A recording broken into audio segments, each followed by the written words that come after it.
Hello everyone, my name is Markiplier.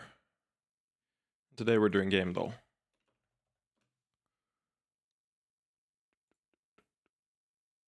And then of course later we're continuing with more of the devil. Now what are we dealing with here? This seems familiar, which is weird because I don't know why it would be familiar.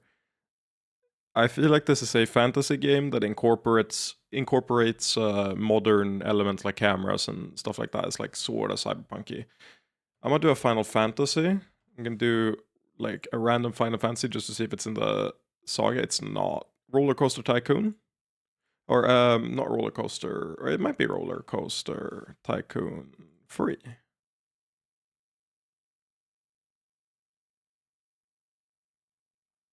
Wait. Is this Jumanji? Wait, how do you spell that?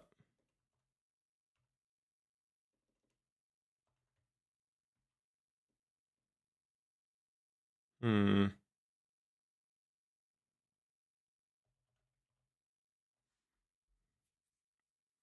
I thought this is an Indiana Jones, but it's like a park.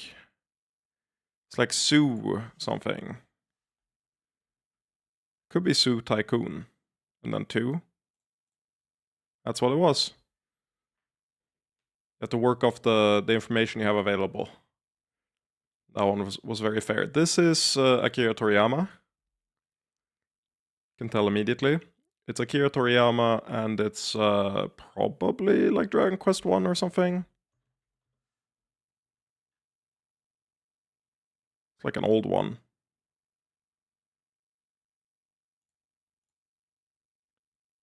Doesn't have to be 7 actually. It's the same hat as the or like the same. I was gonna say bondage, but that's not the right word. The same. It's not bandage either. What do you call this? It's because I associate them with bandits, but I don't remember what they're called. Bandana. It's the same bandana as the protagonist. But I mean, Dragon Quest. Let's do 7. No. VIP, Sandy Beach IRL. Yes, yes, yes, yes, yes. Response options. Do you get any benefit from being VIP'd? Aside from the badge? I need to know that before. Nah? Oh, sure. Get your useless fucking roll. That's what I think of you. This is like one of 3 shots I'm not VIP in. You gotta get on like Northern Lion stream or something and up those numbers.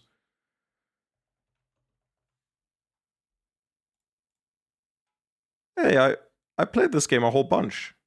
Oh, but the background NPCs don't show you as much. I have about how many hours? I'd want to say 70 to 80 hours in this game. I love this game. It's my favorite Dragon Quest. It's for the DS.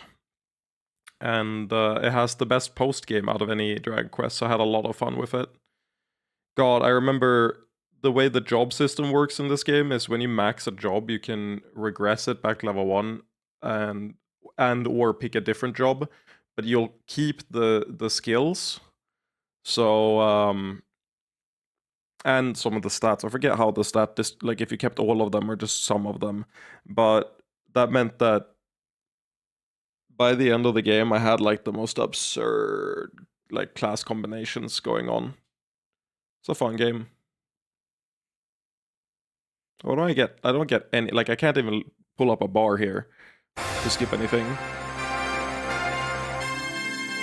Your adventure awaits. Awaits.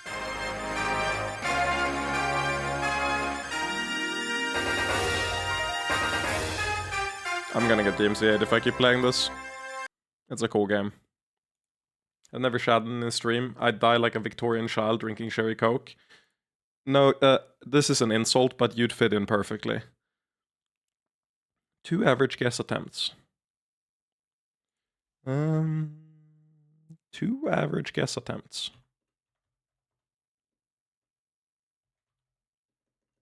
Wait, they don't have the Disco Elysium protagonist in this? He's never been up. They have King Kitsuragi though, but it's not from there. Oh, is this the... I join in 3 hours if you're still alive. Isn't that when you normally go to bed, Marcus? I guess it's the weekend, so that makes sense. My bad. GTA 4? No, I've never played GTA 4. What's the name of the character, Marcus? I've never played it, so I would like to give your guess an attempt. I haven't played it myself. God damn it. Well, I was thinking the Watchdog guy, but the art style is wrong, so GTA 4 seems like a good guess. Trevor, let me see if it says... Yeah, it's definitely the GTA 4. I'll do search by game.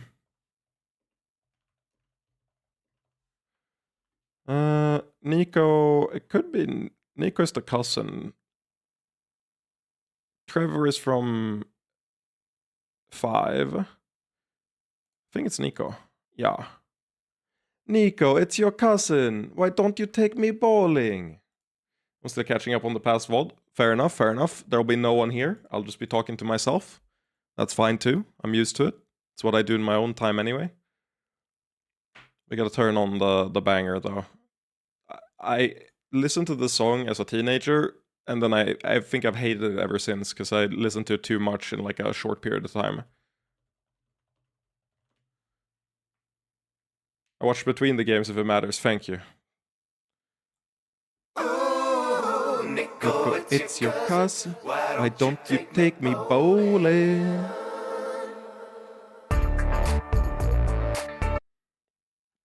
Such a bad... I get why they were trying to do it, but it sounds so annoying. Banned Bloody. I mean, banned is a really interesting tag.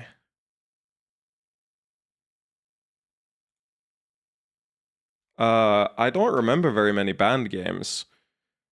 I don't recall the names of them is the issue.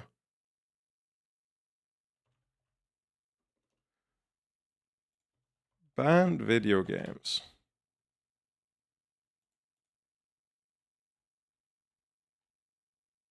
EverQuest was banned.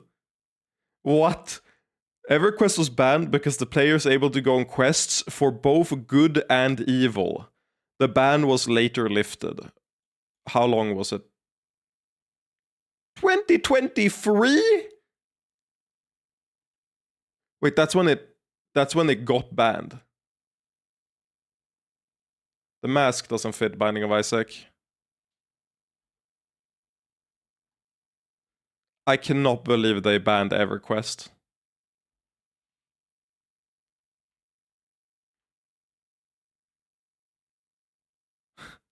Paladins was banned in China for containing overly revealing female characters, blood, gore, and vulgar content. Great. I mean, the one thing I know about Paladins is... Paladins review. The R34 art of this game is pretty good. Which, you know... I guess I concur, China. Well done. It's Manhunt I'm thinking of. I'm gonna put in Manhunt, see if we get some more info. No. Horror, Undead, Brawler, Mutants. Maybe banned doesn't refer to the game actually being banned, but like some other aspect. Horror? Actually, no, this could be a Chinese ban.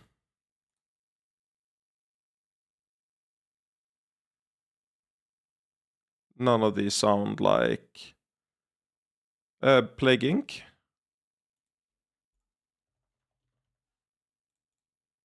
Nope. Religion, controversy, body horror, gore system.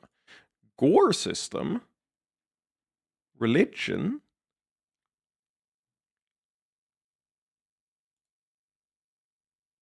Okay. I mean, Wolfenstein and shit would make sense, but the religion part is what's throwing me off. Necrovision. God, people banned so many games for no reason. Dead Island is a good good pick based on what we know so far.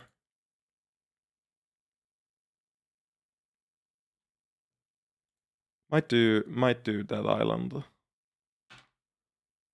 Oh yeah. I get why this game is banned.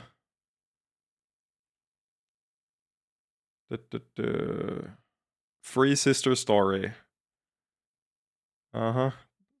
All the Japanese like eroge games about underage people. That makes sense. New Zealand, you've had the most fought through ban list so far, I gotta say.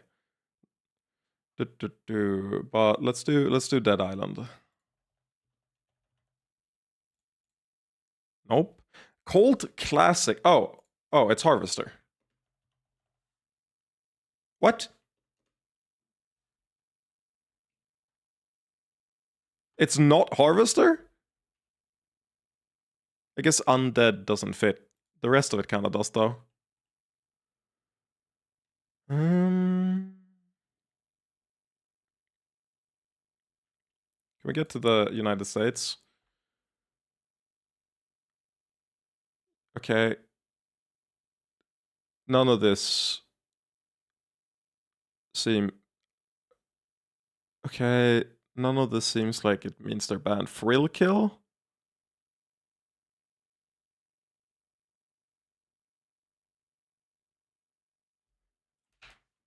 Ban games in the US.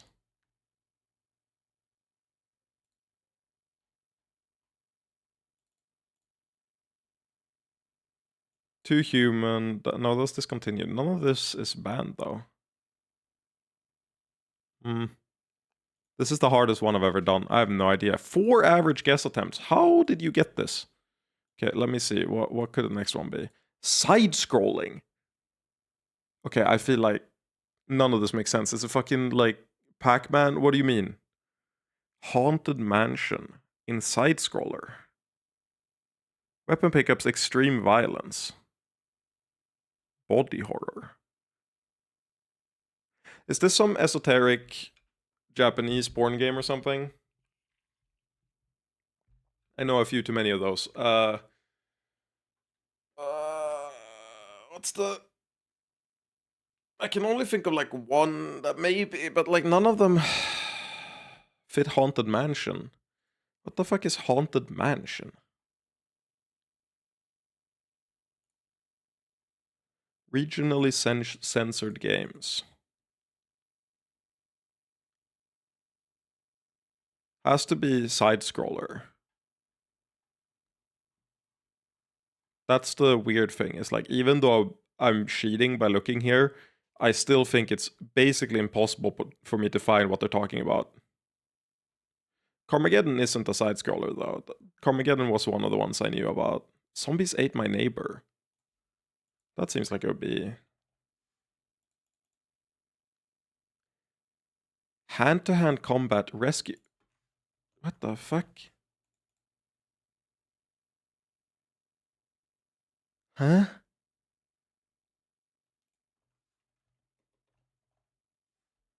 It's not in this one, the regionally censored games. It's not in the banned games either. Great. So nothing I did would help with it. What is this?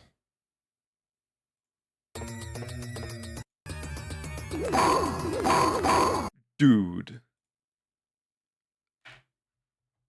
This is a Kino animation.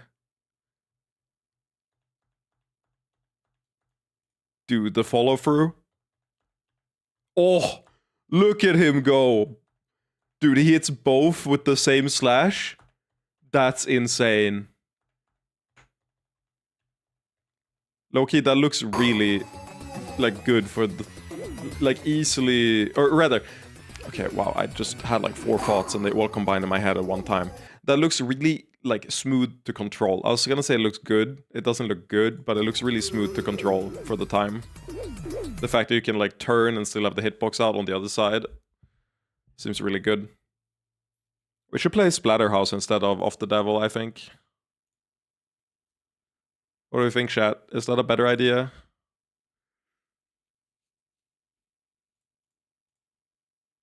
I feel like that'll maybe be a little better. I would cry. You can't say that without having played Splatterhouse before. Like, now you're being really ignorant and disrespectful for other media, you know? You gotta give things a chance, okay? Maybe Splatterhouse is a significantly better game than this. My controller doesn't work. I think I needed to turn on the controller before I started the game. Have you played Splatterhouse before? Doesn't matter if I have or not, to whether or not you're ignorant about it. I'm not saying that it has to be better than Off the Devil, I'm saying that it could be. The odds are not 0, they're not nil.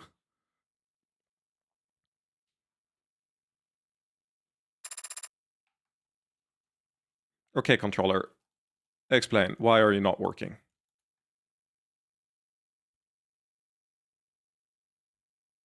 It's on the right mode, it says it's connected. I'm pressing the button.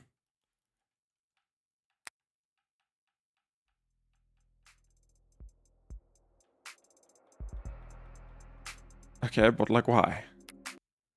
Can't believe I'm troubleshooting shit instead. Guess turn it off and on again, maybe?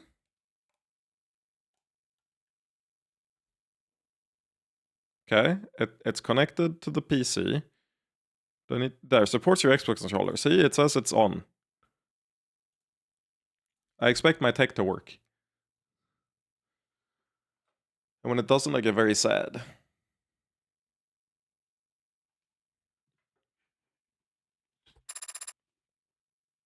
Oh, it works.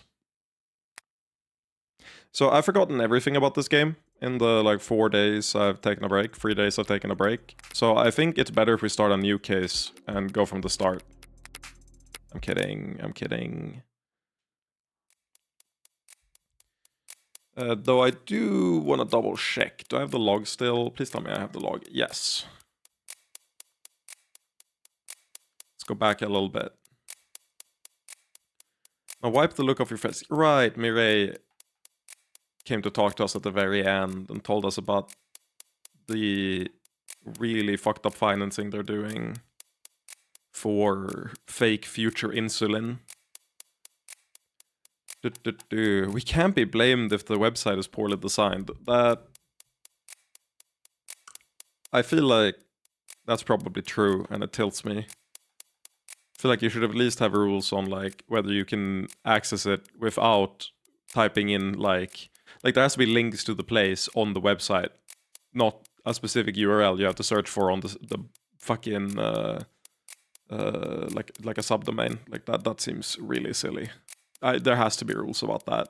Sure, if it was like invisible, but saying that you don't have a link and you have to write it in manually is the only way. Nah, that shit's silly. Ain't no way they could get away with that. Not in my America. So we are visiting Sosuke. Okay, Sosuke Bosuke. 7:14 p.m. August 15th, 2086. God, this game looks so good. I have bad news about Laws in America. What? I thought America was dope. Everyone tells me it's the best country in the world. I've kind of just been assuming. Like, why would they lie to me? Can I tell? Okay. Can I tell you, the jacket that Sosuke has, I really dig the like V collar it has to like pin it down. It looks really good. But I don't know what the like eye thing there is. I think it's supposed to like zip it closed. Looks a little bit weird, but I guess. So, where should we begin? What do you mean? The eye thing is like a gun holster across the chest, I think. It's like way too high to be a gun holster, right? I mean, maybe? That seems super unoptimal if that's the case. I've never seen a gun holster that's that high up. That's a thing I've seen in cop shows? Really? Okay. Maybe then. I've only seen them at like waist level or slightly above the waist at the like highest. Unless it's one of those that goes across, that you swing across the front and the back. In which case, then yeah. But I've never seen it attached to the front of the coat like that. I forgot how hot every character is in this game. They're all so hot. I'm afraid I don't have anything new to tell you. Stubborn about all the most frustrating things, was it?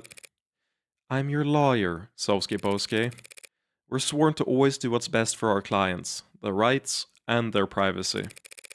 To an extent that many consider extreme, we are unable to disclose incriminating or otherwise problematic information that our clients give to us, no matter the circumstances. I feel like she's gonna break this at some point. This whole system is designed to benefit the defendant. And yet the state has like a 99% conviction rate or whatever bullshit they said earlier. I don't believe you for a second. So it really upsets me when I find out that my clients are lying to me about vital information that could help me save their lives. If you're troubled by the nature of my work as the Hound, you're adopted. What? Yes, from the Hayakawa. That's bullshit. You know it, I know it. And people whose opinions you respect know it. Fine.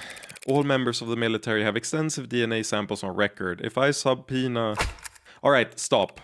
Just stop. Does the military keep all its members' DNA on record? I don't know. Probably, right? Yes, I know what you are referring to. Even before I knew, I did wonder.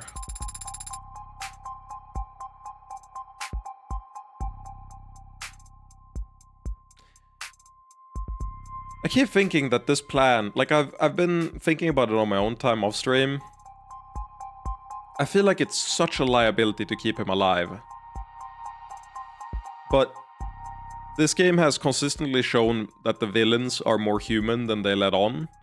It's like the opposite of the Ace Attorney setup, where in Ace Attorney every character appears affable, and then once you get to brass tacks and you learn more about them, you learn that they're all horrible monsters that like clearly aren't motivated by anything sane, or they have 2 IQ, one or the other. That's like almost every single case in Ace Attorney. Here I feel like the opposite is true. They appear really evil, and then it turns out they had hidden depth and humanity within them after they get locked away, at least if Young is any indication. So, going by that logic, I feel like the plan to keep him alive is really unmotivated by the plot, let's say. Like, obviously they're using him in sort of interesting ways now as an adult, but I feel like the dad has definitely, or grandpa has definitely grown attached to this guy, even if he pretends he hasn't. I feel like that'll come up after we get them all behind lock and key or whatever. We'll see what happens. If you've known about your real family for more than a decade, why haven't you ever... Because it doesn't matter. Try telling that to the Blue Bloods. They've been risking a gang war for over a year trying to get to you. That's their choice. It's nothing to do with me. How can you... I'm appalled, Sosuke. Is that how you say it? Appalled? How could a brave soldier serving the House of Icaria allow violence to continue when he knows he could stop it? Yerp, thank you. A worthy attempt, counselor? Sorry. Guess I'm not used to having to persuade people to act in their own best interest. Do you know who Morgan reminds me of? There's no way you know, because the answer is my sister. Morgan reminds me of my sister. She loved to talk like this. My mom, close enough. My sister loved to talk like this. It's highly effective, but also it pisses people off. Or that of their family. Family? The Ikaria raised me, fed me, taught me how to read, write, walk. They give me a home, a purpose. They're using you. They need me. They've got a funny way of showing it. I owe everything to them and nothing to the dead. They're only dead because the man you call a father murdered them. He did that a long time ago, to people I've never met. You'll have to forgive me if I'm short on empathy for complete strangers. Aunts, uncles, cousins, parents, siblings. You can't call them complete strangers, Sosuke Bosuke. Can't I? The Ikari are my family. Nothing will change that. Nothing ever could. Let's test that. Pardon? The state thinks you murdered a cop. They'll make sure no one ever thinks of following your example. Let me repeat that. The full brunt of the police state is about to fall directly on the back of your neck. Hammer. Nail.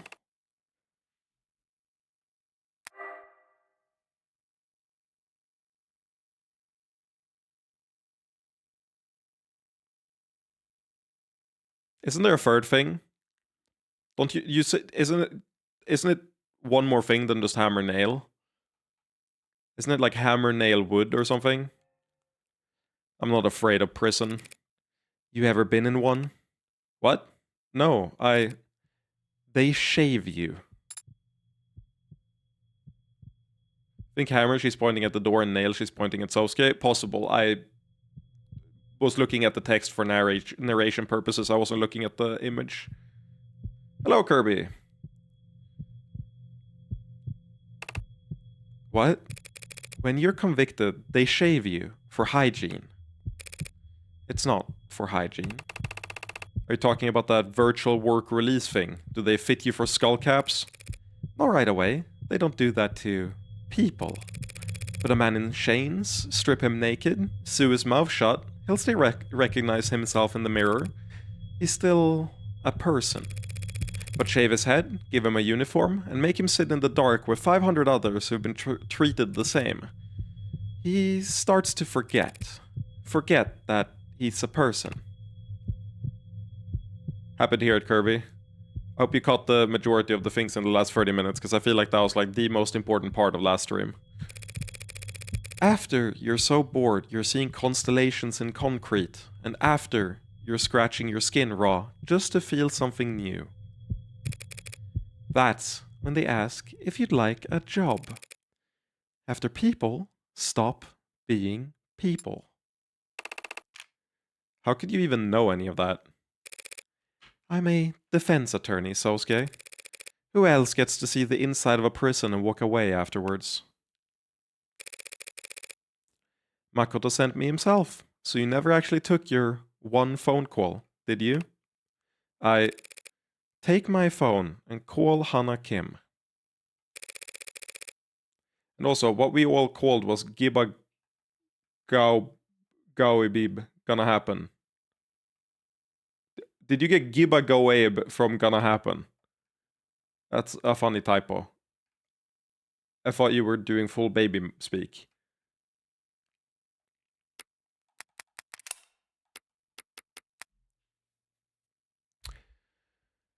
VWRP, the hot cousin to ERP, they don't tell you about. We encountered an issue while processing your request. Hey there, due to ongoing controversy following the suspected suicide of inmate Jay Galley, search results for this term are temporarily blocked. Read more about how we cooperate with authorities to combat disinformation here. Jay Galley. Jay Galley. Gelay.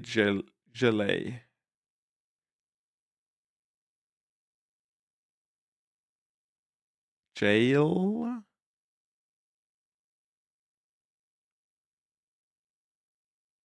I also love how obvious it is that the controller is an emulated mouse. Just from the like... I put on auto. Just from the way it like moves to the button and then a second later it actually goes back. After which you'll become one of the richest men in the city overnight. That's not. If you're at all curious, I've done some calculations to estimate the extent of your familial holdings. The number is quite remarkable. I suppose I haven't taken taxes into account.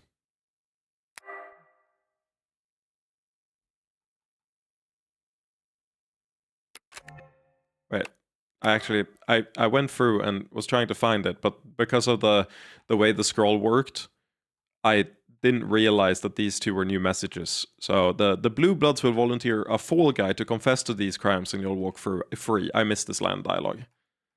After which you'll become one of the richest men in the city overnight.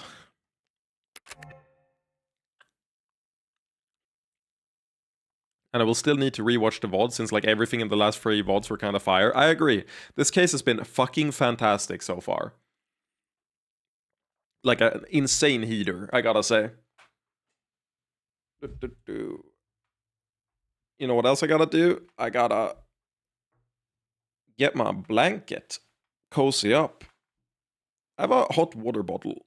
Maybe I should use that. They're super cozy too. I've got a little bit of a stomach ache. I don't know why. I got it after breakfast, but I ate basically the most processed food ever for breakfast. I ate pitipanna, which is like, well, normally, historically, it's leftovers like potatoes and meats and, you know, ham and stuff, like random things you have in the fridge or freezer that you then just dice and put in the pan to like pan fry. But nowadays, I just buy packages from the store that has all that shit in it, and they're not that good for you, but they're really easy and like filling. So it's food I like to eat. I don't think it would give me food poisoning. I would be really surprised if it's food poisoning, but my stomach has hated me all day for some reason. I don't know why. Daisuke is insane. The shooting happened and we just bluffed the shit out of Chopin.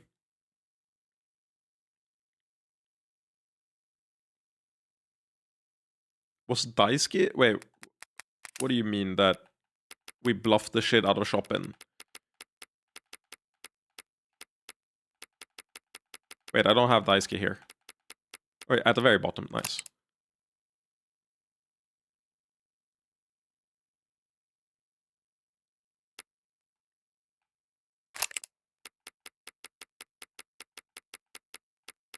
I don't know what you mean by bluffing Chopin is the thing. One day, these like likes and dislikes are gonna be really important to the plot. And I don't know when, I don't know how. Bluffed a ton with Chopin's story. I see what you mean. Tarek, yeah, I think it's. I saw your post. I think it's likelier that they use the same origin for the name. Like I don't necessarily think it's from there, but I could ask. But it's fun. It is fun. I agree. You know, I could ask in the Discord or on Blue Sky. I think the artist for the game maybe follows me. I don't know. They were in here for the first stream, which was fun. And I'm sad because I shit talked the art in specifically the first case when it was off point. Evil Little Bug was in the stream before, and I shit talked the art before I knew they were in here, and I was like, no, that's awful. But yeah, they watched the episode 0 and a little bit of episode 1, I believe, which was cool. Tarek is also the name of the dolphin DJ from Umurangi Generation. Huh. I don't know what Umurangi Generation is. Also, I have a new keyboard, and it's so fucking good. Did it say in the shitty future?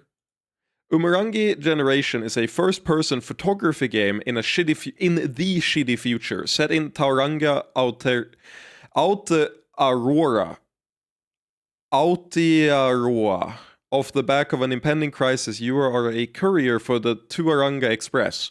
Throughout the game, you will unlock a variety of lenses and equipment. Looks kind of dope, stylistically. Pre-apocalypse? Oh no. That means there's gonna be an apocalypse. I'll add this to my wish list, and then it's something I can look at later. I like to do that for stuff.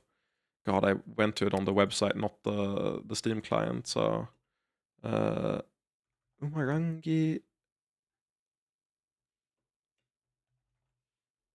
Generation. Add to wish list. Thank you. You just discovered that now? Umurangi Generation, or what?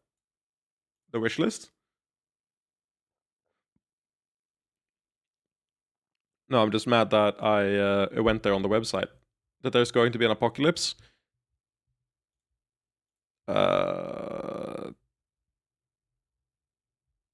You need to stop being doom-pilled. Look. The climate is a problem, and we need to work on it. It's not going to be helpful to be full doom-pilled.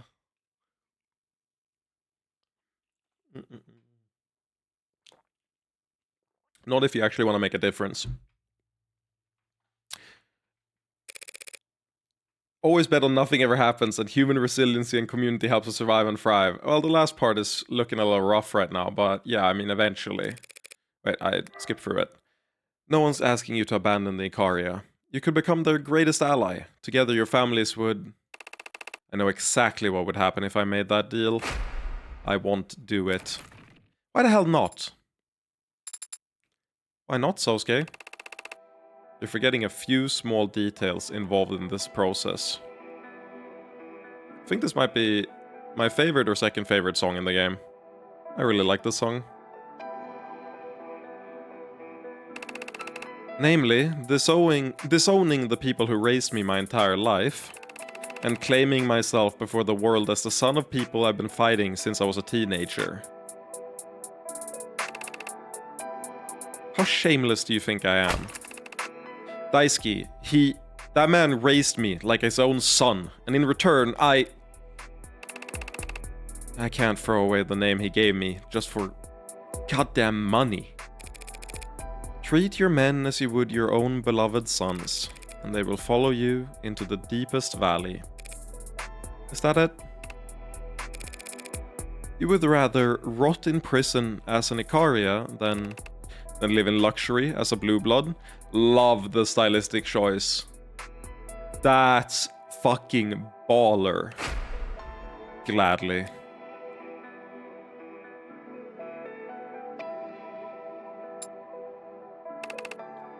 This is my answer, Morgan. If you try and use my parentage in the trial tomorrow, I'll dismiss you as my counsel. And change my plea to guilty. If that's your answer, then that's your answer. You're the client. What you say goes. Right? So if you somehow last another night without the cops smothering you in your sleep, we'll need some kind of strategy when we go into court tomorrow. Of course we will. And what are your thoughts on the matter? I might have found a window of opportunity. A chance that someone other than you had the means, motive, and opportunity to commit these crimes. Have you remembered anything else about your captivity? Maybe, if we go over it again and I extrapolate somewhat, or a lot. By the way, Pip, you just read fear and desolation as fear and hunger and never acknowledged it. I joked. That was a joke. I know that I did that. I distinctly remember I did that as a joke. I like doing that every now and then because sometimes people point it out in chat and that's funny, but no one did at that point, so I just moved on. Like, I'll only acknowledge stuff like that if someone actually points it out that I get it wrong. Extrapolate somewhat, or a lot. We'll need to be prepared. You're going to be called to the stand tomorrow. Also, I will say this. This is a soft promise. Which is, when Fear and Hunger Free releases, I will be streaming it. I'm like pretty fucking sure I'll stream Fear and Hunger Free. They've said they're working on it, so that is a soft promise. All I need to do is keep silent, right? You better not. I'll be the one asking the questions. You're going to call him to testify? What do you expect me to say up there? I want you to tell the truth, of course. I want you to tell the court exactly how you were set free. Thank you, Kirby. I appreciate it. It's like achievement points for me. Alright, you good taking another night shift?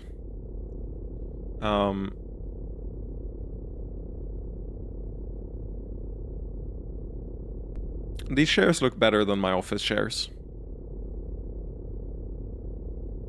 I think you'd sweat a decent bit in them. It also doesn't look... I feel like that probably doesn't have that good lumbar support. Depends on how it, like, rotates. Or angles. I'd have to move the seating back a little bit. Because it would go into, like, hug into my knees. If it's that large. Back of my knees. But no, that looks pretty good. These are okay office chairs. He's infuriating, but I'd rather he didn't get shanked at the moment. Of course, Adonai. Detective London will be back shortly, and I'll make sure Sosuke is monitored all night. What is it? You gonna ask me to explain this decision? Because I'm done trying at this point.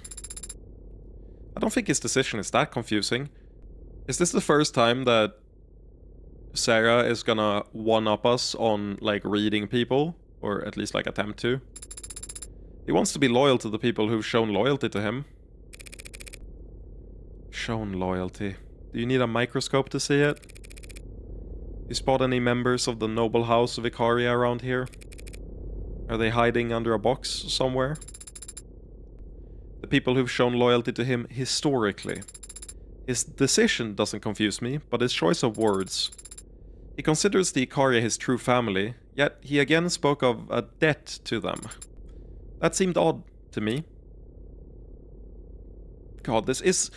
Sarah is the cutest character in, like, any piece of media ever. I don't know how they did it. It's something about the expressions. Like, this expression here is insanely cute, and I don't know why. I have a really hard... Like, they've managed to hit on something that I can't quite explain. It's also very cozy. The jacket, like, helps a lot with making her look cozy. Against, like, a very dystopian background. A lot of it is the eyes, for sure. They do a really good job, but I keep being astounded by it. Definitely when I'm done with this, I want to add Evil Little Bug and say, you've done a phenomenal, like, fan-fucking-tastic job at rendering these characters to the point that they will stick in my brain forever. But especially Sarah looks so good. Wait. I just realized I have a new keyboard.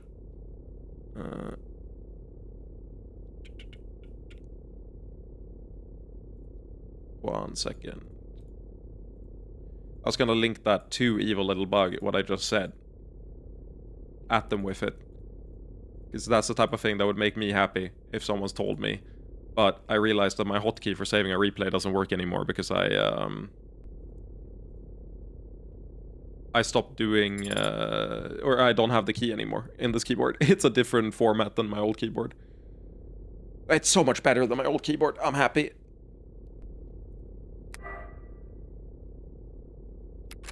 What do you think? I don't know. Do they really shave everyone in prison, or was that another bluff? Not everyone, no. Only everyone who can't pay the fees.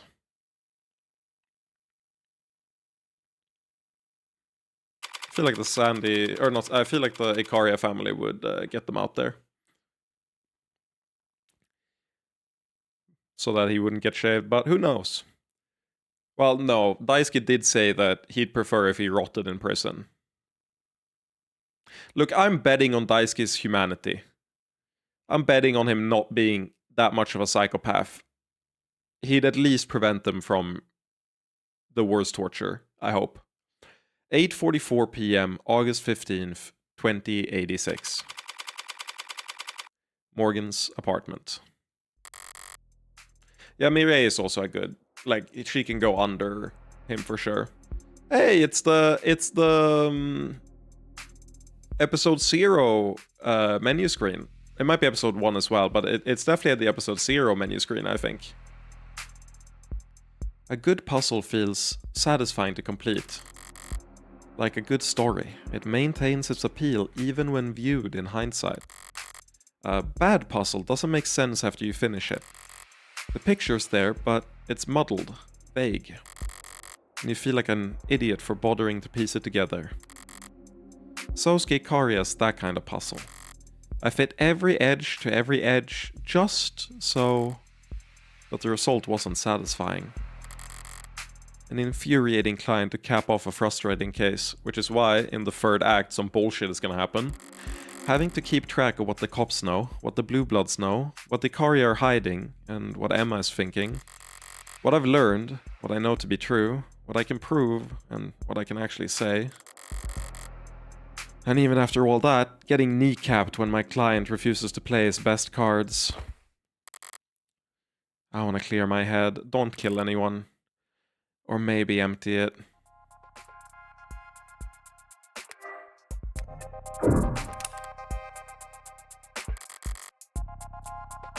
Don't feel like finding something to stream. Sarah's messed up all my recommendations anyway. My home pages used to be great, tuned to a T. I'd get closed circuit footage of industrial machine accidents and gun disassemblies with no commentary in the title. Now it's all street workout videos and film director tier lists. If the end result is my internet history looking a little more random to an outsider, I guess I can forgive it.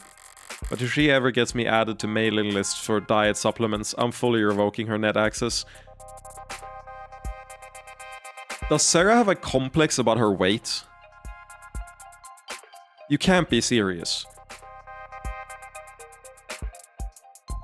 She's superhuman. In every sense of the word. Motherfucker.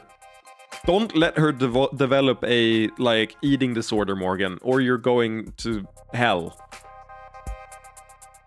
To meet the devil. That's relatable, though. I have a friend. This is a story This is one of those stories where I have to anonymize who I'm talking about. But it's so fucking funny. It's so funny. So I was celebrating a like holiday there, and me and another friend get over to play some Melee with them. We get there and we're sitting down to play some Melee. We play a little bit, then we go, oh, we should put on a little bit of music, you know, like background, nice ambient sound to have on to keep the vibes good, you know? Everyone's in agreement. We go to YouTube. Now, neither me or my friend have been to this guy's place before. Or at least not to the extent where we've seen their YouTube algorithm and what their homepage presents them. So, it's a little interesting when the first thing we see is AI Hitler speech voiceovers. Now, I know this guy, and I know that he is very much not right-wing. At all. But it's not one video. It's 3 different AI Hitler voiceovers. One of them is an ASMR video. It's AI Hitler reading off, like, I don't remember if it was like death statistics or something, but in like an ASMR voice. And we had to grill this individual. What the fuck are you doing? How did this happen, man? Dude, the feed was like 2 Asmongold videos. This was before the what's it called? The Amber Heard case where Asmongold went full like insane politics mode. So it wasn't quite as much of a red flag, but it was like 2 or 3 Asmongold videos and then AI Hitler voiceovers and then one like ASMR mommy like guiding you to sleep recommendation. And Oh my god, we had to pause. We did not keep playing Melee for like 30 minutes because we were laughing our ass off. Like, you need to explain yourself. How the fuck does this happen, man? Dude doesn't even look at like VTubers either, which is the best thing. And obviously all these AI voiceovers have like VTuber avatars. It was fan-fucking-tastic, man. At the end of that day, we went in his history and just nuked the entire thing. And I gotta check. At some point, I gotta go back to that guy and I gotta see, does he have AI Hitler recommendations in his YouTube homepage? Or is it gone now? If it's back, that's a real red flag. I can understand it happening one time through weird-ass fuckery, rabbit hole, I don't know, leaving the PC on while you're doing other stuff. I know he uses the autoplay function a lot and just has background noise, but what the fuck, man? It's one of the weirdest experiences I've ever had at Soul's Place. We grilled him so hard. Like, okay, so do you listen to this stuff? It's like, no. I don't think I've ever seen a single one of these. I'm like, huh. Yeah. I don't believe you. I don't believe you. That's true, Sandy. It's really funny. When I go to upload to my VOD channel, let me actually check it right now. My VOD channel, I've like accidentally clicked on like 1 or 2 videos. Or like I've logged into the VOD channel from being on a video on my main channel, which ends up being like a soft recommendation. Like they go into your feed. So my VOD channel has really weird recommendations. I think it's like... Okay, it's got Orochimaru versus Log, Boruto, Naruto Next Generations from 8 years ago. It's got a Wii Sports thing. It's got Magical Splush Soufflé. Malcolm in the Middle. Cat videos. Hogwarts videos. Playing Osu while my parents are arguing. Katarina AP mid before rework League of Legends SEA. A 27-minute video from 13 years ago in League of Legends. What is this?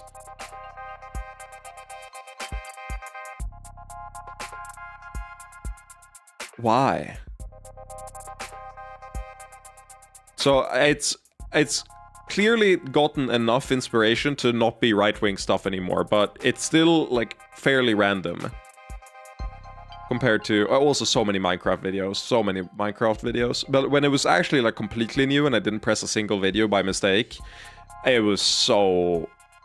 Like, I remember Asmongold being on the very front page, that's for sure. The truth about Season 16 role quests. Yeah, that's League of Legends, I think. Ao Oni 6.23 speedrun. Actually, I should use this more. Oh, Game Dev snapped. Asmongold clips 1 year ago. 3.4 million views. My grandparents survived the Nazis. My parents endured communism. I had to live through religious oppression since the age of 10, and now some spoiled brats think I'll bend my knee to their rainbow flag, or else they'll type some words. I already have a flag I'm proud of, and then it's the Confederate flag. Great. In the thumbnail.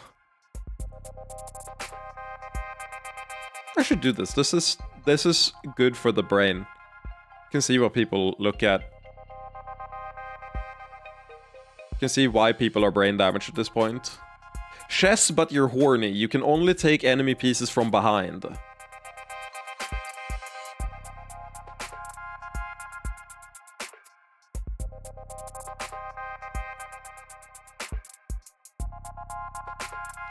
Money laundering. Why there are so many mattress stores. Yeah, I love this. I love this. This is... I should just start clicking on, like, sports videos. Are the Broncos the worst first seed ever? And the Broncos just can't put together 4 quarters of, as they say, complimentary football. I've never seen American football in my life. Because I clicked on this video for 6 seconds, it's now going to play for me every single, like, football video for the rest of time. Anyway, let's get back to it. Sorry, I just find it really fascinating how algorithms just randomly like change so drastically with a new account. You need to watch like one video for like 30 seconds to completely warp every video recommendation ever. It's also the only way to find new shit anymore. It used to be that like the algorithm would have like 90% old stuff and 10% new shit. It goes in a fucking circle now. It refuses to show me anything from any creator I don't like actively look up. For example, I watched Frost Prime for Slay the Spire videos for like years, and I recently looked up one other Slay the Spire content creator, and now it starts recommending them. Even though I've watched Slay the Spire videos for like 4 years or some shit, they haven't recommended a single video from them anywhere. But as soon as I search for them, now they're in the rotation and gets recommended every other time, even though I only watch like 2 shorts or something. It's crazy how, like, what's the word? Like, how much of a closed loop it is now. HR's trainings that are YouTube embeds and the recommended videos on the post video screen were like Tucker Carlson shit. I emailed HR like, what the fuck are we doing, lol? Yeah, that's good stuff. We love that. Bake? I would love for you to bake. Let's bake. I'm not hungry. Baking is satisfying. Applied chemistry, which is just applied math. Yeah, Jorbs is who I looked up. Jorbs is who I looked up, and they went from not existing on my feed at all to being in like every single video recommend, because I watched one video, and they know I like Slay the Spire in general. Applied chemistry, which is just applied math. But the cleanup isn't fun, and when I don't have a neighbor I'm trying to butter up or a client to visit, everything just sits in my freezer until I end up throwing it out. Sarah seems to shovel it all down without complaint, but she's not here now. When I was still slaving away in that witch's office, I never wanted for hungry mouths. Coworkers will eat anything you leave out in a break room. If I ever get truly desperate to hide evidence, I'll just bake it into a pie and find an office birthday party to crash. It'll be gone without a trace in minutes. Cannibal pie, baby. Not in the mood for people watching. Sometimes, if I let my eyes unfocus, the mass of foot traffic on the streets below melts into one dark amoeba? Amoeba, sorry, it's amoeba. Curling slightly at its edges as it squirms along the petri dish of the world around me. Its edges lost beyond the horizon. Which can be zen, in its own way. I'm guessing that's what people see in ant farms, but I wouldn't know. It's an E for reasons I don't understand. It's an old word. I think it might be from Latin. No, it's not. It's not from Latin. But it's an old word, and there's a lot of words that have an O there. An O into E. Like, the few words that have O into E, I feel like the O is never pronounced. I don't know why.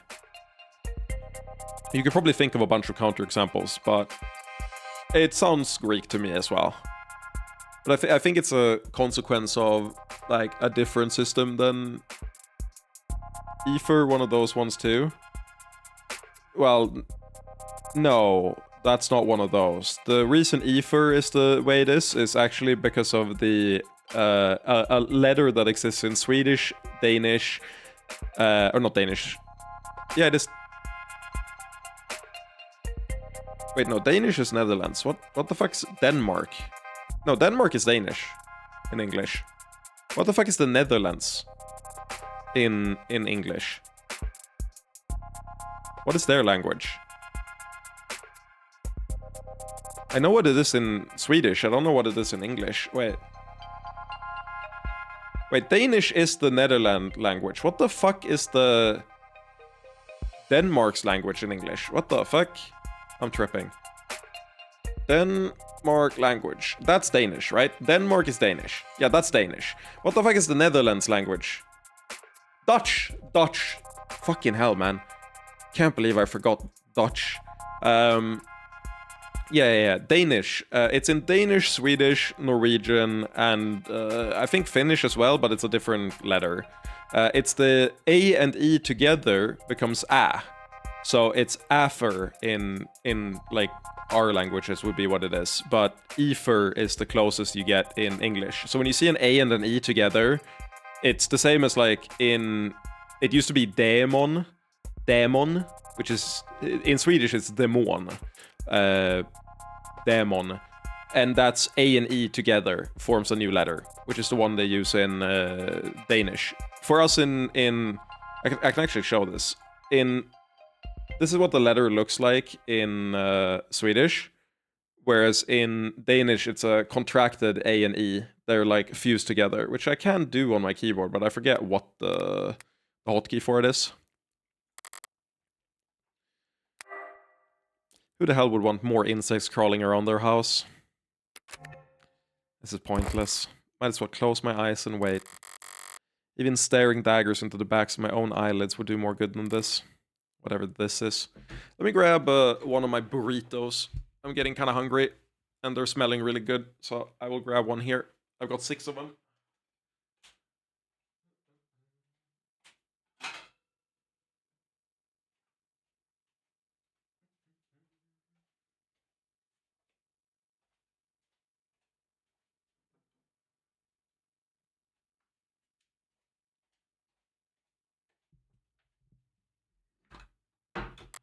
Actually, they've been standing out for how long? Like an hour plus. I'll put them in the microwave for a little bit.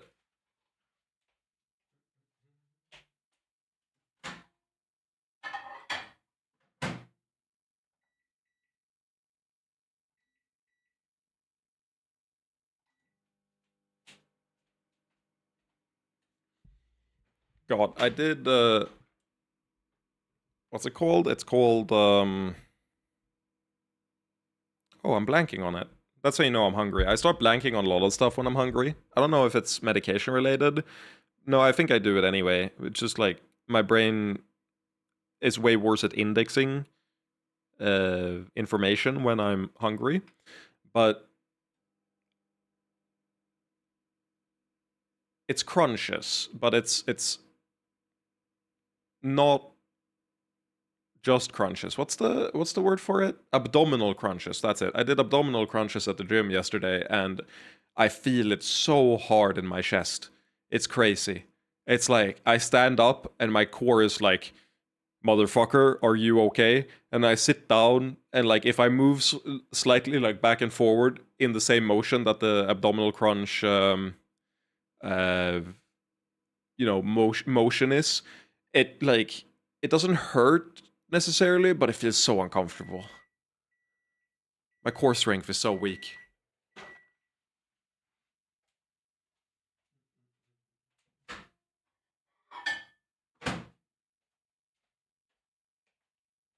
It's the one exercise where the like pain afterwards is actually really uncomfortable. The other ones I mostly enjoy it. Even leg day when I have trouble walking, I find it's like a twisted sense of enjoyment when I can barely walk.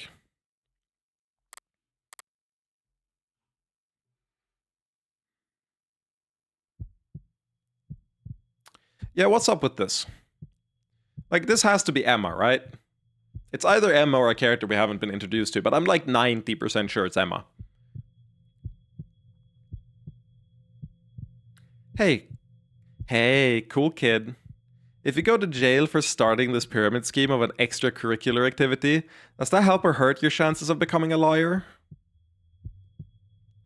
You're trying to recruit members because if you don't hit critical mass, this all falls apart. It's exactly like a pyramid scheme. Well, I don't know that I can give you advice, since I'm only a member on paper, but if you want to start a club for solving mysteries, maybe you should, solve one first. I don't know, ask questions, talk to people, I guess, record what they say. Take notes and think hard. Oh, you never know, you can be pretty persuasive, or at least entertaining. I mean, I'm still sitting here for some reason, right? This is the most lesbian game ever made. If that's Emma, this is the most lesbian game ever made. And that's saying a lot, because there's a lot of lesbian games. But actually, I say that. There's too few lesbian games. There's a lot of, like, Yuri games. For the male gaze, so to speak. But I feel like there's actually a shortage of lesbian games, at least ones that are prominent enough for me to know them. There's probably an underground scene that's very, like, large, but... You need to get on my side of the internet? Yeah, that's fair. I'm just thinking, there's a lot of games featuring, like, lesbian relationships, either implied or explicit, but a few of them are definitely less, like, angled toward lesbians and more toward men. I'm leaning on First Murder. I'm leaning Emma still, but mostly because she's been so... Or she, Morgan has confirmed that she murders for pleasure. And these two had an adversarial relationship at the start, but that they're like, or what's the word? They're... Actually, the issue is that Emma wouldn't be so forgetful about Morgan if it was her, I feel. It's a weird case. I'm very curious who it is. Oh. Guess I fell asleep after all. It's still dark out though. What time is it? 5 in the morning? It says 9:40 on my phone. I slept for 30 minutes, that's it? What the hell's going on with me today? Am I really about to give up and start scrolling on my phone? OSRS on my phone has been the best and the worst thing for my screen addiction. I have stopped using Reddit almost entirely, but my phone screen time is up so much the past couple days.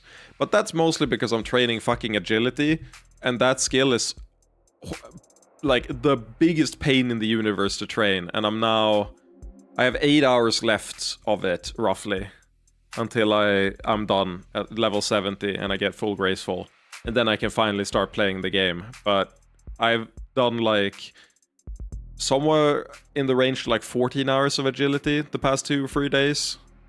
So I like wake up and I do agility, and then I like brush my teeth and I do agility. And I've got, how many laps? I got like 580 laps left and then I'm done. I do not understand it, I'm gonna be real, Pip. Okay, I'll put it this way. OSRS is a fantastically designed game, and I really, really enjoy it and recommend it to everyone. However, if you understand OSRS on a level higher than a new player, you'll learn that there is one skill that is disproportionately useful in all content always, which is agility. Agility, the more you have of it, the faster you get your run speed, which means traversing the world becomes way less painful. And then there's also a set that you can get from doing agility that gives you even more run energy, so you can traverse even faster. And it's awesome. This means that agility feels mandatory for like every person who's played OSRS a lot. So, no, I don't understand MMOs without the community aspect. Well, I have a community aspect. I have a bunch of friends who play OSRS. I'm probably gonna end up doing some of the raids with Prison later on. So that is part of it. It's not like a fully solo experience. Anyway, yeah, so I've done a ton of hours of that, and it's ruining my life. I was gonna Google something. What was I gonna Google? I just pull it up to Google it. Am I really about to give up and start scrolling up on my phone? What was I looking at?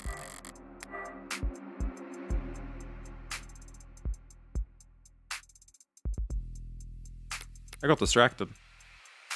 That's awesome. I still wouldn't play it ever. It's a really good game. OSRS is by far the most enjoyable MMO in my opinion. But like a long shot.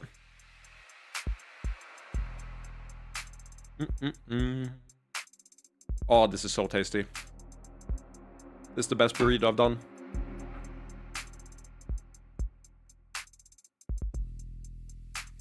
Yeah, I did read scrolling on my phone. And I was gonna look something up and I completely forgot what.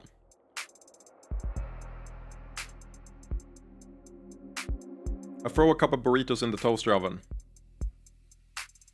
Toaster oven? How the fuck do you throw burritos in the toaster oven? Wait, what is a toaster oven?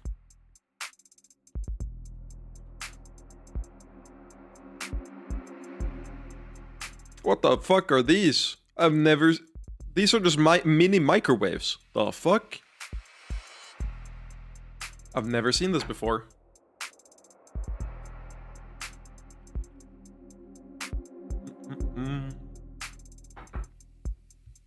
But yeah, quick meal break. I'm hungry. Real hungry.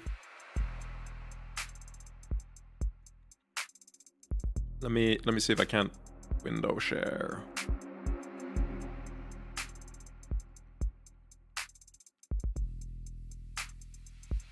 Why is this the wrong resolution?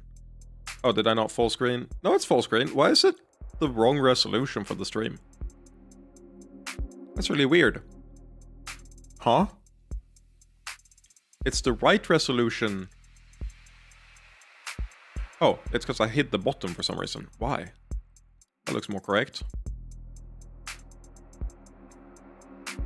Center to screen, put it under chat. There we go. I was looking at toaster ovens.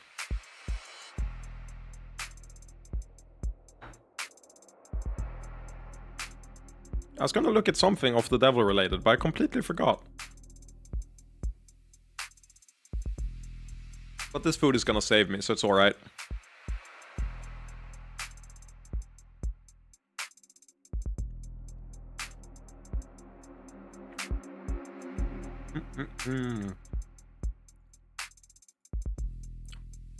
Let's look at some YouTube recommendations on my VOD account while I eat a little bit.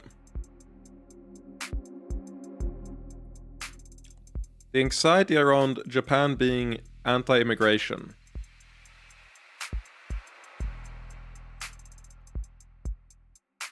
I have a feeling this is going to be a positive spin on it. Japan is getting more conservative. There are so many more policies against immigration, and how do you feel about that? This is the kind of questions that I've been receiving lately, either from my family back home, friends back home, or my audience throughout my social. What fucking gym is this? It's in like a penthouse. It's empty. It's insanely clean. Seems to have a fantastic view. Friends back home, my audience throughout my social media, and my answer is, what do you want me to feel anything about it? For context, I'm... What? Are you not... Okay, that's a valid answer if you're not from Japan. From the Democratic Republic of Congo, and I came here to Japan through a governmental scholarship amongst more than 3,000 people. I mean, people might be rage baiting you too, that's fair. To come here for studies. Then I found a job and stayed. And I've been doing my best to contribute to this society since then. And if you ask me and the history, Japan has been voting conservative for a while. Correct. Japan is one of the most conservative countries in the world. The way they've been voting has always been very conservative. Not always, but for like 95% of modern history. Now, and now I think we just have a much bolder and louder prime minister. But also get this, the total foreign residents in Japan is 3.9 million. What percentage of that is compared to their population? Don't they have like 50 million or something?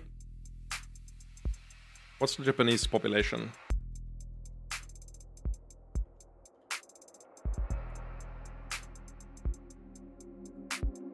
$125 million. Or 122. Okay. So that's about 4% of the total population in Japan, and I am literally 3.5. exaggerating. Now, in that percentage, only about 0.6 are Africans. That's about 20,000 people. And if you want to narrow it down to the Congolese population, we're about 0.0009%. So that's about what? Less than 100 people? So no, I know that all these policies are not exactly targeted to me per se, or to my nationality. I'm not the target. Let's not. That's fair point. We don't know who exactly these policies are created for. So no, I'm not taking it personally. Now, is this going to affect my life, my income, my taxes, my resident status? Yes. Is there anything I can do about it? No. Do I feel any type of way about it? Absolutely not. I'm not exactly from a place.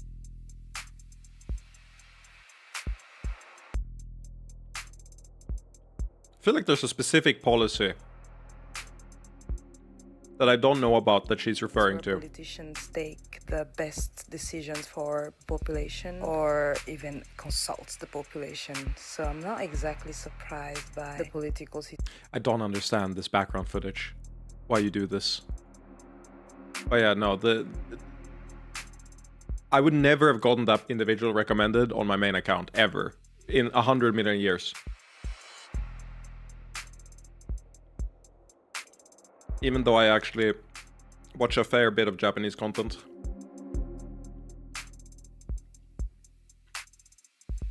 The Haters Guide to the 2026 NFL Playoffs. Urinating Tree. Urinating Tree is a banger name.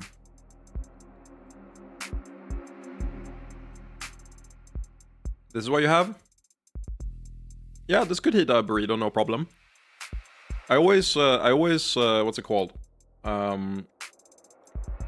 Fry shot my, or like heat shot the tortilla bread. Let me open this. Like this. I posted this image on the Discord earlier today. I always, like, heat them shut so they don't open. It makes it so easy to manage. So right before the stream, I meal prepped I guess one of them is in a meal prep because I'm eating it right now, but the other 5 are gonna go in the freezer and then be perfectly good for the week of work.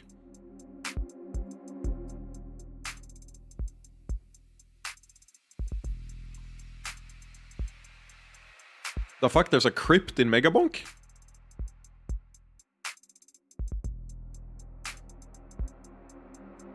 How fast can you read?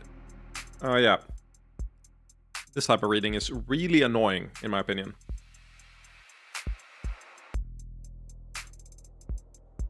But it is much faster.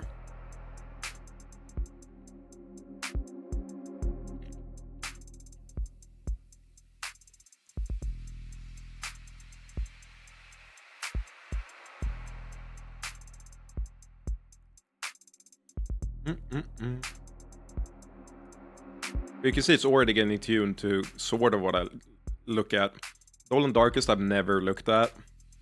Kebabs, I don't have a clue who that is. Juniper Dev, I have no idea who that is. No idea what this is either, but this is like an anime clip. The channel doesn't matter for those. When a pro speed typist plays a spelling bee. That must be the worst content ever made. Also, the new keyboard I got, let me show that off.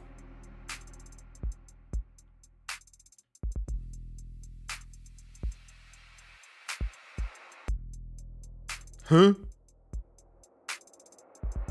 The fuck? I guess I won't show off what keyboard I have. What? Huh? Fix your website. No, I have, I had to buy it from this store because the other one didn't deliver to Sweden, but I got this keyboard. It is so good. They're Topris switches. I got the Topris Silent 45G. And they are insanely good. Topris is like a hybrid between wait, what was that? So your first question. Oh, how I lost interest toward mechanical keyboards. Okay. So Topris is like a rubber, sort of like the bad mesh keyboards that you know, but instead of just being rubber, they have like how do you even put it? Can I see the full thing? He shows off the underside, the inside of it. In one of them. Did I miss it? Yeah, there. Topris invented exactly. it and is like It's a similar technology. name brand Coke. Now, when people hear rubber dome, they tend to get confused because membrane keyboards are rubber domes and membrane keyboards are bad. That's why mechanical keyboards are good. Membrane keyboards typically use a very cheap set of domes that you mash on I without hate any these. distinct feedback. Topre is using way more robust rubber domes that operate independently of each other, and the use of a spring and sensor for registering input make it far more consistent, and also doesn't require you to bottom out. Topre switches are rated for 50 million presses, which is about on par with most Cherry MX switches, and I can tell you that even possible for me to justify No, this is not the one. Which ones do I have? This one, RC1. it is also wireless or wired with a USB-C port. The design is really attractive. Unfortunately, the white model... Don't fuck your keyboard. PSA, do not fuck your keyboard. Do not refer to it as attractive. Okay? didn't exist yet when I got mine because that's just straight up gorgeous, not just in Real Force World, but in general. While it's still plastic on the outside, this is the best feeling Real Force I've used. Despite having such a thin and compact housing, there's absolutely no flex or creaking, and while it doesn't feel as beefy as the R2, typing on it feels uniquely solid in a way that my other Real Forces don't. It feels really good. I agree. I love this keyboard. But I'm also scared, because whenever a key breaks on a mechanical keyboard, I can swap it out. But on this, I can't swap it out. So I'll get back to me in a year and see if I still like this keyboard after having spent this amount of money on it, which is 2,000 or no 250. No, it's like it's 200. The dollar is down. The dollar is down a fair bit. So this is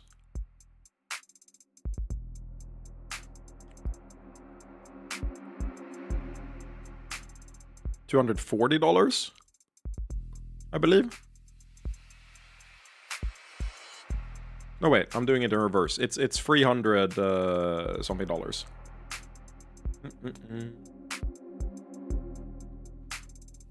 I was doing the math in the wrong direction.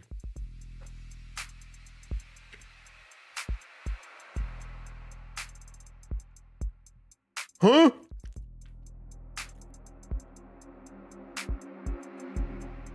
What? I have the box in front of me here. Where are my chopsticks? I didn't get no fucking chopsticks! You've got to be fucking kidding me.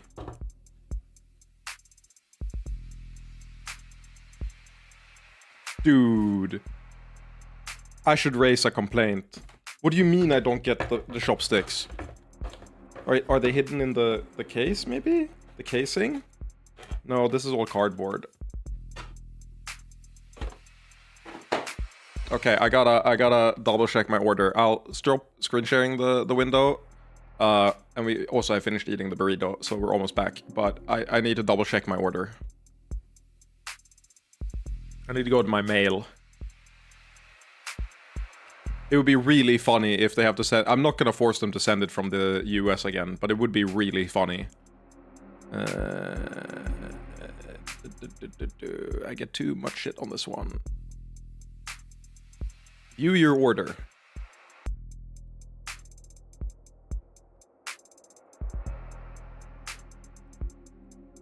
Yes, I did the... Please send me my free limited edition chopsticks. Where the fuck are the chopsticks? Wait a second. Maybe it's outside. Maybe it's in the other box. Give me a second.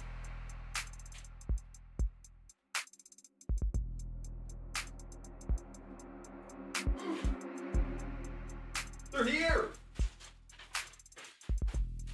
They're in the outer box, not the inner box. What the heck? These look dope. These look really cute. I have to take a picture of these and then put them on Discord so I can show the stream. Yo, these look sick. I love these. I love when you get shit that you didn't even intend to get. Let me take a screen, or not screenshot, let me take a picture of this.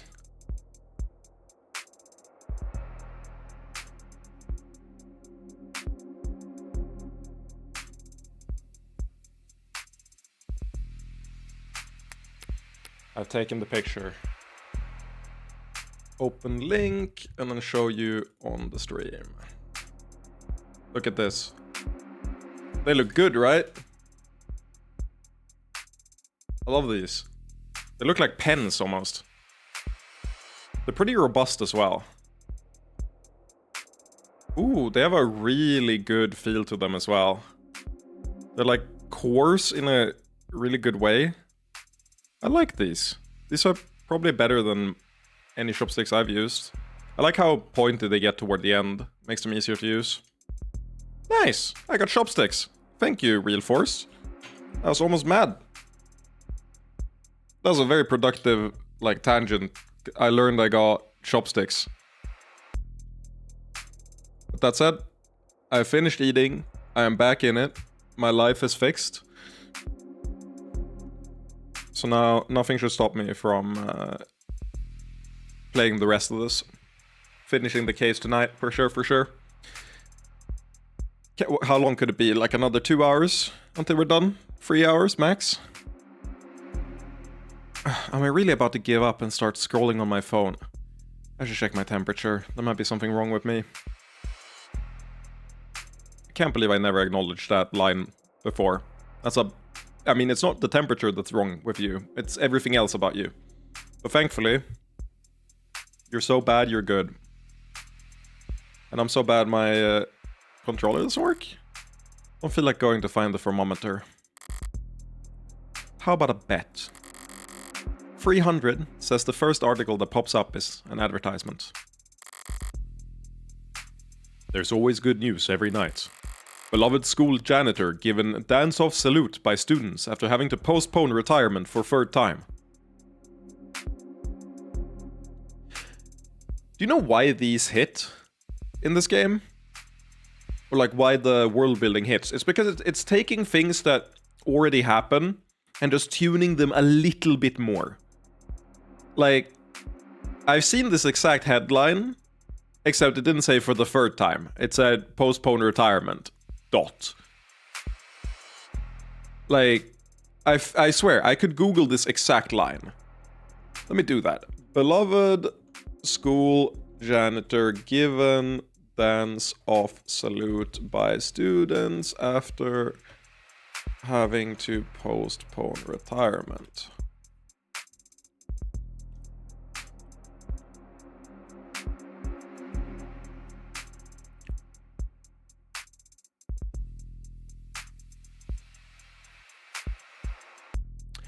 Well, okay, there's no dance-offs, but there are, like, emotional farewells after postponing their retirement before, yeah. Elementary school custodian receives special send-off.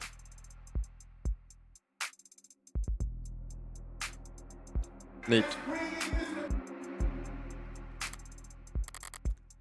Double or nothing. You can't double or nothing yourself. Federal investigators recover Dennings girl. Well, congrats on no longer being kidnapped. But you just cost me 600, you little shit. Federal investigators recover Dennings girl. The nation rejoices tonight as the daughter of renowned philanthropist Joseph Dennings has been confirmed home safe and sound thanks to the efforts of federal investigators, spearheaded by a playbook that applies old techniques to tackle new challenges. I can already say, by the way, that I feel so much better after having eaten. Like my brain is coming back online. Dennings originally rose to prominence as the CEO of Constancy Inc., which was at the time a marketing firm specialized in virtual advertising, but Dennings' vision for bringing advertising to the front lines with heads-up displayed services cracked open the previously uncharted market of active-duty armed forces. Are you fucking kidding me?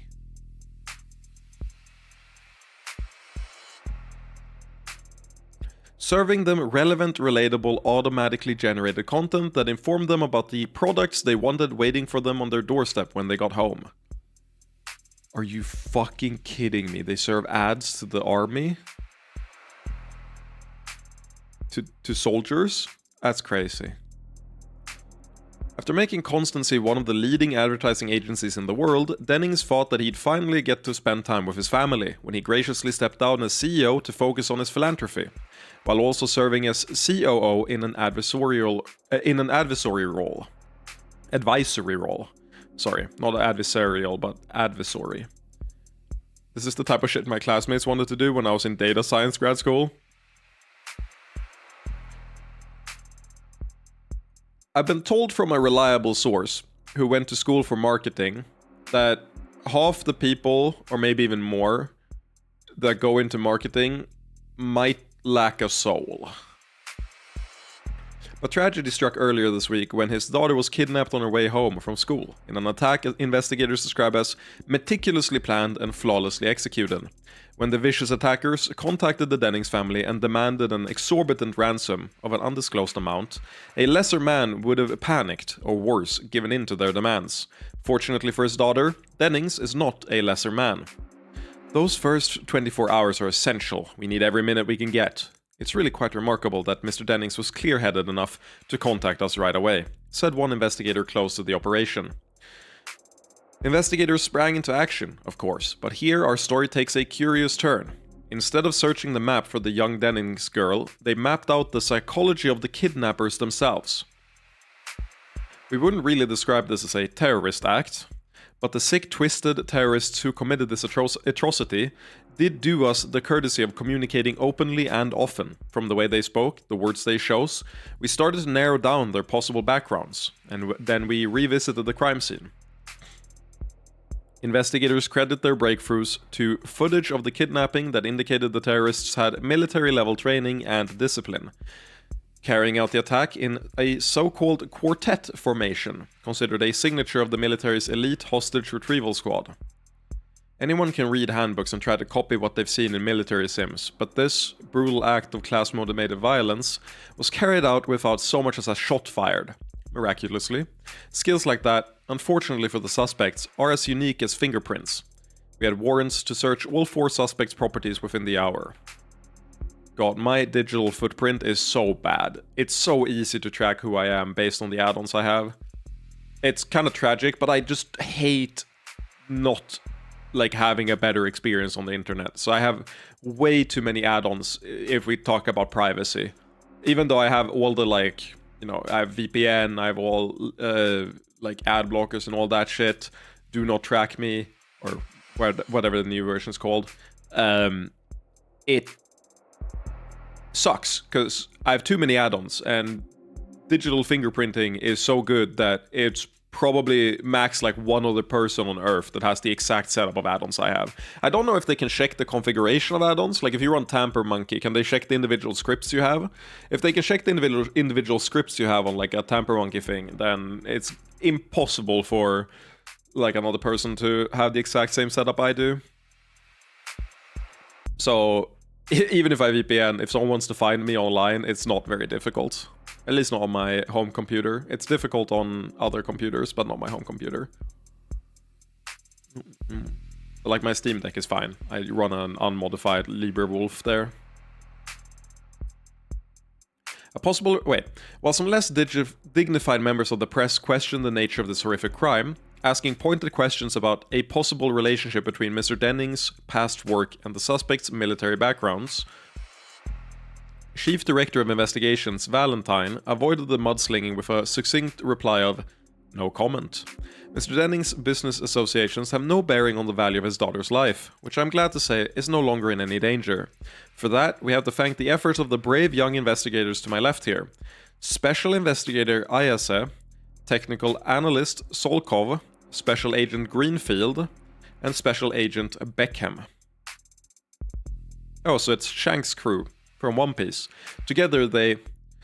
Are you as infuriated as we are by anti-authority, outside actor, anarchists inciting anxiety on our city streets anonymously? Join us in our push to make all internet searches tied directly to citizens' tax return ID. Sign up below and we'll direct you on how to help. If you ever want a VPN, I highly recommend Mullvad. They got audited by the Swedish state, which found absolutely no personal information. And that could have been a setup, but it's fairly unlikely. But more than that, they also only run ads, not for to get people to use their service, but for like societal change. So they're currently running an ad on chat control, the EU directive to basically worsen privacy across the board for everyone. Like online privacy gets even more ruined if chat control passes. And they ran an ad recently on Christmas Day that was 2 minutes of why chat control is awful. And I just think that's awesome. So don't make all internet searches tied to citizens' tax return IDs. Invest in a VPN instead. How's that for long odds? There wasn't any name we recognized here, was it? Dennings is new.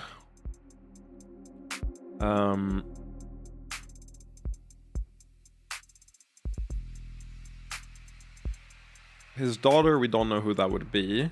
Last name Dennings, though, for sure. Ayase, we don't know. Solokov, we don't know. Greenfield, I don't think we know. And Becken, we don't know. So there's no names here. Valentine also is new, I believe. So there are no names here we care for right now. But I have to keep them in mind for later. Constancy might have come up earlier. How's that for long odds? What are the chances I see that name? Don't cliffhanger me on that. Perfect timing, actually. Maybe shooing out Mireille for keeping me in the dark is just the nightcap I need. That woman was like a black cat. Charming, but when they darken your door a second time, you start to wonder if you aren't hexed. Hang on, that knock doesn't sound like Mireille.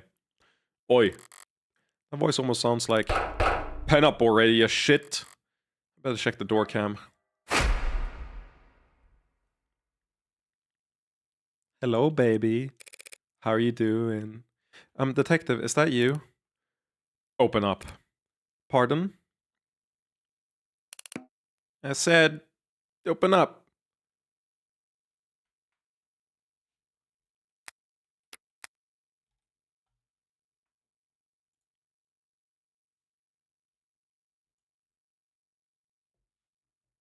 This is just too good, dude. How do they make it so cute every time?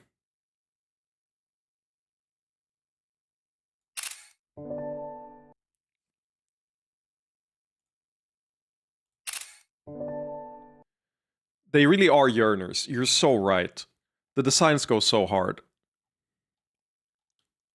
I said, open up. Hang on, are you? Oh, she's drunk. Don't pretend you can't hear me in your little creep cave, you little creep. Detective Race, are you drunk? Yes. No. It's a crime for you to ask me that. Oh! I can just wave my badge. Hello to the door cam. And my door just unlocks like that? That cannot be legal. Oh, it's not legal. What? Wait, what model of door is it? Oh yeah. For this model of door, in this city zoning, it is legal for me to unlock your door like that. Guess Han had a point. Needing to make spare keys is a fair trade-off to avoid this bullshit. And since you just invited me in... I did not. Here I am. Above the book. What's happening right now? Why is your ceiling all the way out there? Who'd you kill to get a place this huge? A lot of people, actually. What do you even do with this much space? Hair from the rafters like a bat? Echo? Echo. Detective? This is absurd.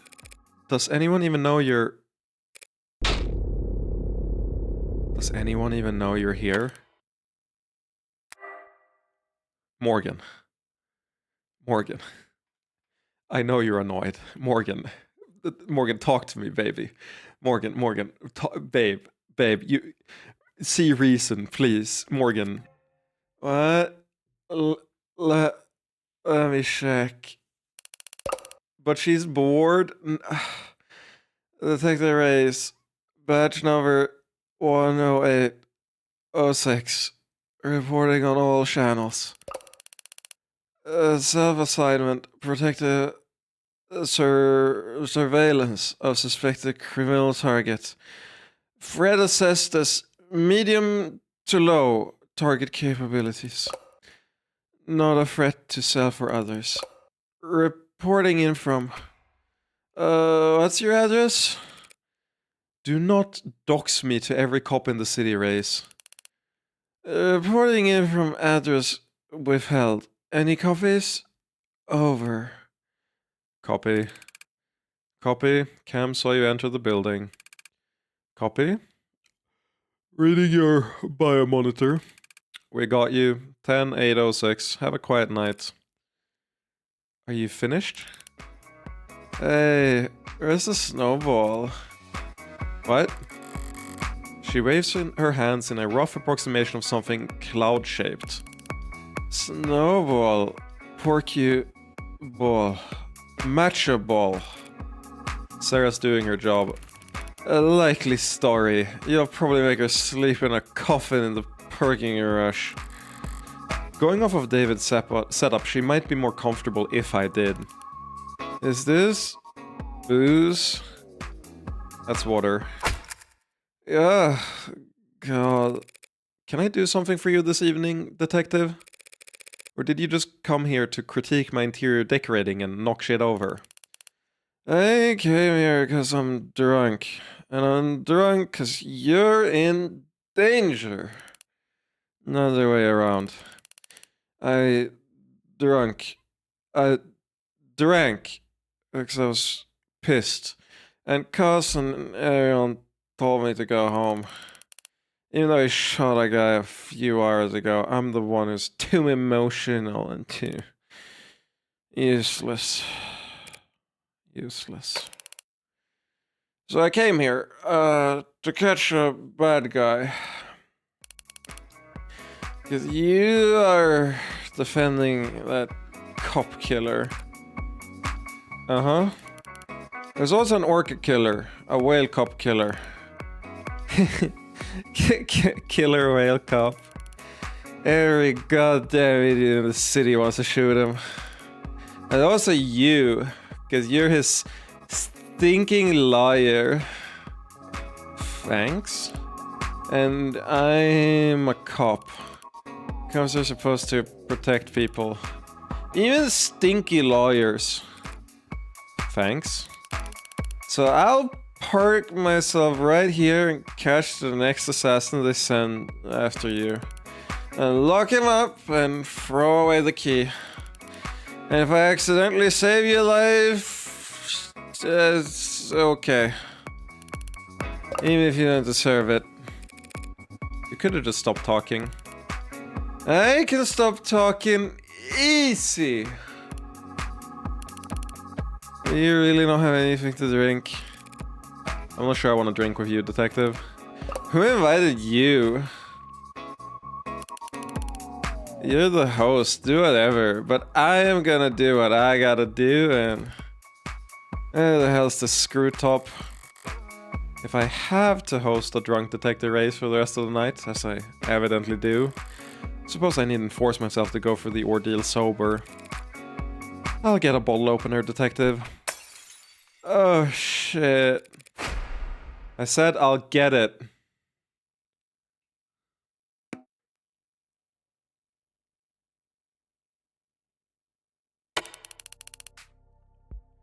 Wait. This is best part of the vid, where he breaks down the horsepower.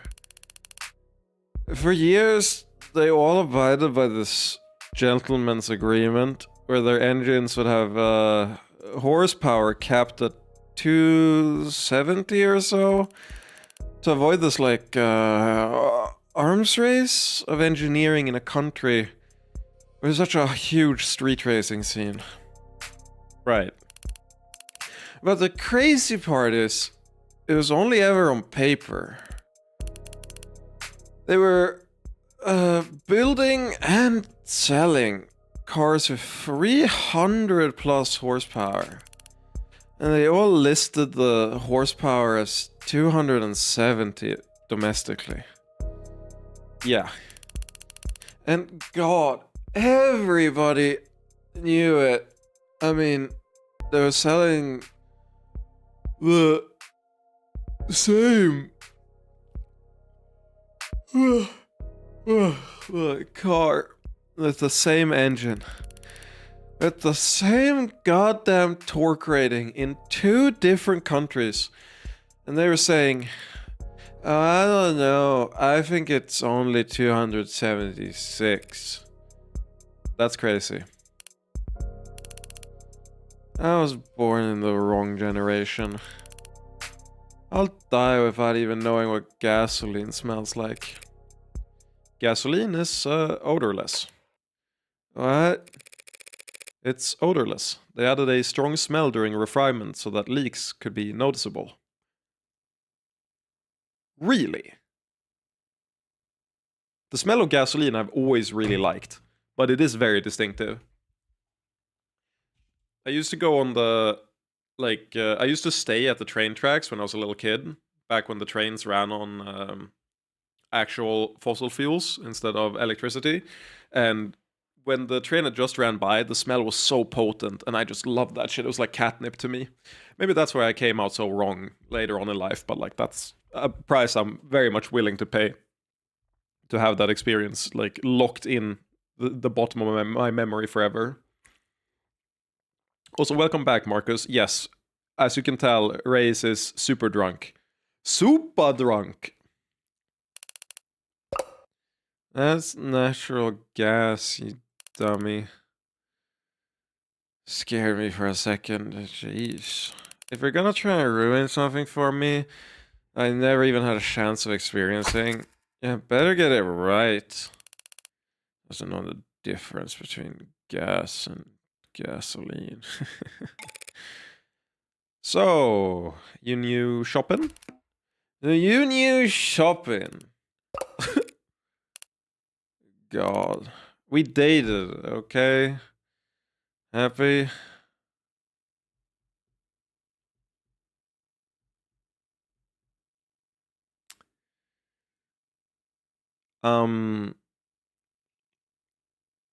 Canonically, you better be bi, or else this game is getting downgraded from the most lesbian game ever to, like, maybe top 5.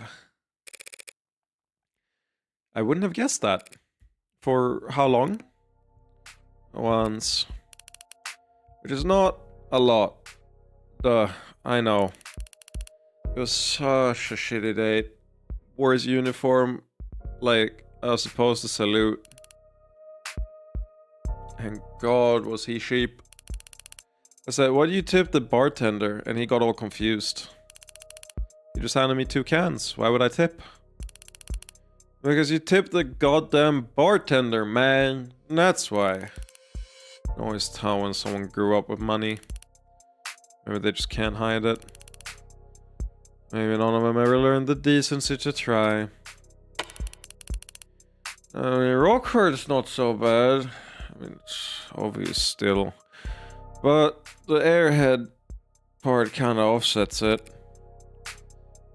Yeah, that's... What do you mean? Emma comes from money? Even you can tell a joke.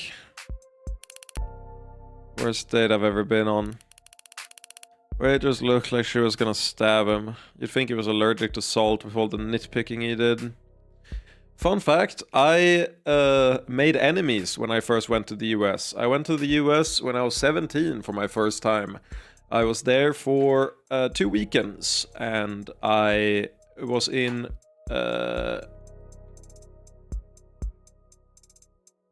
Oakland. That's how you pronounce it. I was in Oakland, and yeah, Rockford is rich. The family is rich, but yes, I was in Oakland, and there was a tournament there.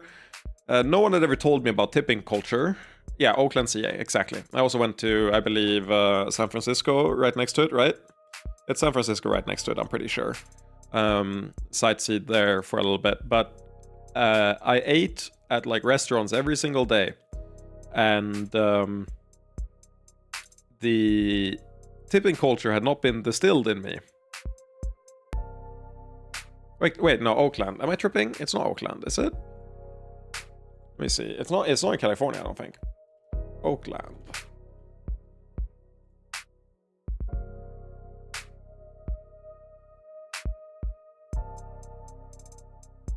Because wait. Am I tripping? Genesis 5. Smash.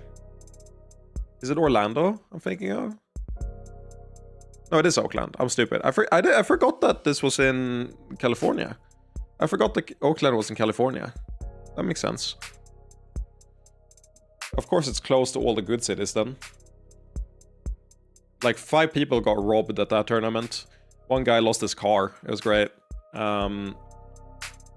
Anyway, I went and ate at a ramen place 4 times over 1.5 weeks, and the final time they looked at me so dirty and so tired, and it was only later I learned that.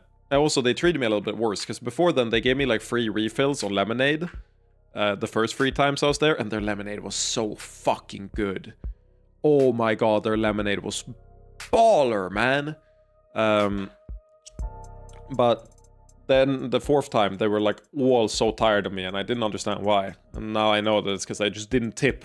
And I sat there for like an hour every time. If I search Oakland ramen, do I get the place? Top 10 best ramen places in Oakland. Yelp? The fuck? It was Marufuku Ramen, I believe. I'm pretty sure. Marufuku Ramen. Yes. Oh my god. Oh, the photos give me. Look at this. This gives me nostalgia. Yeah, I ate here, and I sat basically. I think maybe not exactly the seat, but I sat one next to it, and I was here for like an hour every day. And the ramen was fantastic, but I just didn't tip. And I also sat in like the bar stools at the front there. They're probably closed down now because you didn't tip. That's true. I think maybe a waitress or something starved to death because of my actions.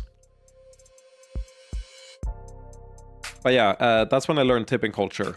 So it's always been weird to me to distinguish what am I supposed to tip for and what is it socially acceptable not to tip for. So I kind of just lean. I shouldn't say I lean towards the safe side. I tip service people, but I don't tip automated stuff. Or if I'm just taking something at like checkout or something. Dude, I think I was at like a CVS or something, and the checkout asked me if I wanted to tip. And I was like, no, I did this myself. It was an automated checkout. Are you stupid? It wasn't like donate to charity. It was like, do you want to tip? I'm like, are you dumb? No. Waitress looked like she was gonna stab him. You'd think he was allergic to salt with all the nitpicking he did. And then he has the balls to tip 10%. That is bad. Oh, what do you know? You probably haven't even been on a date since the 60s. How old do you think I am? I was talking about the tip.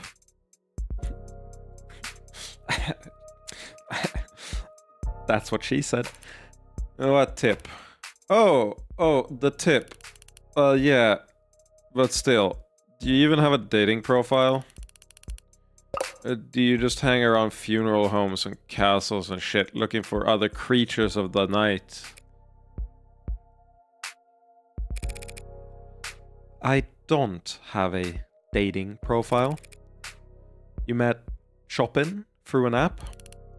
Yeah, a dating app for cops. Oh, it's the Nazi dating app that just got shut down by hackers. with all the data leaked. That makes sense. There's a dating app for cops. Yeah, just for cops. Just for all. What's it called just for all if it's just for cops? It's a... Oh, it's a pun. Well, not really a pun. Wordplay. Play on words for justice for all. The cop catchphrase. We say it all the time when we catch people. There's an app for everyone.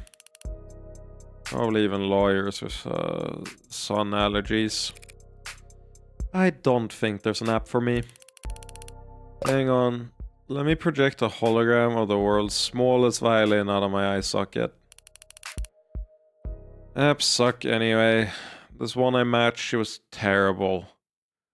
Her teeth. She was trying to smile or some shit. She was all teeth. I think it was her first kiss. She's bi! Canonically bi! The game is saved! Let's go, baby! Every game and every story should make every character bi canonically. That way, all the shipping can just happen like 1,000,000,000%, right? Like, it's just all endorsed and all correct. They can't even have preferences. They should all be fine dating anything else. You remember your first? I don't know why everyone's always so concerned with firsts.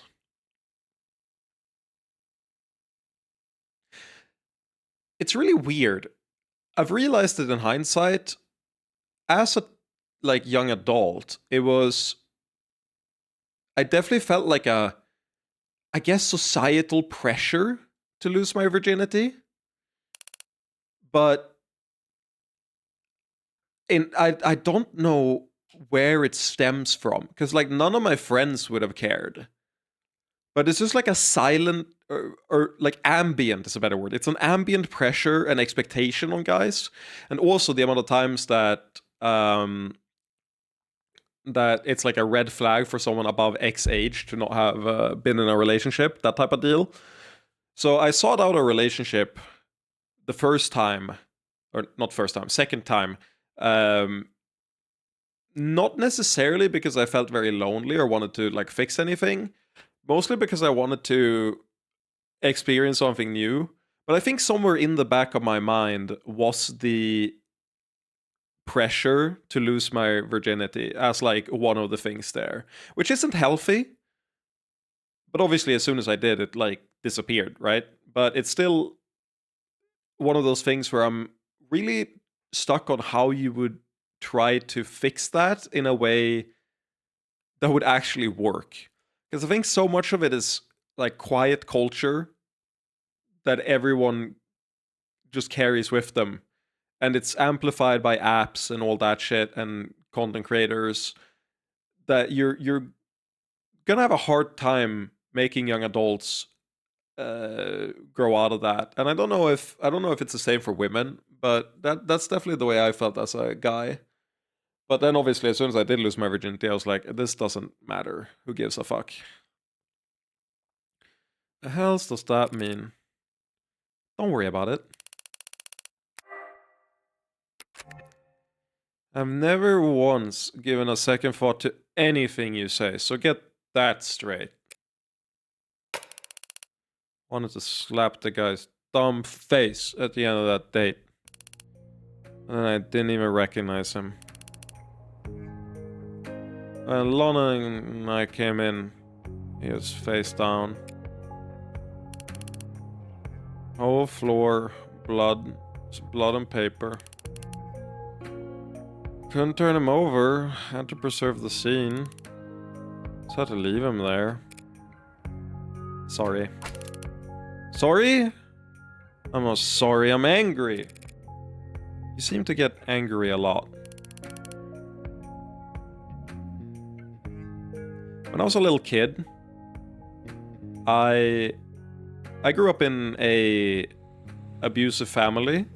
Not because my parents intended for them, like they weren't abusive necessarily by choice, but because of sickness and absence. My mom had a stroke when I was very, very young. And it's really interesting to me because I got to go to therapy very early. And I went to therapy for 10 years between the age of 9 and 19. Pretty much either every week or every 2 weeks. And as a kid, I used to have extreme outbursts. Like I would bottle up all my emotions and then burst out in really destructive ways. But I don't remember when. At some point, I learned that the response you have to negative, like stimuli, or not stimuli, negative events happening, negative things you perceive to be bad happening in your life. It's a choice you have whether you react with anger or like sadness / despondency. It's like a spectrum where you can sort of tune where you land on it. And they're useful for different things. Like anger is an extremely useful emotion, especially when it leads into like spite. Anger is a motivator. It makes you do things. The issue is that if you can't control yourself, you're gonna do a lot of bad things. But on its head, anger is arguably the best of the responses in terms of like getting you to fix problems. But what happened to me was I swapped throughout the years. I went from responding with anger to things to just extreme despondency. And over time now, I think I've managed to hit like a happy medium where I can sort of pick and choose. I very, very rarely get angry at anything like seriously. I think it's like a yearly event, maybe even less, that I get angry in a way that feels like a reaction and not a choice. And I also get like a hint of anger so that I want to do something about it. Like I don't drown in sadness. But it's really interesting how my, I guess, inborn / early learned behavior was to react with anger after bottling everything up. But then I like swung the pendulum all the way to the other side through therapy and then slowly tuned it back to happy medium. But yeah, anger management is sort of like a similar process about channeling your anger in ways that won't cause you to act before your reasoning kicks in. But it's really difficult with anger management because it's so addicting to be angry. So I have so much respect for people that have anger issues and then improve themselves through time through anger management, because being angry is insanely addicting, both in the short term and in the long term. It's why people look up like rage bait online all the time, even if they don't think they're doing it. Like if I open the front page of Reddit, somewhere back in my mind, I'm doing it because I want the endorphins of getting angry at the world because some terrible thing happened, right? So it's always a little bit interesting to me. I think anger is the thing where people have a hard time with forgiveness and like giving people second chances, especially because anger tends to mean you've hurt someone. And I definitely have the same thing where I will judge someone harsher for being angry at something and lashing out than I will for being sad at something and like sitting with that, stewing in it. But I also have a lot more respect if you can change your ways from anger, because I find anger to be a lot more addicting than sadness. Sorry, that's my heartfelt rant out of nowhere, because this game reminded me of the interesting like inner life or how my inner life has changed in interesting ways throughout my life. So I didn't take anger management classes technically, but I mean therapy when I was 9 years old was pretty much tied to making me not burst out in really harmful ways, which is essentially anger management. But obviously as a kid it's a very different dynamic than as an adult. I strangled a kid when I was 13, yeah, right. I got in an altercation with a kid and he'd been like soft bullying me for a while. I forget exactly what it was, but he also said like,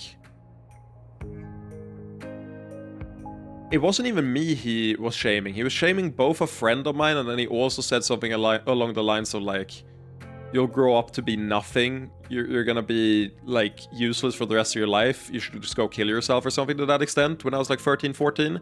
And I just jumped on him and strangled him until I got pulled off. And I think that's the only time I've ever been like violent as a reaction to something. I tend to get like ice hot coldness when I get angry. Not like red boiling hot. Can't stop myself from acting anger. But that guy, I wonder what he's doing now. The best part is, we became friends 2 years later. I just don't understand what led him to say that at the time. But yeah, I threw a chair at him, and then after that hit him in the back, I jumped on him and tried to strangle him as a 13-year-old. I was a fucking gremlin. Please don't arrest me for that. You been to anger management? You know what that's about? Managing anger? Keeping calm, not letting your emotions control you. I'm great at all that. If you say so. I do say so. What I'm feeling most of the time? I'm a goddamn saint with how calm I stay. I'm just too small. Little hole in the bottom of a big water tower. It's so faster than it'll ever drain. If I was big, I'd trample this whole city down. Long, long before my anger's gone. Little did you know that the real treasure was the friends we strangled along the way. Real. I think the best part was, I think that's the only, or not only, but it's the instance of bystander effect. I think it might be like the only major one I've seen. It's the only one that comes to mind. Because there were like 10 kids watching us. And none of them did anything. They all just kind of stood there. I was like, I think, I remember that I was like, I'm gonna strangle him until someone pulls me off.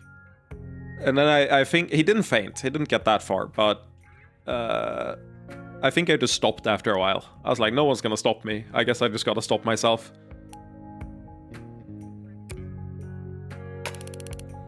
Even seem like people from the hall. There's two people-shaped things, face down in blood. Sosuke and Chopin, they were both face down.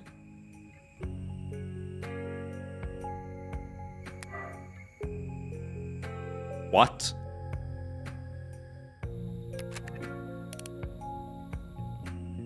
Okay, one more for Rogers being the murderer.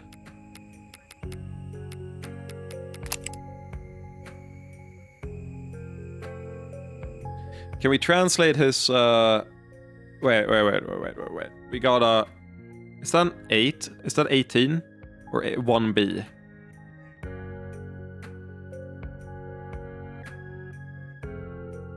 Number 2. Alphabet conversion.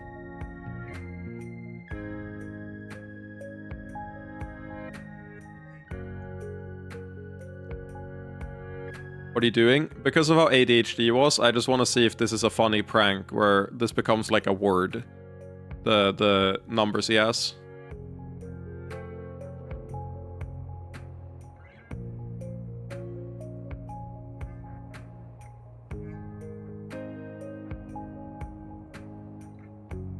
Oh, it's because I did that.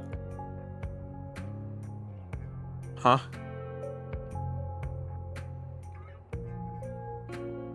Oh, separated by space. Okay, I see.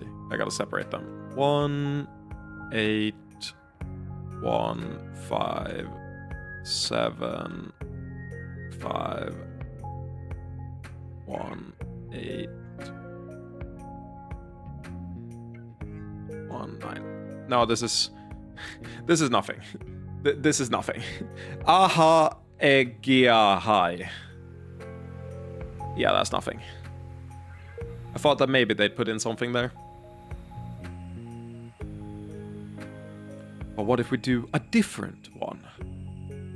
Or we do a different thing? We do hex. We do ASCII, we do binary, we do periodic table. On the periodic table it's Hohenbündenhof.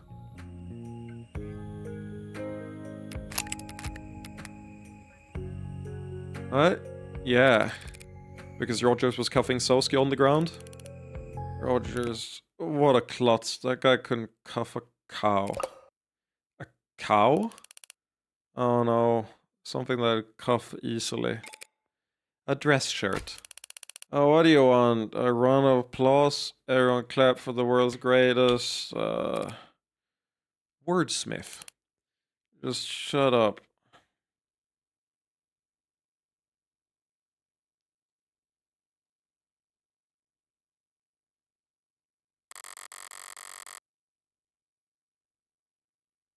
I feel like I would be so uncomfortable together with Raze. I'm doing the thing where I yearn and think about a relationship with the characters in the game, and I could not possibly date Raze. I would be way too on edge due to the anger. ACAB, yeah, of course, that's why. Persuading her to remove her shoes and socks before tossing her up the stairs was the very upper limit of my patience. Making it off the floor and onto the bed is up to her.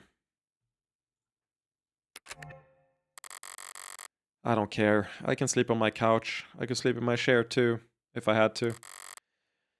I can fall asleep in any position, actually. It's not actually worth bragging about, especially to myself.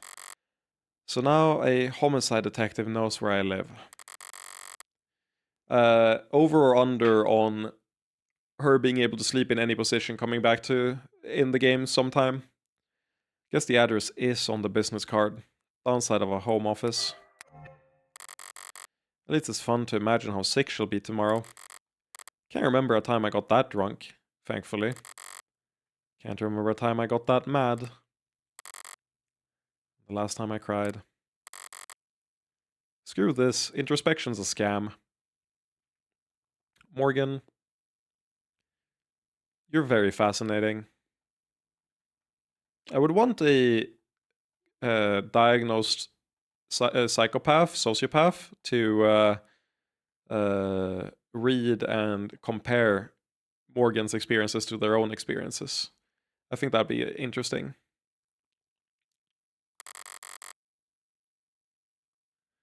I'm not nearly so flushed that I can afford to waste time on it. I don't think therapy is doing anything for her, Kirby. Oh my god. Stop smiling like that. Actually, never mind. This is trauma. Stop smiling like that. Yes, you found a teacher's missing keycard. No, you're not Sherlock Holmes. Or whoever his lawyer was. Oh, I'm sure. You're gonna be the most popular kid in school overnight now. Oh, I wasn't being that sarcastic. You better hope it's somewhat true. A line for your little club's sign-up period is next week, isn't it? I don't want Morgan to go to jail. She's probably like a net good on the world despite the murders. Actually, you'll need to find 4 members. I'm gonna be out that day. Family thing. What a face. You show everyone puppy eyes. Puppy dog eyes that pathetic? I seriously doubt it. No, I think her job as a lawyer probably has saved more people. Yeah. And I still think the number of people she's helped as a lawyer probably outweighs the number of murders.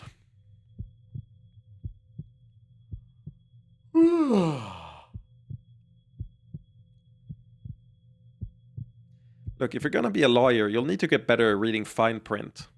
See, you need 5 members to found a club, but if you have at least 2 students present at the qualification time, you can get an extension. I mean, even you can get 1 person to join, right? Just use that winning personality of yours. It's a family thing. I can't say no. Nothing. I didn't say anything. Okay, 1 more point toward it being Emma. Because family thing, Rockford being Omega uber rich, and she seemed to have reservations toward them when in the courtroom last we saw her. 11:33 a.m. August 16th, 2086. State Building.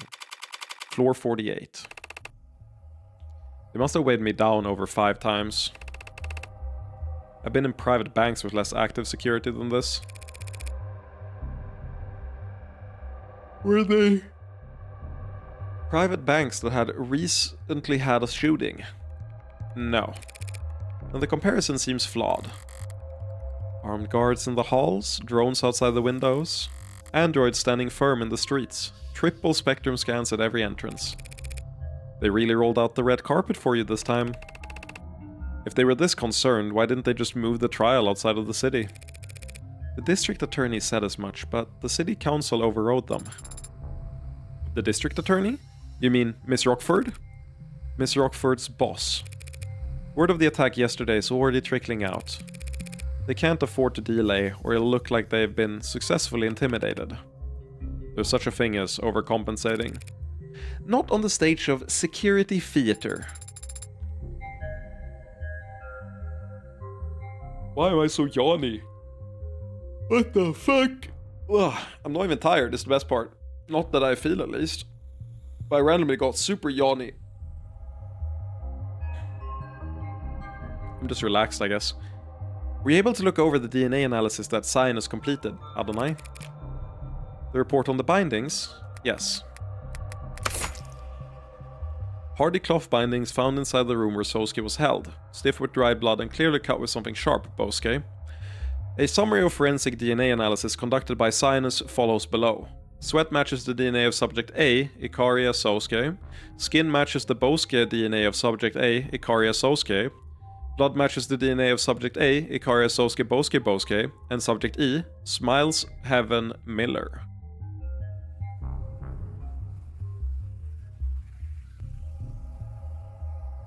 Huh? Did it fall in the same blood that Miller produced after he died? But they were pretty far apart from each other. Didn't he cut himself off in the torture room?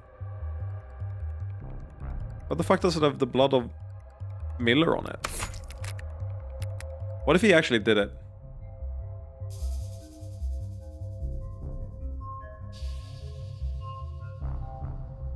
Yeah, that's why I fought Kirby. I feel like they have infinite budget. Everything about this place makes me feel like the state is like a billion times more wealthy than anything else.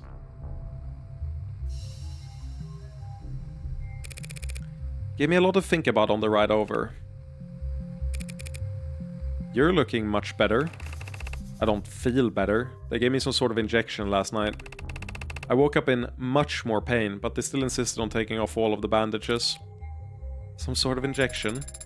Sosuke consented to intravenous injection of a recovery accelerant at 9:33 PM last night. You consented without knowing what it was? I nodded. Thought it would help me sleep. That interrogation room floor isn't exactly ideal for rest. Spoiled brat. Is this the same guy who was confidently telling me he was fine with going to jail? What about you, Adonai? Were you able to get any rest? You know what they say. No rest for the wicked. I slept like a rock. Eventually. Didn't even wake up when a certain unwelcome guest stumbled out the door in the early morning. Thank God. That wasn't an adjutant though, was it? Or, oh yeah. And then Barrows came in and I thought episode 1, I thought you meant episode 0.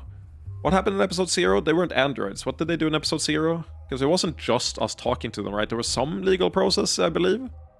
Or was it that they were accusing us and were gonna take us to court and we basically owned them in the marketplace of ideas before? Yeah, they never got to it, right? We owned them in the marketplace of ideas before they got a chance to. Makes sense. But it was an accelerant, huh? I thought there was something familiar about this discomfort. Yeah, makes sense. Yeah. And Barrows is for the real important shit. They gave it to us back in the military on occasion. You heal up faster, but it still takes the same toll overall. Explains why I feel like all my bruises are fresh.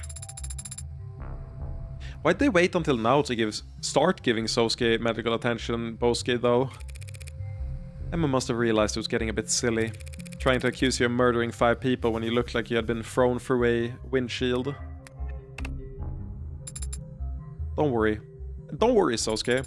You're still handsome, even without the rugged edge that your injuries provided.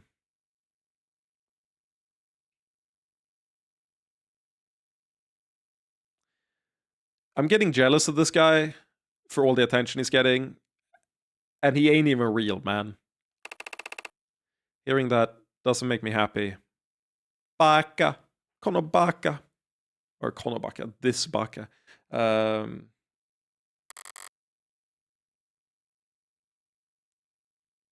The android girl is the one straight person in the game. True. Then why are you blushing? He really is a tsundere. It's not like you're spotless. You still have a mark under your left eye. Uh-oh. No, I've had that since birth. Okay, time to check every other profile. Does Chopin have it? No. Does Creek have it? No. Does Daisuke have it? No.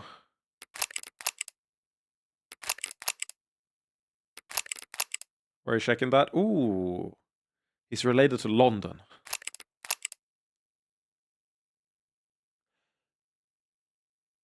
Intriguing that he has it in the same spot as Makoto Ikaria. Why are you checking that? I love to check relations between characters, and I feel like they wouldn't mention it like this if it wasn't relevant. I feel like it's going to come up. Why are you checking that? And it's new information. Bro, it's a detective game. Of course I'm checking everything. I wonder if it's like a tracker or something. It's weird that he'd have the exact same pimple that Makoto has if he's not related.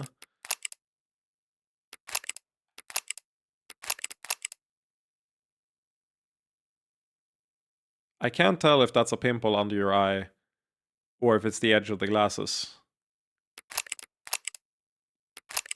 God, we're so cute.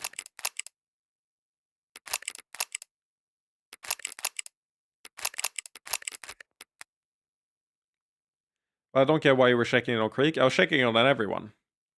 I'm checking it on every character.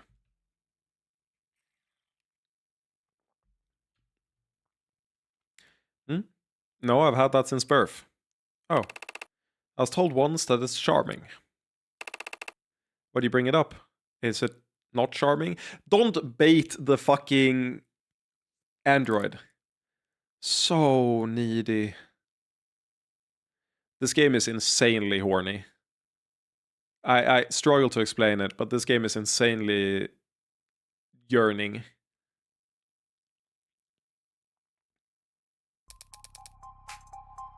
Thank you for clarifying that for the court, detective. It was the same story told me yesterday down in the lower wards.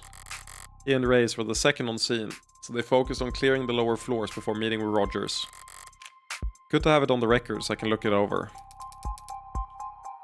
As for the next item on the docket, calling the defendant to testify. Seems like it's gonna be a nothing burger. Yeah, I skipped that. Not entirely, Your Honor. My client waives his right to decline. Does he now? Why did that skip? Huh. One of my shoulder buttons skips text sometimes, but not always, and I don't understand why.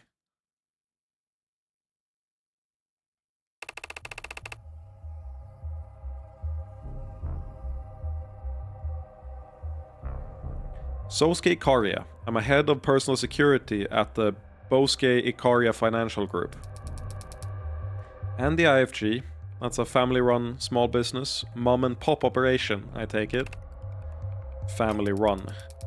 Well, Mr. Ikaria, I feel like the court already has a strong understanding of the circumstances you found yourself in. How you were captured and tortured by these 4 known criminal associates, all of whom are now dead. How you were found standing over the body of Officer Chopin. I suppose all anyone can ask is, what do you have to say for yourself? Did London and Reyes see him? Or is this just Rogers? I mean, Reyes mentioned that he was laying down next to Chopin, right? Not standing up. So this seems a little bit fishy in my head. What do you have to say for yourself? I can only tell you what I remember. Even if that's Mostly pain. How about after the pain? How did it end? I woke up to the feeling of my blood drying on my skin. Familiar sensation for a head of personal security, I assume? Okay, the schoolgirl is so clearly Emma. Like, everything about her design is so similar. Objection. I can answer. It was a novel experience. I pulled off my blindfold and felt like I'd stepped into the desert. White flaring in my eyes, heart thumping in my temple. But I realized there's a gun in my waistband. The indicator showed it was spent. Didn't know what to make of it. Does this gun look familiar to you, Mr. Icaria? Yes, that's the same gun. Let the record show the witness has admitted to wielding the same mag US used to kill 2 of the victims. Not quite how I would phrase it. Is this okay? I stumbled forward, towards a door, and past it the whole room seemed red. Well, wielding, we planted the gun on his waistband. Well, it's correct. It's just the phrasing wield is a little weird, but this is what happened. And after that, you don't remember? Anything else you'd like to say to the court, Mr. Icaria, before we finish? There's one more thing I recall. I remember holding my sword. So he admits it. Nani? No, he said that was wielded to kill. Not that he was the one who wielded it to kill, but that it was wielded to kill. Wait, no, what? She said wield to kill. No. Let the record show the witnesses admitted to wielding the same mag US used to kill 2 of the victims. That's reading comprehension moment. That's not what she said at all. What do we have in the evidence now? Ooh, we have London's testimony. Detective London testified that he and Detective Reyes arrived at the second pair of officers on scene. Rogers had already apprehended the subject, so we focused on securing the area. Sunshine and I cleared the first 4, all the rooms were empty, but one was unlocked. That room is gonna come into play somehow. Could have sworn I heard you say that. I don't think I did. I did say used to kill, but whatever, happens. You remember holding your sword. Eto bleh. I love it. Woof. Soink, Scoob, that ain't good. That's very interesting of you to say, Mr. Icaria. It was on the ground, and it's important to me, so I bent over and I picked it up. Do you recall the next thing you did with that sword, Mr. Icaria? No, the next thing I know, I'm being transported and read my rights. I see. Your Honor, do you feel we need to continue? The questioning? The trial. Ouch! Ready to begin cross-examination at any time, Your Honor. If you insist. Round 1, fight! Surely we're past round 1 by now. The cut bindings having Miller's blood on them is really weird. Actually, is it?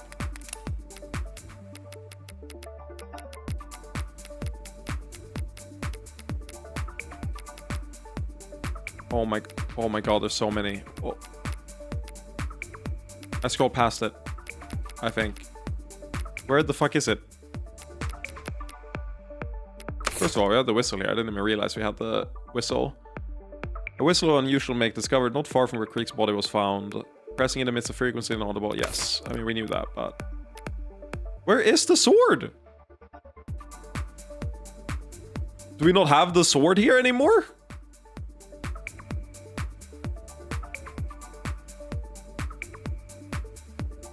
Yeah, Yoru isn't here. Bro!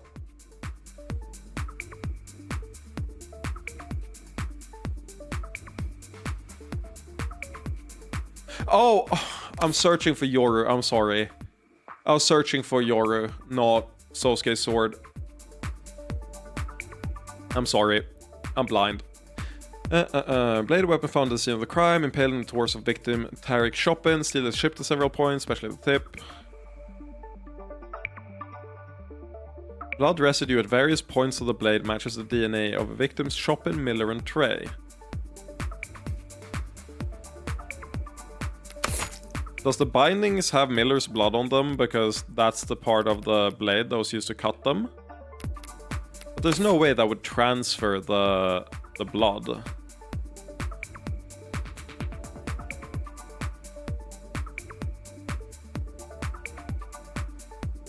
That feels weird. By the missed whistle. What do you mean they missed the whistle? We found the whistle by talking to Han afterwards. Oh, you mean that they missed it? They missed it on Creek's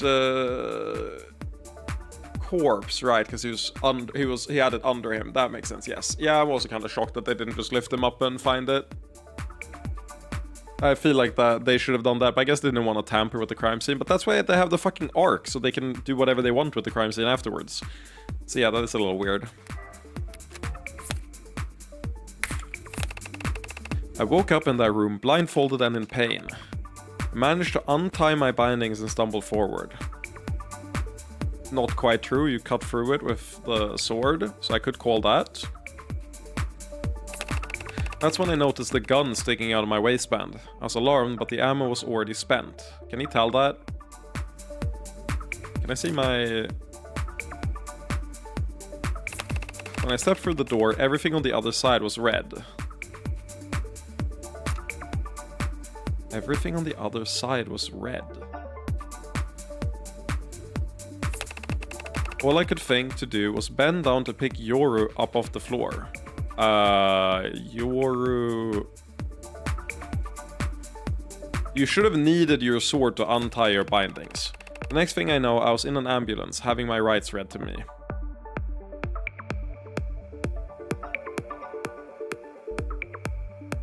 Didn't we plant the sword on him so that he could untie his bindings? Or like, slice it open? Sovsky isn't lying about anything, is he? Let me double check that it says that on the binding.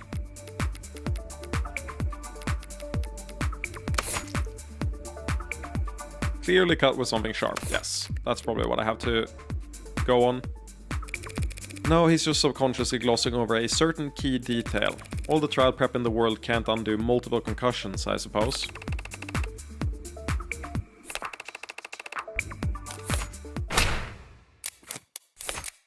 Used to buy and cut with a sharp implement. I mean, I think you can present either of these, but I'm gonna say cut binding.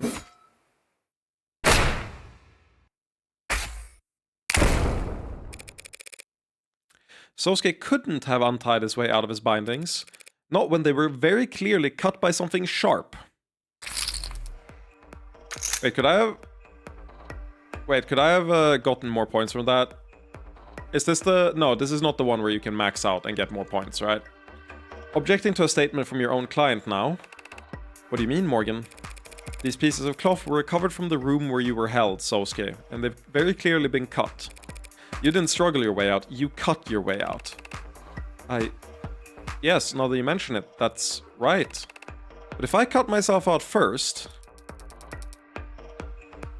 Your Honor, the people ask that the defense do their testimony coaching before the trial begins from now on. As it stands, this has been a colossal waste of time. Yeah, I mean, this detail probably isn't important, right? It's very important, Your Honor. If he used a blade to cut himself free from his bindings, that means Sosuke couldn't have gotten free until someone handed him a blade. Meaning that the people's theory of a daring escape mid-interrogation is... It's doing just fine, thank you for asking. None of us in the court here today seriously believe this man or his memory can be taken as the truth. I really like how blue this gets. This is I really like the neon, like, table. God, eating made such a big difference that I would have searched for that word for like 35 minutes before I ate. Very nice side boob too. Go to horny jail. Bonk, like, immediately. None of us in the court here today seriously believe this man or his memory can be taken as the truth. Then forget him and just look at the bindings.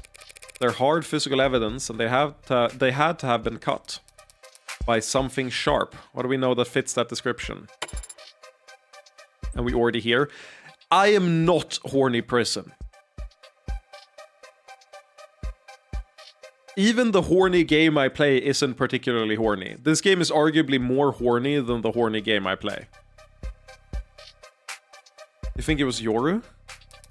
His captors kept him bound in that room most of the night, then cut him from his bindings with a sword to bring him into the main room for questioning.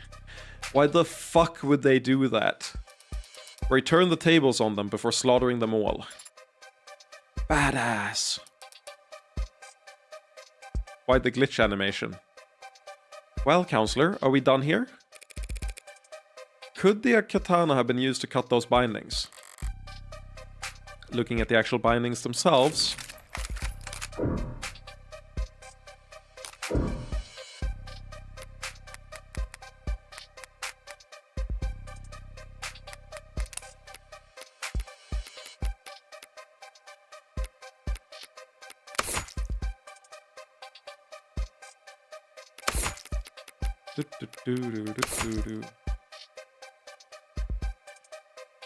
Something sharp.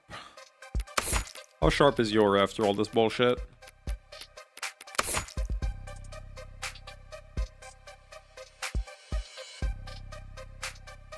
I mean, nothing about this implies it's not sharp.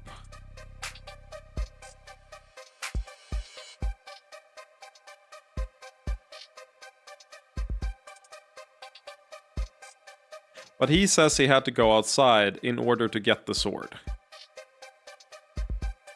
So it's a question of do we have anything that proves that the sword was outside where he was? Did we plant the sword on him? It being shipped implies it's not sharp? Really? I mean... I guess so. It says at several points.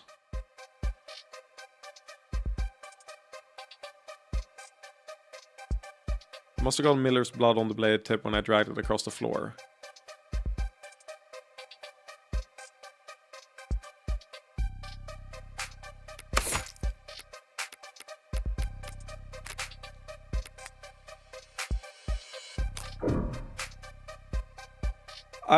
The only hint we have is that it shipped. So I'm inclined to take Munch at his word.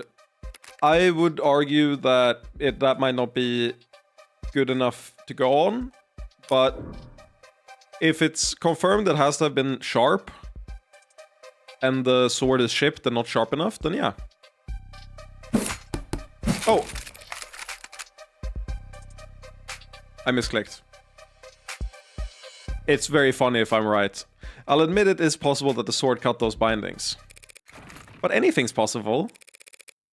And the DNA evidence points to a different answer. Wait, I raced, right?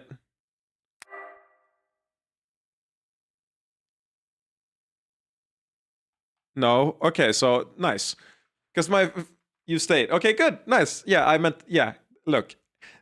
You need to understand, I'm a top player. I'm a top of the devil player, and my game sense is immaculate.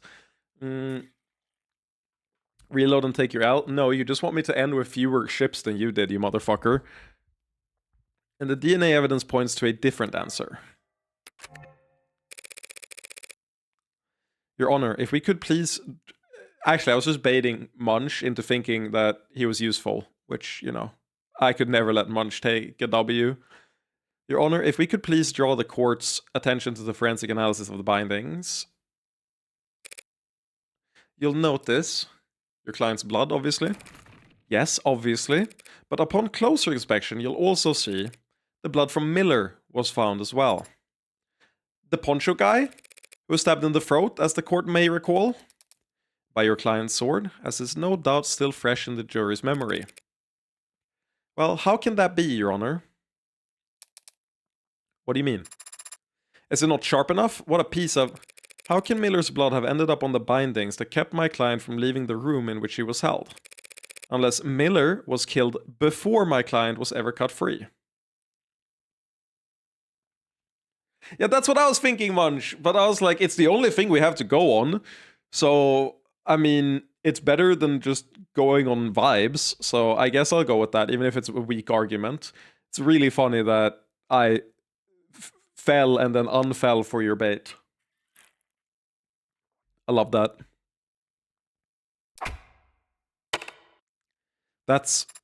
kind of a big deal, isn't it? This is the second time this happened this playthrough. Yep. I thought so, at least. She's lying! That's not possible! Masaka! Nani? You thought wrong, counselor. It's true that the katana has blood from Miller's stabbing on it, and I'll admit that it's surprising to see his blood on your client's bindings. Miller's autopsy shows he had no wounds besides the fatal puncture in his neck. So the bindings on my client had to have been intact at the time Miller died.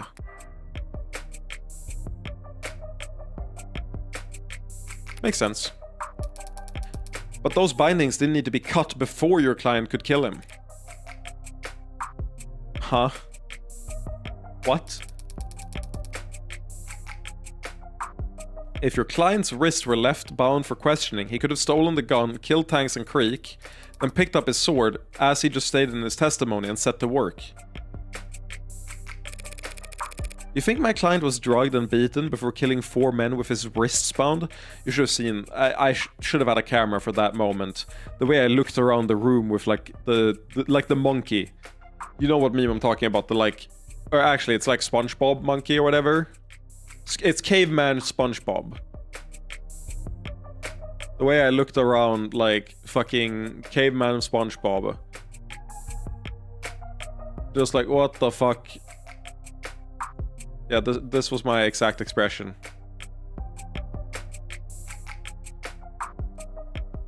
Yeah, I've never seen a bigger glazer than Emma for Sosuke. Except, possibly, Sarah. Meanwhile, Bosuke is just potential, man. True. You think my client was drugged and beaten before killing 4 men with his wrists bound? Hardly impossible for a man with his talents. There's no other explanation for why he would cut his bindings with a sword that, as you insist, must have already been used to kill Miller. No other explanation. Not even if he used something else to break out of confinement? I mean, it has to be the knife, right? I don't think you can cut with this. I think you could technically do it, but it would be really fucking hard because you'd have to like stab it over and over until it got too weak. I mean, has to be the knife. I don't see what the fuck the bat argument is. Oh, yeah, they would. Oh yeah, right. I forget. The evidence says it was a sharp cut. Yeah, it has to be the knife. What if my client had simply used this to break out? Why did this read like a Jackbox prompt? This is a Jackbox prompt. What if my client had simply used blank to break out? What the hell is that? What the hell is that? First unlisted evidence. We'll figure out how kangaroo it is based on how they react to this, you're right. Way overcooked from what I can tell. It's a murder weapon, Your Honor. One recovered from the scene of the crime. That knife. Yes, that's what I grasped when I first woke up. Masaka! What she said! There's nothing about a knife found seared to perfection in the Ark's data. Is it overcooked or seared to perfection? This knife was not found inside the building, Your Honor. I retrieved it from the alley immediately beside it. Your android did? Need her to submit video evidence of the entire afternoon to verify it? Doubting Thomas? It's not the android I'd have trouble taking at her word, counselor. What forensics have been performed on it? There are no fingerprints remaining and the DNA present in the blood is too damaged to be of use. But I have identified at least 2 different blood typings. AB and B-, Your Honor. Your Honor, the people are of course interested in forensic analysis of any evidence that seems pertinent to the crime at hand. But this was retrieved from an alleyway dumpster. A soot-filled dumpster drum near an alleyway dumpster from an alley in the lower wards. Without strong evidence linking it to the crime, I see no reason to entertain the idea that this is some kind of fourth murder weapon. Did the bat kill anyone? It's the gun. I guess we bonked someone over the head with the bat, right? Third murder weapon. What?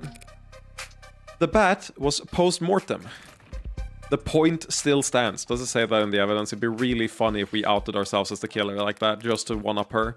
That might be the funniest thing ever. I trust that it doesn't, that we didn't do that, but it'd be so insanely funny if we just wanted to one-up her. Yeah, post-mortem. Good.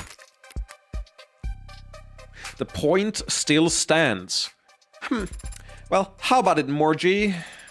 Any link between this totally not suspicious fire-broiled knife and our crime?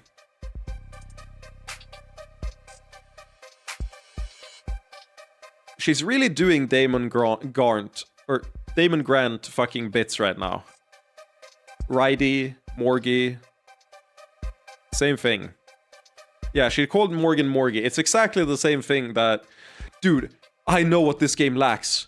I can't believe Oh, the breakdown scene with Young wasn't nearly as good as the breakdown scenes in Ace Attorney. We need them to like spawn thunder and lightning when they have their breakdowns. And I realize now I need AD84 to have a mental breakdown. And like short circuit. Any link between this totally not suspicious fire-broiled knife and our crime? Or should we just throw it back in the garbage? Again, it was a suit-filled drum by the garbage. Of course I have more to go on than mere proximity, Your Honor. I have proof right here that this knife was what Sosuke Bosuke used to cut himself free.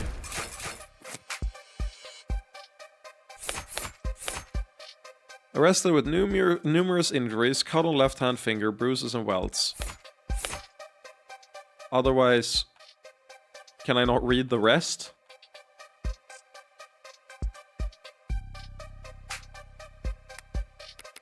Well, I do still have access to my evidence, so it's fine.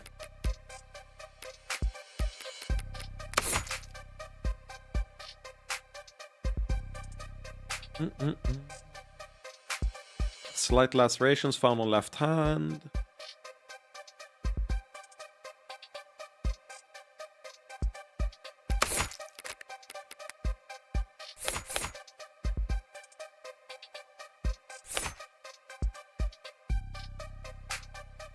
It has to be that it's sharp, right?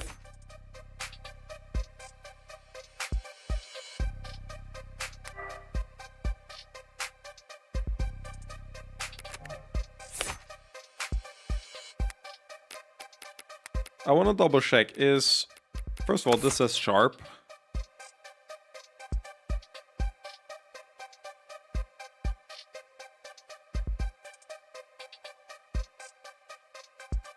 How the hell did it end up outside? Yup.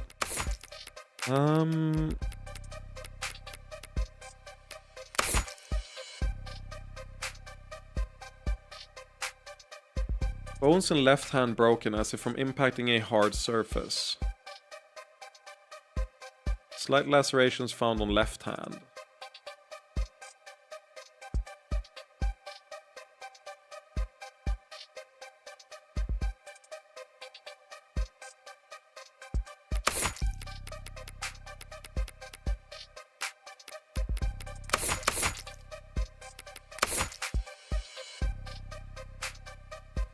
Still shipped at several points, especially the tip.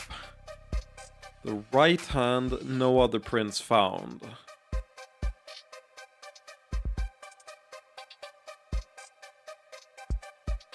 His right hand was broken. So, is the argument that he couldn't have cut himself free with the right hand and it doesn't have prints from his left hand?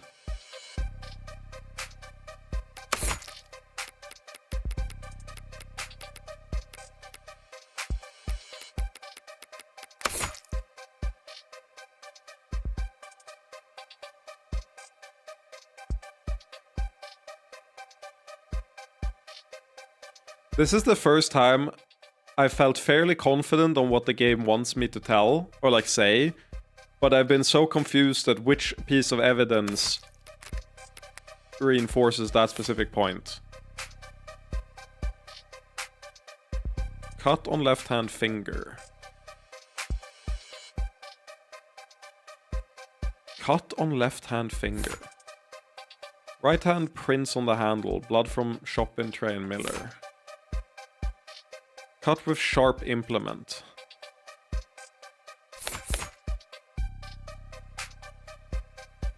Every piece of evidence here could support the same point, is my issue. Cut on left hand finger. This is right hand prints and his right hand is broken. Would it not have prints from the other one? Wait, how did he pick... Why did he pick it up with his right hand afterwards? What the fuck?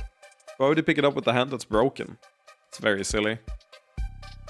I really like the story that drugged, wrist-bound, unarmed Sosuke broke out and 4v1 the trainer criminal Blue Bloods, and then Roger soloed him after he broke out of his bindings and got his katana.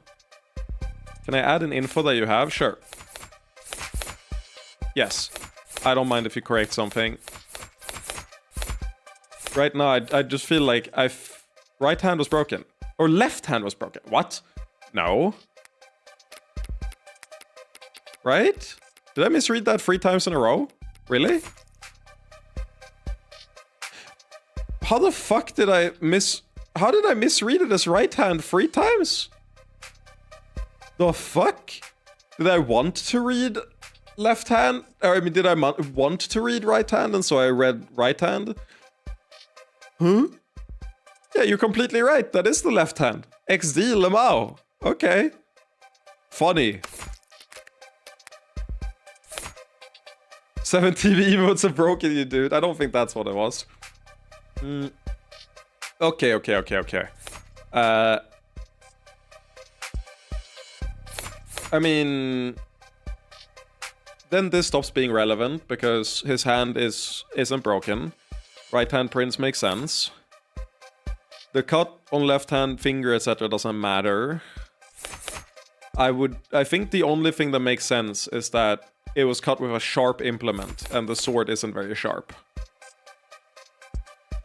This specifies the prints. This specifies the damages. This is the only thing that refers to what cut it. So I am going all in. That was wrong. The bindings, what of them? They were clearly cut with something sharp. Yes, we've been over that. And the knife is sharp. You can't say it's shipped and then... Motherfucker, man. I lost so many ships from that.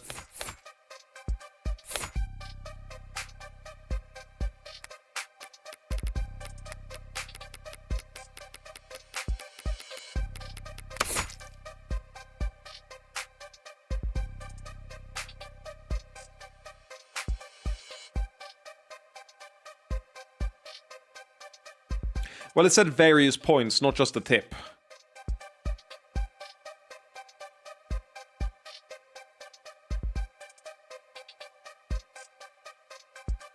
I don't see why his condition here rules out one or the other. What here rules out? The sword. Blood from various sources across the interior front of the body. Source? Yeah, it's in the sword here.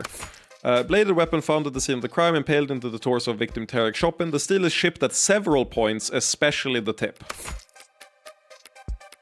If it only said the tip, I would agree, but it says shipped at several points.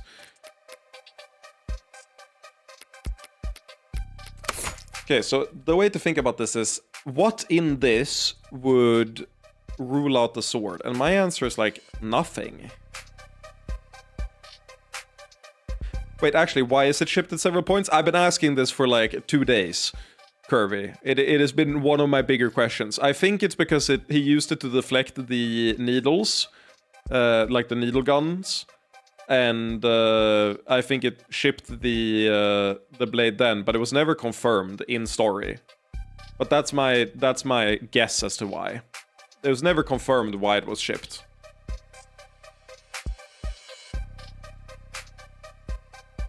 Others' blood across the top of feet and pant leg.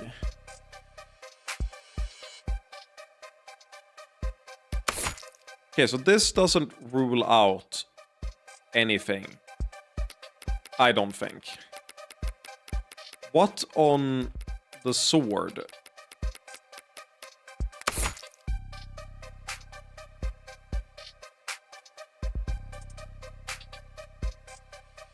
I don't understand why this would rule out the sword either.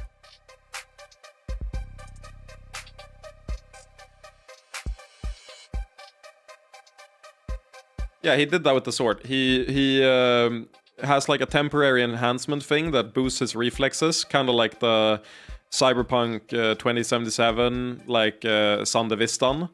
And he activated it when he was defending Makoto, and he defended against a bunch of needles. The arrow seems really easy now. Well, he said he could catch it barehanded. I feel like the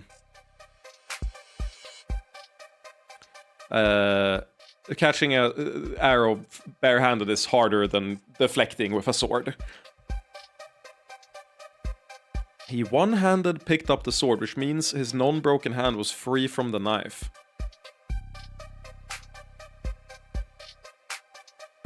Does it have to mean that?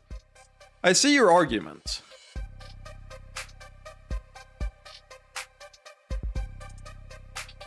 But also his hand was broken. Would it really... Like... I don't agree. That feels wrong. At this point, I'm wondering if it's something that's not in here, and I have to think logically about things that are outside the evidence. Let me actually... What's his...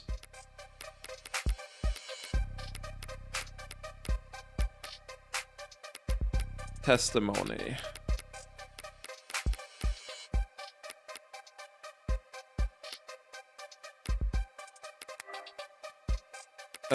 Creek's the wrong one. It's Miller I'm looking for.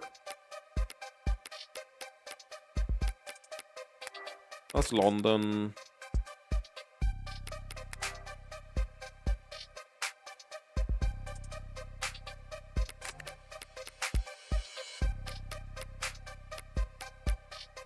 Didn't we get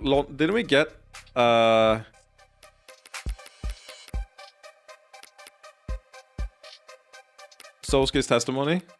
Am I tripping? I guess we didn't yet. I don't know why I'm thinking we did. Yeah, I agree. I agree, Kirby. But I wonder if it's... They want me to present the sword or the... You're literally in it? I know, but sometimes you get it. Like the London one, I think we got before it became evidence.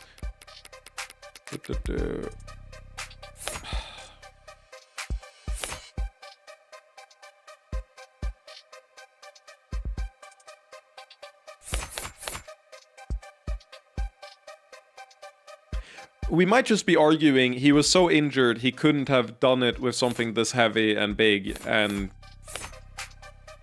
it has nothing to do with the sword itself and just the state he was in. I'm gonna go with that and bet it all. Okay, we're right. Good. Just take another look at that. Your client's medical intake record. Little late to still be drumming up sympathy, but if there are shirtless photos in the file, I suppose I have a duty. There are. What? I did not remove my shirt for... If I may please direct the court's attention to one specific item. Slight laceration found on left hand. Are you really gonna argue that you couldn't have done that with the...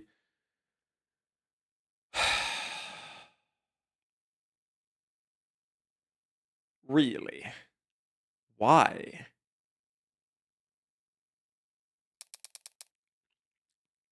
What do you mean slight? Like a paper cut? More like a cutting board accident. Neither paints a very gallant picture. But if he had a cut on his finger when he was first arrested, then it must have been sustained around the time of his escape. Like when he was using a knife to cut himself out of bindings while blindfolded. And this couldn't have happened with the katana. Wait. What the fuck was the original argument? Have I been arguing the wrong thing?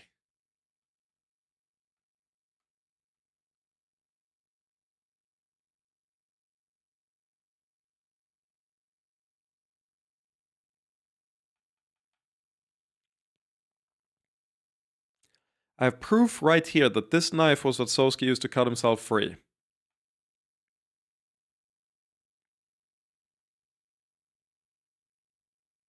But that's the wrong one, so that doesn't count. That's the wrong option.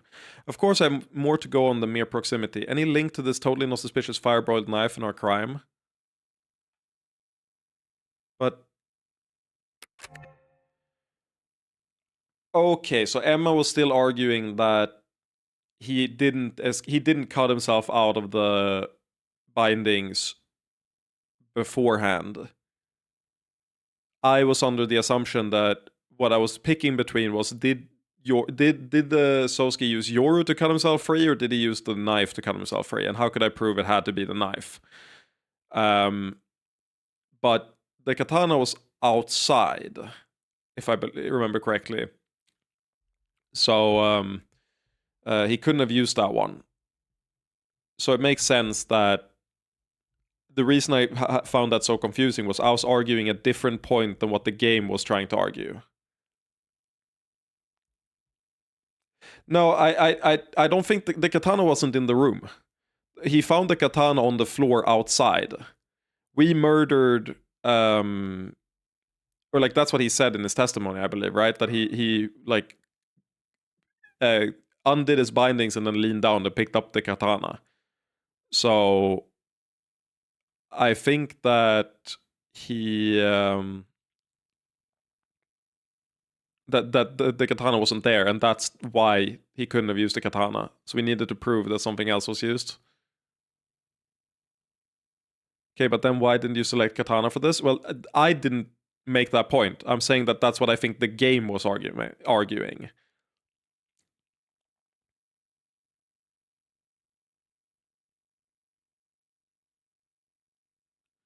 And picked up his sword, as you stated, instead me.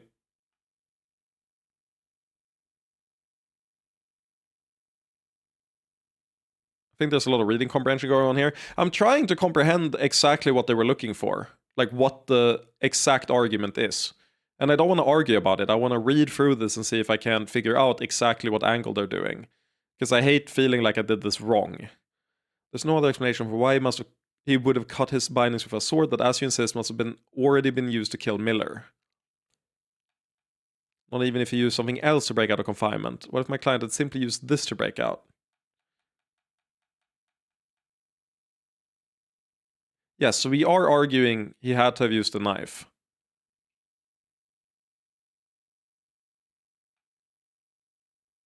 Are we implicitly also arguing that... I mean, we are implicitly arguing that he did this before breaking out and getting access to his katana, which means that the cut had to have come from something. But what trips me up about that is the cut could still have happened from Emma's, like, assertion.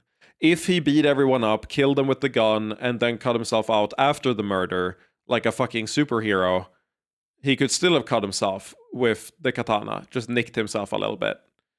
That's what really trips me up. I don't think there's anything... like, the link here feels really weak to me.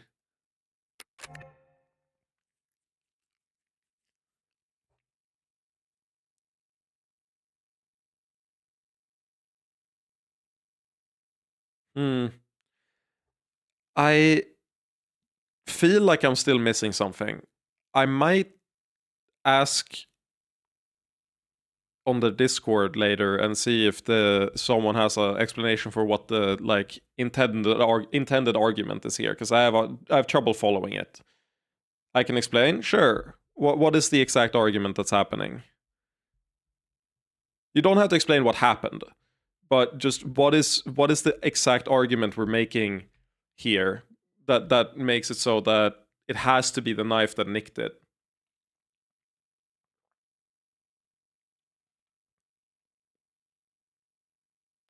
Because I feel like this is a little esoteric. This is the first time I felt a little lost after one of these segments. Anyway, while you explain, I'll grab some soda.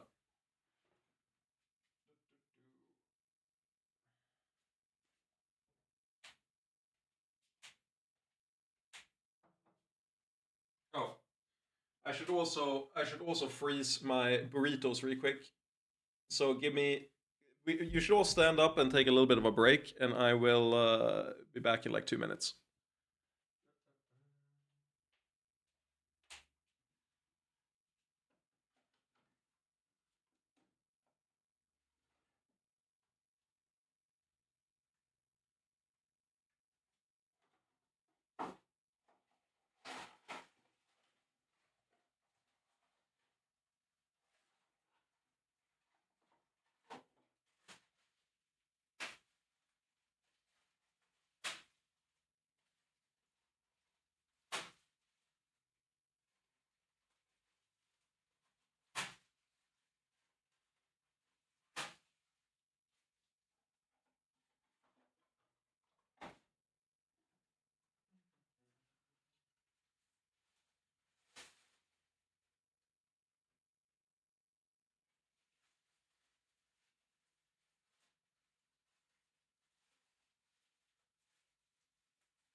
There we go.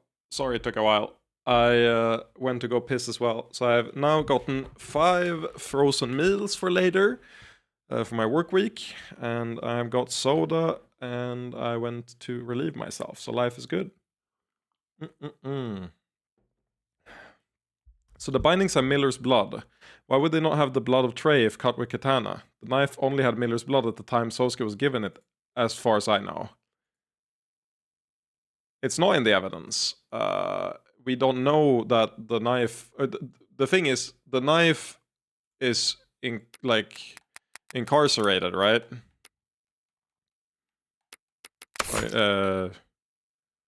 What's the word? Not incarcerated, that's a crime. Incinerated, yes.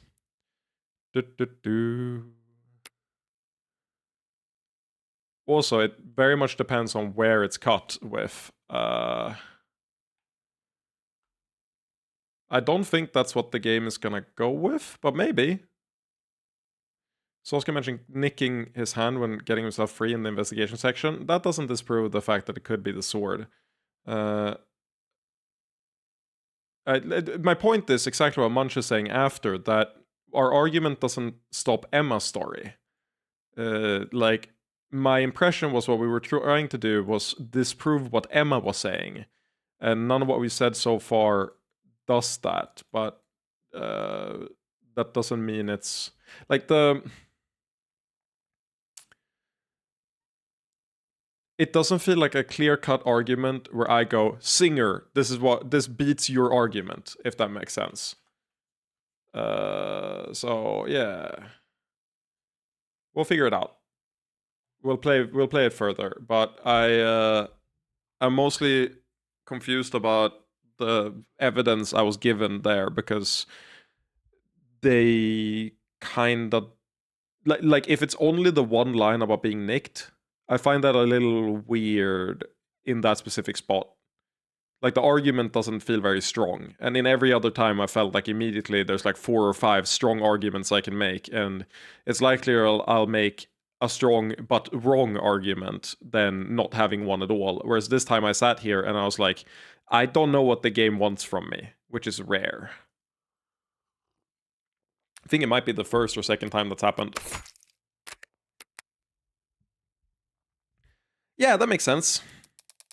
Even a master swordsman can nick himself on his blade every now and then. His katana was found with a lot of blood on it, yes, but none of his own.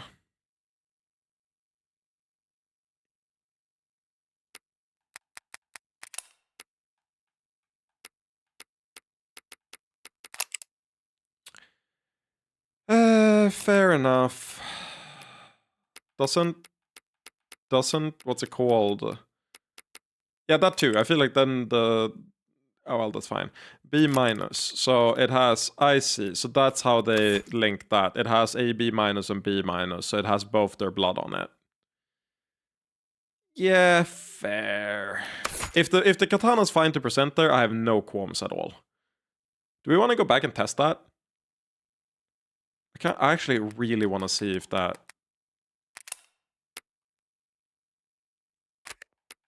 I really want to see if that works.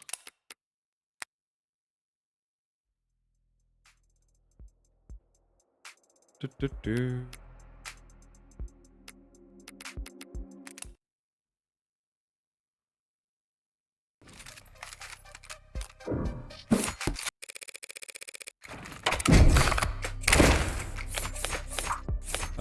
My knife.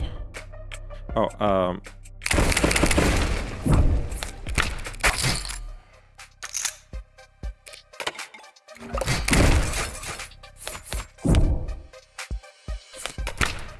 the katana, that's your proof? Of course it is. Just look at it. You think it cut the bindings on his wrist with a sword that long? Oh, that would terribly awkward to do.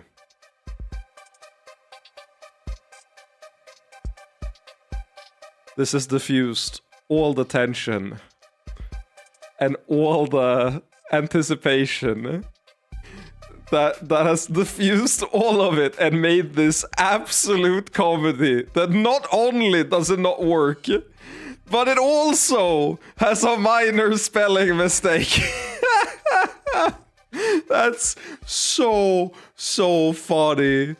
Oh my god. Oh my god. That is so insanely funny. I love that. Okay.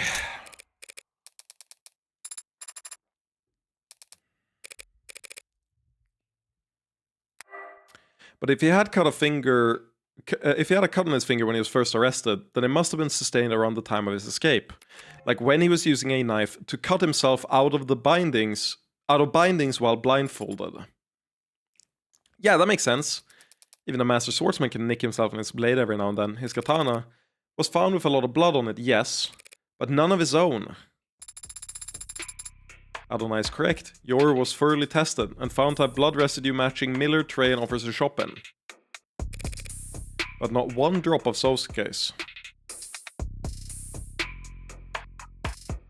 What tilts me is the blood was the reason wait, this might be revisionist history, where I've reconstructed a memory in my brain, so it's completely valid if I go back in the VOD or someone goes back in the VOD and disproves this. I'm fairly sure I mentioned the the nick in relation to the knife, didn't I? Didn't I present the knife? No, I presented the knife because it was sharp. I'm wondering if because I did mention the nick, and I'm wondering if I was thinking about the blood at the time. I feel like presenting the knife should maybe also work there.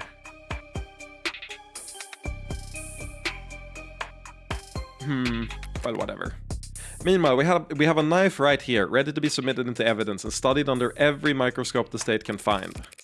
That just so happens to have Sosuke's exact blood type on the tip.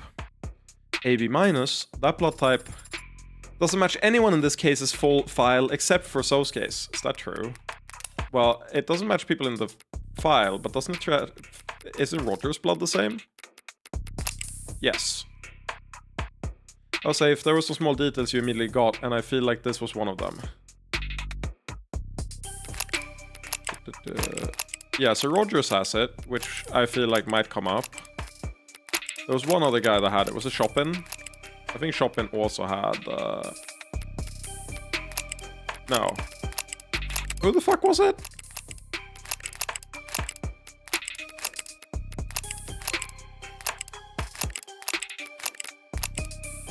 Oh, it's Masters. Thank you.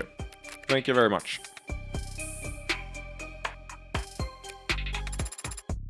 What? I do blood type fortune telling. So I have a hobby. Shoot me. 2 shots right to the base of my skull. Counselor Morgan. Perhaps you might grace us all with your formal request. Okay, I caught up. Nice. The long break we just took was very useful for getting you back, I assume. I call for this knife to be submitted into record and forensically analyzed as quickly and thoroughly as possible. But you didn't get this one. Okay, that's fair. Because I've been thinking about the blood since we got the knife at the very start. It just never occurred to me that this was the moment the blood was gonna be the detail. I suppose.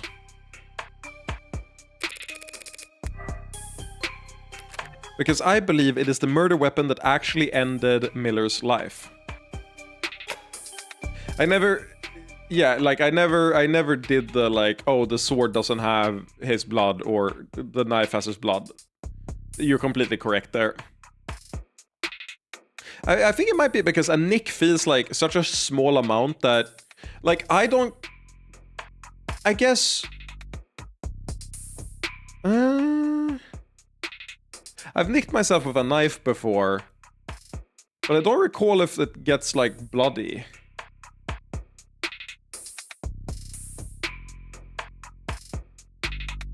It does, doesn't it? Like, the tip of the knife gets bloody.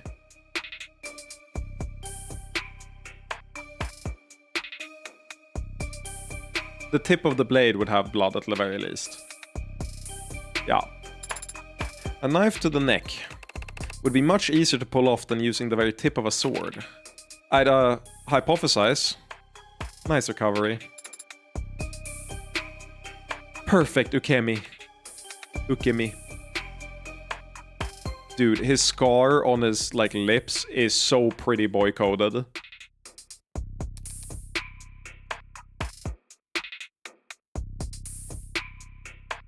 The knife didn't work because the argument with the knife is that we were saying it was sharp. But if you do his medical record, then the argument becomes the blood on the knife. Which I think is a little bit bad, but, you know, it's a very, very minor thing. And I say this is... Okay, there was no knife argument. Yes, there was. The first thing I presented was the knife. Or the cut bindings. Yeah, not the knife itself. The cut bindings. Exactly. Yeah. Yep. That makes sense. It's not the knife. Yeah. Cut bindings was what you presented. Not the knife. It was cut bindings, sword, and medical record. And I did the cut bindings, which then the argument was the knife is sharp. Right? Because it says on it that it was cut by something sharp. Yeah. You're completely correct, Kirby. Okay, then I don't really have a big problem with this. My brain didn't do logic in a way that worked. I don't think there's actually a problem here. I think it works. It just felt very out of left field. It might actually be the dialogue after we succeeded that made it unclear, like, why that succeeded but the other one didn't, more than anything else, which isn't really a problem. But I was gonna say before I got to that point is, even if I critique something very minor like this, Ace Attorney has this to a fucked degree. There are so many times in Ace Attorney where you are presented with like 4 things that realistically could be what they are after, and you could argue the exact same point using 4 different pieces of evidence, and they want one specific one. The fact that I've never felt that way about this game is kind of impressive. So, nah, that's completely fine. In other words, then, you're asking for the medical examiner to reevaluate whether the knife might be a better fit for the wound in Miller's neck. Yeah, did you just repeat what she said, but slightly rephrased? Metal Gear. A conversational tactic to surpass Metal Gear! Oh my god, she's so based. It's worth repeating, Your Honor. Because the people understand the full weight of what this knife implies. She's in your brain. Dude, I would fuck that droid. She's named ADHD.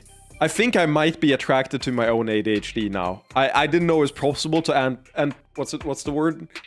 Anthropomorphize ADHD and make it hot, but they've done it. And now I'm attracted to it. I would fuck my own ADHD after this game. Because the people understand the full weight of what this knife implies. It can overturn this entire case in an instant, depending on what Sato finds. Emma's repeating what I said because she's stunned. I just flashed her my hand, and it was 1 card away from a full house. The people have no objection, Your Honor. This trial requires that we fully examine this new piece of evidence. Cool, so does anyone have her number? Is there a group chat room for everyone who works for the government, or... Dr. Sato is already on her way. So there is a group chat, and I'm not in it! She'll begin the examination as she arrives. Guess we just slack off until she's done, then. It occurs to me, Your Honor, that we ought to thoroughly examine why this possibly critical piece of evidence was not found during the police's investigation. The investigation and preservation of this crime scene was a joint effort between the police and Cyanus Security. Yeah, why didn't they find the whistle? And why didn't they find the knife? Why was the perimeter only the inside of that room, and even then, why didn't they find the whistle? I feel like that's gonna come up later. Thank you, Emma, you can't just say that. I love that the emotes don't show when you quote someone. It makes it so much better. that, like, you lose the context. It makes it a billion times better. I'm actually gonna screenshot that and put that in bangers. It's a case of the emotes doing like God's work. They're absolutely owning you. You thought you had them, but then bam, the emotes got you. The investigation and preservation of this crime scene was a joint effort between the police and Cyanus Security. Then perhaps our next witness can shine a light on the source of this deficiency. Hello, Han, or London. Probably Han, right?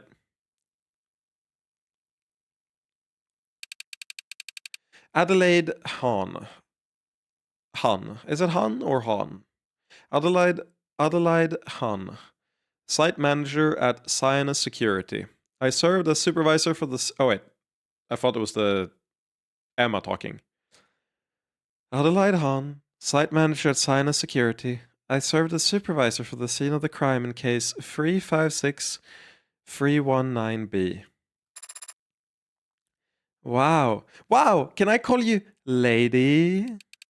Nah, babe. But what should I call you, though? Well, you can keep calling me babe, or... You address the adjutant as Your Honor. Awfully cold name for such a hot... Why the hell wasn't this knife found sooner? I hate to throw a business partner under the bus, but... We at Cyanus Security maintain the perimeters and stand watch over secured scenes. It's the cops who do the searching and flagging. You'd have to ask them why they didn't go dumpster diving. It was a drum. The police aren't your business partners though, are they? I don't understand the question, Your Honor. Cyanus Security is a cell corporation owned by FIC Holdings, an offshore rebranding and effective pseudonym for Kim Acquisitions.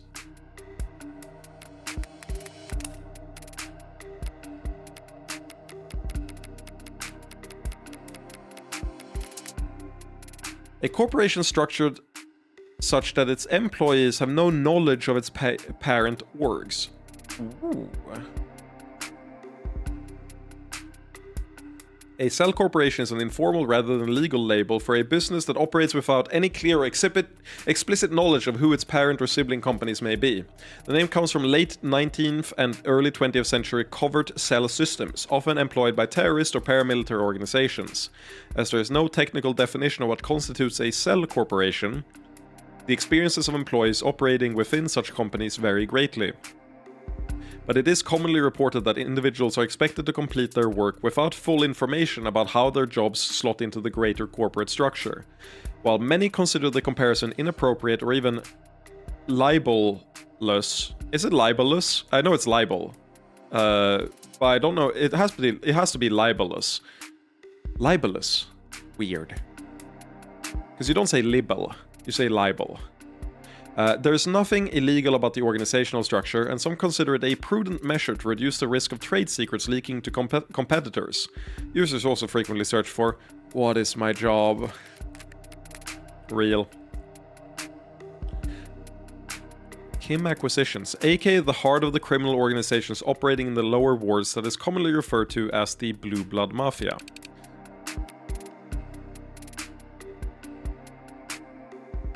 Kim Acquisitions. It's not a character. Where the wait, it's an article?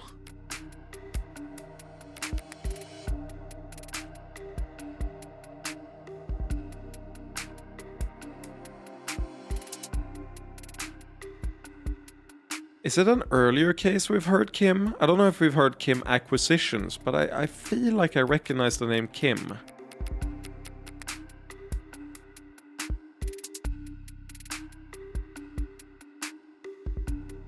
No, Ramsey Syndrome. Convention next month. Yeah, I mean, it is. But I recognize the name is the issue. Rockford found... There's none of them here. Yeah, I don't think it's here. I could also be, like, losing my shit, for sure. Or thinking about the GOAT, Kim Kitsuragi. If you say so. Sounds like it's above my pay grade. Hannah Kim? Oh my god! I didn't... No, don't auto on. Wait. I forgot Hannah Kim. That's who it is. Thank you. I completely forgot her name was Kim. I knew, or well, I didn't completely forget because I remembered I'd heard the name Kim. Haha. Give myself some credit, but that places her as essentially the centerpiece of the Blue Blood old-timers, right? Kim Acquisitions. I skipped like 90% of this conversation. This conversation was arguably the second most interesting we've had this entire case, I think. Can I get popcorn first? Do you know why the state cooperates with the Blue Bloods to this degree? Why you're allowed to run your businesses and manage your petty fiefdoms? Petty fiefdoms? How about this? It's a free country and we're loyal capitalist, tax-paying entrepreneurs. You got your own explanation? It's because you're insignificant. Please go off. Emma, please, we've needed you to really hammer it in. Neither you nor your organization are on trial here today. That's not a favor, and it's not a show of respect. It's just reality. The state is slow to shift its priorities. You aren't the focus of this investigation, but if you impede this trial's progress by dodging questions and playing stupid, you'll find that the state shifts its attention to your neck very fast.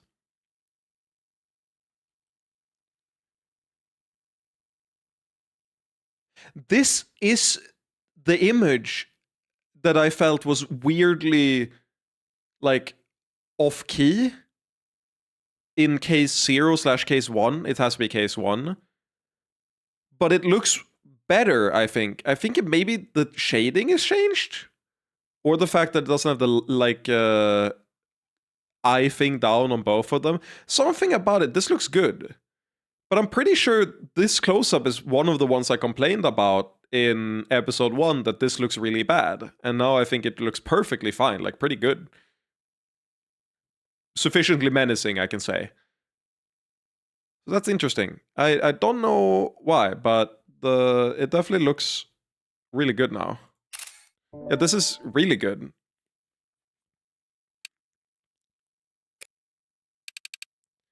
You got questions for me then? Why wasn't the alley searched? Because the police found all the murder weapons within minutes. No rational person walked into that bloodbath and thought, gee, I wonder if there's a knife buried under a pile of ash in the alley downstairs. Your witness, counselor. My turn. Kill her. Murder her. Together with Emma. I'll also save, because in case we want to go back at some point. If my hunch is right, it'll be critical that I gather as much information as possible about the scene of the crime, and the ways in which it changed after I left. When did Sinus Security first arrive on the premises, ma'am? Midnight. About 2 hours after my client was arrested. You're sure? Checked my messages and saw the time right on my phone when we got there. You were there yourself? Trouble with being a site supervisor, you gotta stay on site. Lot of naps in parked cars.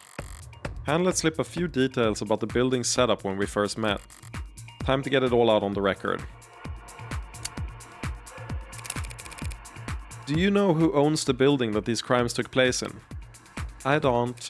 Do you know who installed the security features on location? It was Sinus. Must have gotten hired by someone. Not my department, but you recognize some of the handiwork.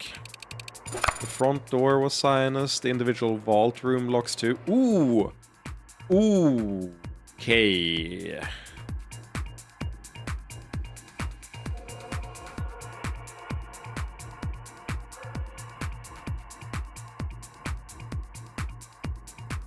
The B-plot in the background that's going on with the huntsman, the mask, the vault that was open after the murder. I'm very intrigued. Sinus could have walked through the front door as well. That's also very important.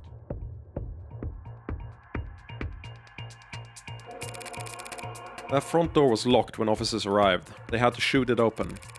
Shouldn't your security systems recognize officers of the law?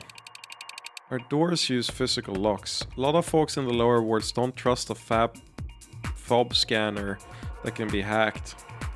It's fob, the GameCube controller. Physical locks can be bypassed too.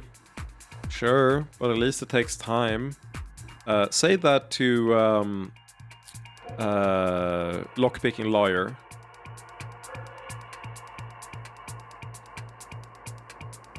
Absolutely love how my theory of Roger being the pelt taker got blown up sky high as soon as he actually got to the witness stand.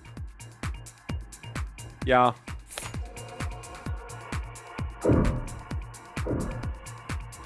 Do all the doors require keys? Weird argument. We might push that later. It's one that I think is irrelevant to push, but I want to check the rest first. There was one door that was open, no? Yes, there was one door, like the door upstairs was just open.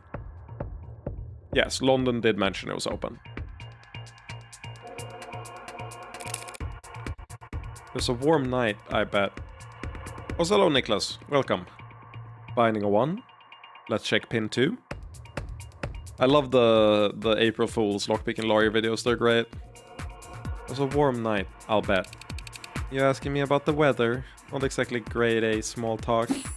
Relevance, Your Honor? I was trying to be polite, but if you insist. Were the windows open in the building when you arrived? There's a lot of windows, not sure. The crime scene in the room directly below it. Were there windows open? Yes, those windows were open when Sinus arrived. Strange. Didn't it rain that night? That drizzle was over before 9 p.m. Who died first? It was Tanks.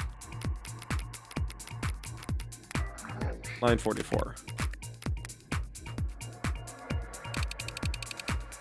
Even if it had been a downpour, it's not a crime to risk getting your windowsills wet. Alright, so the building wasn't completely sealed by the time you got there.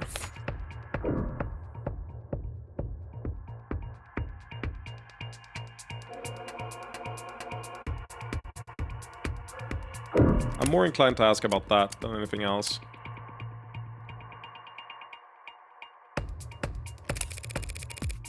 That knife was found in the alley only yesterday, even though the police should have searched there.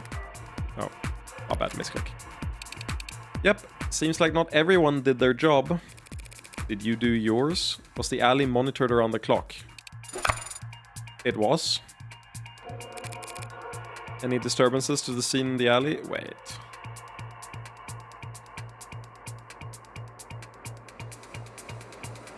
Seems like not everyone did their job. Any disturbances to the scene in the alley?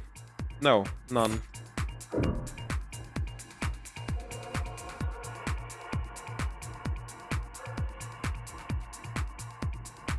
Okay, so because we only need one more, it means that 2 of these are wrong to push and 1 of them is correct to push. And let's think about this for a second. We got...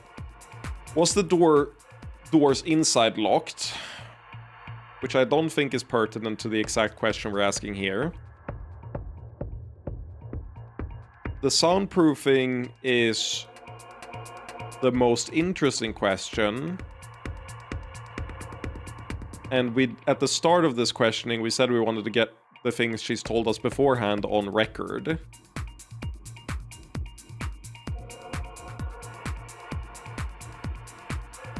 This is directly relevant to the knife, but it's also a weird question. I have a hard time with this. My instinct is to ask about the windows. But that's specifically because I think it's weird that they didn't do more. The only point of this one is to rule out the knife being planted later instead of during the crime. Is it? I'm thinking it's... I mean, yes. But the windows already being opened. Like, why was the building soundproof? But that's not something she said now. Did she? Okay. I'm gonna do the knife, because I agree with you that that's the most pertinent thing. But if it's wrong, I think getting more information on the... Why does this stop the knife from being there before the... I think the knife is probably wrong. You think so? Yeah, because I think it's a weird question to ask. Although the info is nice to have, we won't get any info. Because we only have one left, like 1 point in the corner, we won't get any info on them. She'll just shut it down, not say anything. Only one of these is going to give any info, and it's the correct one.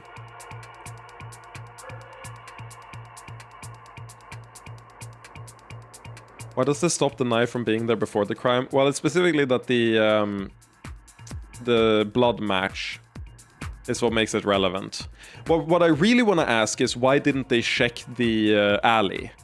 That's what I think is relevant. Why didn't they check the alley? And if the windows were open, they should have checked the alley. I'm going to do this one, and I'd be completely fine with this being wrong. But it is an interesting question. If it's the knife, I'm okay with that.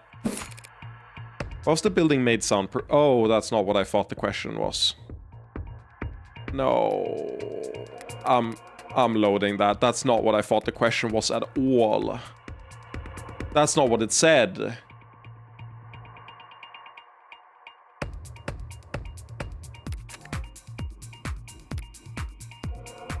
It said that? No, it didn't say why was the building made soundproof. It said why was the building soundproof? And it said why was the building soundproof in relation to the windows being open. So I was gonna ask, are you sure they were open? Like the way it was right after the windows being open part was what made me question it. Like, didn't you say it was soundproof? Then how could the windows have been open by the time you got there? Was what I was getting at. Not that the building was made soundproof from the start. Well, this is wrong.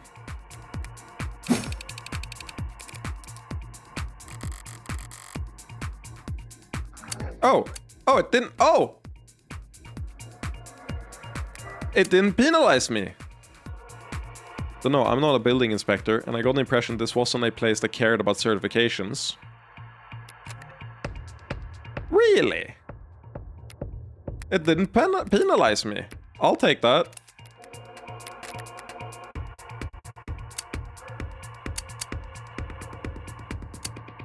Okay, I'm gonna try pushing this and see if this penalizes me. I think this is the wrong one. I'm like 90% sure. Is there any way to unlock that front door without its keys? I mean, you could use a spare, right? Is there any way to lock...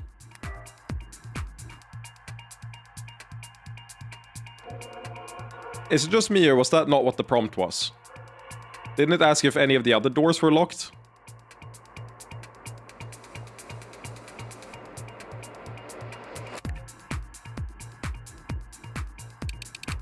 Yeah, but the technique's real complicated.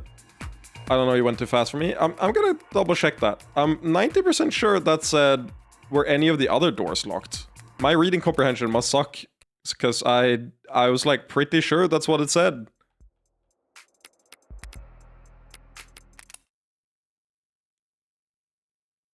Also, I just found the skip button on the... How the fuck is this asking if the door... Huh?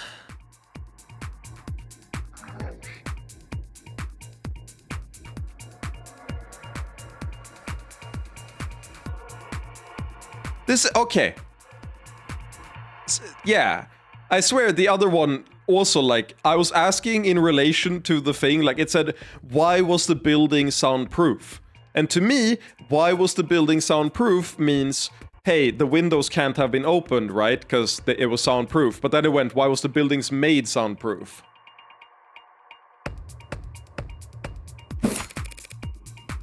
Is there any way to unlock that front door without its key? That's not what the question was at all! In the slightest! that feels wrong. I might report that to the developers. I mean, you could use a spare, right? Yeah, but the technique's real complicated. You walk out and let it shut behind you. That door is designed to lock behind. That was the correct one?!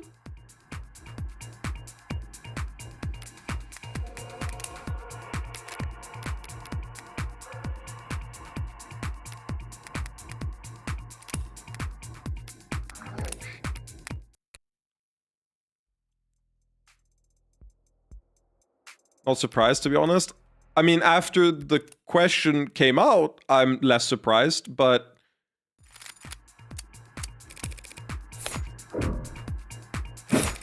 So there was no opportunity for someone to plant that knife there after the crime occurred. Not even a blue blood? There were cops coming and going all over. Why don't you ask them if we went around planting evidence? We did our damn job. Okay, nice. I just wanted to check if it would penalize me. So there's one... Okay, so the way they set that up is there's one that's a freebie because it's like a relevant question, and there's one that penalizes you if it... if you do it because you, like, offend them. It's a selling point for a building designed to be secure. Thank you. That was a very enlightening conversation. But it raises just one question. Are you available tonight? I've got a reservation at Kintsugi, and I'm missing a partner. Whoever could have gotten inside the building before Chopin and Rogers?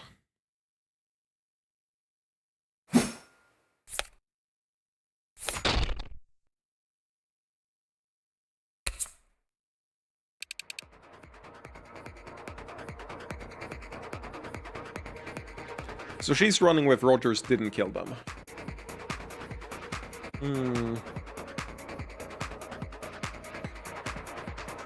Intriguing. The hell are you talking about? Your Honor, perhaps Counselor Morgan might narrow down her absurd attention-grabbing claim first, because I think the Huntsman might be behind it. They mentioned a vault being opened. I think there's some bullshit going on. I don't think Rogers did it. I think he likely has gotten framed, but who knows? We'll see. Your Honor, perhaps Counselor Morgan might narrow down her absurd attention-grabbing claim first, so that the people can properly eviscerate it. On the other hand, it fucks me up that they established Young as the villain of the first case, because she was so obviously the villain from moment one, that I feel extra disoriented this case, that I don't have a clear, like, this is the main bad guy, this is the one behind it all. Which makes it way rougher. Or it turns out we're in, like, the first half of the case, and this case goes on forever. In which case, we'll get there. Yeah, what she said! Someone got into the building before Chopin and Rogers did. That's become obvious. What are you talking about? The only way into that building was through the front door. Chopin had to shoot it down.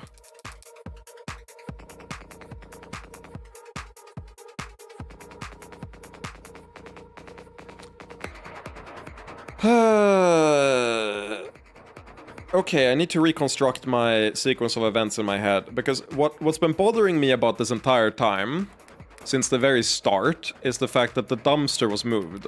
The dumpster being moved makes no sense if you exit the fire escape, but if you're entering the building for the fire escape, then the dumpster being moved makes sense. The issue I have then is, why the fuck... Or, like...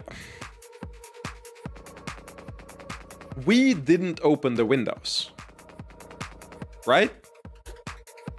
I'm not tripping. When we killed them, the windows were closed. The windows do not open from outside. We didn't go to that floor. The fire escape outside the dumpster has an entry under the crime scene and an entry to the crime scene. It goes to two places. So, yeah. My point is, if you are trying to get up, you need to open the windows first. Which means that Chopin or Rogers or whoever got there needed to enter through a different route. They could... Okay, the argument here is they entered through the one under the crime scene instead of entering through the front door. They moved the dumpster, they entered through the floor under, and then they went up because the doors on the inside aren't locked. Fair enough.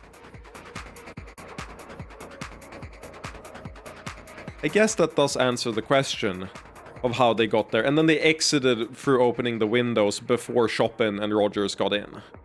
Who in the fuck did this? The amount of time between when we left and when Rogers got there, and rather when Chopin got there, is not very large. Like, for example, I think it's... Was Creek the last to die?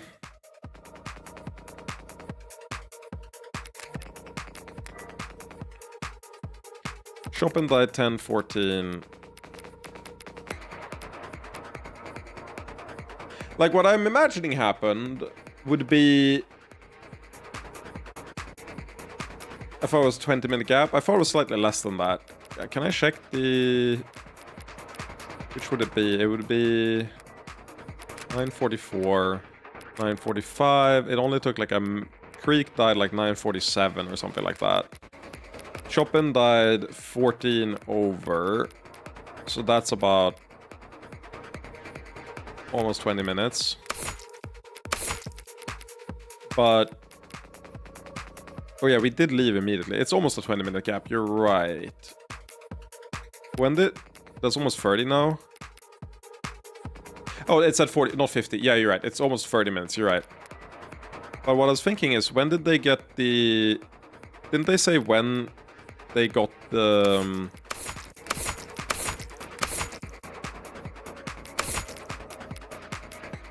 the call?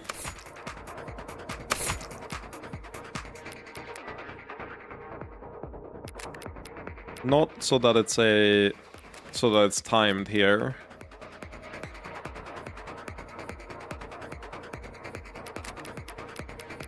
Okay. So they had 20-30 minutes. Check London's testimony. I think I did. It didn't have times on them. Yeah.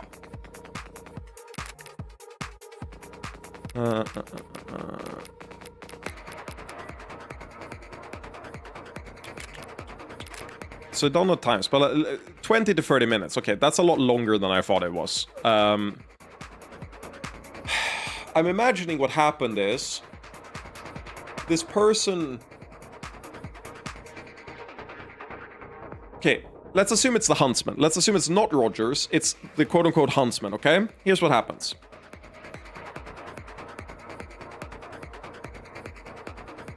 They enter in order to either try to find the mask or the... Because Creek's distress signal has gone out, right? So this would be a blue blood individual, most likely. This would be someone who has the call just as well as Chopin, that has it set up. So like Han, for example. Kim Han is a viable suspect here. Kim, I'm gonna use her as an example. Kim moves the dumpster, gets up to the second floor, enters on the second floor, goes up, finds the red ink notes, or tries to find either the mask or the red ink notes. My bet is on the red ink notes, in order to get the information on here. And after getting what they need, or realizing that Chopin is on the way, because, again, he shoots the door on the ground floor, she opens the windows, goes down on the second floor, and then loops around behind Chopin but in front of Rogers, because Rogers didn't enter at exactly the same time, right? Rogers has... Did we get his testimony? I don't think we did. No. But he did say that he wasn't there immediately. So She loops around behind Chopin. Chopin sees the notes on the desk, and he goes to look them over, and she sneaks around and stabs him in the back. Yeah, exactly. But I was thinking that Rogers might have been on the second floor, right? But if it's on the first floor, this makes perfect sense. So she opens the window, loops around, and she set up the notes that maybe she was reading them herself or knew that Chopin was coming. And so she stabs him when he's looking over the notes.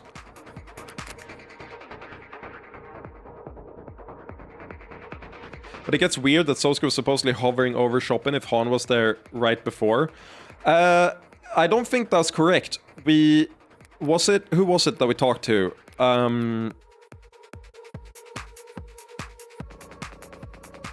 It wasn't Rogers. Someone told us that when they got there, Robin... What was it, London that said it? That when they got there, Chopin and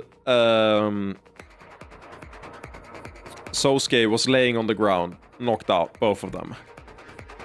Which means that Rogers could be lying to frame Sosuke, which is extremely, like, warranted.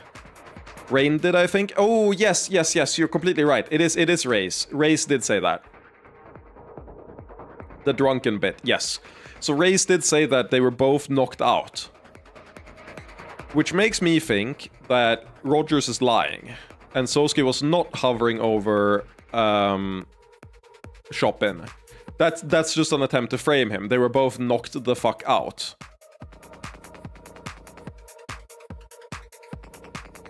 Yeah, I like that. Now, the one thing I want to check is, does Han wear gloves? Not here, but she could have at the time.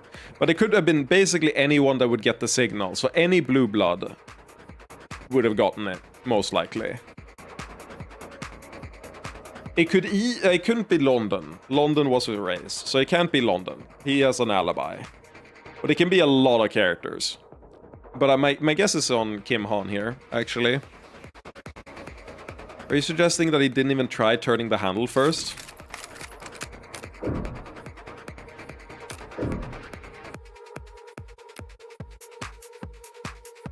Wait, what are we arguing? Someone got into the building before Chopin and Rogers did. That's become obvious. What are you talking about? The only way into that building was through the front door. Chopin had to shoot it down. Are you suggesting that he didn't even try turning the handle first? No. The front door was locked.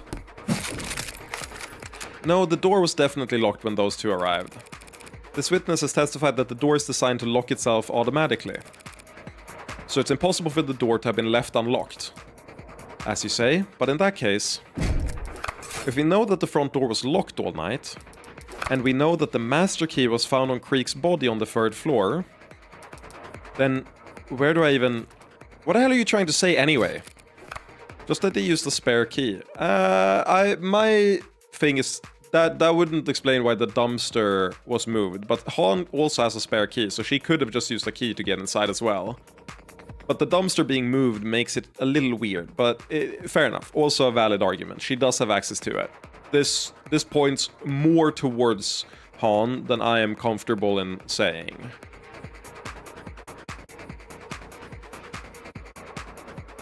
Rogers independently decided to frame him is also weird. I don't know if I agree.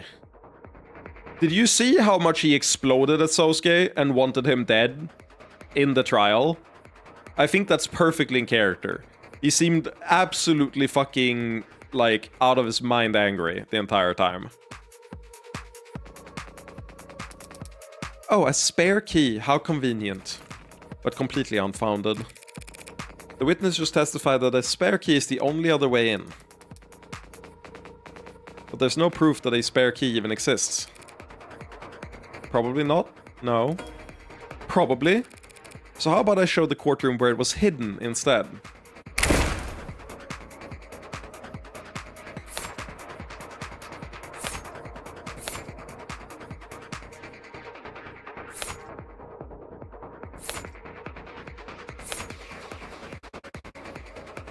Did we find a spare key?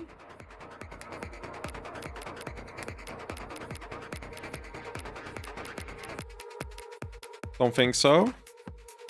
The dumpster, I mean, I think she's just pointing at the dumpster and not actually saying that the spare key was actually used. I think she's just saying that, like... Did we find a spare key? We didn't? Okay.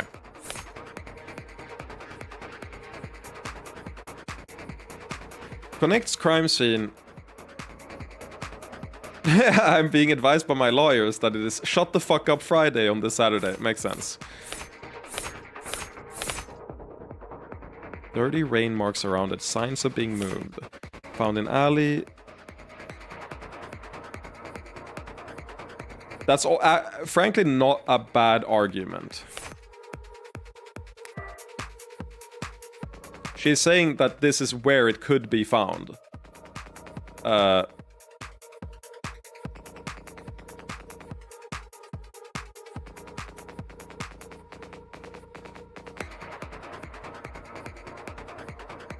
I think what you're saying and what the log is saying is very slightly different things.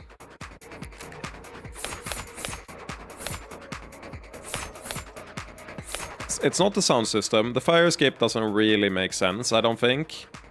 Or rather...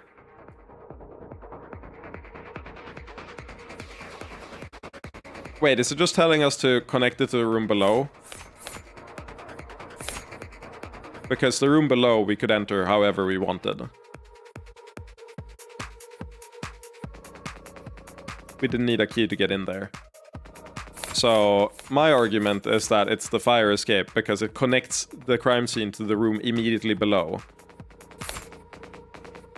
And that's why the dumpster was moved and the alley drum. I don't think there's actually a spare key. I would say fire escape because that's what we want access to. I could also see dumpster. It's one of these two. I'm gonna be ballsy and go all in on my bet, which is that's the fire escape. I would be completely okay if it's dumpster too. It's the... Oh, okay. They are arguing. Yeah, okay. Fair enough, fair enough. Goodbye points. So we did actually find a fire... We are saying that... Because we're currently on the keys. But I don't recall us finding the keys. Burning...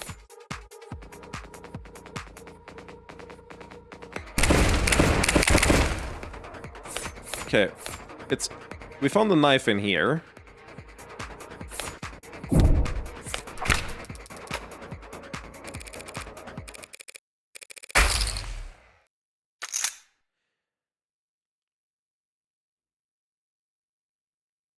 I hate that you were right, Munch. I don't hate the argument. I don't mind the argument. I just hate that you're right. This makes me violently angry. I have no problem at all that this is the solution. I just hate that you said the spare key was under the dumpster that got moved, and then the forehead emoji. And that makes me so mad. But no, that's fair. I get that. I thought it got moved in order to get access to the fire escape. Because it looked like you could like jump from it, and the way it's moved is toward the fire escape. But maybe it's gonna be both. Then I'll be happy.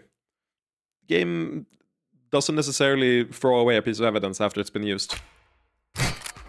What? Is that true? Hey, don't look at me. I have no idea what she's talking about.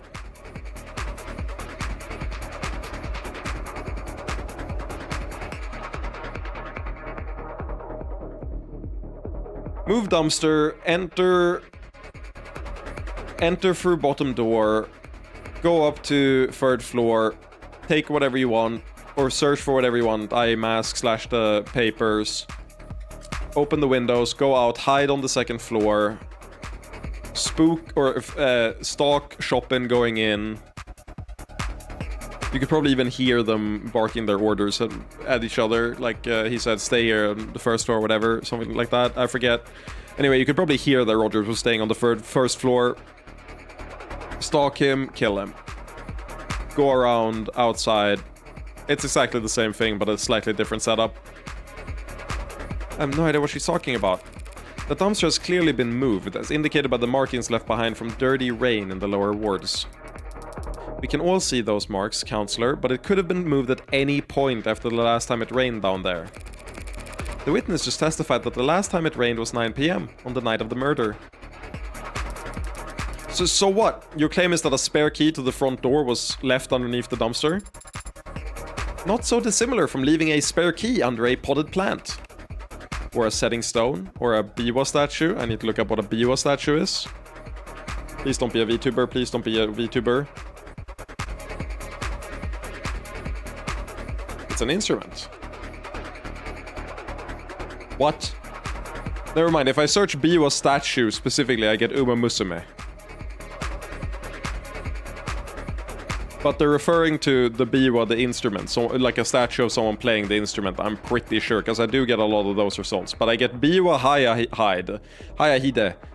Not Hide. Hayahide. No, Hayahide.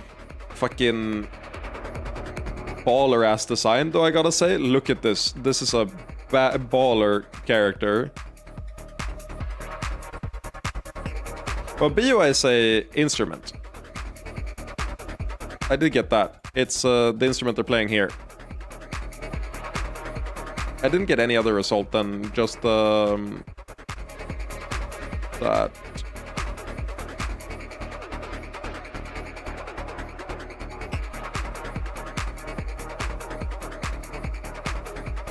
It's a lute.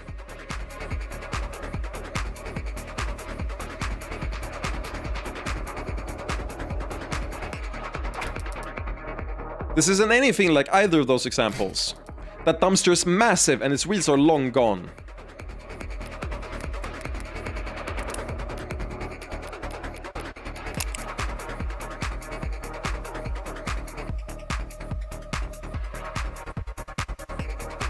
Is this why you have the implants you have for your hands, so you can do something like that? That's insanely heavy.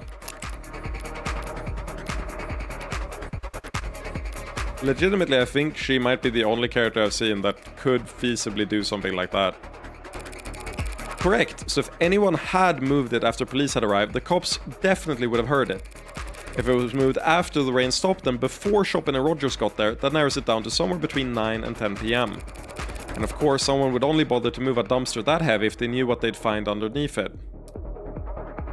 Good argument, yup. Someone like...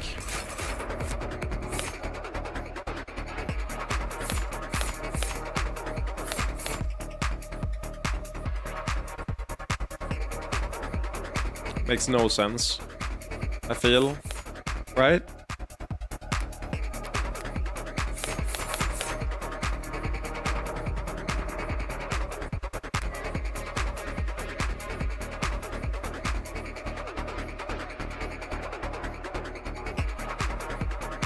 It was moved after the rain stopped and before Chopin and Rogers got there. Exactly. I feel like this would be him covering for himself, which doesn't make any sense when he's the fucking victim. Yeah, Tanks and Creek were inside and dead. And Han has the implant. I agree entirely. There's literally only one option here. And it's the one I was thinking of earlier anyway.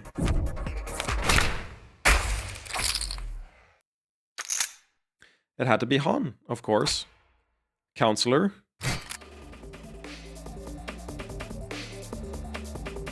Yeah. What do you mean, what? Have you been following?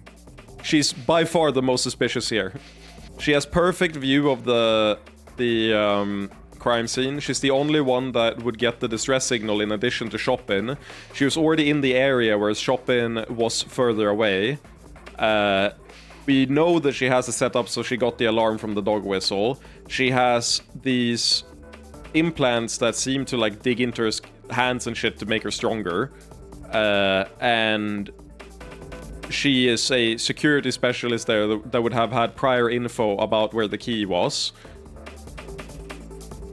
And yeah, she's also done a bunch of suspicious phone conversations during the crime, or during the investigation. and she has not been very helpful to us. She has been my prime suspect for a while now. As a known associate of the Blue Blood Mafia and an employee of the security company who installed the front door at the crime scene, she'd have known exactly where to find the spare key. The dumpster also happens to be incredibly heavy. But I don't believe this witness's mod documentation has been submitted to the court. Could you estimate for us your approximate lifting strength? You lift with your arms. No, you lift with your back, not your arms, lady. Oh, don't. She's the prime suspect in the case of my stolen heart.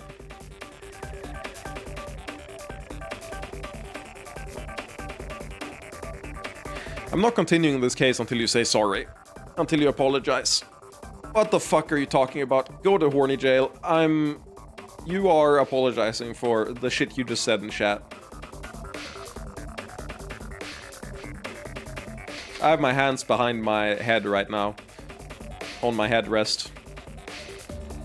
Lounging back. I'm so insanely annoyed at what you just said. Not because I don't necessarily agree, it's just that... You know? It's not even that your point is bad, it's just... You feel me? Anyway, you did say sorry, so let's go. Pushing strength, then. Me? I couldn't push over a flower. Fact is, you're just bullshitting. I also do not understand stolen heart as a phrase. You don't? Like, it's as far as I read into it or understand it, it's connected to the same idea as follow your heart, and you know, your heart being your you kind of equivalent to your gut feeling. So having your heart stolen means that, like, your gut feeling is super... Yeah, captured. Exactly. Like, you are enraptured. Like, they own your heart. Exactly. That is exactly what it means. They yoinked it, and now it's theirs. It's very romantic.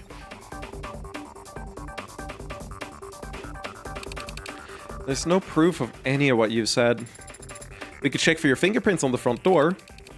You'll find them, because I've used it plenty of times. It's my job. We could check for your fingerprints on the dumpster.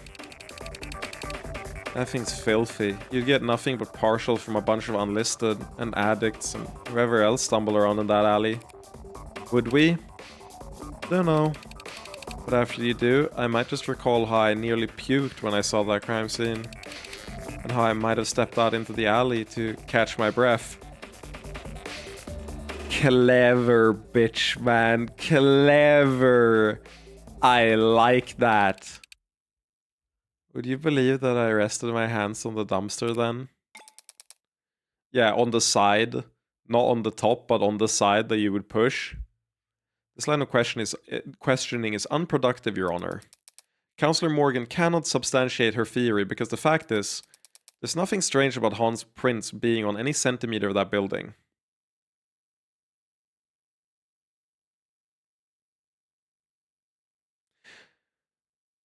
It's very weird if it's on the windows that got opened. Not when she spent nearly 2 full days patrolling it. True, fingerprints won't be enough. I need something more impactful.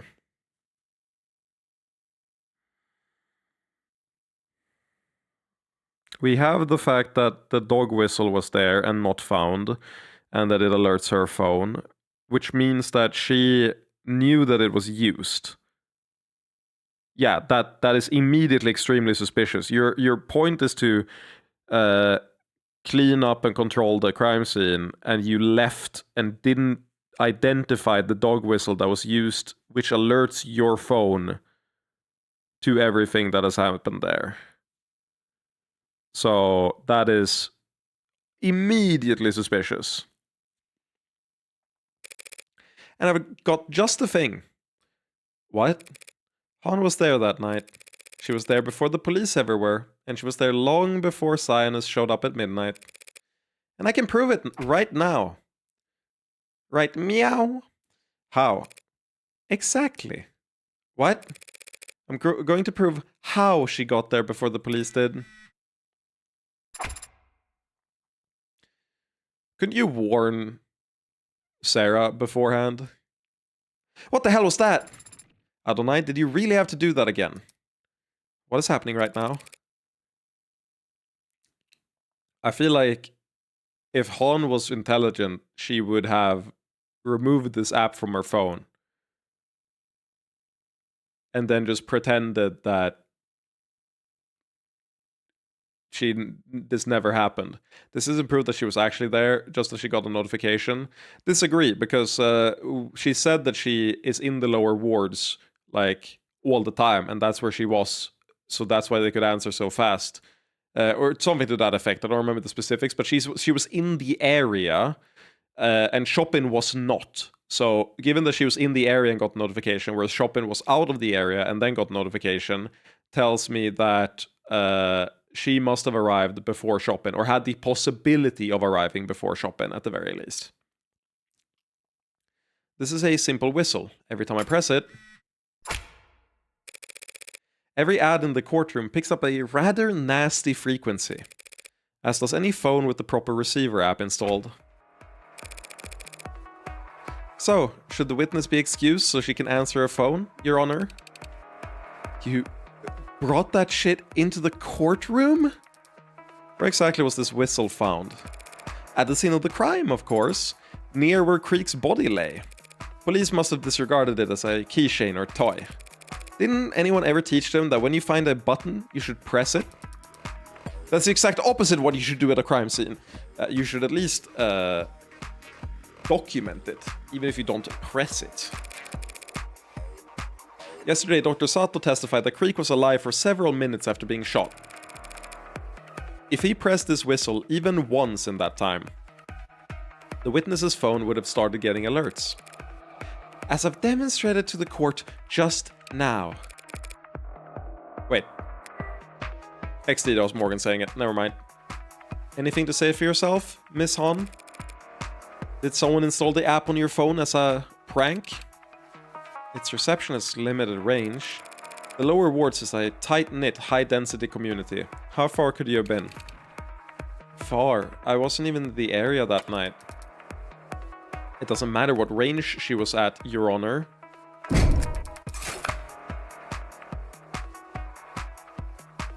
I can no longer see chat, because my chat app has disconnected, and it says server connection timed out, reconnecting. But as far as I can tell, the recording is not affected. So I just don't have chat for a little while. If you type something, see if it shows up on the stream chat, because that's a different thing. Oh great, so I can see the OBS plugin on the stream. The one that pops up that you see, but I don't see my actual chat. That one just says server connection timed out, reconnecting. That's kind of funny. We're free? No, well, I just have to look at the opposite monitor. Maybe I can reconnect it. Is there a reload? Oh, there we go. Connect the join channel. It was dead for like a minute and a half. Hey, it even shows messages that got indexed. Weird. Pissers? What the fuck? What?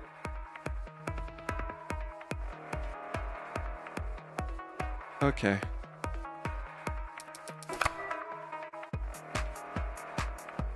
Yeah, we have not proved that she guaranteed had to be there, but we proved that she has the ability to be there before Chopin, is the idea. The defense claims that Han... Now we need to get motive. That's the main thing. We need to get her motive for being there, and I'm gonna do the red ink because we have her fucking business card that has the same thing on it. We already have this... Like, I already know how this is gonna go.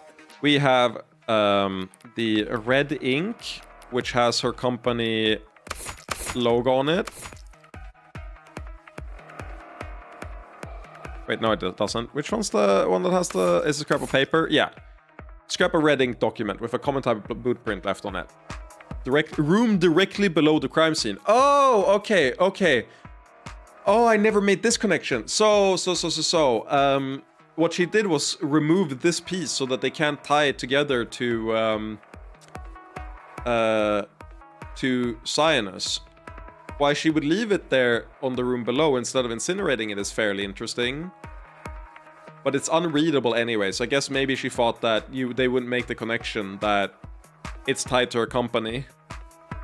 That the water maybe she thought that it would be completely ineligible, and she had so little time, right? Because she had to go out and not be in the area.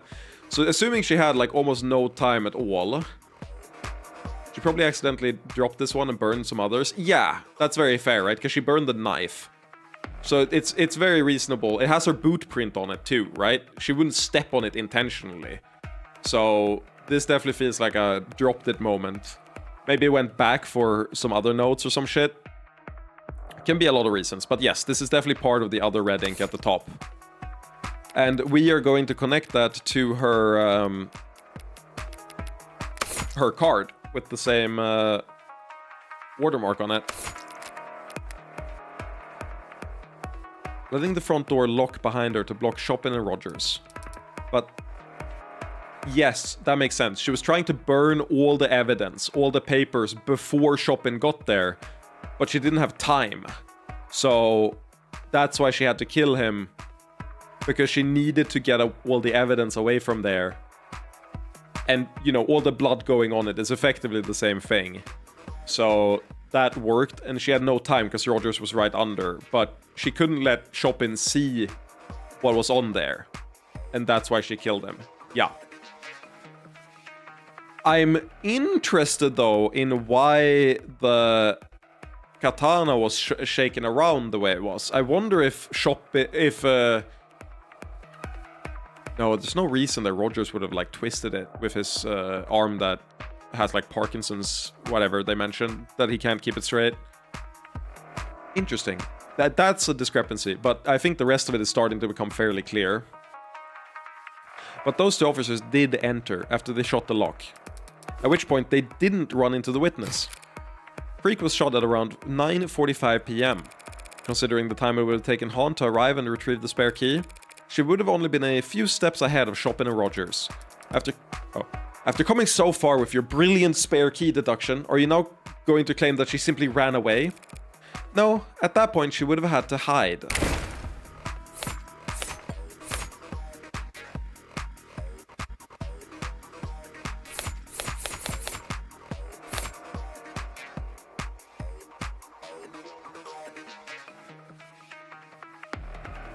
I love the term skeleton key, by the way.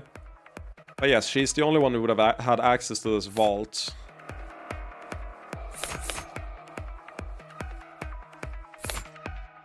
It's guaranteed the vault. I'm just thinking on the first floor.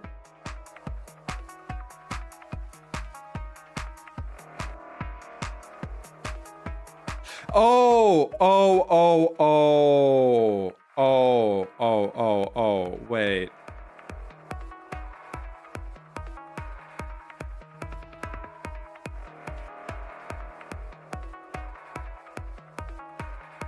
I'm trying to get the exact sequence right in my head that makes sense.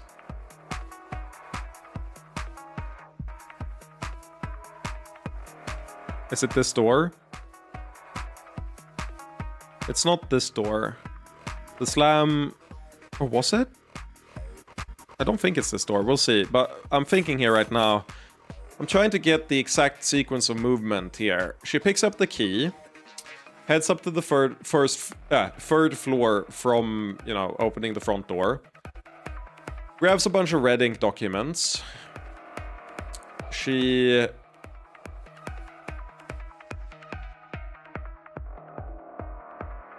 opens the window.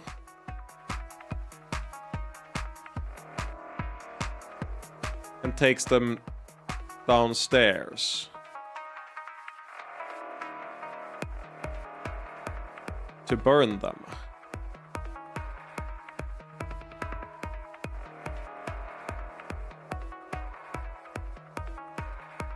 Yeah, that's not related to this, I don't think. Or rather, it's... She gets out the window, and then... Wait, is what happens this? Oh, wait. I think... I might have the sequence.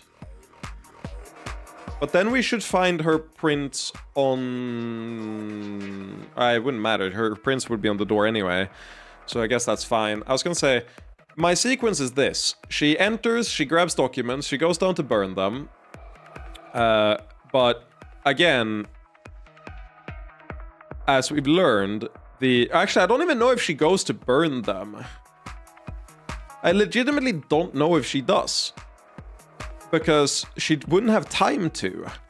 I think that's why. I think she wants to remove the important documents. But I don't think she has time to burn them yet. I think that happens later. I think she puts them on her person. I don't actually think she burns them now. She picks up the documents on her person. Opens the window, runs to the second floor. And then drops one of the papers. Which is the one that has the logo on it. She doesn't notice this. At this time, Chopin enters the top floor. She kills Chopin. On top of the notes. After that, she goes to the second floor, again, out of the windows, just as a full loop. From there, she goes down to the first floor and hides in the vault. She waits in the vault. Actually, Did London and the boys check the vault? I don't recall if they did. I think they might have said it was unlocked, but I don't know if they said that after they had already gone up and then went back down and checked. How does she go down there? Because Rogers went in immediately after Chopin died. Chopin did the... Chopin was on the first floor. Chopin was on the first floor. And then ran up to the third floor when he heard that Chopin, the slam, right? So I would think that he would miss her, that he could hide. But I am interested in London's testimony.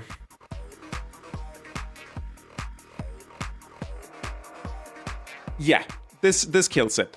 She can't have hid there until London went in, which means this makes no sense, right? But one was unlocked.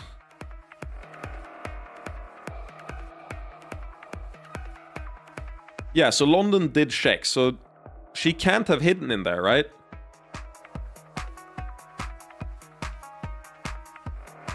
She has to have gone out in the dumpster, right?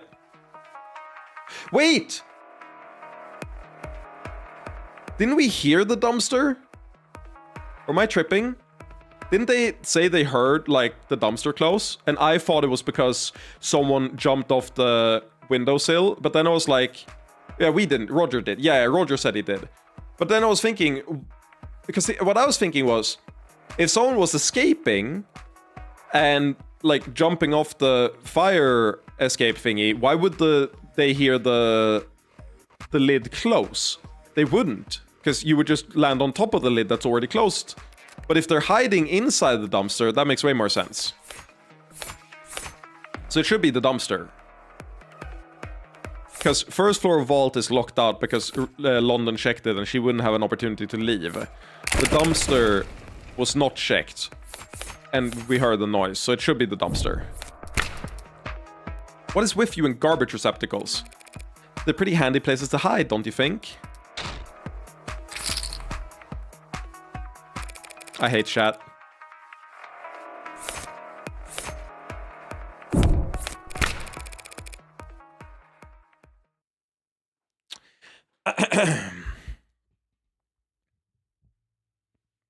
I hate chat. I'm not leading you astray here. No, you're fine. Sandy, you're not part of chat here. You're the omniscient god figure in chat. You're like a godparent. Like, don't worry. It's the children that are arguing with me that are the problem, okay? Since they didn't see her, logically, we must conclude that she hid in one of the rooms on that floor. But how did she get... Okay. But why, though?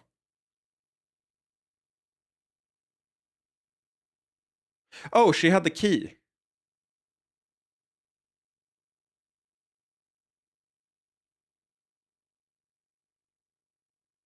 But no, they shot down the door. But, like, why the fuck... She can't have gone second floor, first floor, right? There's no point.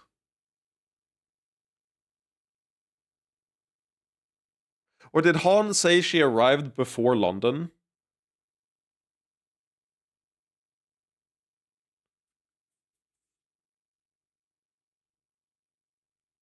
What do you mean by shot down the door? Chopin and Rogers shot the door in order to open it because they didn't have the key, so they couldn't enter. So they shot the door in order to get in.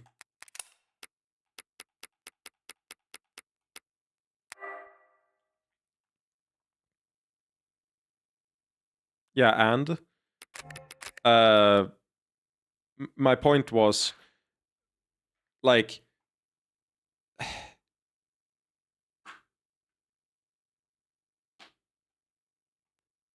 my point was initially that she used the key to get there, and then I said she could leave because she had the key, and then just go in afterwards. But I just am so confused as to where she went after hiding on the first floor before London went there.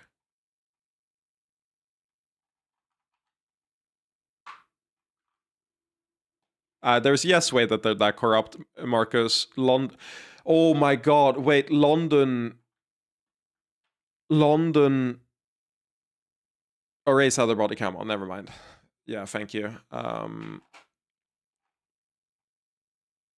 I just don't see the reason you would hide on the first floor, because...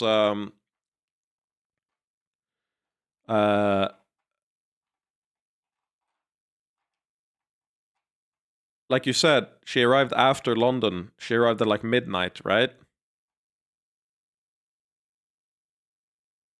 If they checked that room, they would have seen it. I just don't see why you would ever hide in there instead of the dumpster. Am I tripping? Well, we'll see what they say, but I feel like the dumpster is a much better location than this.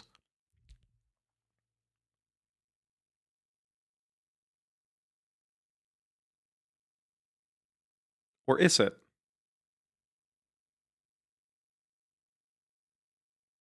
No, it's not safer, because it needs the skeleton key to open that no one else has.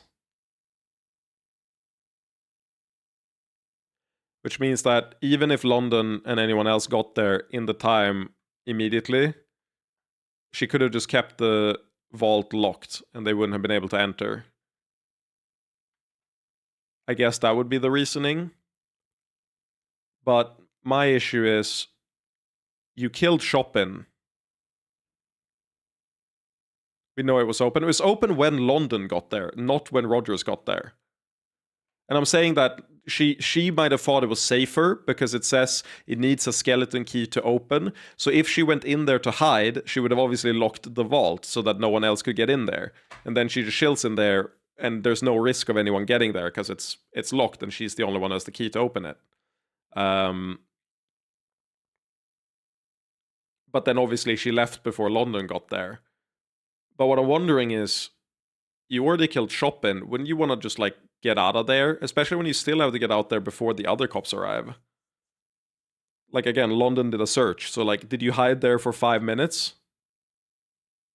How does she get there from the shopping floor without interacting with Rogers? Rogers again was chilling on the first floor, and then he heard the thud and he ran up to the third floor where Chopin was. He didn't check the second floor. And as such, I think she was just hiding on the second floor. We already know it's disorganized and like rubble and shit from when we were in there with London. Or she could have just chilled on the fire escape until he ran past. But the thing that's bothering me is, at that point, why would you ever go to the first floor vault afterwards? I just don't see the motive for going down there to hide instead of just hiding at the dumpster. The dumpster's easier to leave from as well. Exactly. Just leave. Just go. Yeah. I agree, Marcus. That is logical, but it's also entirely conjecture. Not this time. Detective London's testimony established the possibility.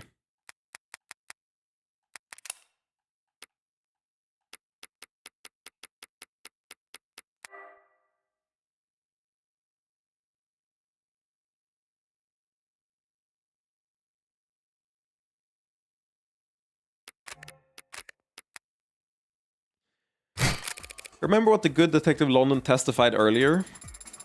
Rogers had already apprehended the suspect, so we focused on securing the area. Sunshine and I cleared the first floor, all the rooms were empty, but one was unlocked.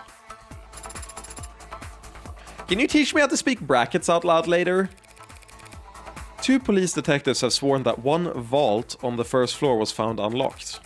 Unlocked perhaps by a spare master key. Is this some kind of big deal? Your Honor, what Councillor Morgan is proposing would put the witness behind Officer Chopin and Rogers as they proceeded upstairs. Not a bad place to be. If you want to do some backstabbing.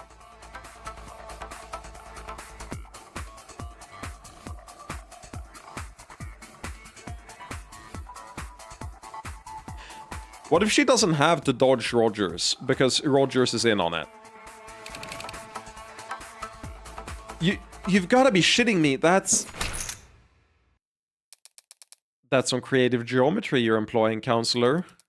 Imagining the witness is somehow getting positioned behind Tarek Chopin, yet somehow remaining invisible to the eyes of Officer Rogers. That's non-Euclidean crime scene recreation. Very novel. If it turns out Morgan is wrong here, and our conjecture about hiding in the dumpster and also, or rather, doing the loop and then just leaving is correct, I'll be so, like, vindicated. Her insult sounded really smart, so I'm inclined to agree. I thought I had something, but when I tried to put the cards on the table, how could Han have gotten behind Chopin on the 3rd floor? Was Roger distracted at the window, maybe? Or... Wrong question. I'm getting ahead of myself, trying to work backwards at this point. I shouldn't ask what Han could have done to get in the position where she was able to kill Chopin. I should first ask what Han would have done to serve her own interests. Yeah, now we're gonna get to the papers. Your Honor, there's some testimony I'd like the court to hear once more. If you could access the stenography protocol... The what protocol? Was I supposed to be taking minutes for this meeting? I can recall any testimony you want to review, Adonai. If Han won't self-incriminate, then the only testimony that would give me a clue as to her actions would be... Rogers, right? Recite Rogers' testimony from yesterday. Start from after they entered the building. What are you fishing for? We heard a loud slam. Chopin gets all deadly serious and insists I stay, and he goes ahead. That's it. The sound Rogers heard from the alley, the one that made Chopin want to form a pincer. That must have been when Han...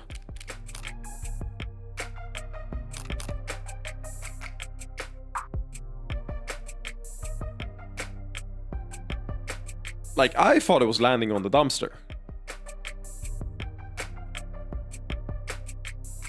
Like, that's what I assumed from the very start.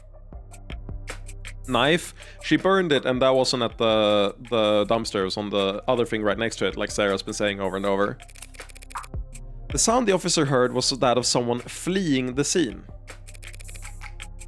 Out the window, down the fire escape. I don't know how the slam happens and then the FUD. I know how that happens. It was open. She had to close the thing and land on it, which was my initial, like, guess of how it happened before we got into this loop-de-loop business. And onto the dumpster. But I thought the loop-de-loop thing was more reasonable, mostly because I forgot that the... I don't think the FUD is what the...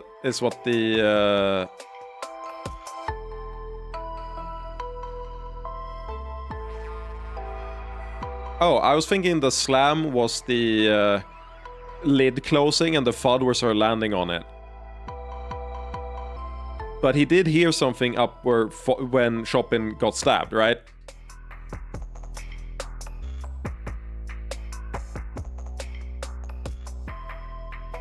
Or is it the fact that the building is fucking soundproofed, so we can't tell where it's coming from, or some shit like that? And he thinks it's coming from the top, but it's actually them leaving the scene. I might go back later and see what I said the first time I was on this line. Because I remember thinking about the noise. Even a dainty suspect would make quite the racket using the dumpster lid to break their fall. Your Honor, if we have to entertain this thread of conjecture, might we at least ask for proof that it ends somewhere impactful? I hear ya. Counselor Morgan, take this one seriously. You're telling me that? What exactly are you accusing this witness of? This pose, again, is just Damon Garnt. It is so good that they just stole it from Ace Attorney, and it fits her so well. I need to see if the rest of them are references too. Are you prepared to accuse Han of having murdered Tarek Chopin?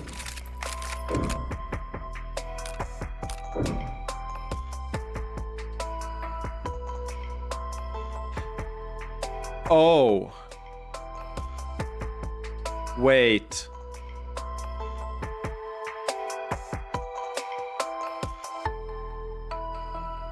There's an explanation that squares all the circles.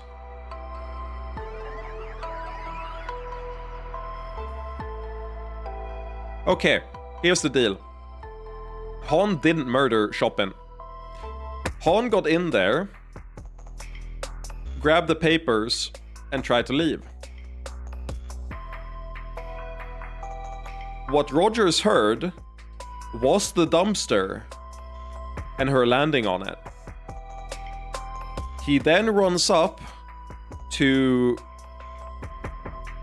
the 3rd floor, sees Chopin over the documents, might even get an explanation of what the documents are, and then murders him.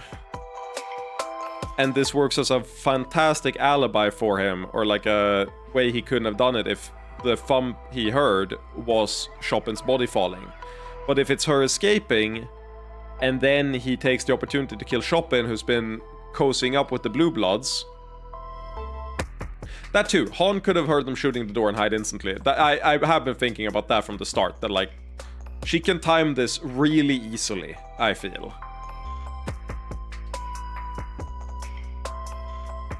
The weird part about the Rogers killing initially was that the documents and the thump didn't make any sense.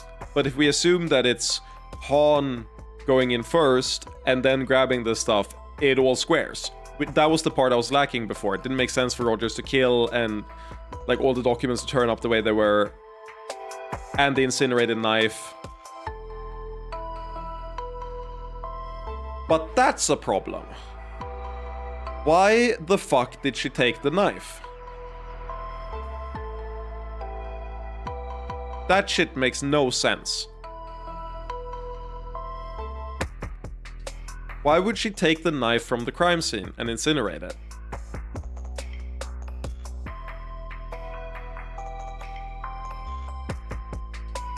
Oh, to frame Sosuke.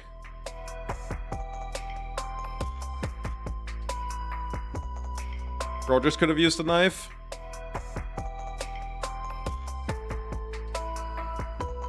No. Not in this timeline. He couldn't have with how the things played out. The knife was only used before the Chopin murder.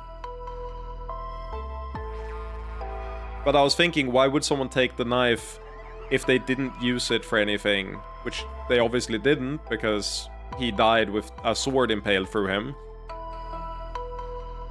But I'm thinking they took the knife so that the sword would be the only instrument to kill, i.e. it's Sosuke. Good night, Marcus. I'm completely fucked. I'm completely fucked on my sleep schedule because I have to be up at 5 a.m. in 6 hours right now, and I am the opposite of sleepy. So instead of trying to sleep now, I'm gonna keep going and then probably try to nap like an hour or two before work tomorrow. I'm going to argue that that Roger killed. Like this game, the last case made me think this game won't try to throw curveballs. I don't need to metagame it. I should go after what makes sense. And the way that the sword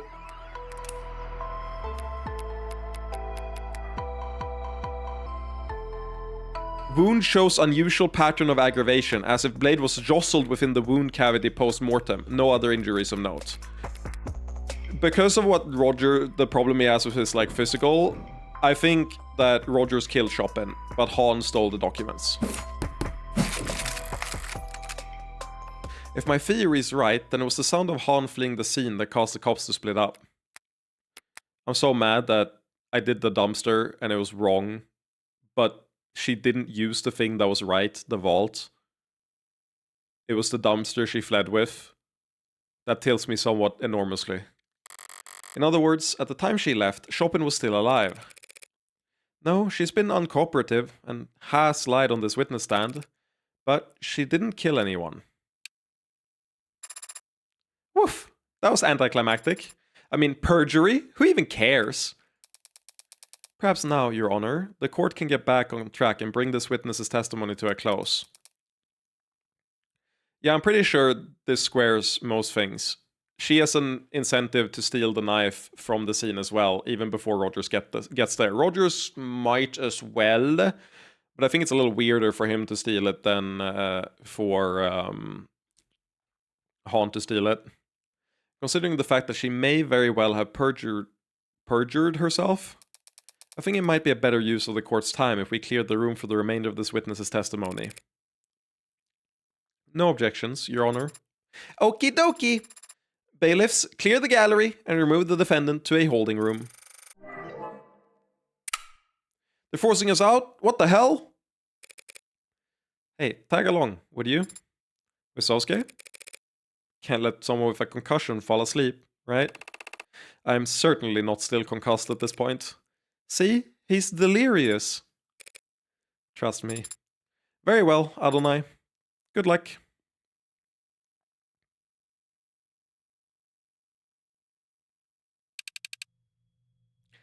Place empties out faster than I thought. No gallery, no jury live feed, no bells and whistles. You just give your testimony to the defense, the people, and fuck. I know what sound it makes. I've heard French people say this. I cannot make myself make the sound. Moi.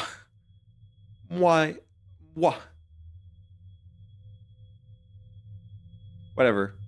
I'm not French. Then, when you're done, I get to watch them argue over whether or not I should add it to the record.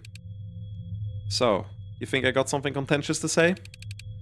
Sorry, but it's just gonna be more of the cold shoulder. What I think is that you're scared. The hell? Of what? Who? You? An audience. What? The pigs? You think I give a shit what any of them thinks, says, does? Even if any one of them might leak what you say back to the old guard? What's an old guard? The ruling faction among the Blue Bloods, who use young bloods like this witness as their cannon fodder. Where do you learn all that? You binge a late dine special? Knowing Emma, she just learned all this from. Matter of fact, I did. I don't believe you. Old guard knows where my loyalties lie. I'm no snitch. So now there's someone to snitch on? I don't help state prosecutors, and I definitely don't help Ikarian lawyers. The court's already emptied out. We can sit here in silence if you'd like. 15 minutes of nothing, and then you walk out. But when you do, someone's gonna make an assumption about what went on in here. What I love most about this game, and the incredibly high standard of writing it has throughout, is how insanely threatening Morgan comes across in every piece of dialogue. She is manipulative, threatening, intelligent, and more than all, she's vindictive. And I just think she's such an extremely well-realized character. But when you do, someone's gonna make assumptions about what went on in here. Telling me I'm screwed if I do, screwed if I don't, ain't exactly got me feeling Sosuke didn't kill Creek.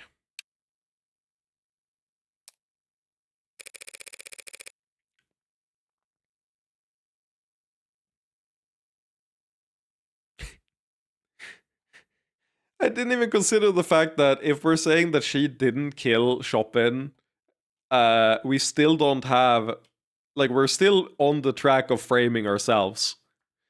Like, we had an out. We could have probably framed her given everything that's taken place.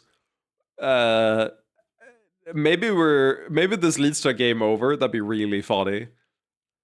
Maybe you don't care if an Ikarian dog goes down for a crime he didn't commit, but how do you feel about the person who did put that hole in Creek's chest, toasting to the news of the verdict? Screw this. 9:47 p.m., night of the murders. I got the alarm on my phone. Knew it was Creek, because the whistles all have specific frequencies. You gotta set them into your device if you want to listen for them. Creek had nerves like ice. Strong bluffer. Wouldn't press that button unless he absolutely had to. I ran. Was fastest that way, on foot. Usually is in the lower wards. I knew where the spare key was. Helped set up the whole damn place. Doors, keys, soundproofing. Stepped inside and had just gotten my phone light out when those two idiot cops came up. Reds and blues, but no siren. Trying to be some kind of movie shit. I thought they were gonna shoot me. Then I heard Chopin getting ready to break the lock, and I knew they were gonna shoot me.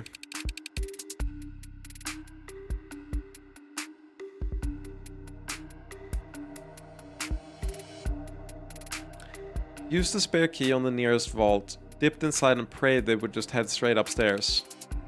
Lucky for me, they did. We followed after them. At a distance, yeah. Saw their boots on stairs, their shoulders around corners. They split on the second floor. One went upstairs. He was quiet except for the squeak on the fourth step.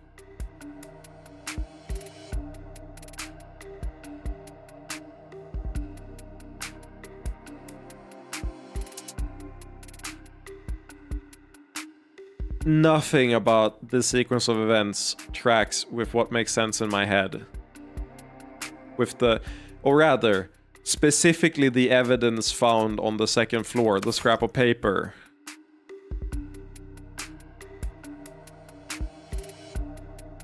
We did know that Roger stopped on the second floor, not the first. I asked about that earlier, and I thought someone said first. In any case, that's not the thing that worries me. It's the red ink documents. This being on the second floor feels really fucking weird if she didn't accidentally drop it. The fact that it's the only one that has a logo on it. It's quiet, except for that squeak on the fourth step. That's me, boys! That's me! That's a reference to me! Creek used to joke that was a valuable security feature. They separated on the second floor without any prompting. Other one was stomping around the second floor, so I was able to keep my distance. Always knew exactly where that one was.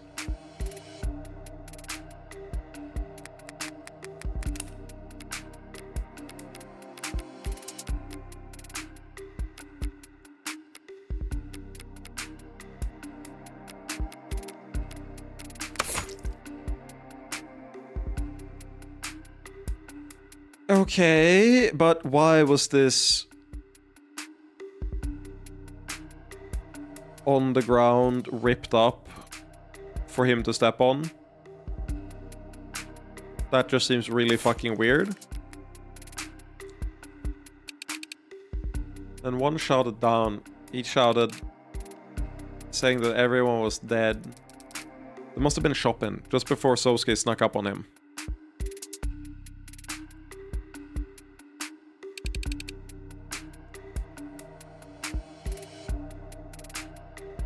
I liked Creek. His boys were alright too. But I did not want to join them in Red Hood's company. So I didn't risk sticking around a second longer.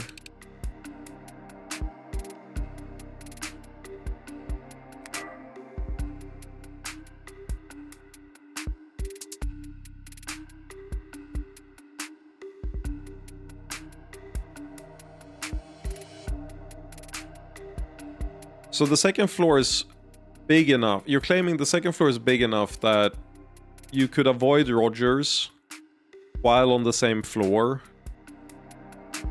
and then jump out the fire escape before he's ran up to the 3rd floor. Don't feel like that tracks. I was willing to hurt my knees, fall on my ass if I had to, but I ended up smacking the dumpster instead. Guy on the 2nd floor shouted after me, "They're in the alley!" She's on the 1st floor behind Rogers? No. Not... The 1st floor doesn't have a fire escape, first of all.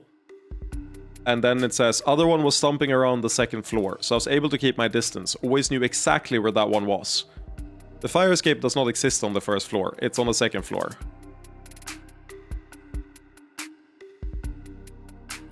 I opened the window on the 2nd floor and jumped to the ground. So she's navigating around Rogers while Rogers is on the 2nd floor.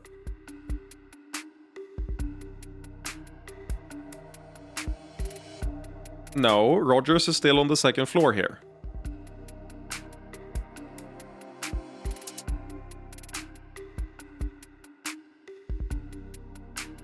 Guy on the 2nd floor shouted after me. They're in the alley. So Rogers shouted, they're in the alley.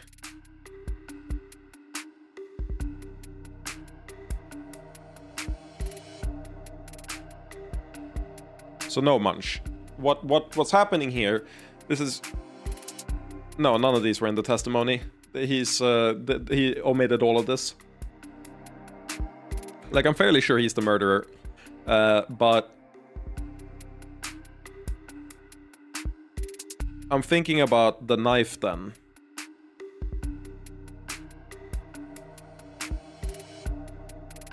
Like, what did you set in to accomplish, Han? If it's not you, that means that Rogers had to do the burning and disposal of the knife in order to frame Southgate, which I guess also makes sense, but like, why the fuck did you do this?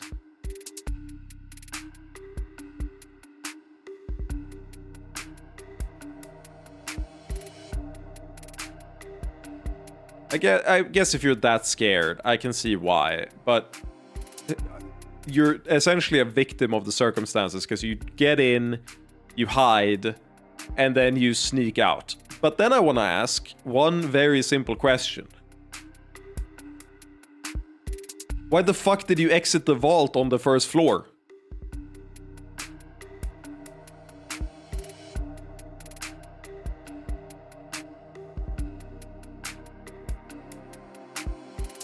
Used the spare key on the nearest vault, dipped inside and prayed they would just head straight upstairs. Why the fuck did you follow up after them and not just, like, sit this out outside? And then get in after, if you're so scared of getting shot? She probably didn't know everyone's dead. No, but if she's afraid of getting shot by 2 policemen, my first instinct isn't to follow them upstairs. I would much rather wait it out and take a look later, especially if I'm the person they're gonna come to, like, secure the crime scene. That just seems really fucking weird to me. I heard windows slide open above me, footsteps on the fire escape. Yeah, but like, she said before she heard about the dead people, she says she's afraid they're gonna shoot her. Like... From the very beginning, as soon as they shoot open the lock. Stepped inside and had just gotten my phone light out when these 2 idiot cops came up. Reds and blues, but no siren. Trying to be some kind of movie shit. I thought they were gonna shoot me.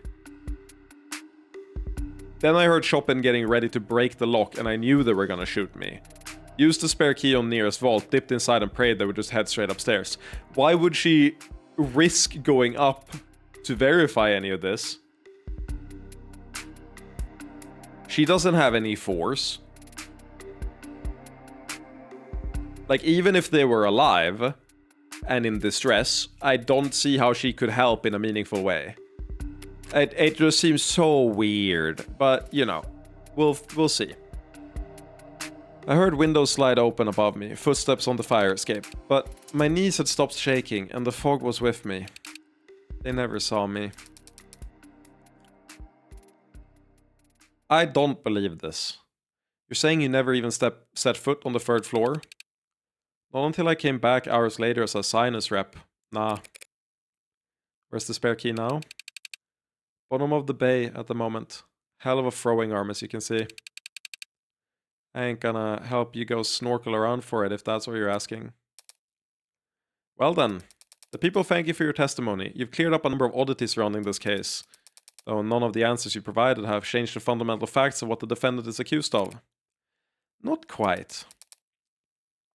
She was in and out, counselor. Didn't even set foot upstairs.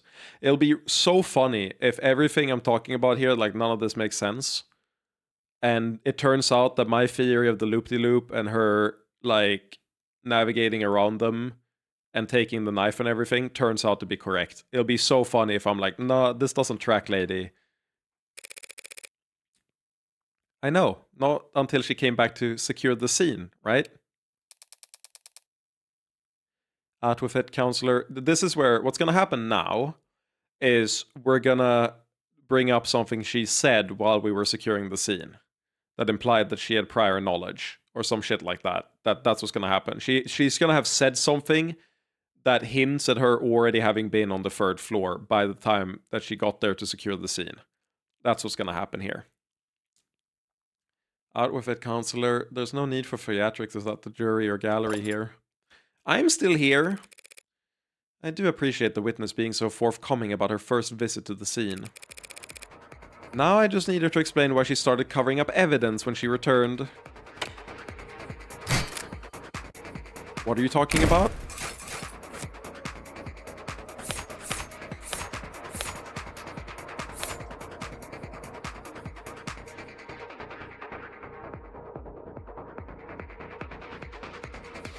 Oh yeah, hidden by trash. Right, she knocked down the trash. I forgot that someone had knocked over the trash. Okay. Wait, are we dealing with... Okay,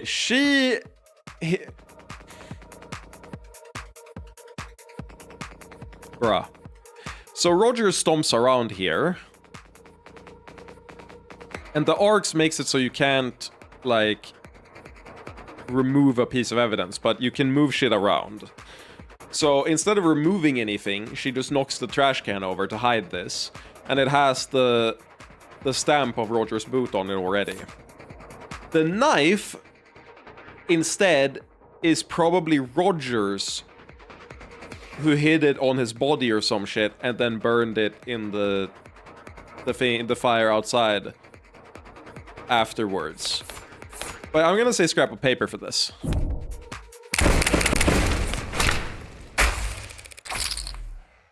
Why go to such effort to hide one small scrap of paper? What is that? More trash? Seriously? That's exactly what it is. Trash! Garbage! Schwarbage! Some idiot knocked over a trash can on the 2nd floor. It's a big building. This stuff happens. Still don't want to answer? That's okay. I will. You covered up that scrap of paper because it implicates you as an accomplice. Didn't see that coming. But because it's nonsensical, Your Honor. Counselor, you just got done explaining how Han arrived after the pod was killed and left before Chopin died. Oh, not an accomplice to murder, just the mafia equivalent of leaking government secrets.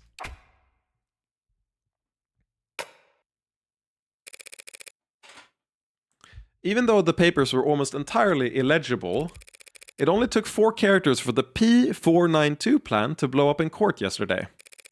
Years of blue blood planning, all down the drain, because Creek was reading something he shouldn't have when he died. But if he shouldn't have had it in the first place, one has to wonder where he might have gotten it.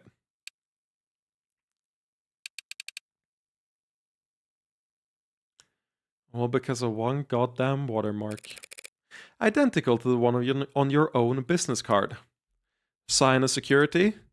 You leaked the red ink? Creek never asked nobody for nothing. Dumbass was a giver. Yeah, he does have that smile. That beautiful smile, man. This is a winner's smile, I gotta be real. What does this shirt say? It says made man. Right? Yeah, made man. Gave money, gave food, blood. More than any of us. Enough that the weaker ones wouldn't have to get stuck. Guy like that came to a two-face con hostess like me and asked for help.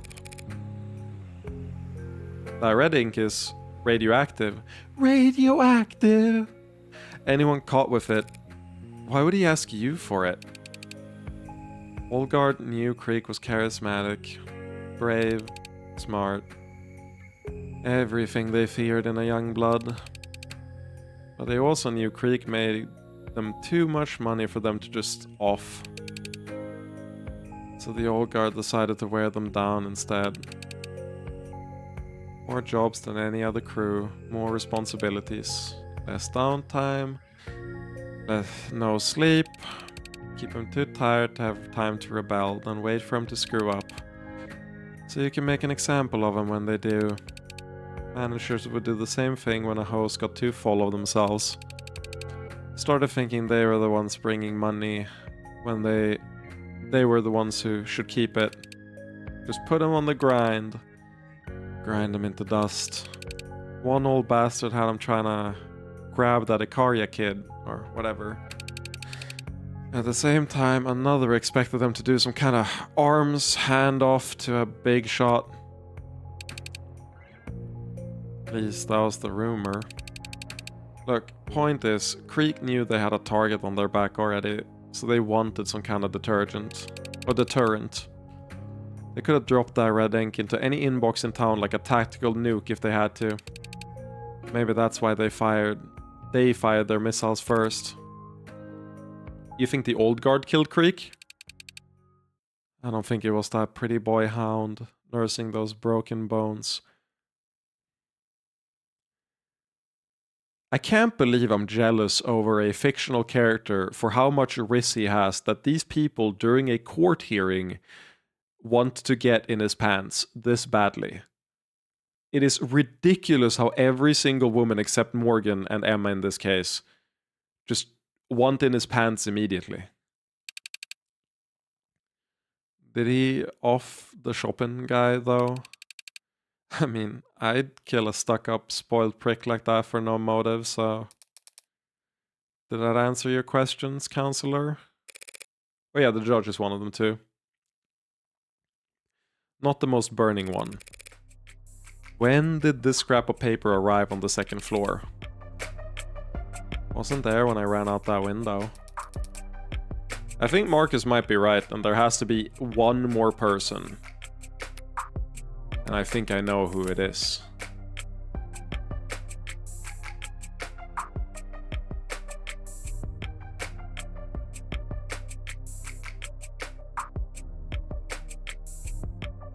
Where are they?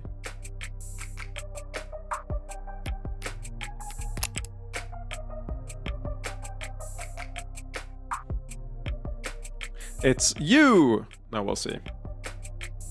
I'm pretty sure the judge is into everyone though, so that doesn't mean much.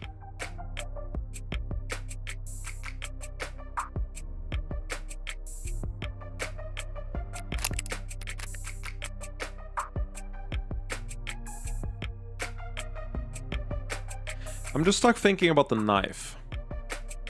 And also, the judge clearly has a thing... The thing is, the judge is like primarily lesbian, right? But then there's one guy. It's that type of bi, right? Where you're primarily one, but there are exceptions, right? That's what it is. That's why it's exceptional that Sosuke got her attention. I don't think any of the other guys have. Though I don't think... The prior case didn't really have anyone that showed up in court like that. Also, is she on London at all? I don't think so. I think she's just on that one guy. I think Sosuke just has like infinite risk. It's like infinite dragon, but infinite risk instead. I keep thinking about the fucking knife. It was dark, and you were panicked. How could you even have noticed? Paper's, white? If you had seen it, would you have taken it? Sosuke Bosuke is just that hot, real. Oh my god. It could be the kid. Wait, the unlisted. The kid makes so much sense because she was right outside the door before the murder took place. They saw us, they saw the murder. They were there at the time. They hid in the area. They didn't reply to us at all. Why did they take the knife if that's the case? They also seemed homeless, like the unlisted. It makes sense to burn things in the canister. They can do it without even looking that suspicious if they're unlisted. That kid actually fits in really well. But I'm so curious what the motive is. But that kid hasn't shown up for ages, and it has to show up somewhere. And I definitely, like... It's specifically the knife I've struggled with, but I wonder if it's not just specifically I needed to... Maybe they knew that Sosuke was locked up in there for one reason or another and wanted to frame them for the murders. Just take the opportunity to get him locked up. Maybe the kid is hired by the old guard. That's also possible. They had a unique look. They don't look like anyone we've seen afterwards, and they looked way smaller, so I don't think they're a disguise of any of the people here. I think it's a unique person. You kidding? Yeah, of course I would have taken it. Would have eaten the damn papers to make sure. Why didn't you simply eat the damn paper later, when you did see it? Removing an item from an ARX scanned building would set off any number of red flags. And the first thing that would happen is they'd wind the clock back to see what it was. That's what I did. Looked back to see how the hell I missed it. But the damn thing was in every pick the ARX had, right from the beginning. Knocking over trash to hide it was the best I could do. Low reward survival tactics. Hide in numbers. If this scrap wasn't on the second floor when you left, but it was on the ARX from the start...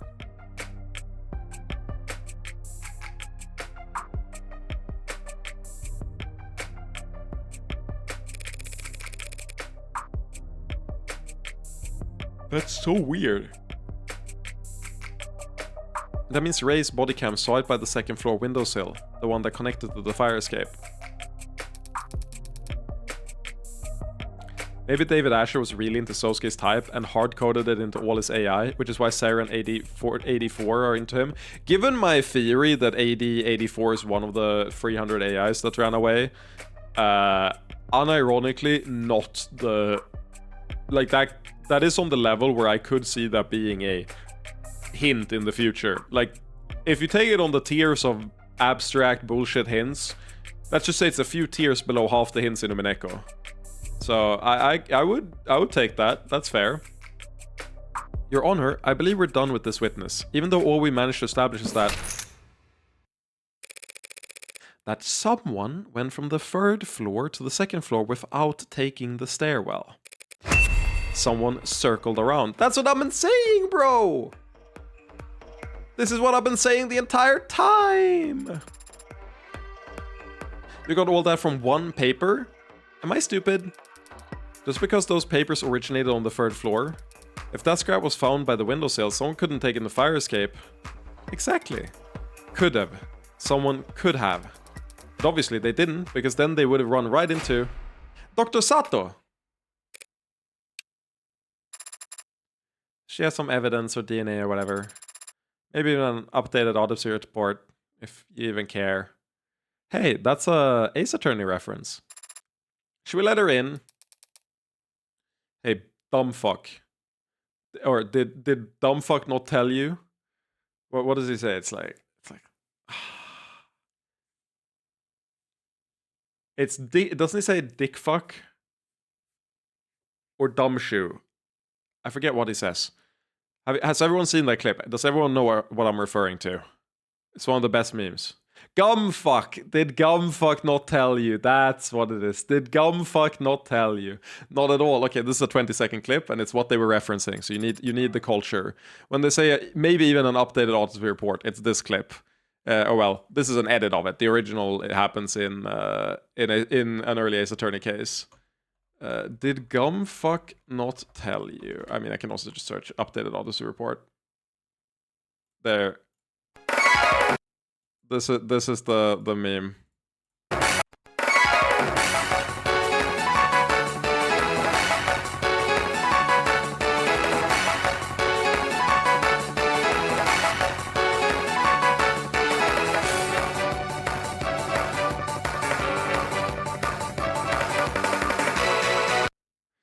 Because in the case, they just ignore the fucking rules of law. This is Immediate death. We have him. We have him. Do you though? Easy, chat. Easy.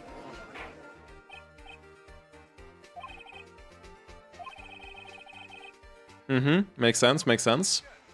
What now? The day after. We got it the next day.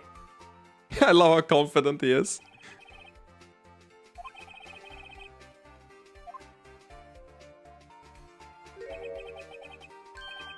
Outdated? What do you mean it's outdated? They can't just do that. And they're not gonna tell us until trial?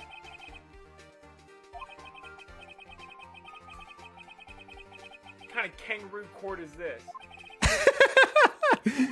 What kind of kangaroo court is this? He says, almost crying. Dude, it's so good. It's so good. I love it. What kind of kangaroo court is this? Outdated! Outdated! They can't do that! So yeah, that's what that's a reference to. Fucking classic. So I can cry if I want to. Open her up and kick the flirt out. Hey, Miss Morgan. That Icarian dog didn't kill Creek's pod. No, he didn't. You're gonna find out who did? Not your job, huh? Guess I deserve that. Finding Creek's killer is not technically my job either, hon. But if they're brought before me, I can promise I won't hold anything back. Appreciate the sentiment. But I'm not gonna hold my breath. And I won't tell any of the other young bloods to hold theirs.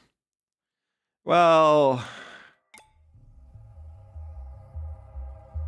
I love how funny it becomes. It's just consistently so funny that fucking we are the murderer. It's just so good. Emma needs to lock in. She has to figure it out. I think if she doesn't figure it out next case, I think it's a little bit bad. Or not bad. It's a little bit like undermines her intelligence if she can't lock it in next case, I feel. She's got so much data on Heartbreak at this point. And spends too much time around us. Lots of news to break. I'll leave the interpretation of the good and the bad to you two. That's cool. Just imply I'm the ugly. It's fine. Counselor Morgan's hypothesis stands. ADHD is the best fucking comic relief character in a game like this I think I've ever seen. It just constantly on point while not being distracting in a ruining way. This knife matches Miller's entry wound. Yeah, the hypothesis stands. Well, how about that? And it matches the wound better than the katana, considering what we discussed yesterday. I'd be ready to say this is definitely the murder weapon used to stab Miller.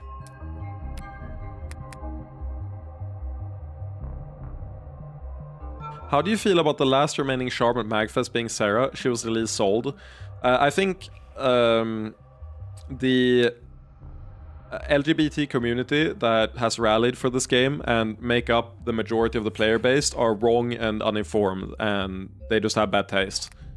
I would have accepted that she was sold like third most, but they just want to romance like their fucking like lesbian queen, their murder queen. That's all it is. They just want to buy a charm of the person they want to fuck. Whereas Sarah is just cute. So, of course they wouldn't buy the Sarah one. But Sarah is clearly the cutest, and the one that you should buy first. I might unironically. I've never in my life bought merch from a game. I'm not kidding. I've never in my life bought merch from a game. I guess technically I got the Path of Exile shirts when I signed up to the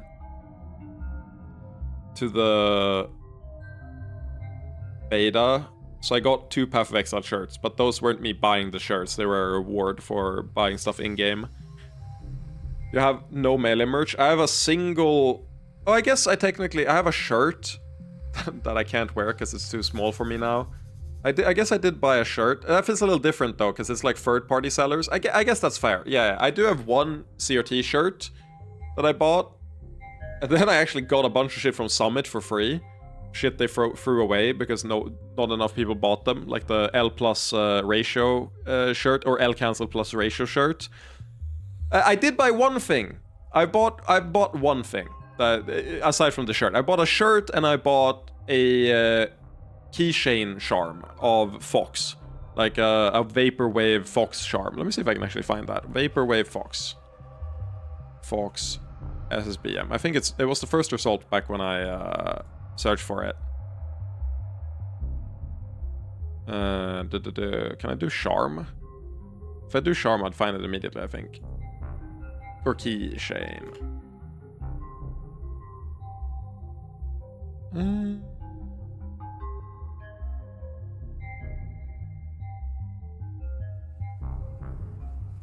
Weird that it doesn't show up.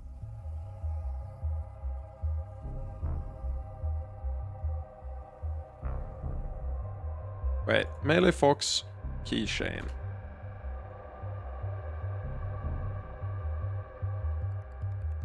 Okay, if you do Melee Fox, you don't get anything. If you do SSBM Fox. I love that Google wants to recommend you to do Melee Fox when SSBM Fox, which was my initial search result, gives you 100 times better results. But no, I can't find it, I don't think. I did find other keychains, I think, from the same creator, but not the actual keychains I got. Which is tragic. But yeah, I have gotten one. That I completely forgot when I said that earlier. My bad. But yeah, not a big like merch buyer. But what I was gonna say is I am really inclined to just buy merch for this game. I want to support it, and I think it's really cool. I also love the designs of all the characters, so it like feels better to buy merch, if that makes sense. Because it's not I'm doing it to support the thing. It's because I genuinely think it looks really, really cool. So yeah, I am very likely to buy some merch of this.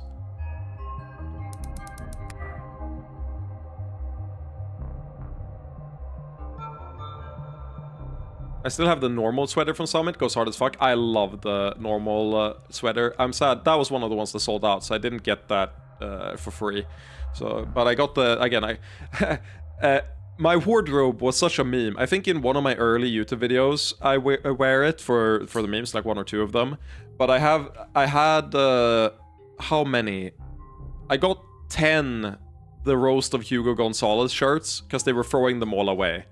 And I was like, I can just take them. I think I've thrown them now, because they're like years of use and shit, and I don't wear them outside. But I just had a bunch of Roast of Hugo Gonzalez shirts, which was really funny. It's because no one wanted to buy them, obviously. Wait. I'd be ready to say this is definitely the murder weapon used to stab Miller. But I've had no more luck with DNA testing than Sarah did. You weren't able to get anything? Nothing in the range of admissibility. However, like Sarah, I was also able to perform blood type analysis on the blade. And while I also found a B- and B- samples on it, I found one more blood type as well, A+.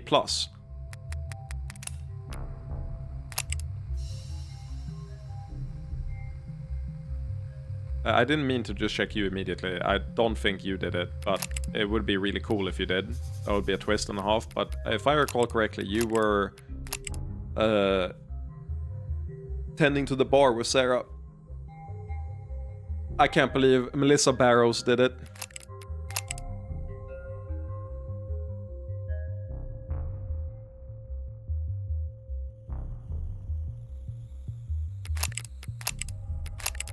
Interesting that Chopin has it.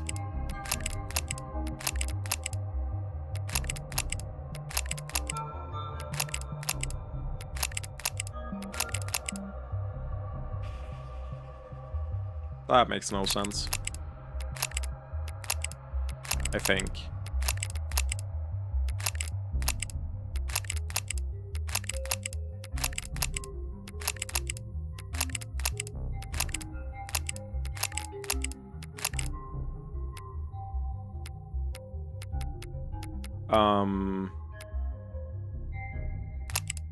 Chopin makes the most sense. That is his blood. Why are we frantically tabbing everywhere? We got a new blood type. There's 3 blood types on the knife. One of them is A+. I'm wondering if... I'm wondering if the thing about, you know, his wound being weird was that he got stabbed by the knife first and then impaled through the, with the katana. So is the stab wiggle actually the knife? No, I think the stab wiggle is used with the katana after using the knife in order to, what's it called? Frame Sosuke harder. I found one more blood type as well. A+. Yeah, I agree, Munch. I think that's exactly what it is. 3 people cut with 1 knife? This can't be hygienic. As long as you don't stick it in your mouth, you should be fine.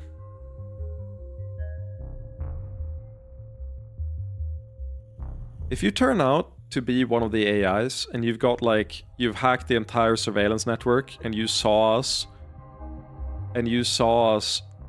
do that, and this is a joke, and then later on it's revealed that you just knew, and, like, you're playing a bit, and you're actually hyper intelligent, like, evil villain status. God, I will cream my fucking pants. A+ blood? Who was there that night that had A+ blood? Your Honor, these findings bring a rather alarming fact to light. That my knife is here? The Sawdust analysis later concluded that this knife is a better match for the stab wound. Yeah, nothing new. If Dr. Sato believes that Miller was most likely stabbed by this knife and not the katana, that means that this knife was also the source of Miller's blood on Sosuke's bindings. So either my client killed 4 men while cycling between a gun, a sword, a bat, and now a knife with his wrists tied together, all before ever stopping to cut his bindings, or he was still in captivity when the Blue Bloods were killed. But wait, that almost sounds like an alibi for 4 of the 5 murders. That is not an alibi, Your Honor. Merely an increasingly strong shadow of a doubt. The jury can decide that for themselves. The facts surrounding Tarik Chopin's death still stand. Sosuke Ikaria was the only living individual in the room Chopin was killed in. Sosuke Ikaria is the only person with his fingerprints on the katana. Something he corroborated with his very own testimony just a short while ago. And the defense's theorized fleeing suspect has already been revealed as incapable of committing any of the crimes. Yes.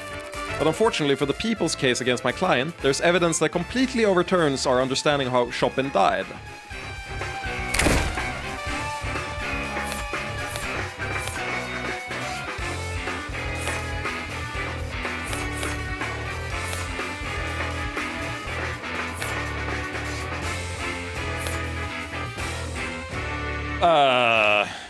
I mean...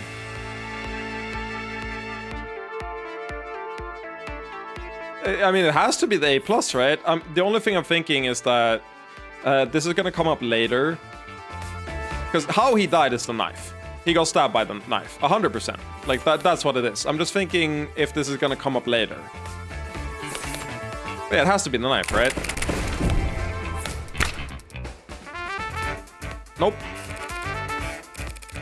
Okay, there, nice. I thought, okay, they've done the, like, Insta Flash thing So, because they've done the instant flash thing, I'm now conditioned. If I don't get it instantly, I think it's the wrong one. But good.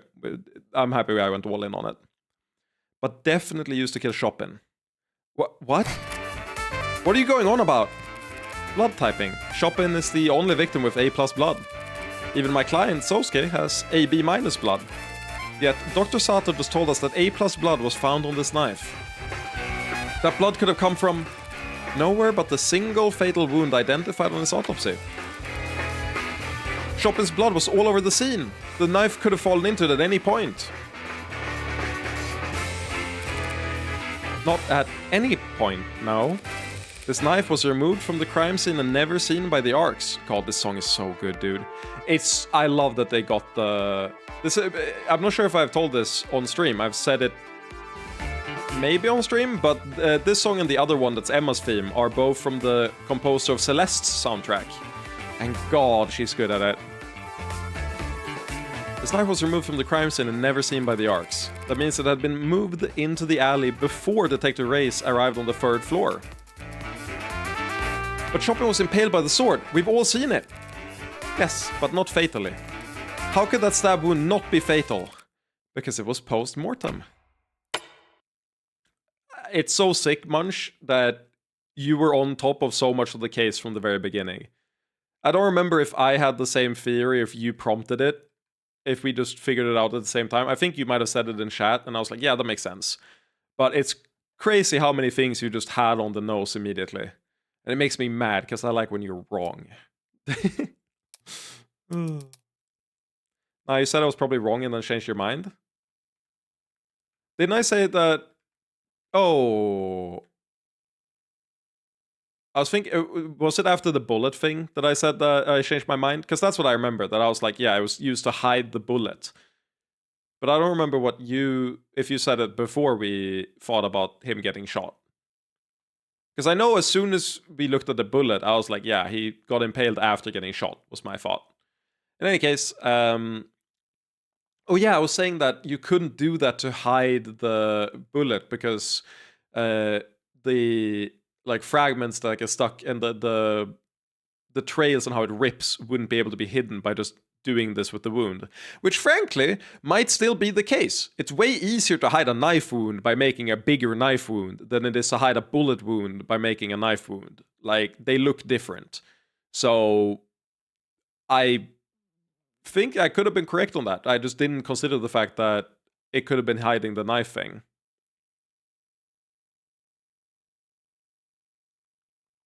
It was after the shaking that you changed your mind. I could be right. Yeah, that makes sense. That makes sense.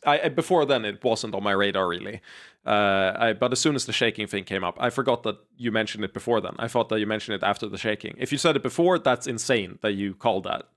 You are 2 billion IQ. And as the streamer who lives on being intelligent and having people in chat praise him for his intelligence, it sucks that you honestly have done better on this case than I have, but I respect it. Well done. You're basing this on the blood? Usually closely follows a stabbing, yeah? It's the amount of blood, Your Honor. An impalement doesn't leave much blood at the scene because the weapon acts as a stopper. I assume the amount of blood at the scene was the result of the sword being jostled afterwards, because the wound had been aggravated. Really good point. That's really cool. Sorry that I engaged with the story. Like, I didn't engage with the fucking story. I've been trying to lock the fuck in here. Just take the fucking compliment. But this knife turns that idea on its head. Yes, Chopin was stabbed in the heart from behind, but it was most likely with this knife. He collapsed on the floor dead. Then the knife was removed and his corpse was impaled with the sword in the same wound.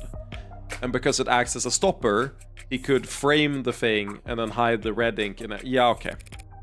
Leaving a mark on the floor. The sword was only then moved around, increasing the wound size and masking the initial knife's entry wound, while utterly soaking the floor in blood. It's a possibility. If I may, Your Honor, this may be just a possibility, but it's a possibility that makes the most sense to me. It explains the irregularities with the victim's substantial blood loss, the pattern of the wound, and the indentation on the floor. It might make medical sense, Dr. Sato, but the sequence of actions you've described are not those of a rational human. I mean, let me put it this way. If Rogers was acting rationally... Okay, let's do this in two series. Hypothesis 1. Rogers is acting rationally and did not murder Chopin. Why the fuck is he beating up Chopin? Or beating up Sosuke afterwards? It's still stupid and just anger-driven. So he was clearly not in his right mind. Option 2, he kills Chopin and then beats up Sosuke. Which also just makes it less likely that Sosuke was able to murder Chopin. Rogers was not of sound mind when he did this. He was angry. But wanting to frame Sosuke for the murder seems pretty reasonable. And stabbing the corpse with a katana would be the best way to do that.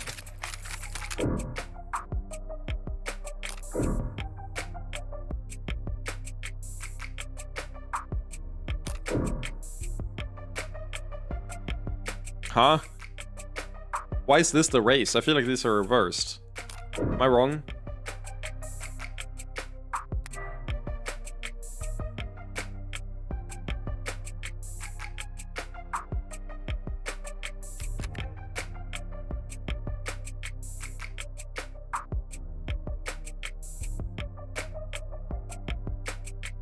No, actually, there's a way that this makes sense. He could have just left the knife there. He could also just have left the knife there, and that would honestly do about as much, or even more, to point toward Sosuke. We would have immediately been like, he used the knife to cut his cut the bindings and get out.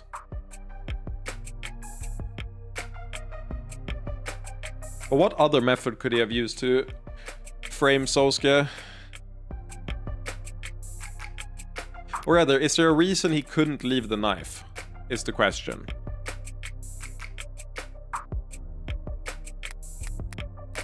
He couldn't leave the knife.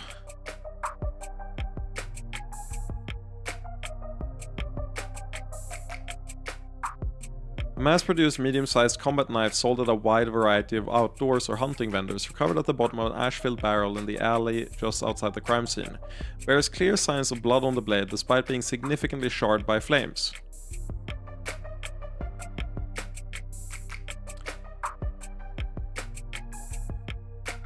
Could they have dated it if they had the exact... No.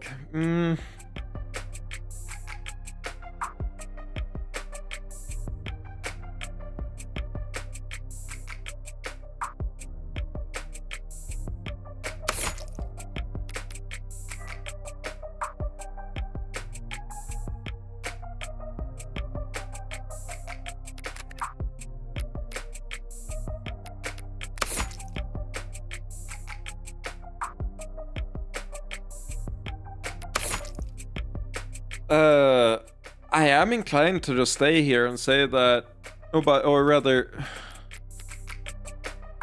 I'm inclined to agree and say, yeah, it's easier to frame him with the sword, but I'm still thinking, why the fuck?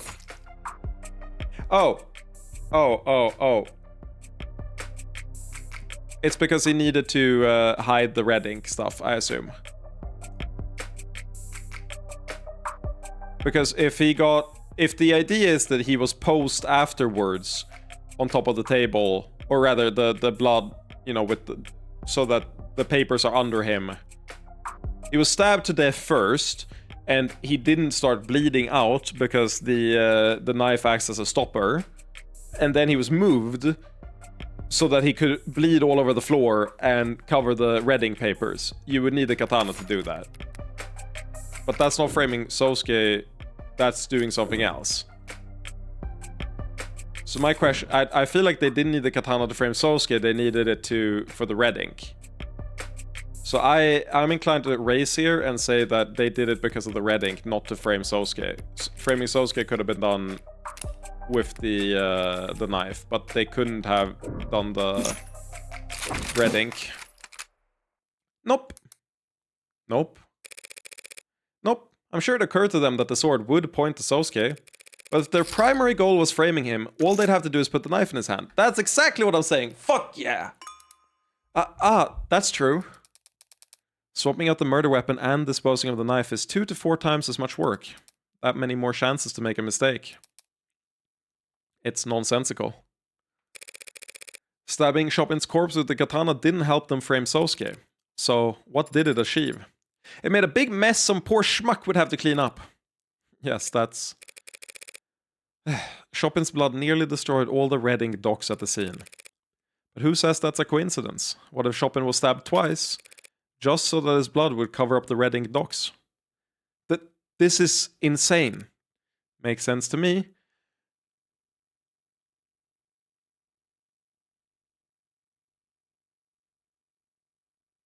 Oh my god, I have an alternate read on Chopin.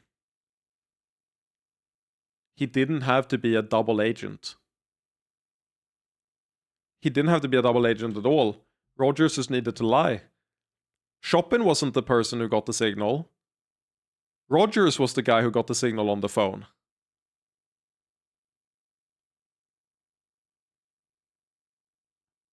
Chopin was the goody two-shoes, holier than thou policeman that wanted to do everything right. And Rogers was lying, and he was the one who got the signal. Maybe. I could see both. No, not your logic for the stabbing. This idea of yours that Tarek Chopin was part of some kind of conspiracy to defraud the city. Agreed. That is insane. I believe just the opposite. Yeah, this fits better. Rogers was the conspiracy, or rather the rest of the police force, but Rogers is one of them. He got the signal.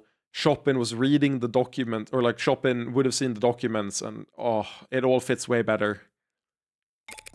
What?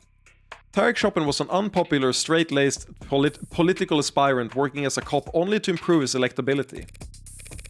His personality, his family, his goals. He'd have every reason to blow the whistle on Prop 492. Yeah, agreed, Munch. As soon as we found out that he's lied about so much, it's like, yeah, duh. Of course he's the liar. The conspirator. And just get the whole project cancelled? Leaving the lower wards in an underdeveloped lurch. A lot of people would hate to see that happen. A lot of blue bloods. But the son of 2 city councilmen wouldn't care. And an Icaria like my client would be actively rooting for it. You think Chopin was murdered just to cover up the fact that Prop 492 had been corrupted?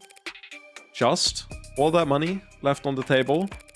All the future money coming down the line? That's a much better motive than... What was it you proposed exactly? That my client saw a police officer and would rather stab him than have to explain why he'd killed his captors. Something along those lines. Good point. That is really dumb in this world where the state has infinite power. So like, what's going on now? Did Sosuke do it or not? That will be cleared up in very short order, Your Honor. With the help of our final witness.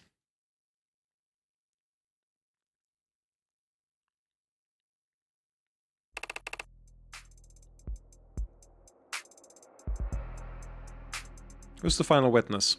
So Yora wasn't even really used to frame me. It was used to draw more blood from the wound to soak the papers. A very cold decision to make in the heat of the moment. Filing a corpse just to protect investments. Colder than stabbing someone in the back? In some ways. Didn't think that was up for debate. That's a reference to me too! Not up for debate! Thank you for joining us once again, Officer Rogers. No problem. Where is everybody? Of course it's him. My bad, yeah. I mean, this plays into our... Or...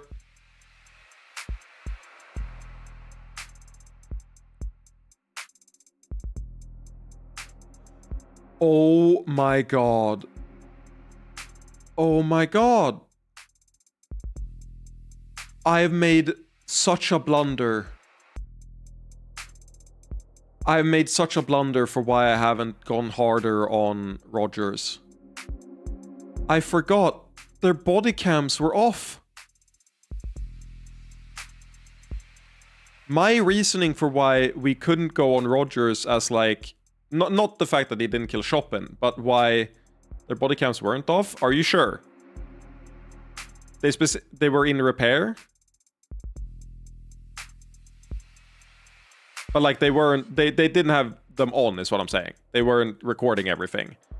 What I was gonna say is the reason I thought that we couldn't go hard on Rogers, even though he likely killed Chopin, is because that still doesn't explain the that still doesn't explain how the first people died.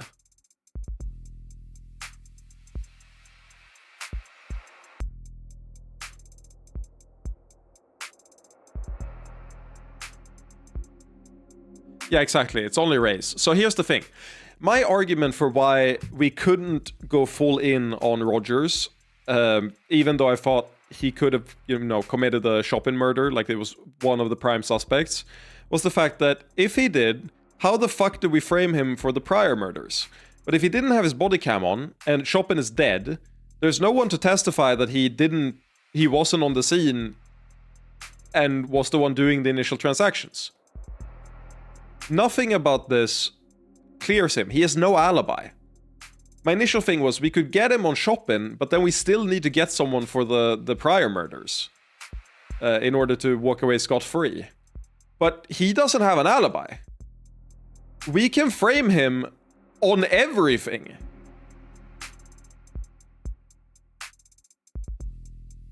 We can just fucking ruin this guy's life right now. Let's do it. Well, after the shooting yesterday, I'd rather not risk the integrity or celerity of this trial by rescreening every member of the gallery when I've already cleared the room once. Celerity? Speed! Trial's gotta go fast, baby! And it takes everyone a while to find their spot in the stands again. We were almost caught in the line of fire not 24 hours ago, Officer Rogers, yourself included. Surely you don't find the lack of an audience to be intimidating? Nah, guess not. Where'd we leave off with this guy anyway?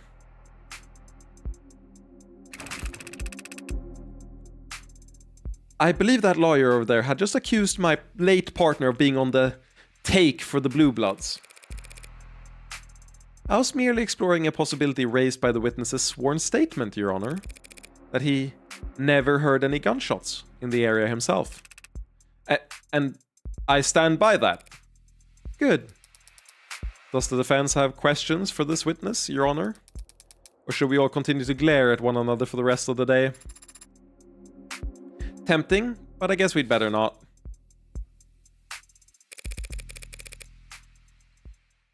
Your Honor, we ask that the witness testify once more about how he and his partner arrived on the scene. Yeah, no problem. I'll repeat it as many times as you like. I'm gonna have to call you on that.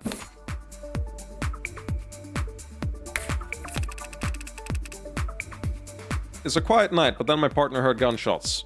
I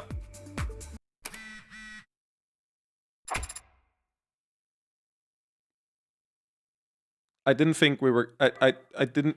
One piece of evidence, and then... and then the first sentence. That's... I mean, they didn't lie. I was gonna have to call you on that. You didn't lie. Frame 1. Quit that already! As I've mentioned, I feel many times by now, that is a very unpleasant tone, Adonai. Sorry, Butterfingers. Hasn't anyone ever told you it's in poor taste to use the same trick twice? It's been a lot more than twice now. And besides, it's only an issue when it's used twice on the same audience. Speaking of which...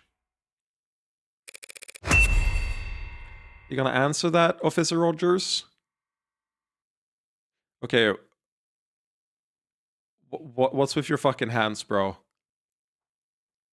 He looks like he's getting like... The way his hands are and the way his hair is, I feel... And the way the eye lines curve backwards, I feel like it's so close to him just being like evaporated by a Kamehameha. Does anyone not remove the incriminating evidence from their phone? Like... Yeah, I agree, Kirby. I feel like...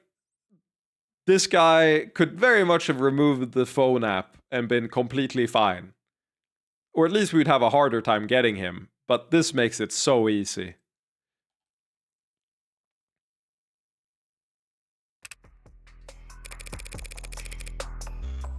What, did you not have time for it? Yeah, I mean, a week to destroy it. Or not a week, but like a day. You can't do that, dude. Just to fill you in, officer. What I accidentally... Or maybe it's a service phone or some shit. But then why would you have an app from the Blue Bloods?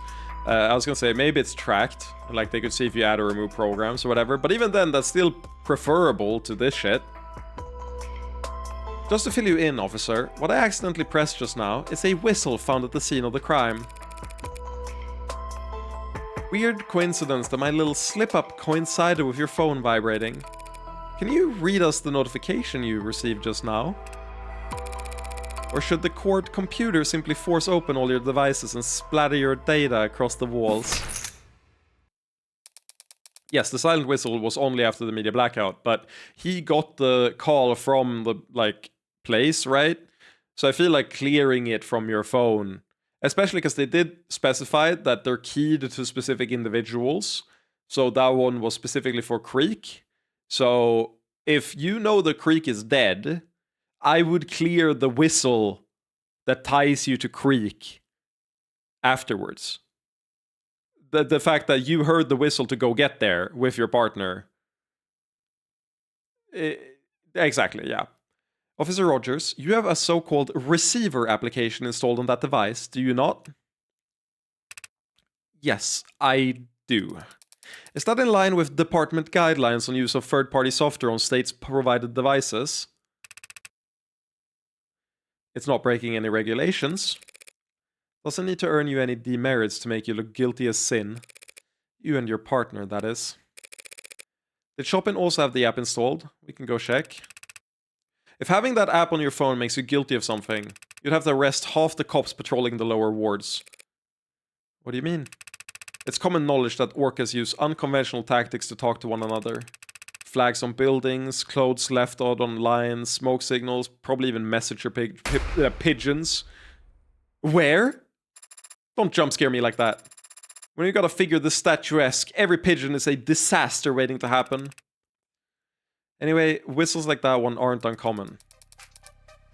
So is it common for members of the police department to try to listen in on the chatter of groups like the Blue Blood Mafia?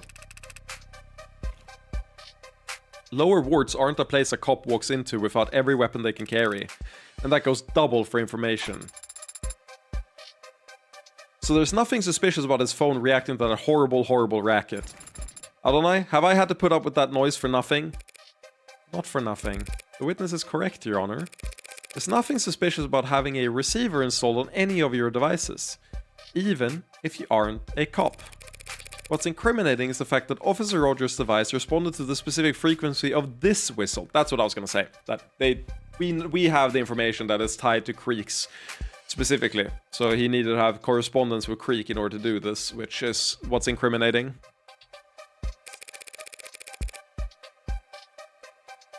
Sorry, officer. A little blue birdie already told the court that you need to input a frequency in order to get alerts for it.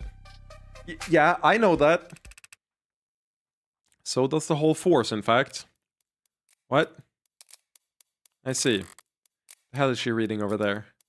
Officer Rogers, testify about this anonymous tip that the police department received last night.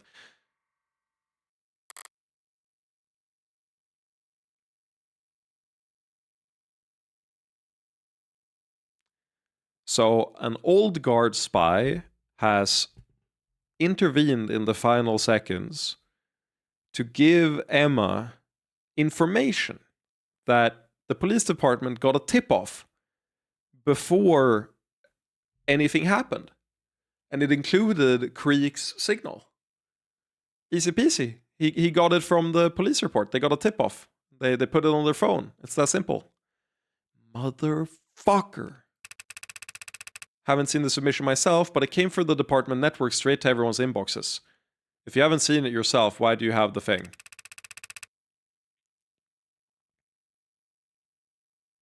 What do you mean you haven't seen it yourself, if you can read it off? Be advised, anonymous tip suggesting potential Orca analog shatter at the frequency listed below.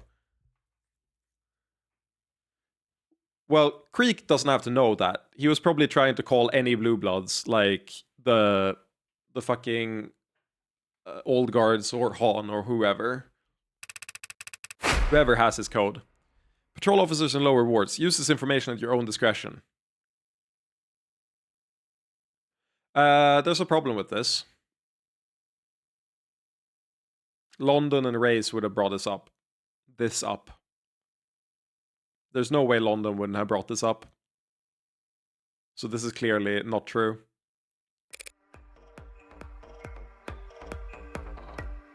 That's absurd. What's the point of informing every cop in the city about a secret communication channel? The Blue Bloods would find out their line is compromised within minutes. Would they? I don't know. I don't control how anonymous tips gets handled.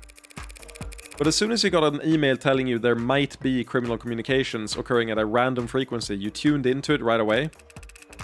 Believe it or not, I'm a little concerned about criminal communications these days.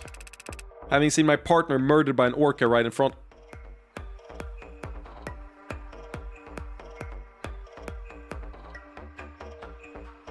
You are the dumbest motherfucker alive. Like, you might be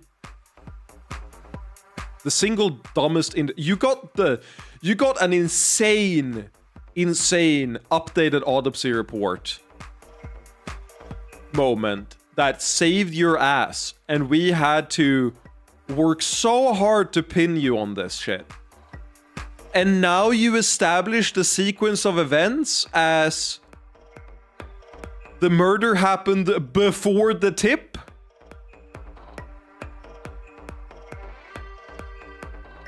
But his partner died last.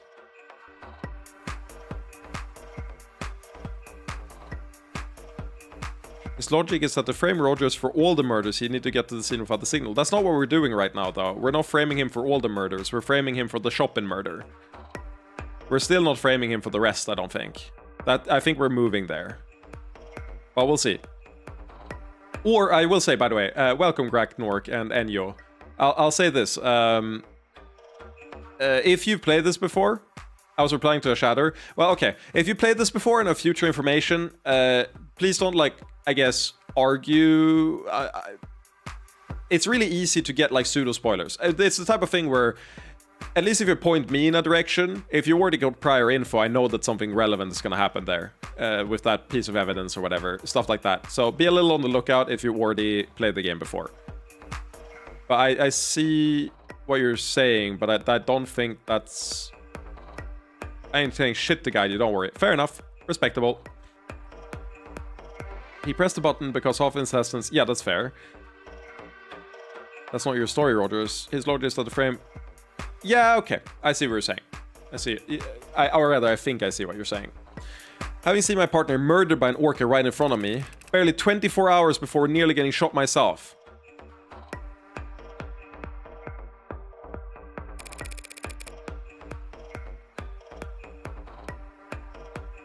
Back up. You saw the moment of your partner's death. That's news to the court.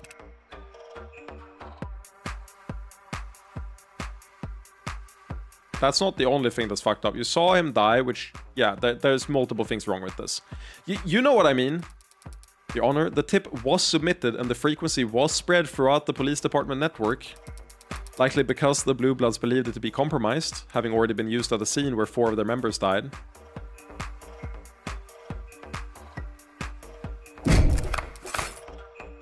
Officer Rogers may have the receiver app on his phone, but so do many other police officers in the city. The app doesn't provide timestamps of when frequencies are added, so there's no proof of when his phone first started listening for the frequency. Neither he nor his partner were members of the Organized Crimes Unit, therefore they had no criminal informants of their own, and they could not have obtained this frequency before the rest of the department. Since the defense cannot prove that the signal was acquired illegitimately... I never said I couldn't prove that.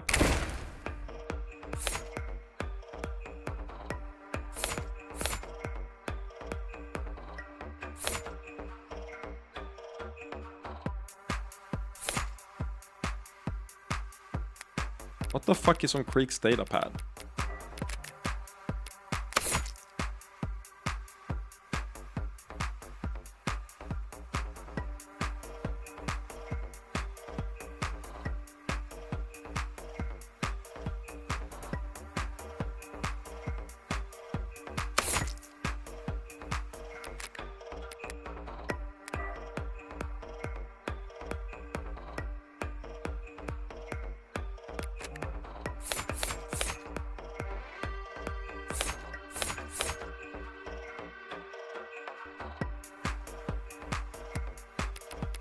Okay, I need to check the Magus again as well. How do we prove that they got... Well, they didn't get this. A short barrel maglev firearm recovered from the scene of the crime. Modifies to an illegal extent. The slugs fired detonate after penetrating their target, increasing lethality. Registered to Anchor Ton, aka Tanks. Fingerprints on the gun match Sosuke Kari and no one else. Found on Tank's person over a week ago during a routine civilian frisk by officers TC and HR. Reports follow. Subject in possession of firearm in violation of parole. Firearm shows signs of illegal modification. Subject in possession of suspect communication software installed on personal phone. Subject released with a warning in accordance with police code 65329E. Personal discretion without prejudice. Subject in possession of suspect communication software installed on personal phone. That's so sick that gets brought up again. I'm so down. The gun? What of it? Not just any gun. A MAG US, legally registered to Anchor Ton. And how do you know that?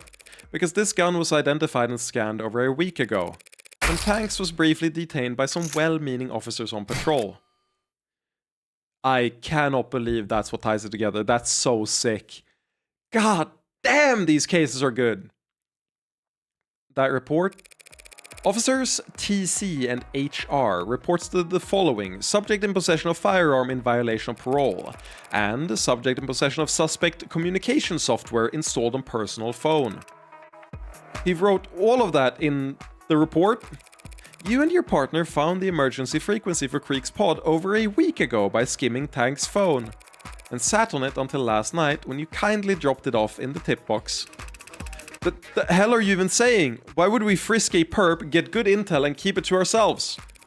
For the same reason your partner might report a generic shots heard over the police network when he already knew exactly where to look. Same reason he'd be ecstatic at finding documents on Prop 492 at the site of an Orca bloodbath. You wanted your gold stars. You wanted to be first on the scene at the site of a blue blood massacre. Council is badgering, Your Honor. This is the other song that's written by the writer of Celeste's OST. I love this song as well. And losing her meager thread of logic in the process. The previous witness testified that there was, in fact, a silent alarm that night. A silent alarm that needs to be actively pressed. It could only have gone out before Creek's heart stopped. Said witness responded to the alarm by traveling on foot, and yet arrived well before Rogers and Chopin. The lower wards are maze-like. She could have been closer. That whistle has a limited range over which it can be received. You propose that Officer Rogers and Chopin were within that limited range at 9:45 p.m. Yes? No. I don't, actually. It only needs to be picked up by a bug. If they frisk them ahead of time and get the frequency, they just need to put a bug anywhere in that range in the lower ward. They don't need to do anything for, they don't need to hear it themselves. They just need to have a bug there. That's already been established. Obviously you do, or else they would never have received the frequency at all. So if person H is on foot, and individual R is in a police car, and they both receive a signal at the same time, and the train leaves Appletown at 3 p.m. That seems like an irrelevant factor. Were you tabbed out, Kirby? I was saying also that's the other song that's written by the Celeste musician, composer. That seems like an irrelevant factor. Oh, and the train leaves Appletown at 3 p.m. I love that. All the court needs to consider is this. How could Officer Rogers and Chopin have possibly arrived later than someone traveling on foot if all three were within that range? Can't believe I told my geometry teacher that none of this would ever be useful. This isn't geometry, damn it. It's just logic. The fact is they did arrive later than Han. Oh, yeah, Kirby. I'm sorry. Yeah, I thought you said loud music as the song that's playing now. Yeah, you're right. You're right.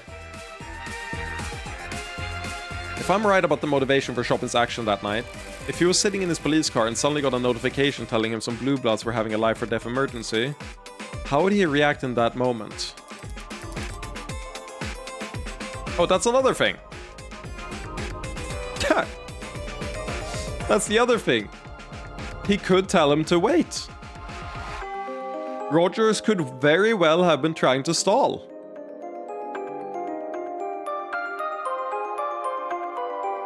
That could also be why... okay, interesting. It would seem that the defense does not have evidence available to address this contradiction, Your Honor. Evidence explaining exactly how Chopin proceeded to the crime scene.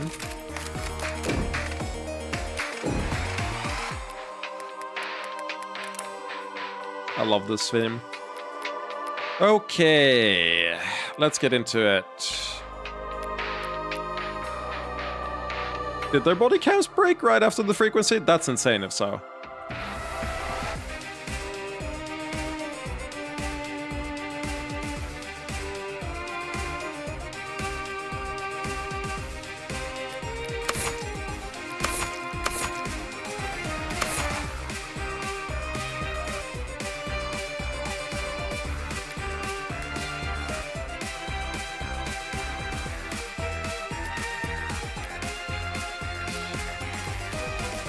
I think the answer is we don't have that. And that's okay. We don't need to have that evidence. Does that make sense? I think that makes sense.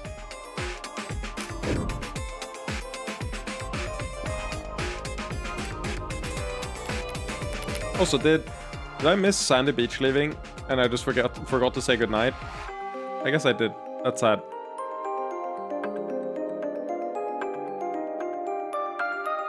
Wait, did Sandy Beach ever say goodnight? Is their last message, oh snap. Oh no, there. Good Glorp Nightstream, I have to go learn how to shape the earth to my will, pottery. Oh no, I missed it, I think. Good night, Sandy. Oh, that's tragic. Well, now I can cheat and just go back afterwards, because they aren't here to see it.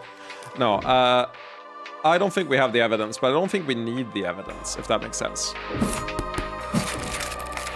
Regretfully, Your Honor, we do not have such evidence in our possession. But fortunately, Your Honor, we live in a surveillance police state. Pardon? And that makes it pretty easy to surveil police officers. The officer's patrol car, their cell phones, traffic cameras, and optics data. I could request any of it. Hell. Your Honor, I formally subpoena all of it. What? What? Can she do that? I'm not sure. I'm still learning. Ray's drunken swipe on my front door reminded me exactly how much power the police have. But it was her dutiful checking in that made me realize just how hard it is to lose a cop in this city.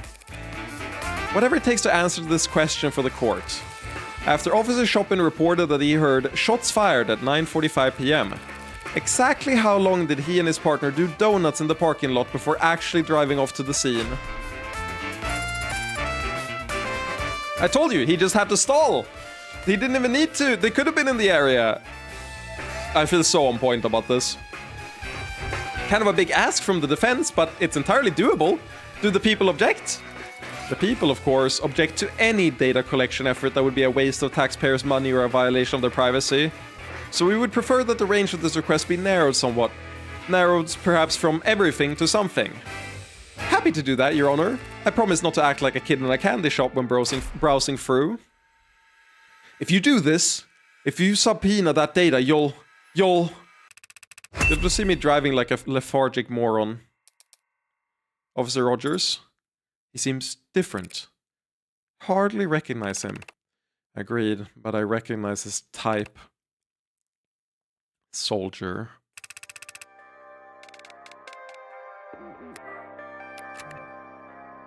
Dude. The amount of aura he got when the shadow of his cap blocks one eye. Dude. The amount of aura. This is so fucking good. This is one thing that I think a lot of games do wrong, where they make either the art style doesn't support it or the framing doesn't support it, where the characters can't make heel turns that, like, you know, here's their real personality in a way that feels good. It's one thing Ace Attorney has mastered. This is really fucking good. I also love the posture change. Exactly, it's military. It's so good. Your Honor, what the defense is suggesting is largely accurate. Pardon? That's a first. Though there are some corrections I feel I should make at this time. No objections here. Officer Chopin is the one who discovered the frequency when we apprehended Anchor Ton. He entered it into both our receiver apps at the time, without my knowledge. It wasn't until that night in question that he chose to inform me of the intel he had obtained, and how he planned on acting on it. At 9:45 p.m., we received a signal. Before I could react, he had put out a notice on the police network that he had heard gunshots. It was at this time that he told me to drive toward Blue Blood territory. As he started to explain to me what he believed we would find, I chose to take a suboptimal route. Okay, so if this is real and true, our initial guess that Chopin did have dealings with them in order to get the proposal through 492, and he got killed for it by Rogers, who doesn't like the Blue Bloods at all. Sure, that could also be the case, but I think it's like a 50-50 right now, if he's lying or not. We spent several minutes in traffic as he berated me for my sense of direction. So you both knew the silent alarm would lead you to some kind of Blue Blood emergency. No, I agree, Munch. I think it's just weird that he's taking this route to defend himself, if that makes sense. But only you realize that meant you should take your time getting there.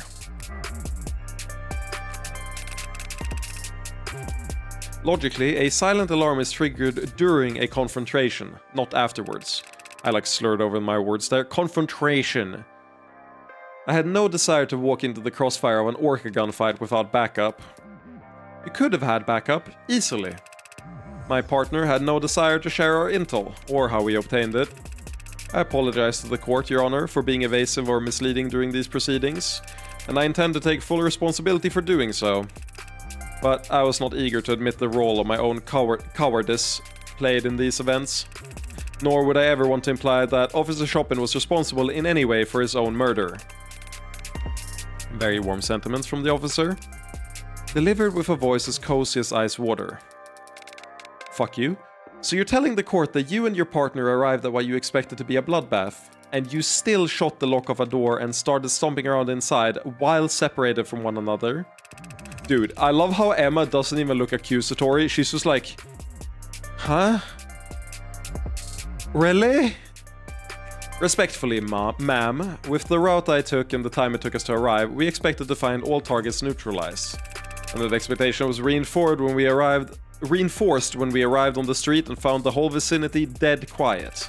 Yet we were still the first on the scene, despite my stalling for time. I think that might have enthused my partner. He was excited, and I let him set the pace. It's my deepest regret that I agreed with his request to split up. First to arrive on the scene. We know that wasn't the case. But he doesn't know that crucially, so we don't have to tell— oh well, we just did. A Blue Blood got there well before you and your partner. That's what you were talking about? The witness wasn't present for the individual's testimony, he's merely given the facts as he knows them. And he can't have known that there was a Blue Blood in the building. On the contrary, he already testified about encountering them yesterday. Did he? Did we get Roger's testimony here somewhere? I forget if we did.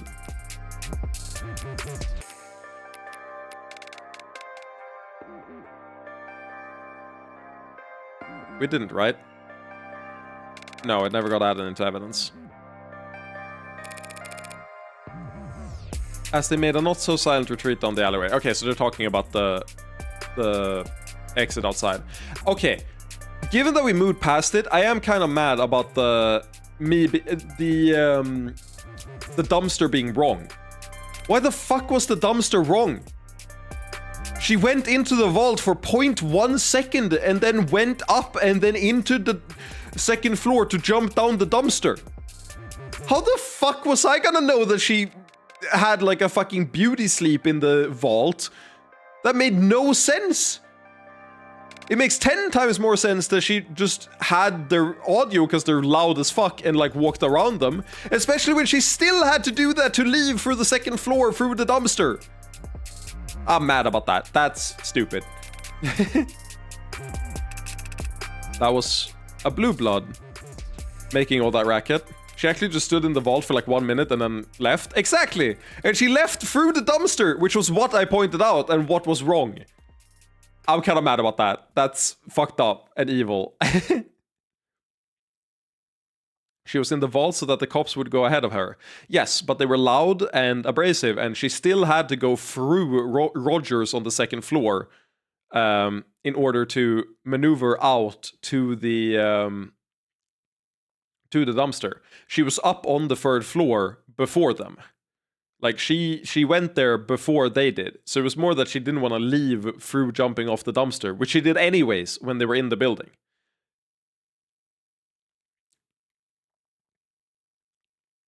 The entire sequence of events makes no sense if she was fearing for her life, which is what she said she was. Like, if I was fearing for my life, I wouldn't tail them afterwards. I wouldn't go up there and then tail them up to the second floor and leaving. No, that's not what happens, Enyo. Or like, rather, why would she then tail them? That makes no sense. I would go up there, especially because she helped install everything, she's even said. So she knows what the building looks like. And she uses that fact to navigate around Rogers to see if Creek is okay.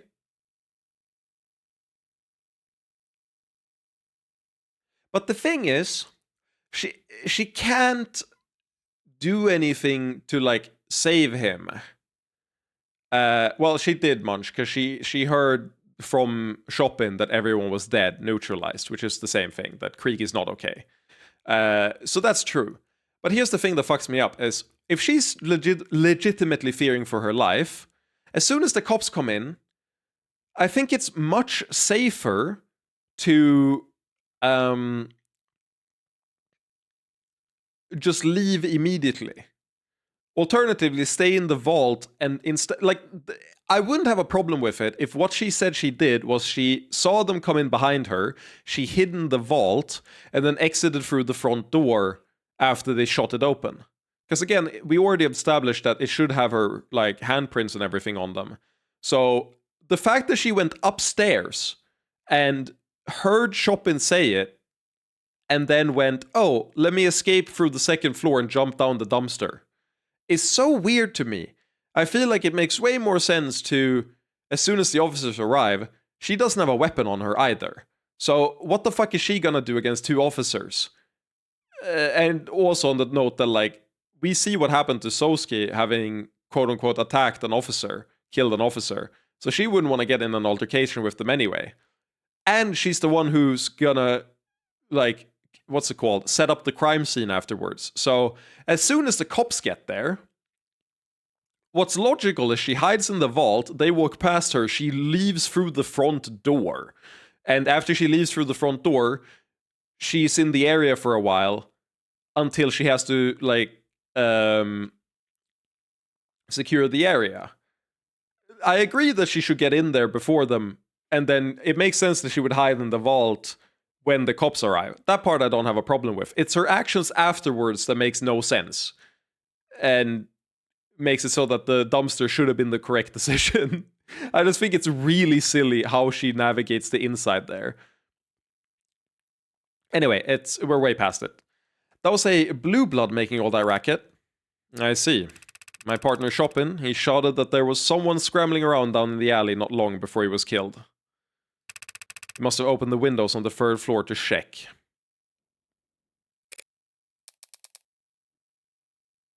No. Officer Chopin couldn't have heard, because the windows are noise suppressant. He couldn't have heard that. I'm sorry to say.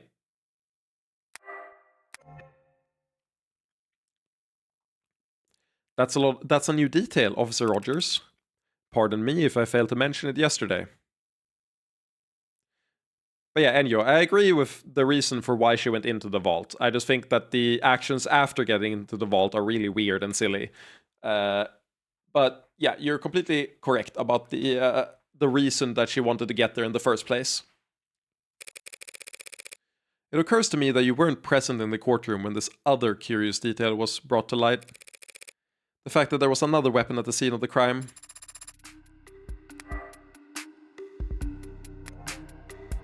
A bloodied knife, which somehow ended up down in the dumps. Know anything about that? No, ma'am, I do not. Playing dumb? Wrong move. But I do know Cyanus is a bunch of amateurs with conflicted priorities. She leaves after she knows that Creekspot is dead. She stayed in case they were alive. Can only speculate, but I guess her logic was 5 blue bloods can take down 2 cops. Yeah, so again, I don't have a problem with that. Okay, well, I kind of... I could agree with that. But then, why did she navigate around the second floor that Rogers was on? And jump down the dumpster that makes noise? Instead of just exiting through the now open front door? The fact that if the dumpster didn't make any noise, I would have agreed that it made sense. Because if you jump down the alley, then people don't see you leave the entrance, right? I can see that argument. But now you've alerted the cops. Or at least Rogers. No, but after she follows them. Just walk down the stairs. Window is closest exit.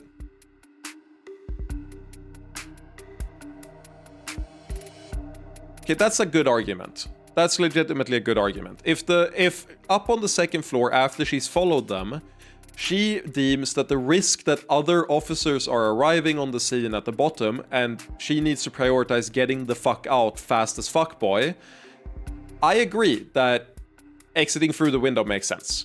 Even if you have to path through Rogers to do so.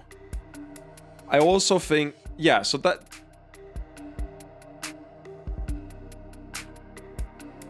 Yeah, okay. I can buy that. I can buy that, actually.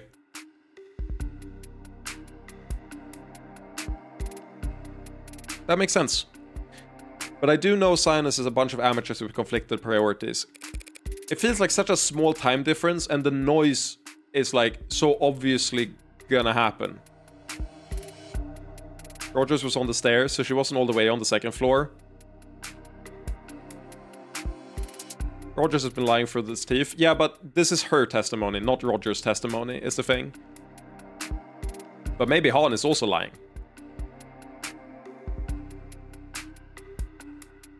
Explain this to the court, then. Forensic analysis has already shown that this knife was the murder weapon used to stab Miller, getting a healthy amount of his blood on it in the process. It's also been established that this knife must have been what my client used to cut his own bindings. If you say so. The evidence says so. If the defense isn't interested in asking the witness questions, perhaps they'll answer mine. What does that have to do with Officer Rogers? No, Kirby.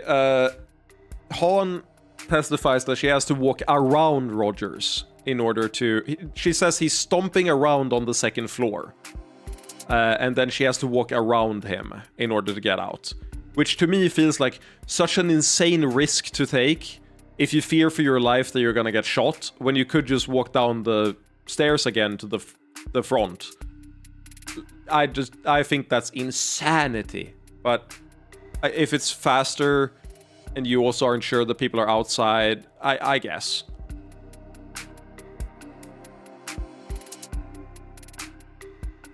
Everything, of course. Allow me to show you why. If I had a map on where they are, this would be not an argument, because we could just look at the map. But I will take the ambiguity of where they are to mean that it's fine. Who's clearing a different one? At least that's how it makes sense to me. Yeah, they never state that, is the thing. And when we're in there with London, it seems like it's all kinds of fucked up. But regardless, we don't have enough information I will just take it at face value. I'm mostly tilted that the vault was used for 1 second, and my answer of it was the dumpster was wrong, even though the dumpster was right 2 seconds later. It's one of those where, like, I presented the correct piece of evidence at the wrong time. Because I did present the dumpster immediately afterwards, and it was correct. So I was just mad that I got it wrong for what felt like the correct thing. Especially when it felt like the logical thing to do. I wouldn't have gone in through the first door like they did with the spare key. I would have just climbed up the second floor. Because you already moved the dumpster forward toward the fire, like, exit. But I guess that it's still too high to get through. Whatever, it's not a big deal. I'm being a piss baby. Found by Creek's body, emits specific frequencies, used as a silent alarm.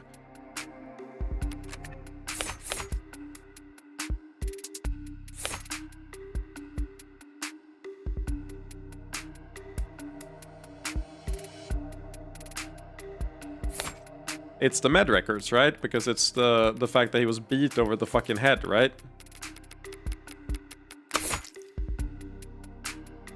Blunt trauma to anterior front right side of the head.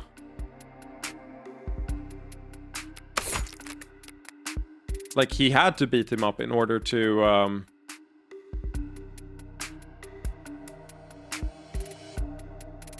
he needed to get Sosuke out of commission.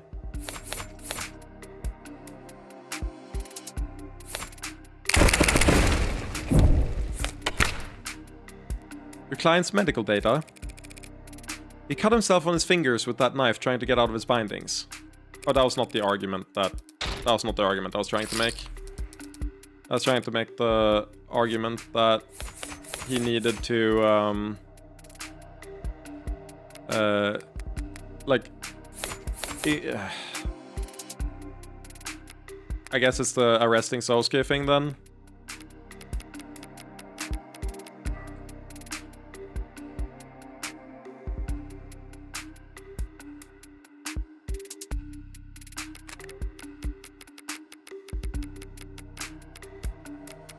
I don't see how the whistle makes sense here.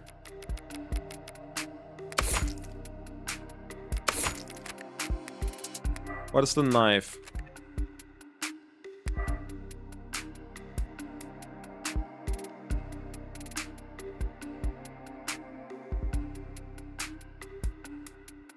Oh. Oh, I'm stupid. No, it's London testimony. It's the fact that he was arresting him. But he had to have cut the bindings with the knife ahead of time already, and the knife was gone by the time London arrived on the scene. That makes sense. We know for a fact that Sosuke had to use that knife to cut his bonds, and Detective London has testified that Officer Rogers apprehended Sosuke alone. So why can't the officer who apprehended the man last known to be using this knife tell us how it ended up in the alley? Yeah, that makes perfect sense. See, here's the thing. When I was doing the dumpster thing, dumpster versus vault thing, and I was like, I don't know what they're fishing for here. Wait, was that? I don't remember which one it was, but when I was last doing that, I don't know what they're fishing for here. When I presented the correct piece of evidence, no, that was the blade, the medical record, and the cut bindings. That was the one with all those three. When I presented the correct piece of evidence, I didn't feel like I got what they were going for. Whereas here, it's instantly apparent what they're going for. Like, it took one line of dialogue, whereas with the other one, I had to, like, build up to it with a little bit more dialogue before I actually got what they were going for. A question well worth asking the witness. I have no idea what you're talking about. Yeah, Enyo. Exactly. The dumpster was correct on the one afterwards, but the way the question was asked made me... It was so confusing with how the question was phrased that I was like, how the fuck is the dumpster not the correct answer? And then they did the, like, hid in the vault for 1 minute into the dumpster was the correct answer. And I'm like, motherfucker, how was I supposed to know that? But no. I'm not actually that mad about it. It was just a very funny moment. I don't know. She was scared as fuck. It makes sense that she wasn't acting rationally. So even if I have a qualms about it, that's still a good out for it. It fits within the story. Have no idea what you're talking about. When I found your client, he had the Mag US, and he had the sword. The sword he had stuck through my partner. This knife you're talking about. Where do you find it? I still remember the minor spelling mistake. That was so fucking funny. Oh my god, that was so funny. Where do you find it? Where do you find it? In the trash. Drum. Down in the alley. Well, then some crime scene tech idiot must have thrown it out thinking it was bio-waste. Or some Zionist lackey tossed it as a prank. I wouldn't know. Because I spent hours being debriefed in that room on the 3rd floor while they set up the arcs. I spent all night in a room with my partner's corpse. Never took a trip down to empty the recycling bin. We know the knife was with Sosuke at one point, and we know it ended up down in the alley later. So it stands to reason that someone had to walk it downstairs and out of the building. If Rogers never left that room all night, then someone else must have moved it.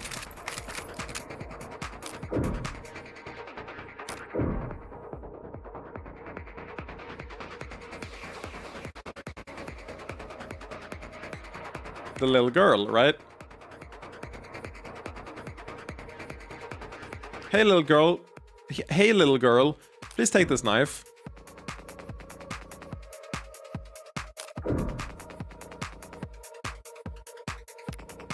No way. Who else?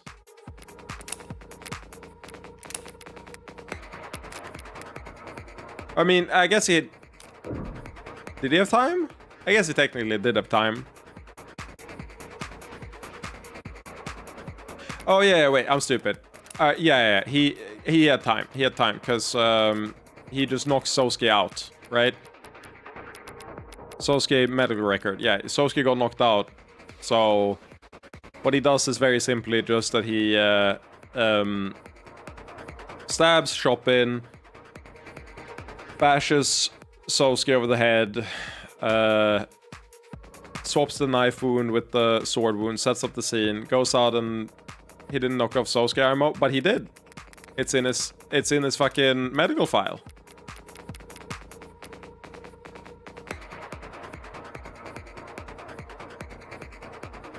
That's why I brought up the medical records on the last one. At time of booking, numerous additional injuries were noted. Bruise to left eye, busted lip, broken nose, boxed left ear, blunt trauma to anterior front right side of the head.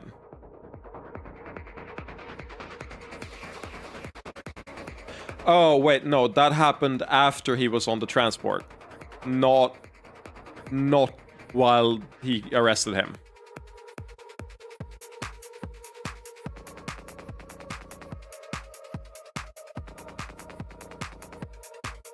He initially only had these wounds, noted at the time. Apprehended at the scene of the crime and placed on a medical transport. Or...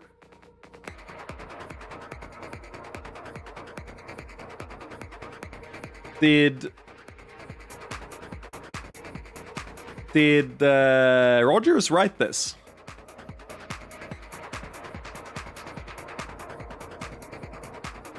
Couldn't he just have...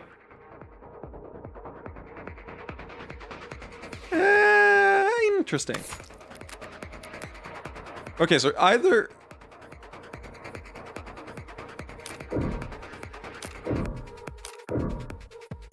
I mean, I think he's still at time, right?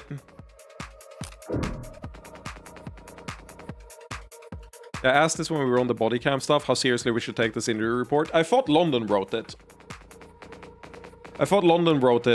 Together race, but no, they said they found him apprehending the criminal. Which to me tells me that it's him who wrote it, if he's the one who apprehended him. I'm on either the little girl or he faked the injury report and, what's it called? Bashed him over the head while he was doing the crime. And I'm leaning towards bashed him over the head.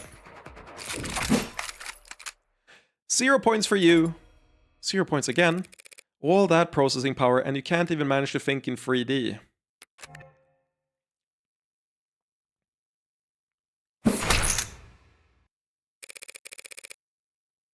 He could have hit it on his person as well. He could have just He could have just had it on him.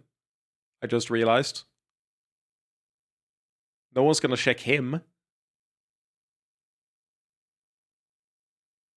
Why did it take me that long to figure that out?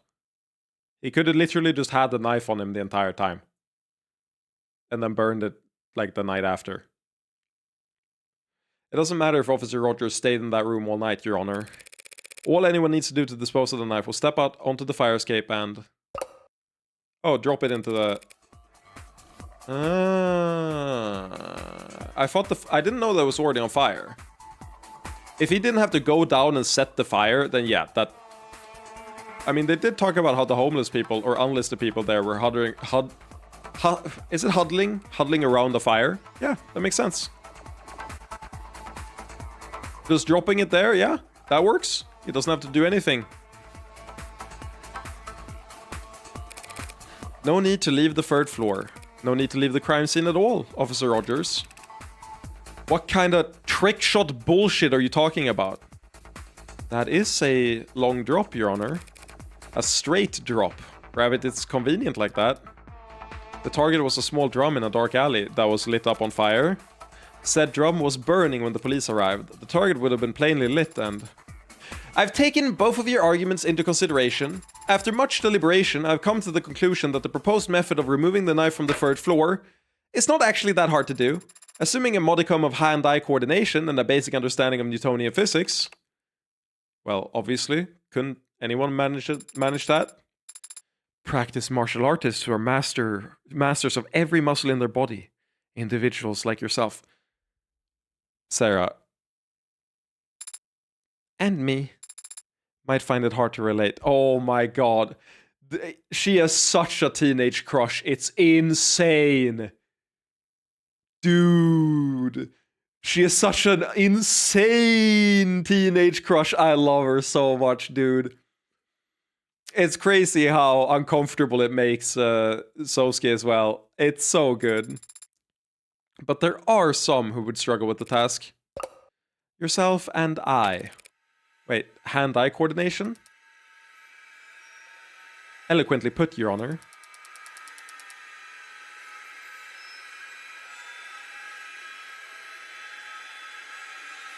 This game is really fucking good.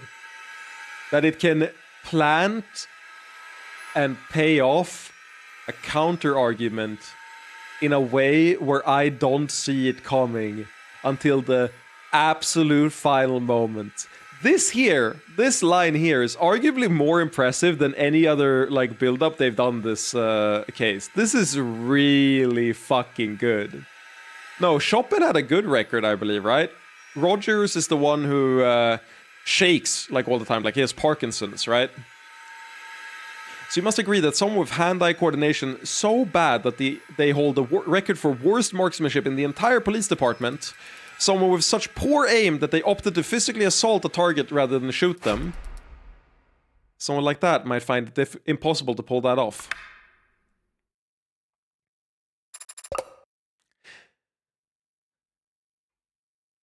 Yeah, that's this guy, I think. I think it's Rogers, not Chopin. Are you talking about me? She's talking about me, Your Honor. And while I find her tone unflattering, none of what she said is false. Apologies, that dropping the knife from the fire escape didn't occur to me as a possibility. It just must be that for me personally, such a method of compromising a crime scene is not only unthinkable, it's impossible.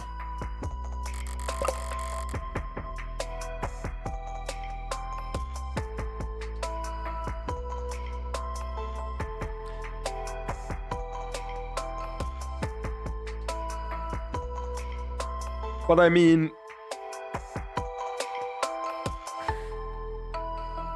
as far as I know, it's only your dominant hand that has this problem of shaking.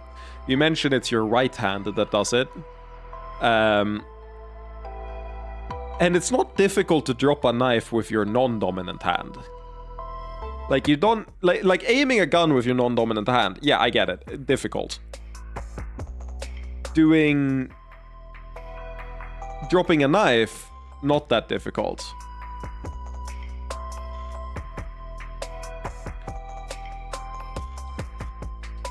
Of all the stupid details to come back and bite me in the ass, the piss-poor aim that London mentioned. Is it possible that Officer Rogers faked his poor aim at the academy? It's easy to not hit your target. But why would he intentionally flunk a shooting test years ago to give him such a strange alibi here today? He didn't flunk his test. He got the very lowest score you could possibly get while still being certified. Yeah, I was gonna say that this is also suspicious that he got 41 specifically. Good lord, you'd have to be trying to. If his goal was to receive the exact minimum number of points needed to pass, his margin of error would actually be much smaller than anyone simply doing their best. But then, what about when he first saw me? It's true that any other cop who saw me standing over their dead partner would have just unloaded, but he doesn't want to kill? Instead, he ran up and hit me. If he's not actually that bad of a shot, why am I still alive?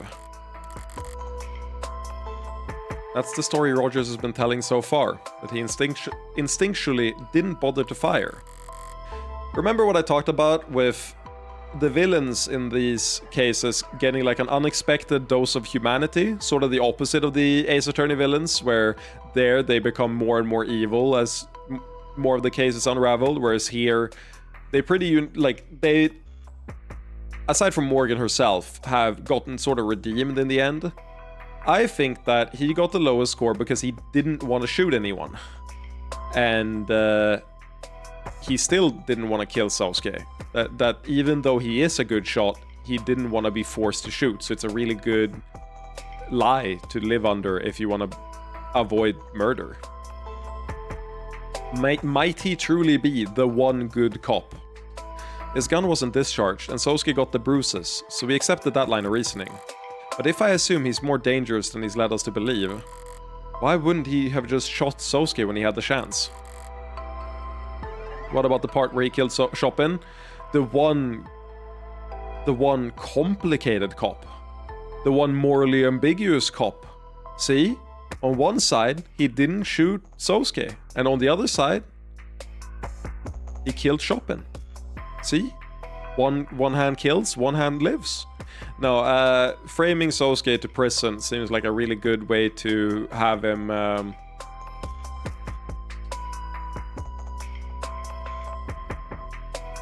It could be that he didn't even... he doesn't even care about not killing people. He has other reasons not to want to shoot. We'll see. He could have told his fellow officers whatever story he liked afterwards, and we wouldn't even be having this trial. I fear for my life. That's all he needed to say. Under what circumstances would it have been impossible for him to claim that? Under what circumstances would it have been impossible for him to claim that? Your Honor? I'm reminded just now that my client and the witness were in a physical altercation. I apprehended a murder suspect, yes. Surely you aren't suggesting I used unreasonable force? If anything, you used unreasonably little, and that's because he was still knocked out? Not at all, but I imagined things happened fairly fast. Isn't it possible that a knife on Sosuke's person may have been knocked away into a corner during that moment? What are you... It may have?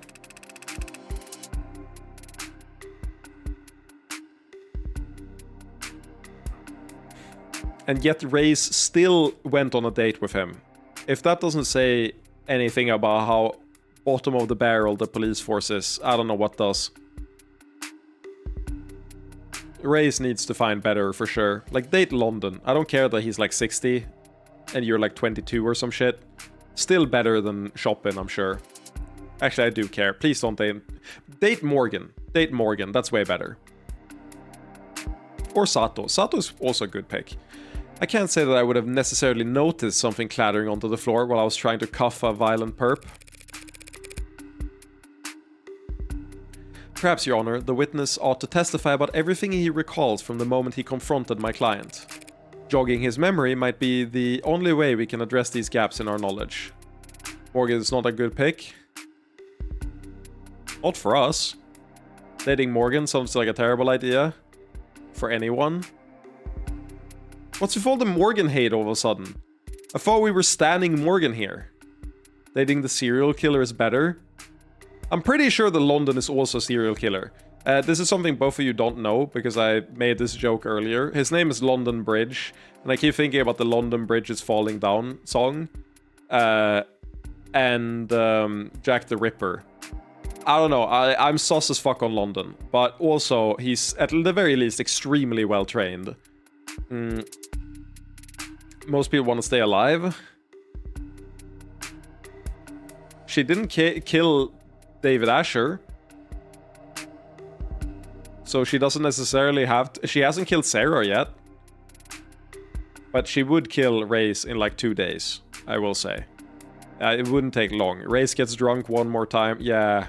It would be really, really funny. You have to admit that. It would be a great relationship for the like they'd have hate sex.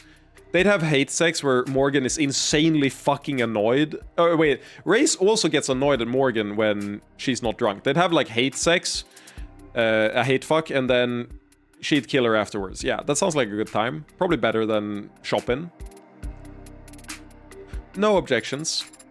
Then let's hear it. Good versus evil. Man versus machine. Cop versus robber. She was considering killing Reyes when she stumbled into her apartment. Not sure she'd last a day. Yeah. Again, they'd hate fuck once and then it's over. She's dead. I'm not a machine or a robber. Wait, was that Sosuke saying that? Oh, I'm not a machine or a robber. Don't worry, Sosuke. If need be, Adonai would go through a whole trial just to prove you're a machine. What kind of joke is that? Oh, we did do that. Banger. Yoru Fire Escape Sosuke Med Records. Okay, am I now gonna present the shit I presented earlier? When the blue blood fled down the fire escape into the alley, I poked my head out the second floor window. Okay. But then I heard a sickening thump from above on the third floor, where I knew my partner was. Okay. Reflexively, I drew my service weapon and rushed up the stairs, where I saw the defendant standing over my partner's dead body. I was shocked, but he was clearly injured, and the sword was stuck, so before I knew it, I was running at him. He turned to me with dull shock just as I whipped my pistol butt into his forehead. He collapsed after that, and the room was a mess. My blood was pumping. If he had dropped the knife at that time, I already know what's wrong. I wouldn't have noticed it. Yes, I already know what's wrong about that. The medical records again say that he got the head wound after you apprehended him, not during. He hasn't changed his tune, but he is giving more detail than ever before, and one of those details is about to bite him in the ass. Yes.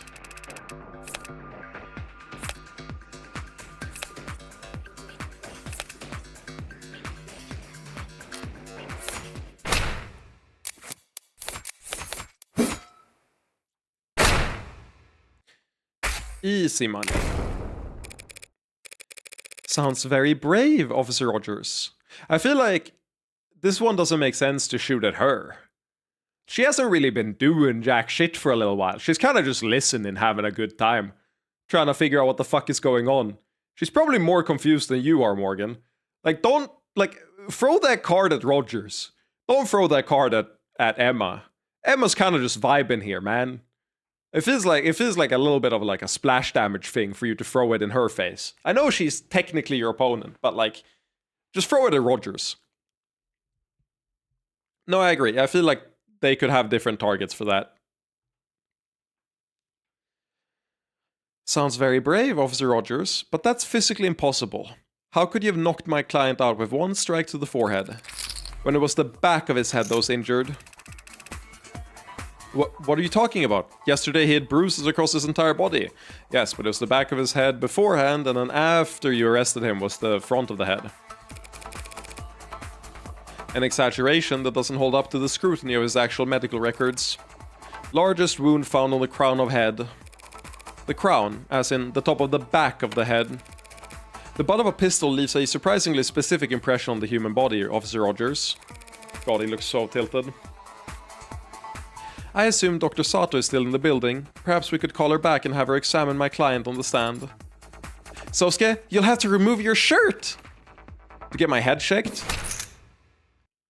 God, wait. Did anyone see Sarah's expression? I need to save a clip of that. I didn't see Sarah's expression. I think she might have been drooling. That would have been a waste of time, Your Honor. Counselor Morgan has taken advantage of some rather vague wording in the medical record to make her argument. Largest wound. But the fact is, the defendant was covered in various bruises all over his body when he was first taken into custody, including on the front of his skull. False, Emma. That was added after the arrest. She's not wrong. I still remember every ache. It's entirely possible that when Officer Rogers struck the defendant on the forehead, the blow was glancing, but still hard enough to knock the defendant backwards. And had he fallen backwards hard, he very easily could have sustained a large wound to the crown of his head. At the very moment he hit the ground. Respectfully, Your Honor, that's ultimately not something either the people nor the defense are experts on. But even if we were, neither of us could examine wounds that are no longer visible.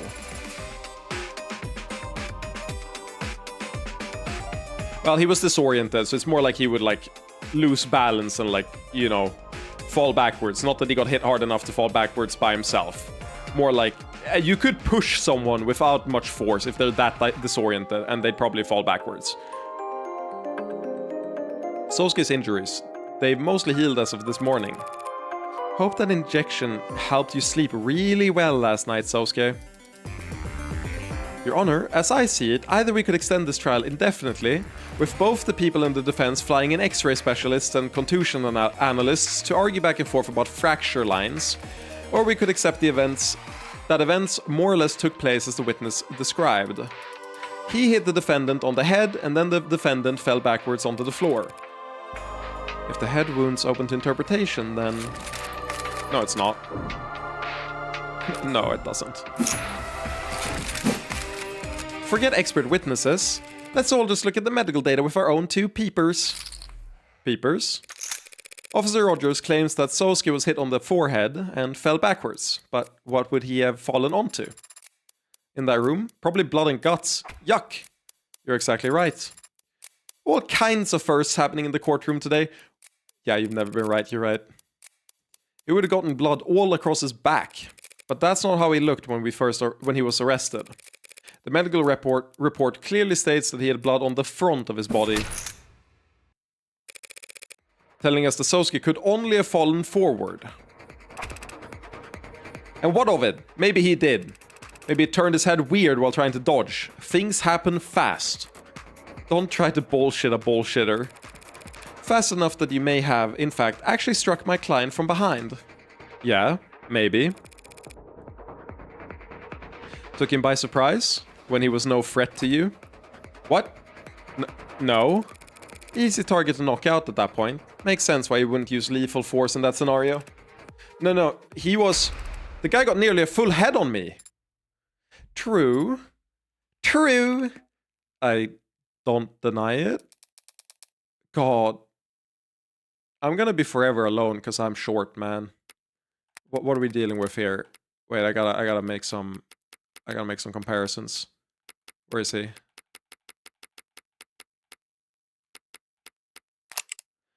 $192, man. Okay, Rogers, you better be like shorter than me. Oh my God, you're taller than me too. I'm never getting in a relationship again. I'm forever alone. I'm short as fuck, dude. Which makes it highly unlikely the witness could have simply hit him on the crown. Worse than Rogers, you're cooked. That's what I'm saying! It would have been okay if I was in between, but motherfucker is 5 centimeters taller than me.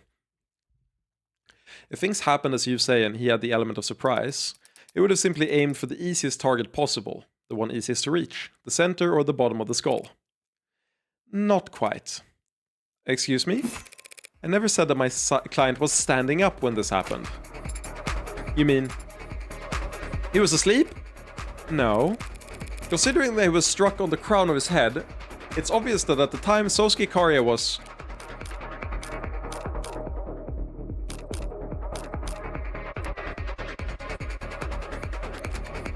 I mean, bent over would make sense, but...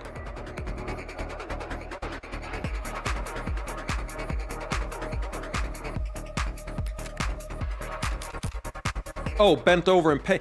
Oh, yeah. He said that he exited the room where he was held, and all he saw was red, and then he got a massive headache.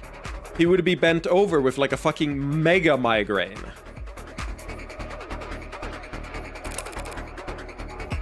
My client must have been bent over. He was bent over when the witness came from behind and... Adonai? What? Why are you interrupting me now? Because I thought you would want to know you were about to phrase things in a way that would sound very silly. What are you talking about?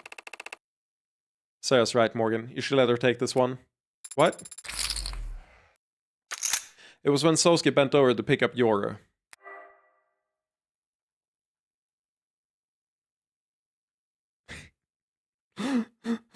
My client must have been bent over. He was bent over when the witness came from behind and... Really? Came from behind? It was when Sosuke bent over to pick up Yoru. That's when Officer Rogers struck Sosuke on his crown. As I've said, the one thing I do remember besides walking out there was picking up my sword. Picking it up off the ground. Having your android argue the weaker point for you, now, counselor, not exactly the bravest tactic. Tactics are for freshening your breath. What can you claim is weak about the argument? Positioning. If your client had really had walked out of that holding room and was then immediately hit from behind, where could his assailant have possibly been standing? Finally, the map again. Haven't seen this for like 20 hours. Sosuke had to get out of his bindings first and then push open the door. And he wouldn't have been concerned with keeping quiet as he went. There would have been plenty of time for someone to hear him rummaging around in there and figure out where they could hide. In the corner of the room. Here. That doesn't work. If that was the case, your client would have fallen face first here. But instead he was apprehended here, in the center of the room. Hey, makes sense to me. Looks like he dropped like a sack of potatoes by the door, sure. But then he was dragged to the center of the room. Would explain the streaks of blood we can see were discovered on the floor. So those weren't left by him grinding his feet in order to move silently. I forgot that was a hypothesis we had at the very start of this episode. That's crazy. I was hoping to learn that technique. You are so shocked. You know, Sarah's the only teenager that's like allowed to be 100% shonen pilled because she's effectively superhuman already. Like she could start like trying to do a Rasengan and it will work. Like she could do a Kamehameha and she'd manage to fire it. Yeah, the fact that we didn't get a map this case meant that it was hard to remember those details. Your Honor, because like we didn't get the arcs, right? I haven't been... No, we didn't get the arcs, so... Yeah, we couldn't have seen it. I fear the defense may not realize the weight of the implication that her statement carries. If, as she claims, Sosuke Ikaria was knocked unconscious by Officer Rogers the moment he walked out into the room, then my client never had any opportunity to stab Tarek Chopin in the back. And the only remaining individual who could possibly have killed him would be me. Yes. Any thoughts on that, officer? There's one thought that's been frustrating me for some time, actually. One I expected the prosecutor to voice, but perhaps I misjudged her. You what? None of what you're saying makes any sense. You say I hid in the corner to surprise Sosuke, and that I then... What? Bowskade? Snuck up on Chopin? How could I do any of that if I was downstairs at the time Chopin was killed? At the time Sosuke killed him, well... You... It's not that the thought hadn't occurred to Emma, you idiot. It's that once I address this point, your entire testimony falls apart. And the truth of the case becomes crystal clear. There's no misunderstanding on my part, and I suspect none on the part of the people either. Because the truth is, when you and your partner arrived, you must have immediately...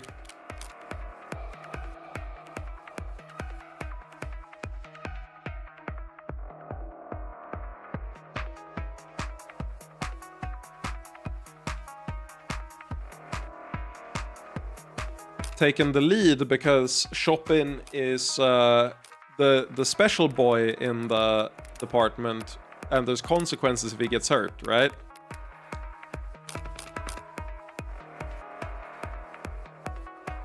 No, you didn't KO him immediately. It's taken the lead. You were the one who took point, not your partner. No, it's not valid with KO Chopin. Not with how the sword and how everything played out. Excuse me. Chopin shot open the lock. Sure, I believe that. He was the one all gung-ho about coming there anyway. But after entering, you went ahead of him while he covered you. That means that Han's testimony is fucked up. Okay, if Han was lying about the sequence of events...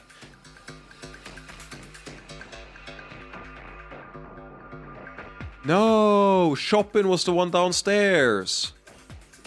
Chopin was the one on the second floor. That's true, and you know, she said she listened to one of them bouncing around downstairs. So, okay. And the footprint on the thing, yeah. Yeah, that makes sense, yeah. And Chopin was the guy who was all gung-ho. So he was stomping around there. So that's why he stomped on the scrap of paper, the red ink and shit. That makes perfect sense. He sees the red ink paper on the second floor. Gets up and sees the same red ink papers up on the top floor. And when he's hunched over reading those, or like he gathers them together and starts reading them or whatever, then that's when he's stabbed in the back. Okay, that tracks. But after entering, you went ahead of him while he covered you. What? You already told us you wanted to stall. Wait for backup. If Chopin charged forward, you couldn't slow him down. But if you went first, you could go as slowly as you liked, and Chopin would be forced to match your pace. You were the one who cleared the room and shouted down that everyone was dead.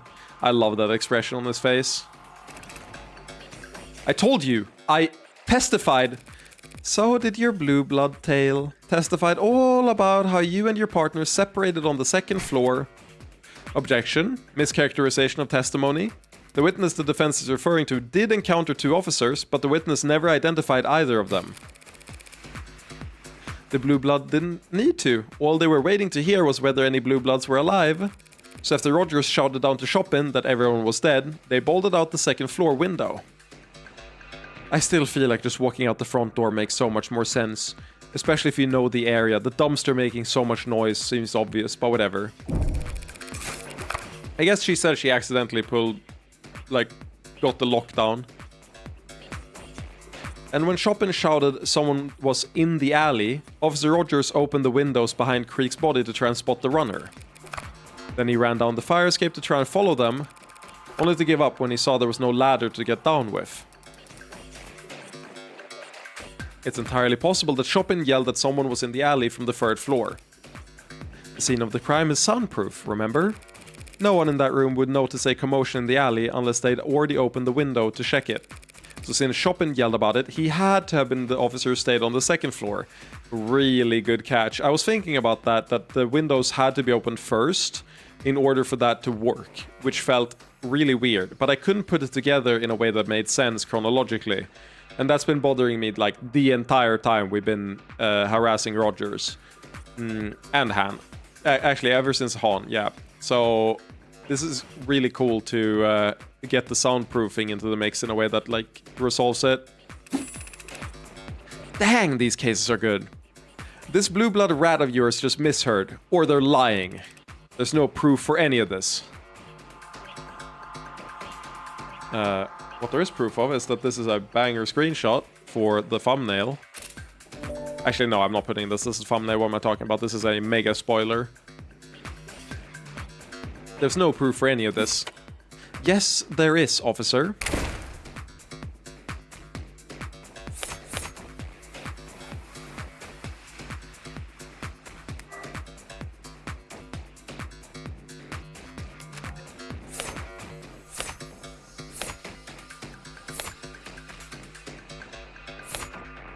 The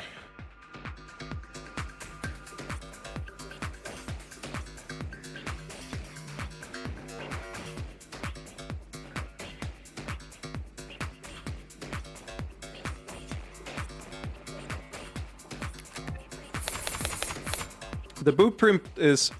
Oh, because the...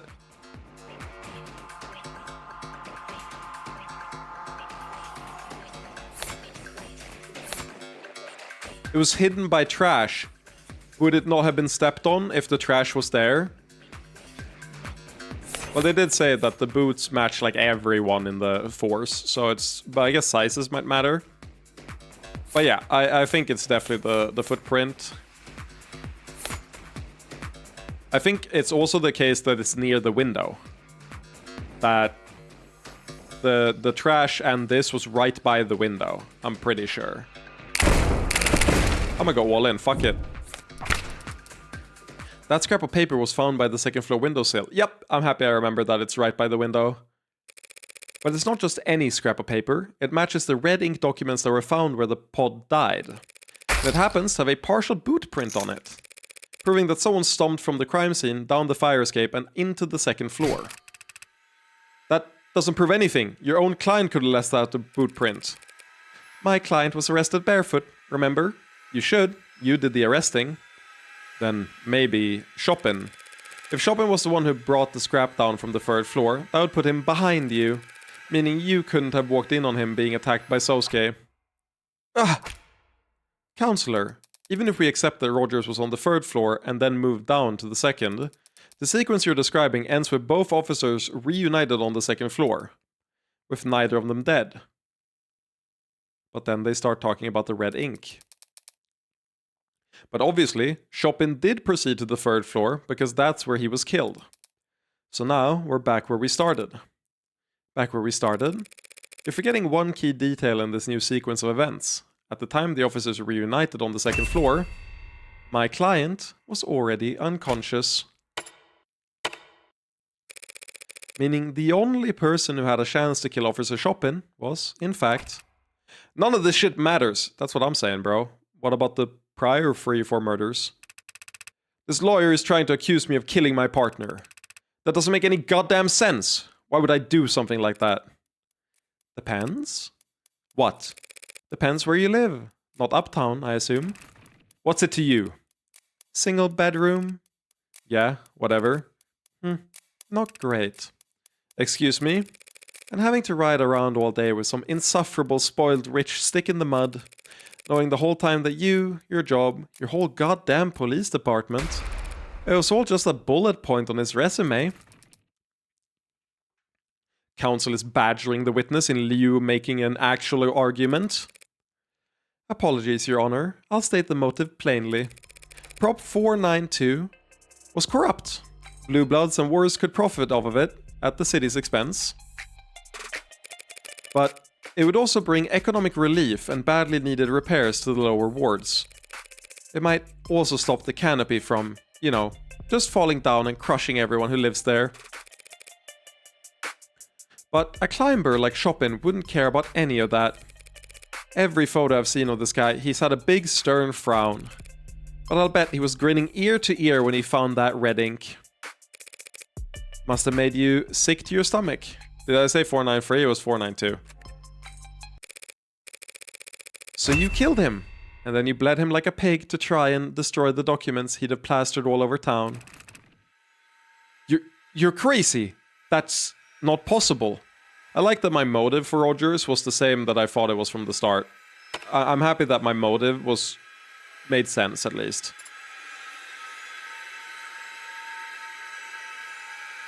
No, the proposal was 492 as well. I love doing this when there's... Yeah, funding of Atlas Pillars, 492.18. That's the one. With the creepy music in the background. Do the peoples have anything to add? Emma hates losing, but she's not stupid. She must be getting sick of having to cover for this. Officer Rogers. You were the one who entered the third floor first, weren't you? What is she doing? Yes. How long were you there before your partner alerted you to someone's escaping through the alley? More than 2 minutes? Less than 3? You had a chance to start looking the room over? Yes. And did you see anything as politically explosive as what the defense has described? No. Nothing of the sort. Your Honor, the witness is blatantly lying. We know the documents were there, and we know Chopin found them, because they were found underneath his corpse. Ah, this is finally, the business card is going to come into play, that we can match it with the side tech. That's good, finally. And it is the defense's theory that he was killed because of those documents, because he would have tried to make them public, essentially. Yes. That's the defense's proposed motive for this man to kill his partner? Yes. I see. But why would he be prepared to kill his partner for reading documents left out on a desk when he had over 2 minutes to simply get rid of them beforehand?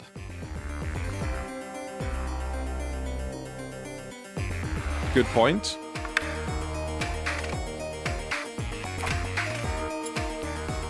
I mean, we did think Han was trying to burn them.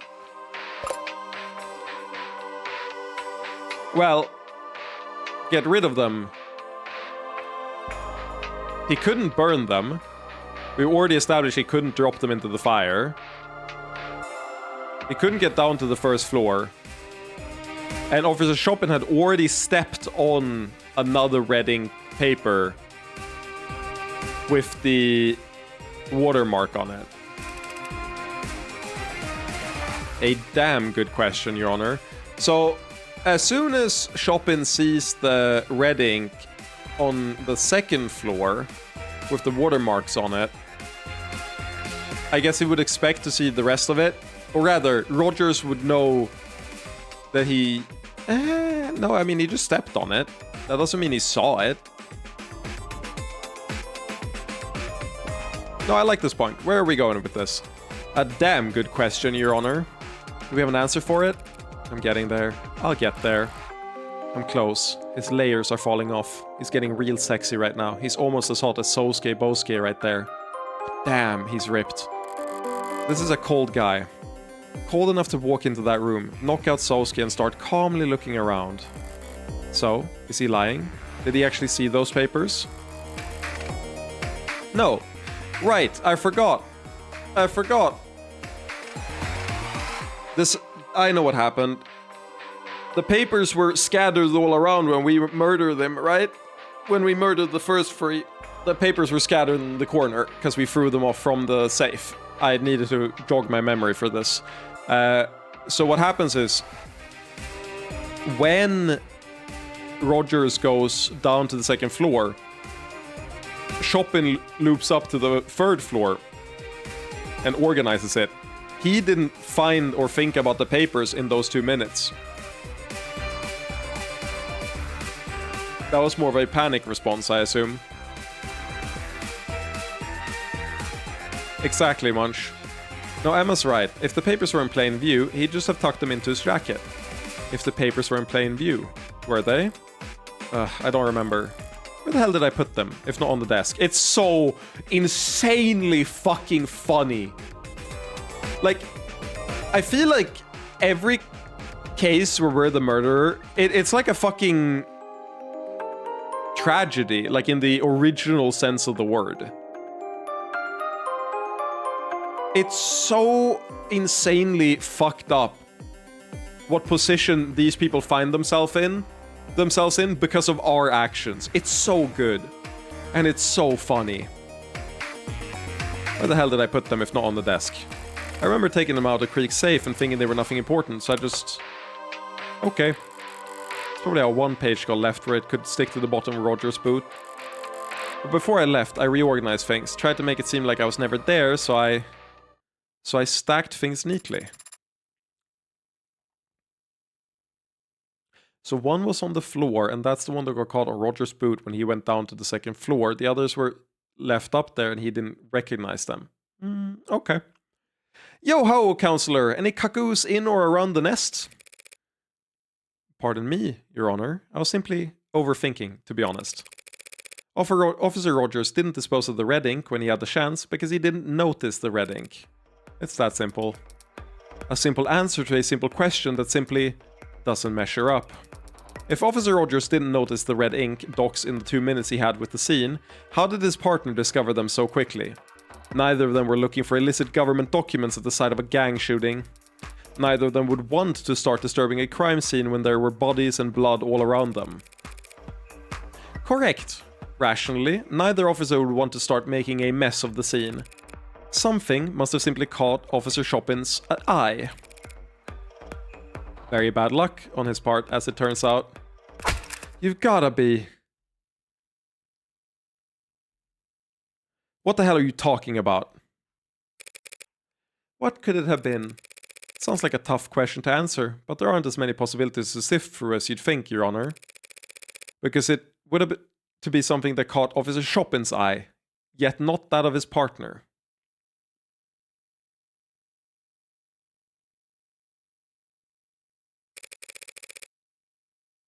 In other words, something at the scene that Officer Rogers wouldn't recognize.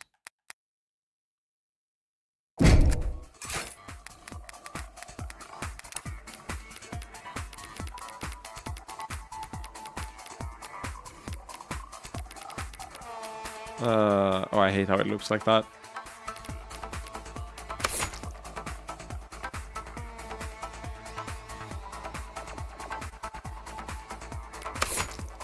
No, he'd recognize that.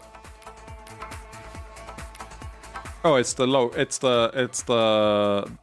I'm stupid. It's the fucking Zionist logo.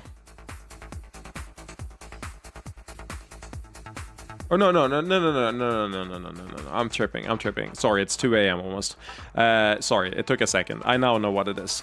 It's the Proposition 492. Rogers wouldn't know what he was reading because he wasn't involved, but Chopin would. So Chopin would see Proposition 492 and start reading. Yeah, that makes sense. Your Honor, this is pointless. If the officers knew this was the site of Orca violence from the silent alarm, and there was blood and corpses and all over the damn place, and if the red ink dots were not in plain sight amidst all that carnage, what could possibly have drawn Officer Chopin's attention to them? If I need to retrace Chopin's steps specifically, was there anything in the evidence record that he left a trace on?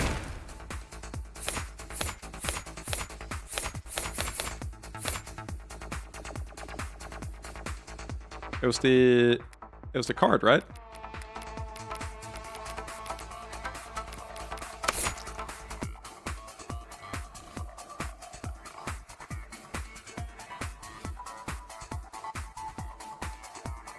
No, it's not.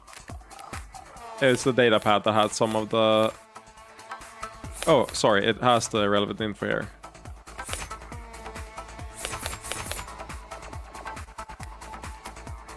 Yeah, that was really cool. I didn't comment on it because I'm extremely locked in Graknork, but the presentation in this game goes insanely hard. But it is evidence and its sound system, which is right at the bottom.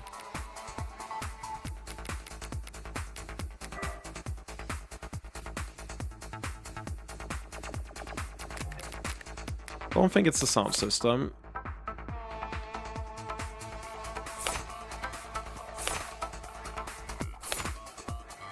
Huh?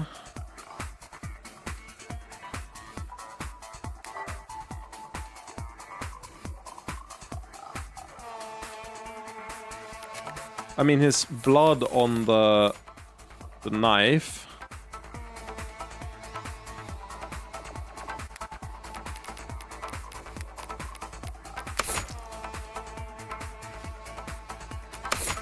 Type A+. But that's because he died from the knife. Is there anything he left a trace on? Yeah, I mean, the knife is the one I'm thinking of. I'm gonna check the bat, though.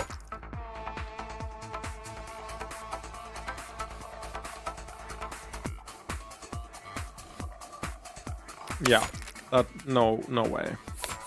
Has to be the knife, right? I guess I should check your, even though I'm like pretty sure it's the knife.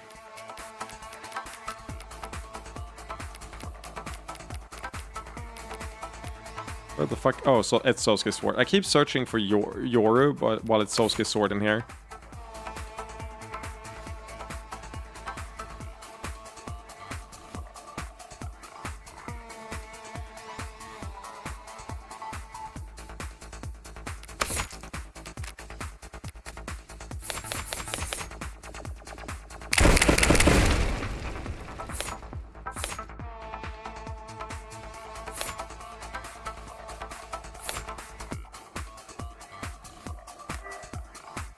Was there anything in the evidence record that he left a trace on? Has to be the knife. What is that? You think the knife caught Chopin's eye? Or his nose? It is charred pretty badly. Yeah, okay, that makes sense. I mean, the noise... Known only to rich and criminals. Oh my god. It's the dark card. Because he's from a rich family. And Rogers would have no idea what this was. I can't believe I didn't clock that. I'm so mad at myself. Fuck. I should have read it better. I should have noticed the comma between rich and criminals. When Rogers first entered the crime scene, he must have seen Creek's datapad resting on top of some papers. You think the red ink documents were beneath the datapad at the time? That might explain why Rogers didn't notice them, but that's only half an answer. Then so how's this? It wasn't the datapad that drew Chopin's attention, Your Honor. It was the dark card that was stuck inside of it. Yeah, because I saw that the datapad had his fingerprints on them, and I was like, but the dark card didn't, so the dark card wasn't the thing, right? No, but of course it is, because that's why he picked up the datapad in the first place. Yeah, really good logic. My bad. I'm stupid sometimes. It's the dark card that was stuck inside of it. The dark card seems like little more than a fancy credit card to you or I, but if you're rich enough, it's an unmistakable sign of powerful forces at play.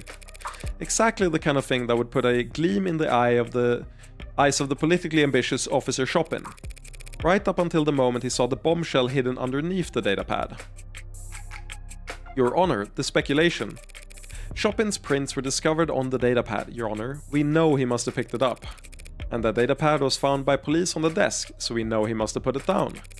I'm merely proposing that he didn't put it back down in the exact same spot. Just because this dark card happened. Hey, seriously?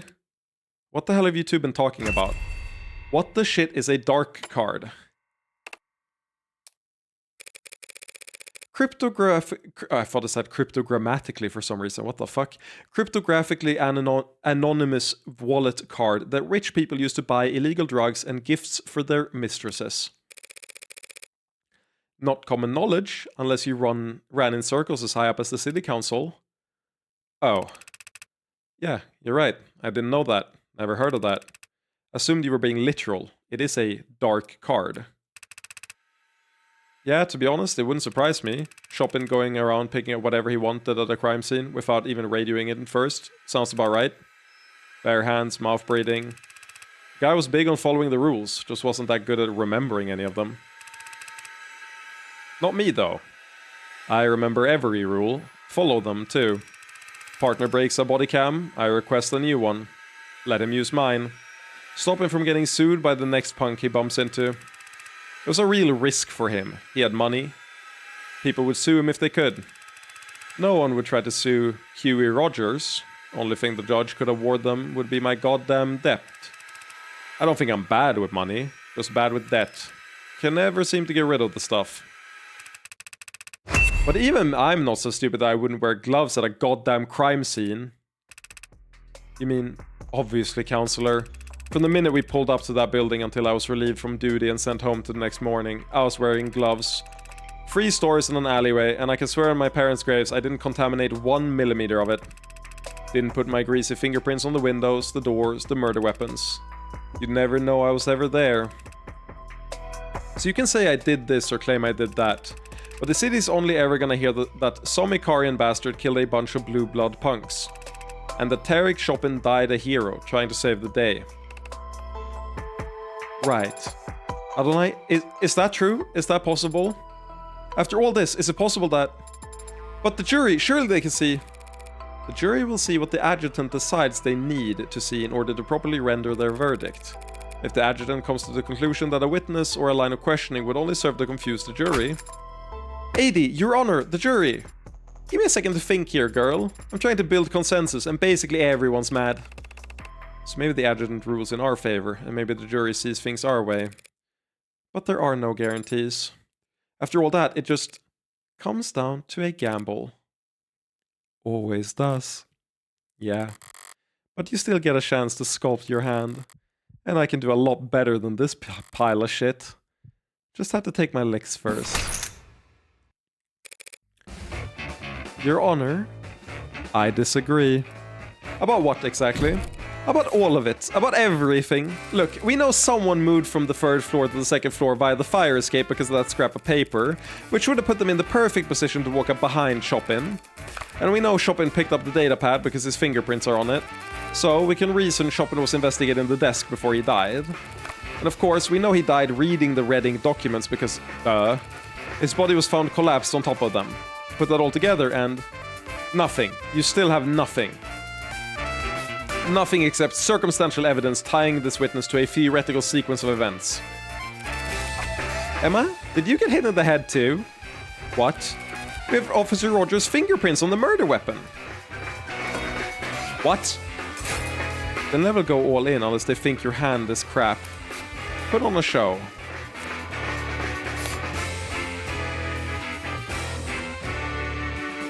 Oh my god. You're so fucking good, man! You're so insane! Well fucking done, Morgan. His prints were on the pistol he used to bludgeon my client, of course. What? What are you... No, they aren't. As he said, he was wearing gloves. Also, that gun was never fired. What are you talking about? How do you mention it? Yeah. Shoot, did I get my notes mixed up?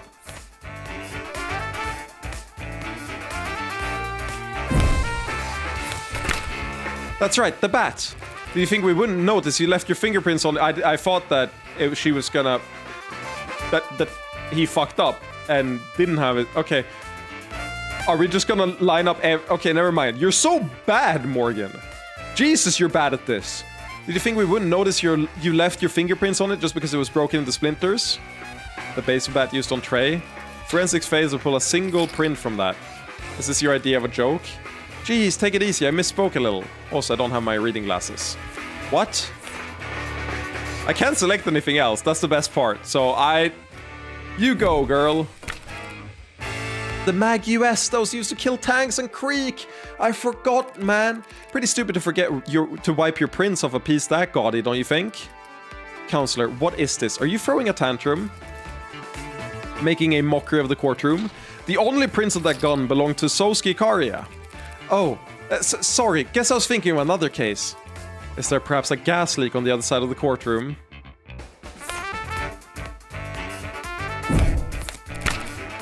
Well, don't I feel stupid? What I've been trying to say is that Officer Rogers failed to notice that he left his fingerprints on the most important weapon of all. The very blade that took his partner's life. Enough of this embarrassment. What the hell's wrong with you? I knew a mob lawyer would be corrupt and vile, but how can you be such a stupid bimbo? Do you think we're all idiots? My fingerprints aren't on that goddamn knife, and you know it.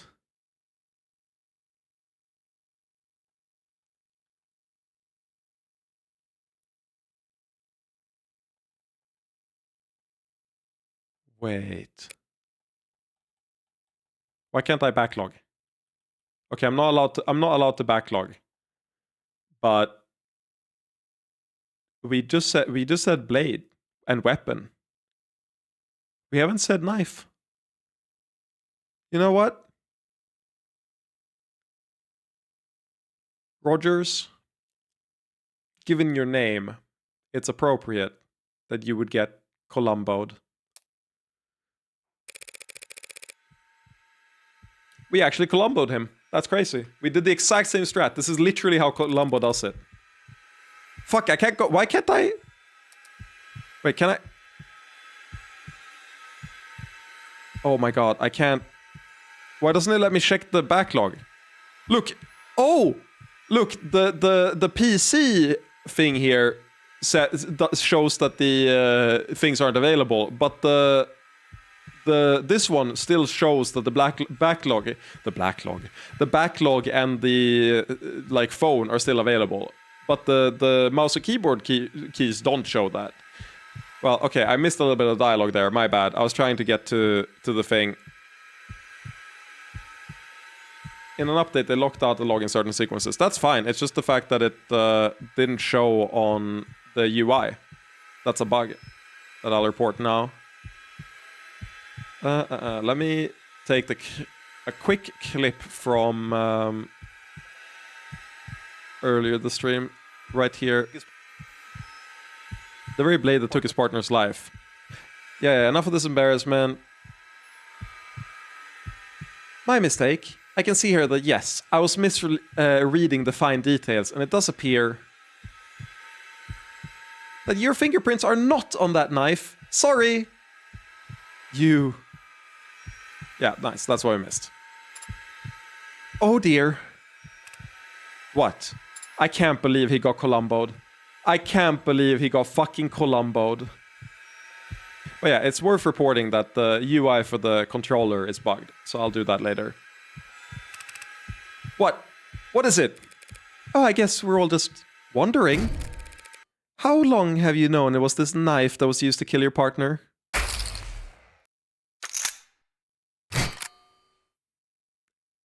I can't believe how fucking perfect it is that he gets Columboed. Morgan is, I think, if this game keeps quality up in each episode, by the time this game finishes, I think Morgan might be like my favorite protagonist of all time. Like, she's just so insanely fucking good in every way, every sense of the word. What? Confused? So are these two. Because like you, neither of them were in the courtroom when Dr. Sato updated her autopsy report. So I knew that Chopin was killed with a knife. And the people knew that Chopin was killed with a knife. But how did you know that? There must have been 50 cops in here when that doctor... Far fewer than 50 actually, more like 0. We had already emptied the courtroom by then, a courtesy we extended to a blue blood witness. You, for some blue blood rat, you crazy harpy, trying to trick me at the last second. You think I walked in here unprepared? No, of course not. She, right there, Rockford, the prosecutor. Before I took the stand, she told me all about the knife. Ah, so that's your plan. Right, Rockford? Before I came out here, didn't you? It's always great to reveal a full house and rake in the pot. It's even better to reveal a hand full of shit you bluffed your way to victory with. She's so fucking good, man. Emma must be furious. But God, you know, at the end of the first episode, Emma is like, well, now you got your 1 win to 9 losses. Like, I'm not mad. Dude, when we get a win streak, when we get 3 in a row, oh my God, she's gonna lose her fucking shit. It's even better to reveal a handful of shit you bluffed your way to victory with. Say something already, just say it! But every now and then, a different kind of victory comes across, where you just get to sit back and watch someone else self-destruct. Because they completely misread the dealer. Say it! Say the you! New shot, I love this shot. This is a screenshot. Is this the first time we're gonna see her legitimately angry? Shut up! What? Just shut up. Is that so hard? Are my instructions unclear? Do you need me to salute you first? Stop talking. You are completely, utterly, 100% guilty. Why the hell would I perjure myself to help you? But hey, start counting. Because from this second on, every word that comes out of your mouth, it adds directly to the number of years you're going to rot in jail. Unless those words are your confession. He's the Hound of Icaria. He murders from the mob. We could put him away. They don't want to put him away. Not for your crime, not for murdering the son of 2 city councilmen. Have you lost your goddamn mind? But he's a murderer. Well, not all murderers are created equally. Well, not all murderers are hunted equally. Nobility assassinating each other, let it ride, keeps them divided.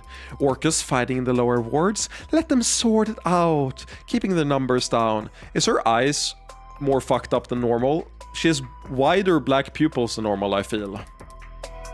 A monster shoots 6 women in the heart and leaves no evidence behind. Call us back when he kills someone important.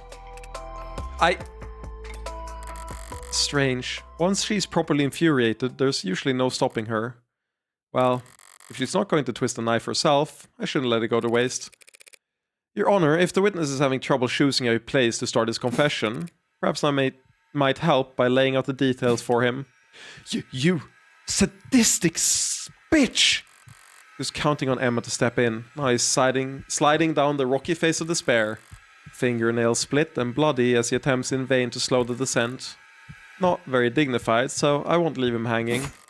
I'll be happy to speed him along. In summary, a week ago, you acquired a blue blood distress signal when you arrested Tanks, but your partner insisted on letting him go and keeping the code to yourselves. So the night of the murder, when the alarm went out, he jumped at the chance to be the first unit on the scene at what could be a gang shootout. You did all you could to stall, but your partner pressed on, and even shot open the door in his hurry to get into the locked building. You made up an excuse to keep him on the 2nd floor and proceeded to the 3rd on your own, relieved that everyone was already dead, and puzzled by the delirious Sosuke who you knocked out with 1 blow to the back of the head.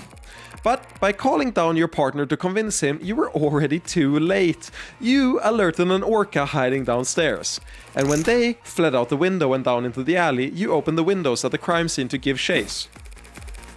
While you were scanning the alley from the 2nd floor fire escape, your partner proceeded upstairs, where he was just as stunned as you were, but intrigued by the presence of a dark card you'd never recognize. He knew that it pointed towards the involvement of powerful parties. It was simply bad luck that he found the red ink before you. But he must have felt like he'd won the lottery. He was the one man in the city who'd benefit the most from exposing the corruption it hinted at. He must have been salivating at the opportunity right in front of you, standing in the blood without a second thought. You had taken the knife from Sosuke. Hadn't even thought about it up until that point. You knew once the rest of the force arrived, there'd be no stopping the red ink from going on the record. You had one chance to blot it out for good. That's all a lie. Just smoke and mirrors, tricks and guesswork. The Hound of Icaria is standing right there next to you. The Blue Bloods themselves even tried to kill him right in front of us. No, they didn't. Excuse me? I have it on very good authority the Blue Bloods wouldn't want my client... I have it on very good authority the Blue Bloods wouldn't want my client assassinated. I hate that Roger's name is the exact same color and length as Morgan's. Oh, I'm sure. So considering where the shooter was and the direction he was aiming, the only person he could have been aiming at would be, well... you! What the hell are you talking about? Seems like the old guard wanted to make sure there'd be a swift punishment for letting Prop 492 blow up. So you can keep protesting your innocence if you want. It might work out. And you might be able to avoid the next Blue Blood to come after you, and the next after that. You might survive, just long enough to end up the only casualty in a tragically unavoidable case of friendly fire. Your Blues coming after you from above and below. Who gets there first is a coin toss, so tell me. You feeling lucky? Well... You... Any questions? You and this DA, you're... Officer? You're both... You're all... out of your damn minds! Sorry, it's 2 a.m. I can't scream higher than that.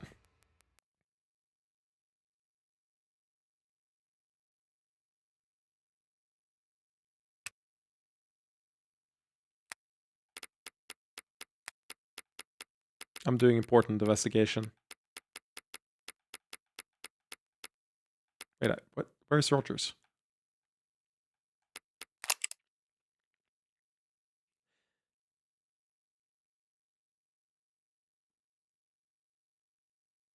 like you should be weigh even less than that. Given how thin you looked. Given how thin you looked in that one shot, the breakdown shot, I feel like you should be like 73 kilos or some shit. I'm sorry. I think you lied on your report. Or you've gone down in weight. Do you work for the Blue Bloods? Never thought of it that way. Even back when I was a kid, I thought they were just another institution.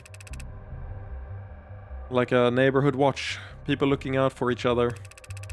Everyone's parents off working or enlisted or in jail for civil disobedience. Whole neighborhoods that cops, medics, goddamn firemen wouldn't set foot in. Didn't see it as a transaction. Thought I was just lending a hand. My blood ain't worth shit. I wasn't useful enough to be a young blood, not good looking enough to be a host. But I kept going to school, they helped me pay for it. And because it was in fact transactional, they expected to get something in return. Police Academy, their man on the inside. I'm really happy my original motive, setup and everything seems correct. I think. Actually, I don't know. I think it's either the reverse of this with Chopin as the informant or this guy as the informant. I forget which one I did as the initial bit.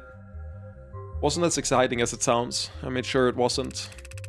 Test scores sucked. Damn, this story's good. Test scores sucked. Aptitude sucked. Clumsy and boring. I made sure no one would want to give me anything important to do. Oh, that's such a good motive to be bottom class. Because you don't want to, rock the boat. Valuable enough that the Blue Bloods wouldn't out me. Not valuable enough that the cops would give me anything worth passing on. The world's worst double agent. So bad at his job, he'd never be expected to double-cross anyone. But that's such a good reason for why you're underperforming. Oh, that's so good. Imagine the look on my face when my reputation for nothingness gets me paired up with the worst babysitting job on the force. Tarek Chopin. We were perfectly matched in a way. I didn't want to be near nothing, and nobody wanted to let him near anything. Nothing dangerous enough to get him hurt, nothing real enough that he'd go blabbering to his dad's. We went around to schools. Those are the jobs we'd get. Building security. Morning assemblies, telling the kids what cops do, here's how to call for help.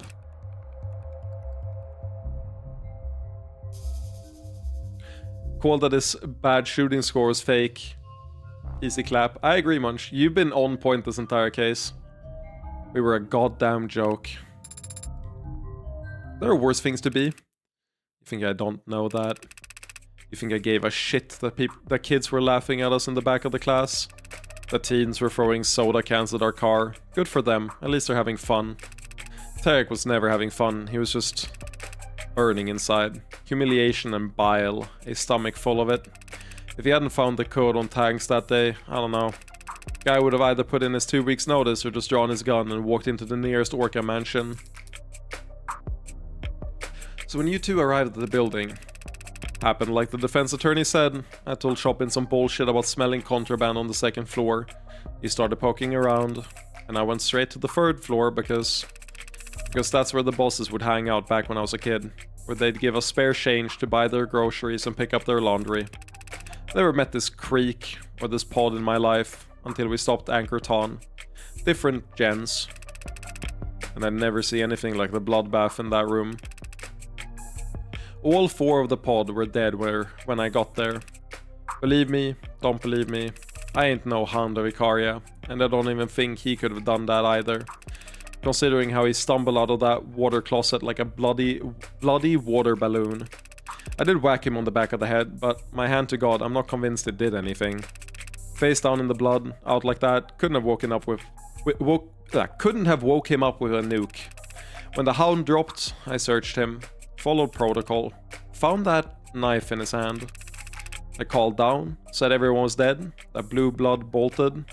Tarek called after them, and yeah, I opened the window and tried to follow.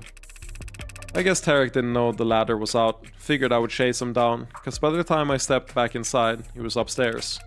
And I walked up those steps expecting him to be puking, crying, shaking, I don't know. Instead he starts yelling down, happy, ecstatic. He can't believe this, scoop of the century. and I realize I know what he's talking about. Your Blue Blood superiors let you know about Prop 492? Lots of people knew the deal with Prop 492, even non-blooded civvies. Nothing wrong with any of that, so long as it stayed a rumor. So long as the state didn't know we knew where the pillars were gonna be built. It was a nice thing, believe it or not. People in the lower wards whispering about big money coming in. Oh my god, I had this backwards.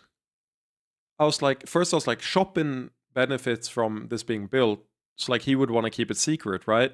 But no, if Rogers is the informant, he would want to keep it secret. And Chopin was just looking for his one big scoop. Oh, that's so tragic. A little excitement to look forward to. Tarek was excited too. All he could see was forward. Barely reading the words in front of his eyes. Not giving a shit about anything behind him. Not caring about what he was trampling over. I didn't plan on doing anything, if that matters, if you care. I was moving slowly, but I wasn't trying to hide. After taking it off the hound, I still had that knife. That goddamn knife in my hand. You all seem like educated people, so I take it none of you all believe in evil. This song is so fucking good too. We believe in evil down in the lower wards. It's like a fog. Hangs around certain places. People. And it poured off that knife like a water fountain. Deltarune reference? The devil made you do it? Haven't heard that one in a while. If it wasn't for that dark card being there. You know, Tarek told me once, said he wanted to become mayor. Love that Morgan's knife is super evil. I didn't even put that together, but she is the incarnation of the devil. I just did this stupid fake laugh and told him he had my vote. I don't know why I did that. I shouldn't have done that. Laughed at him? Shouldn't have lied to him. And so, Your Honor, the people will be dismissing the charge of homicide in the first degree with prejudice. What does that mean? They can't charge you with Officer Chopin's murder again at a later date just because they found more evidence. And the other 4 charges of second degree homicide? We will be dismissing the 4 charges of second degree homicide without prejudice. So she's not quite convinced I couldn't have killed Creek's pod. Miller's blood having already been on the knife used to get free in the first place was pretty huge, combined with Rogers admitting that you basically stumbled out a walking corpse. But the way the state sees it, their murders aren't any more solved than they were at the beginning of this trial. It's to be expected. Then the jury will be dismissed, this court will be adjourned, and you, Mr. Icaria, are free to go. Everything that's happened to you the last few days? How is that leaving you so shocked? I'm not shocked, I'm just... I'm just grateful, Counselor. You have my... Ahem! Your Honor, is there perhaps something else you want to say? Well, if you insist, I guess for some reason, even though the jury's been dismissed and it's actually their job to do this part and the charges were dropped, I have this strong, overwhelming urge to say, not guilty. Ace Attorney's in this game's blood. 6 cards, full house. Clear episode 2's trial on High Roller. Oh my god, no. I hate that that's the same button to pull up the Steam overlay. No, that needs to be much bigger. Maybe a, I cast ye innocent. No, that sounds dumb. Is that a reference to something else? I cast ye innocent? I played a bunch of games, but I don't know if any murder game has that I can think of. 4:56 p.m. August 16th, 2086. State Building. Floor 48.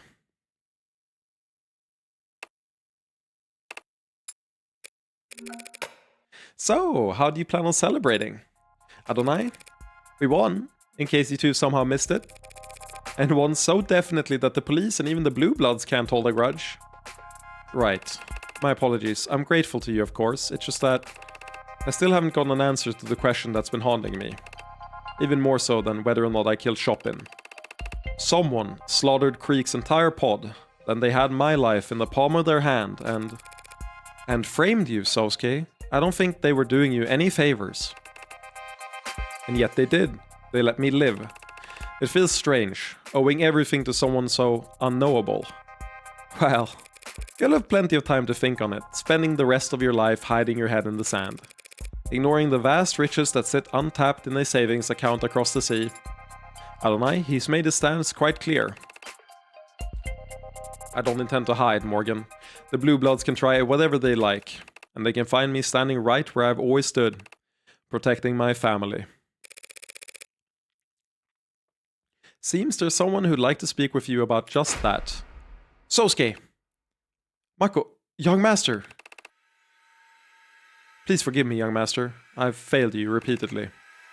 I'll accept any punishment. Very well. 108 years of manual labor. Oh. Yeah, that's about as merciful as I expected. At least they picked a good number. 108? Oh, of course, young master. You'll need to spend the sentence serving as my head of security, so that I know you're actually doing it. And that means you won't be able to do other jobs anymore. Even ones that the elders ask you to do. Even delivering messages. It's a punishment handed down by the heir to the noble house Ikaria Sosuke. Who could possibly overrule it? As you say. I'll start right away, if you don't mind. That is probably wise. Grandfather is outside in the motorcade, and he's had nothing but criticisms for the current formation. The chairman is here? He came here? Probably just happened to be on his way to the airport. He is, Councillor Morgan. Surprisingly astute of you. Though he's leaving quite early, if he just wants to get to the airport. None of our private planes are even fueled. It seems to be a universal truth that old people like to get to the airport early. That sounds very wise. Sarah House Paralegal. Who are you quoting? What the fuck are you... What? Makoto. Do you not know what a paralegal is? What? Huh? That sounds very wise. Sarah of House Paralegal. Who are you quoting? Then if you'll excuse me for a moment, Counselor. Yeah, feel free to. Take Sarah with you. Pardon? There's a joke from way back in his introduction. I know he got the name of Morgan wrong. Is that what you're referring to? Because he did like the Funts or some shit instead of Esquire. But the... Oh, I didn't clock that. That's so funny. That's so good. That's so good. If you don't let her look at your tattoo now, I'll never hear the end of it. Yes, well, that's... Right then, I'll find a corner in which to lift up my shirt. Congratulations, Counselor. You succeeded on all fronts. Thanks. Not satisfied? Makoto seems to be in a good mood, if you ask him for a bonus now. Shouldn't I just negotiate with my employer directly? You're the one who hired me, aren't you? At the very least, you're the one who put my name forward to Makoto. It's easy to see looking back. You're the only one who's acted in Sosuke's interest this entire time. Who isn't a child. And? What of it? Why me? Why does it matter? Because I value my privacy. I want to know why a woman with your resources would put an ant like me under her magnifying glass. Such cruel metaphors you employ. Someone who values their privacy that much should, in the future, avoid directly confronting the board of multinational corporations. Noble's board of directors, you were not among them myself, but when one woman shifts the opinion of a room that stagnant, even by a millimeter, word gets around. Also, I gotta point out, it's customary. Oh no, it says among them, not among us. Never mind. You really are a shy little girl. No putting the genie back in the bottle, but I won't recommend you to anyone else, if it bothers you that much. Thanks. Though you can be pretty shy yourself, letting Makoto take all the credit. Why the subterfuge? There we go. I've already overextended myself in this matter. A woman from my side of the house, intruding upon the IFG's business. I don't mind that I'll have to rip out fingernails in front of the elders as recompense, but I thought I might spare myself the additional pinky or so. You're being literal, aren't you? Disobedience always has a cost, especially in old families. Especially for daughters. But not flinching as you pay the toll carries its own kind of power, don't you think? Maybe I'm just trying to dress up my cowardice as dignity. Disobedience used to come naturally to me. It gets harder the older you get. Harder to believe your independence wasn't just immaturity. That's why I'm glad Makoto's such a good boy. I don't want him to feel any guilt later in life. Yes, Makoto certainly takes his responsibility seriously. Can't imagine where he gets it from. I was such a hellraiser. Must get it from his father. I suppose so. It's an interesting mark below Sosuke's eye. I told you! It's the same. I told you! Oh, but Kirby's not here to get... Were you here, Munch? Please tell me you were here, Munch. Please tell me you were here when I made this fucking observation. Like, this is the best observation I made the entire story.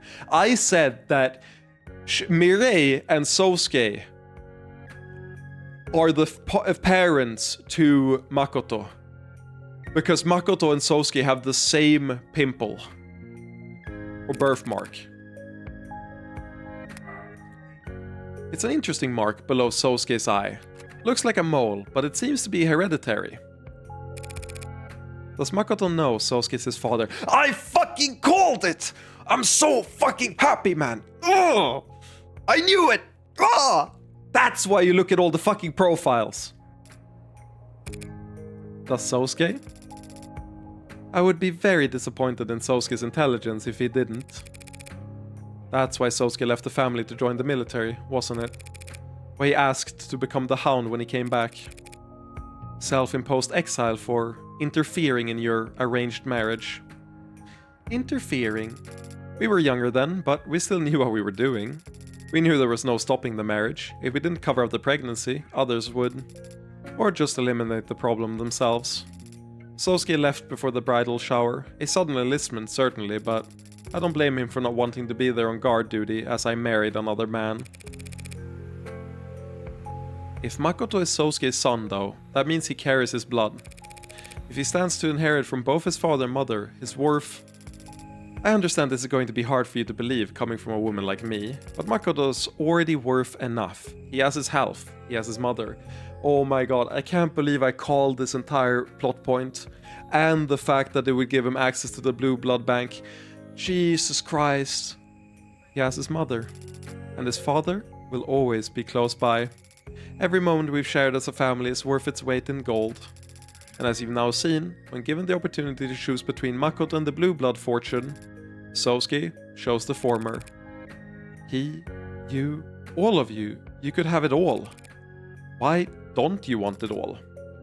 You already have it. I see. You don't understand, do you? I hope you do, someday. Let's get back to something I fully understand then. Bargaining. That's so cute. Mireille, she wouldn't benefit from the extra tension in the family and the extra money. Laying low like this is everything for her. That's... oh my god. One blood test from Makoto could split your precious house right down the middle. Your husband will be infuriated, assuming he has a pulse, and whatever connections you married him for will burn up in seconds. So unless you guarantee me that I'm free to turn down any job... Don't make unnecessary threats, counselor. It makes you look weak.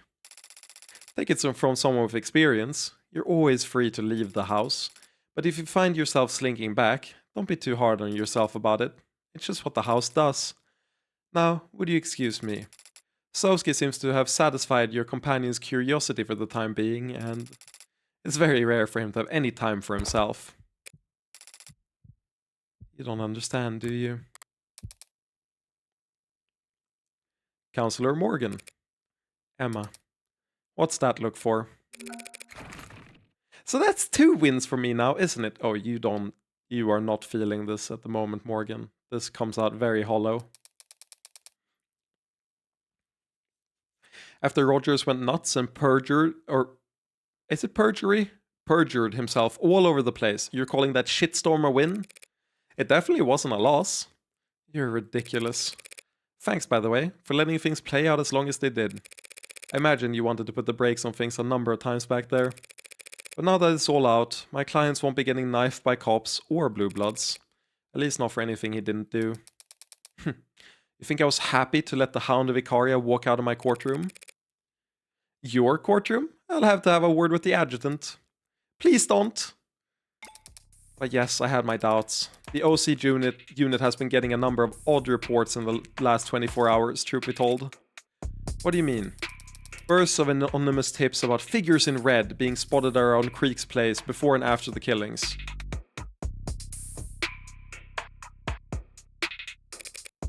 Figures in red? That's right. The Rust. Alright, the Rust. Morgan, are you really gonna take credit for another legendary murderer's name? Or like Hitman or Bounty Hunter or whatever the fuck the Rust was, I forgot. I don't like the timing, but it's not as if OC can ignore the idea altogether. Someone killed those 4, and it wasn't Soski or Rogers. The Rust was a group? Ooh. Oh yeah, it's the lower class gang. Sorry. The Rust is the lowercase gang that, did I say lowercase? I meant like lower strength gang that are even below the Blue Bloods. Yes, that makes sense. Thank you. The dregs of society. If you don't like the Rust for it, where's your head at? Whoever killed Creek's pod did it with such unhinged brutality, and yet it was executed with precisely so cold-blooded, with precision so cold-blooded that they managed to virtually erase their presence from the scene afterwards. Yeah. Tanks and Creeks were both shot from fairly close range and near enough to their solar plexuses, I suppose. Bashing Trey's skull in was overkill, yes, but it was the safest way to erase anything his mods may have recorded. And even if it was an afterthought, that overcorrection is in line with perfectionism interrupted by... forget it. I'm seeing things that aren't there. First sign of obsession. You... Oh my god, wait, okay. Dude. This game... It would be peak if she eventually figures out the identity and puts Morgan on trial. That would be peak too. But what would be even peaker is if we, in the next case, because this case gave us so many glimpses into the Rockford family, that I would wager that the next case is going to in some way revolve around Emma and the Rockford family. What if it turns out she's also a psychopath, and she figures out that Morgan is Heartbreak, and she loves her for it? Wouldn't it be so perfect if the final thing that happens in this game is like a Yuri love story between Emma and Morgan? Yeah, that's true, Graknork, but I think we're going to get more information about her. I don't think we're going to get the conclusion of it. I'm saying that the next case is going to give us more insight into her character. I don't think that's where the revelation or anything would be. I think the finale for this game, the final case, I feel like has to involve either Morgan being put up on trial and either dying or getting sent to jail. Ideally by Sarah, who's learned from her, and it's like the new, has to prosecute her savior, or Emma falls in love with her. I think either of those would be so peak, man. So insanely peak. First sign of obsession. Obsession? I'm jealous. You seem like you never let anything get to you. It's unpleasant, feeling like you're possessed by something. Or someone. Well, if it was easy to wrest control back, it wouldn't be an obsession. Just puppy love. Just fuck already. Oh, that's me. Gotta take this call. See you around, Morgan. Yeah, see you around. Just don't go telling anyone that was a win, or I'll have you arrested for spreading misinformation. Well, we can't have that.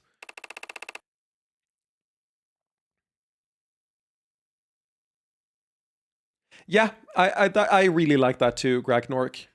If anything, it'd be really cool if she learns a form of empathy by the end of it, and or rather, it would be better if it wasn't empathy, or rather, she's convinced she has no feeling still, but like she, from the outside, it looks like empathy, and it becomes kind of like a, was it selfish? Was it empathy? You can't really tell. I think that would be the best, and it would be really good if she then in turn got saved by Sarah or Emma. This game can do whatever it wants. I think out of any game I've played in the past, like 5 years, I don't know if there's anything that I've trusted the writing of more. Even I don't know if there's any book I've trusted the writing of more, where it's like, because of how well they pulled off episodes 0, 1, and 2, I just don't think they can fuck it up. Okay, Morgan, I've fulfilled my obligation to Sarah now, so now you can buy me a goddamn drink. Pardon? You can start your 108-year sentence tomorrow. I got some paperwork we need to go through before then, and I don't want to do it sober. Oh, you're serious? Of course I am. Everyone knows it's tradition for a client to buy their lawyer a drink after beating charges like this. And in this city, they take them to this one special bar, Kintsugi. I've never heard of that tradition, or that bar. Yes, well, you've lived a very sheltered life under the roof of House Ikaria. But I forgive your ignorance. Never stop hustling. Dude, Morgan is the best advertising for Kintsugi there's ever been. Episode 5 is Morgan trying to get herself owned by the... Or episode 5A is Morgan trying to get herself owned by the court. And then episode 5B is Sarah spamming the devil's proof and spinning the chessboard, so there's a mysterious person X who could have done it. And Emma just goes along with Sarah's assertions instead of shooting them down. Munch, I know that this is rich coming from me, but you might be a little bit too Umineko poisoned, okay? It's hard to say, but the issue is that I kind of see it because the game has already referenced Umineko like 6 times, so it's Jover. What if they go full Umineko? You never go full Umineko, but what if they go full Umineko in the final case? It'd be so fucked up, man. They can't do that to us. You know what would make this game better? What would make this game better if Erika spawned in? If we just got Erika in this game, oh my god. If Erika just appears in episode 3, the halfway point, oh, that'd be so baller. Time for you to put that fat wallet you've been accruing that whole time to good use. I suppose I do owe you a great deal. Her third scene would be Morgan killing her.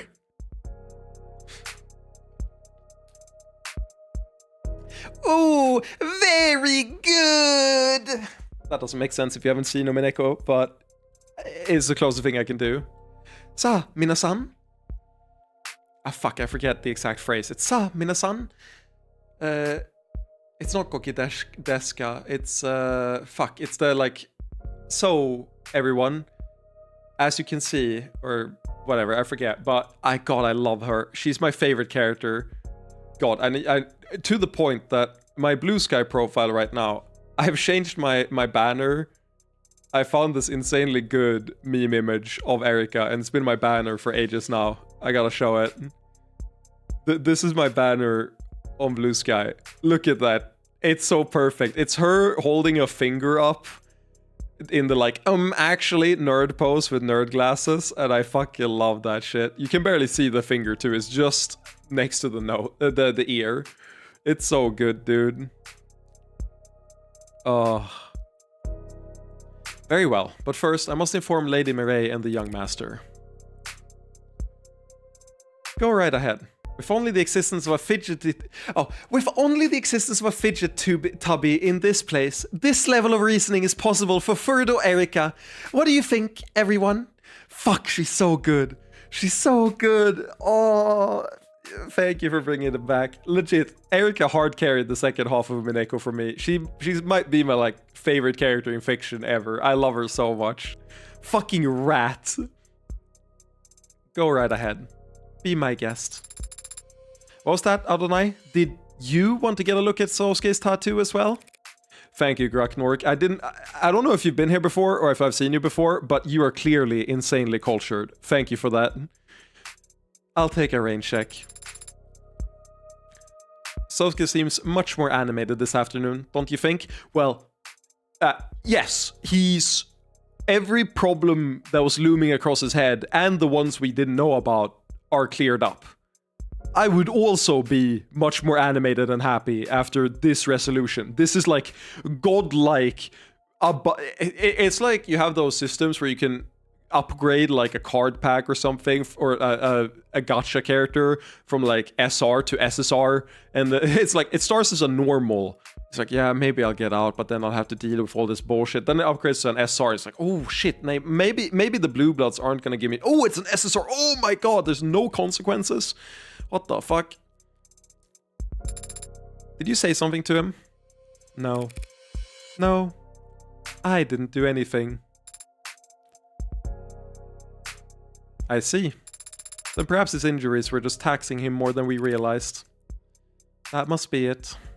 God, it's so fucking cute, dude. It's the opposite type of ending to episode 1. Episode 1, they humanize a character that has done something incredibly fucked up to a point where it just becomes extremely tragic that she's locked away. And honestly, I think she was probably justified in what she did. Whereas here, it's just such a happy ending. It had been threatening to rain all day. Or rather, the episode 1, it was a simple ending that felt complete, turned into a complex one because of the added information of Young's motivation that we got later, the motive. Whereas here, it felt like an incomplete case because we still couldn't solve, the first 3. We couldn't pin someone that blamed it all on them. So now there's this mystery running around according to everyone else. Obviously, we know what happened, but still. So this felt like an incomplete case or rather like a bitter case, kind of, a little bit, that turned into such a fucking wholesome ending. It's so good. Dang, this game is good. It had been threatening to rain all day. Grey skies spanning a slate blue world. It was cold, and all the heaters were humming in their rush to overcorrect for it. At 3 a.m., raindrops started hitting the windowsill.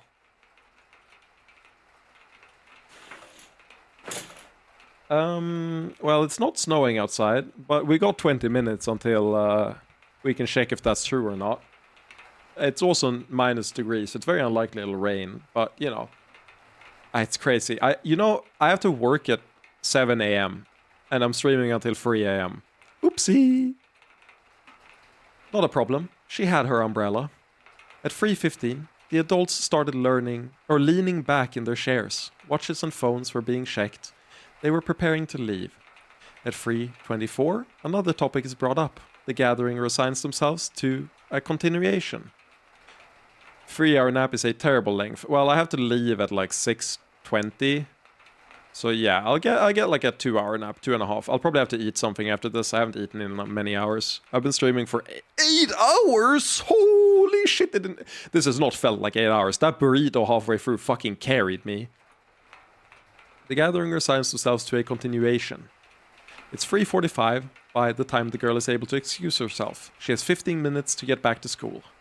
Hardly impossible on foot if she hurried, but she couldn't ask to be driven there. This is Emma. This is the Rockford family. This is the gathering she talked about and why she couldn't be there to get the detective club certified. For some reason, the thought never crossed her mind. She hesitates at the door. She left her umbrella behind, back upstairs. It's not like her to be so absent-minded. The smart thing to do would be to go back up and get it. It is 3:49.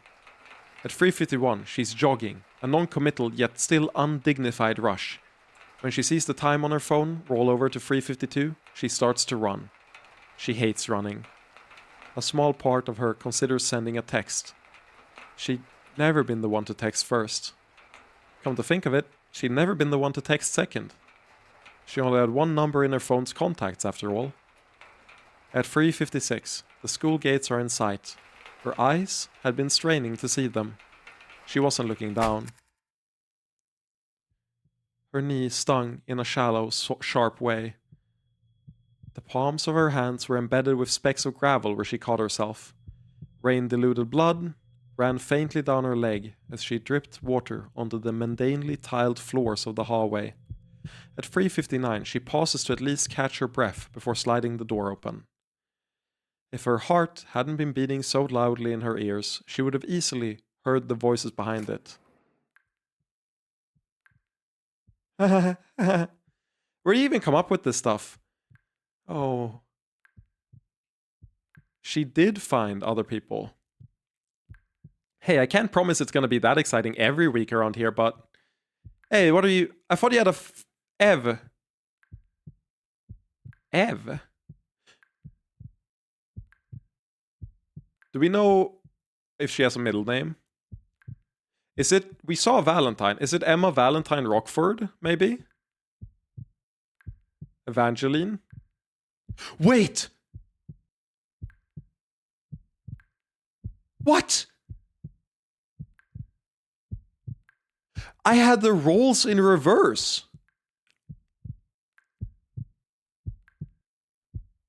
But it makes sense because Evangeline Morgan has been obsessing over Emma, but Emma has been acting super nonchalant, like she hasn't even thought about it. And I never put, or I thought that was weird the entire time. That's so good. It was reversed from what I thought it was. She was seeing herself. Hey, I can't promise it's going to be that exciting every week around here, but Ev, what are you... I thought you had a family thing. Oh shit, are you okay? What happened? You're soaked and... Wet stray cat Evangeline Morgan. Oh my god, she's so cute. I thought, who are all... We're the Mystery Club. Name pending, I hope. I was told the name could change. You were right, Ev. I just went around to people on campus and tried being friendly, being myself, and people started signing up. But forget that, your knee. It's fine. You must be freezing. Let me give you my coat. Screw it, I'll just carry you to the nurse myself. Stop. Ma'am, this girl just showed up and she's bleeding. What? Bleeding? Everyone stand back. Where is she? Who? What's her name? I don't know. I don't think I've seen her before. You girl, come with me. I'm taking you to the infirmary. Ma'am, she's cold. That's very nice of you, but it's not sanitary to share uniforms. Stay here and wait for the floors to be cleaned. Ev, Don't worry about it.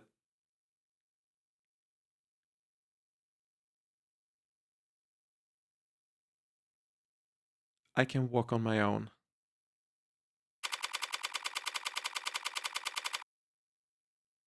And there she closed her heart forever.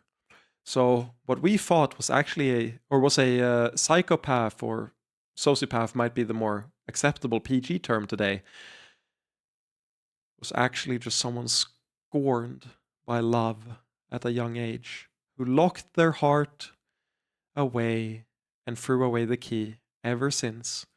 And this was just the Yuri love story we've all been waiting for. With a, hint of murder. 5:44 p.m., August 16th, 2086. Bar Kintsugi. And with a little sprinkle of salt just along the edge, there you have it. Ooh, that looks wonderful. Thank you. Of course, let me know if you need anything else. I must admit, Morgan, this is quite a fine establishment. And so exclusive, the whole staff here on hand to attend just the two of us. I can't imagine what the waiting list must be like. Right? Lucky for you, we got a man working on the inside. I can assure you a table at any time, Sosuke. You or any of your housemates ever need a quiet spot to lay low from the judging eyes of high society? Now you know where to send them. I might do just that. And these prices, so reasonable. Shit, knew I should have gone with the digital menus. Hey, Sosuke. That name they have for you, the Hound. That a title you were given, or just part of the mantle you chose to take up?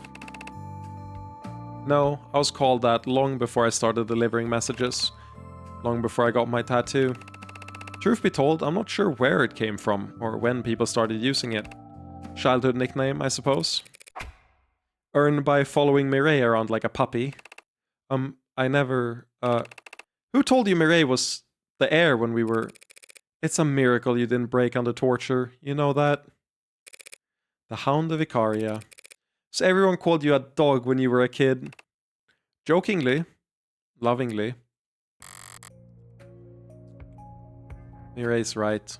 I don't know anything about... love. Fuck. Ass.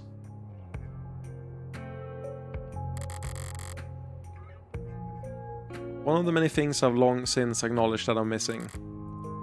But obsession, addiction, those are easy enough to grasp. I've rolled the die plenty of times now. There are no demons haunting me, no other drivers in the car. Just me, sitting in the dark with a hole in my chest. When it's hungry, I feed it, but it'll never be full, because the hole was there first. And it built a girl around itself so it would have a place to hide. How can you tell? That they called you that lovingly? I suppose you never know? You just trust. And if you do trust, then that's your answer. And besides, what's insulting about being compared to a dog? I've been saying, this is so real. Everyone loves dogs. Probably even you. For your information, I like dogs just fine, Sosuke. But I could never live as one. Everyone's already colored in this world, tagged, labeled, classified and put in a box. But even so, I refuse to sit at the end of someone's leash. Better to remain astray.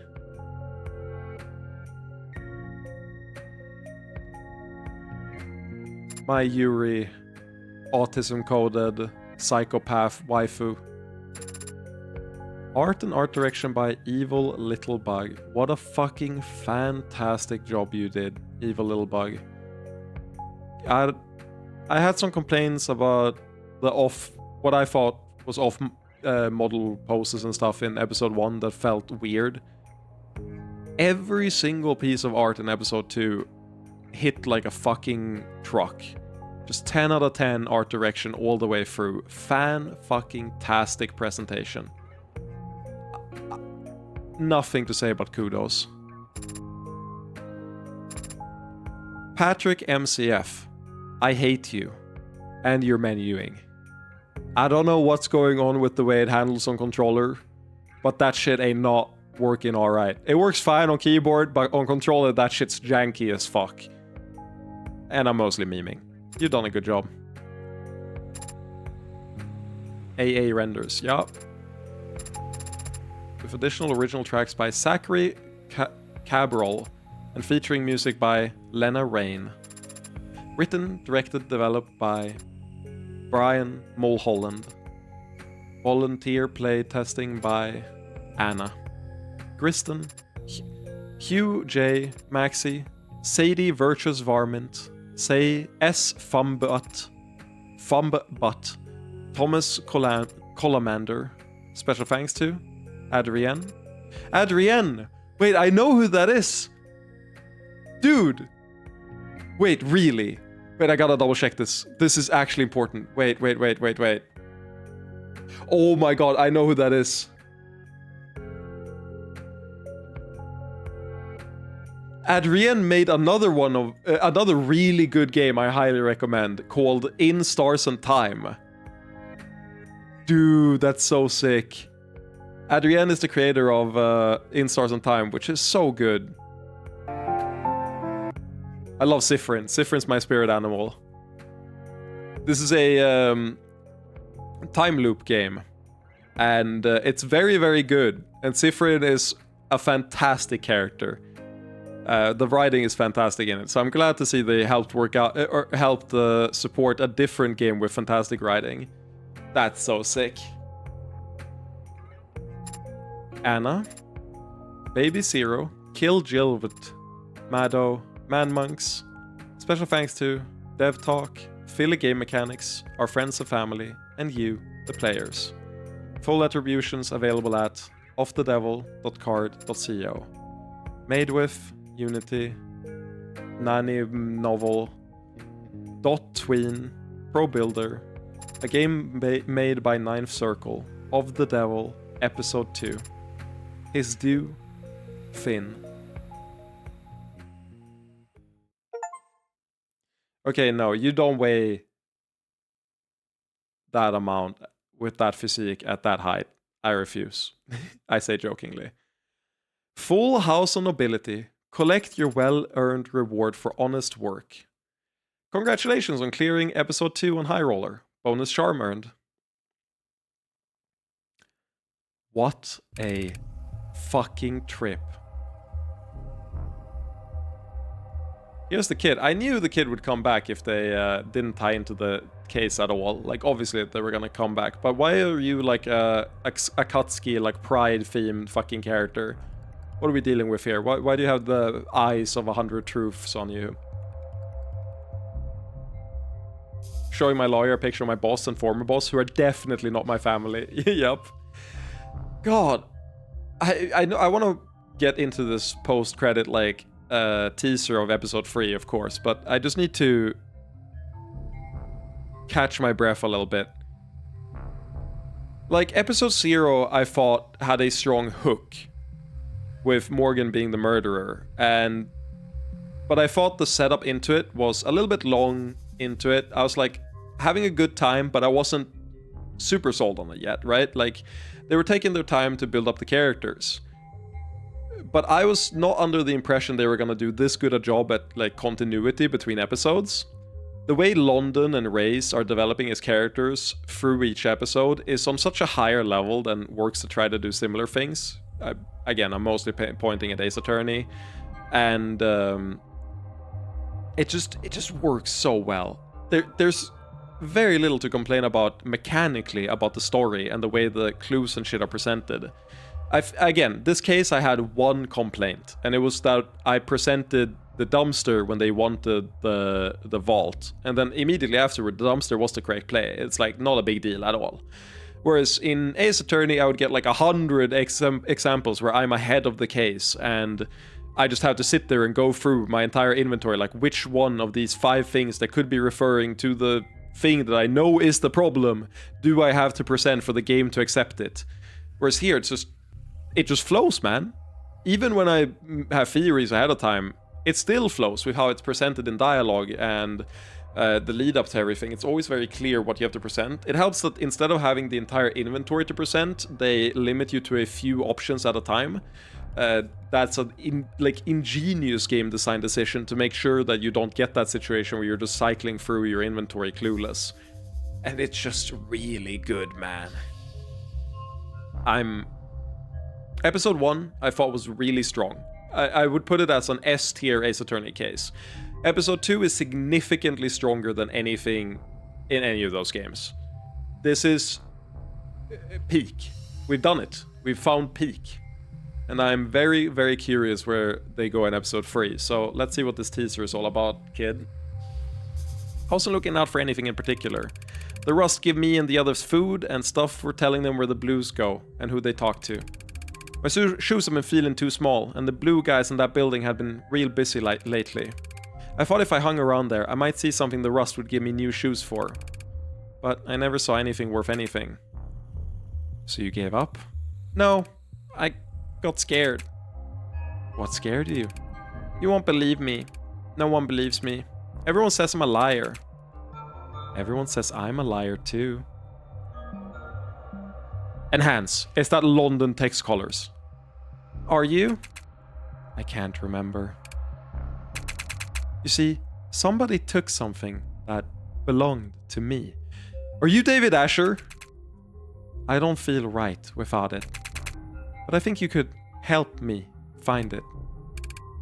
What did you lose? My face. Oh, it's the Huntsman. We took the mask. I saw the red hood. Except she was a lady, not a girl, and she didn't have her hood up. I didn't get a good look at her face, but she was all red. Red hair? What's this? Gold. Thanks. But are you sure? I wasn't any help. You've been a huge help. Now I know to look for red hair. I've tracked more elusive prey with less. Oh my god, I've chills going through my entire body. The Huntsman. To be continued in Of the Devil, episode 3, quoting scripture.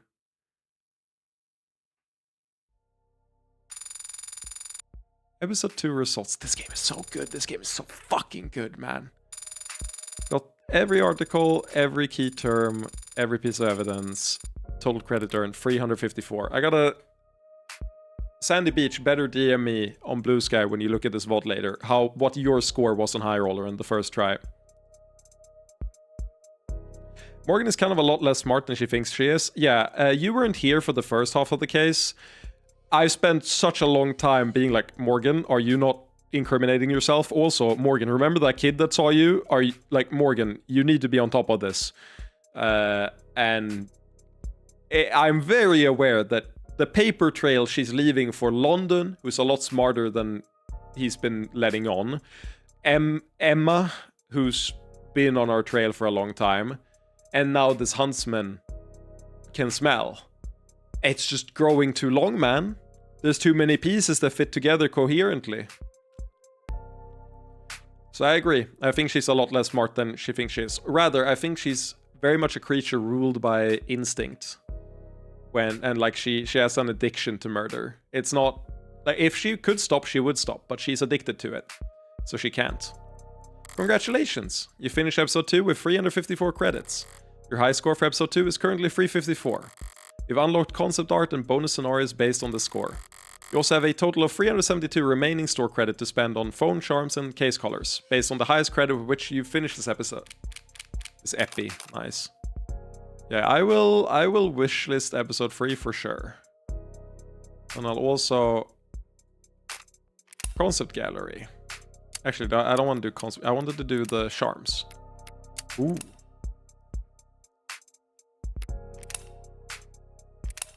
This game is fucking... I'm having a good time. What's Daisuke? I want to see what Daisuke looked like. What? Why are these locked? Oh, because my score was bad, I guess. Because I didn't know you could like bet higher amounts on the first case. That's my bad.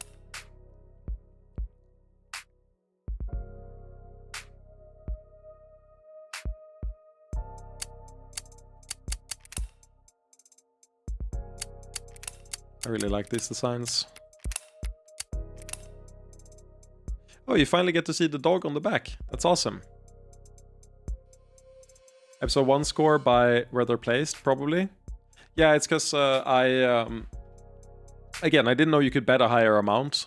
I got an insanely low score in episode 1 for various reasons. I don't recall the exact sequence of events, but I think I trolled the score a decent bit. Cool design. Really cool design. I love the Kintsugi bar.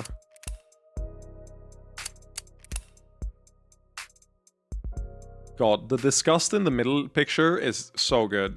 The face in the middle, the top one. That's good. Good stuff. Oh, they just had him on lockdown immediately.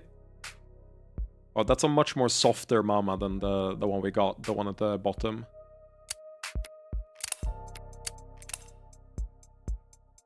Dude. Schoolgirl Morgan is doing shit to me. She looks like she's ready to kill herself right now.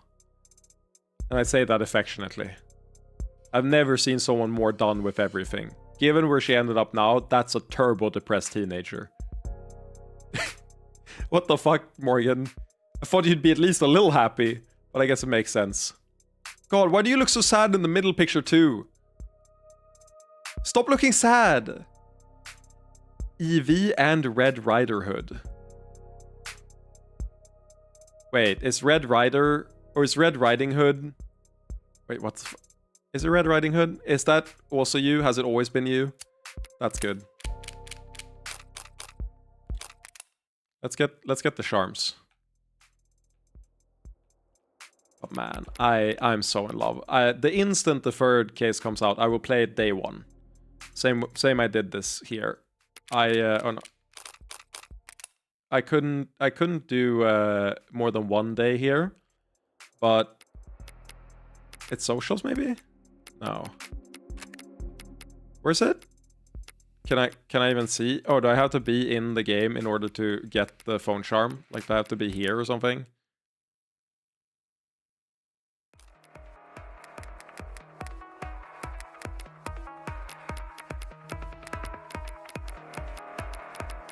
Or do you not see it until the next one?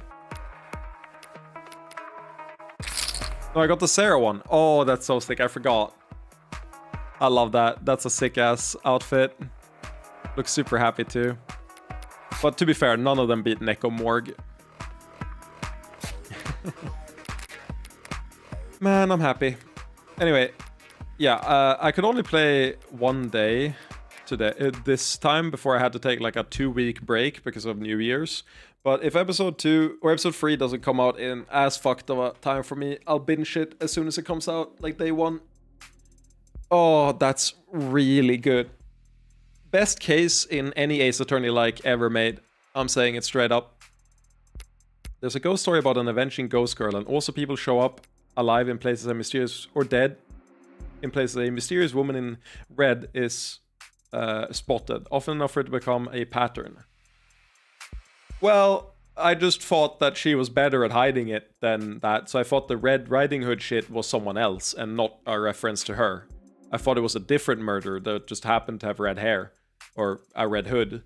To know that she's been bad enough at it that people have created a rumor is really funny. But I just assumed that it would be a different one, and that's why she was kind of unconcerned. Anyway, I'm gonna call it here. This has been a fantastic stream. Now I've got about 2.5 to 3 hours of sleep in front of me. I can get 3 hours. No, I can't get 3 hours. I can get 2.5 hours, but I also need to eat a little bit. So I will end the stream here and upload the VOD to YouTube like I always do. I'll be back with The Last Sovereign probably next week at some point. I work like 4 days now, but then we're back to our regularly scheduled porn RPG for the foreseeable future. I guess we are in the final chapter there, so it shouldn't be more than 100 more hours. But after that, we'll see what we do. But yeah, I'll be continuing that next week. And for now, I'll say goodnight. Bye-bye. Thanks for the good times.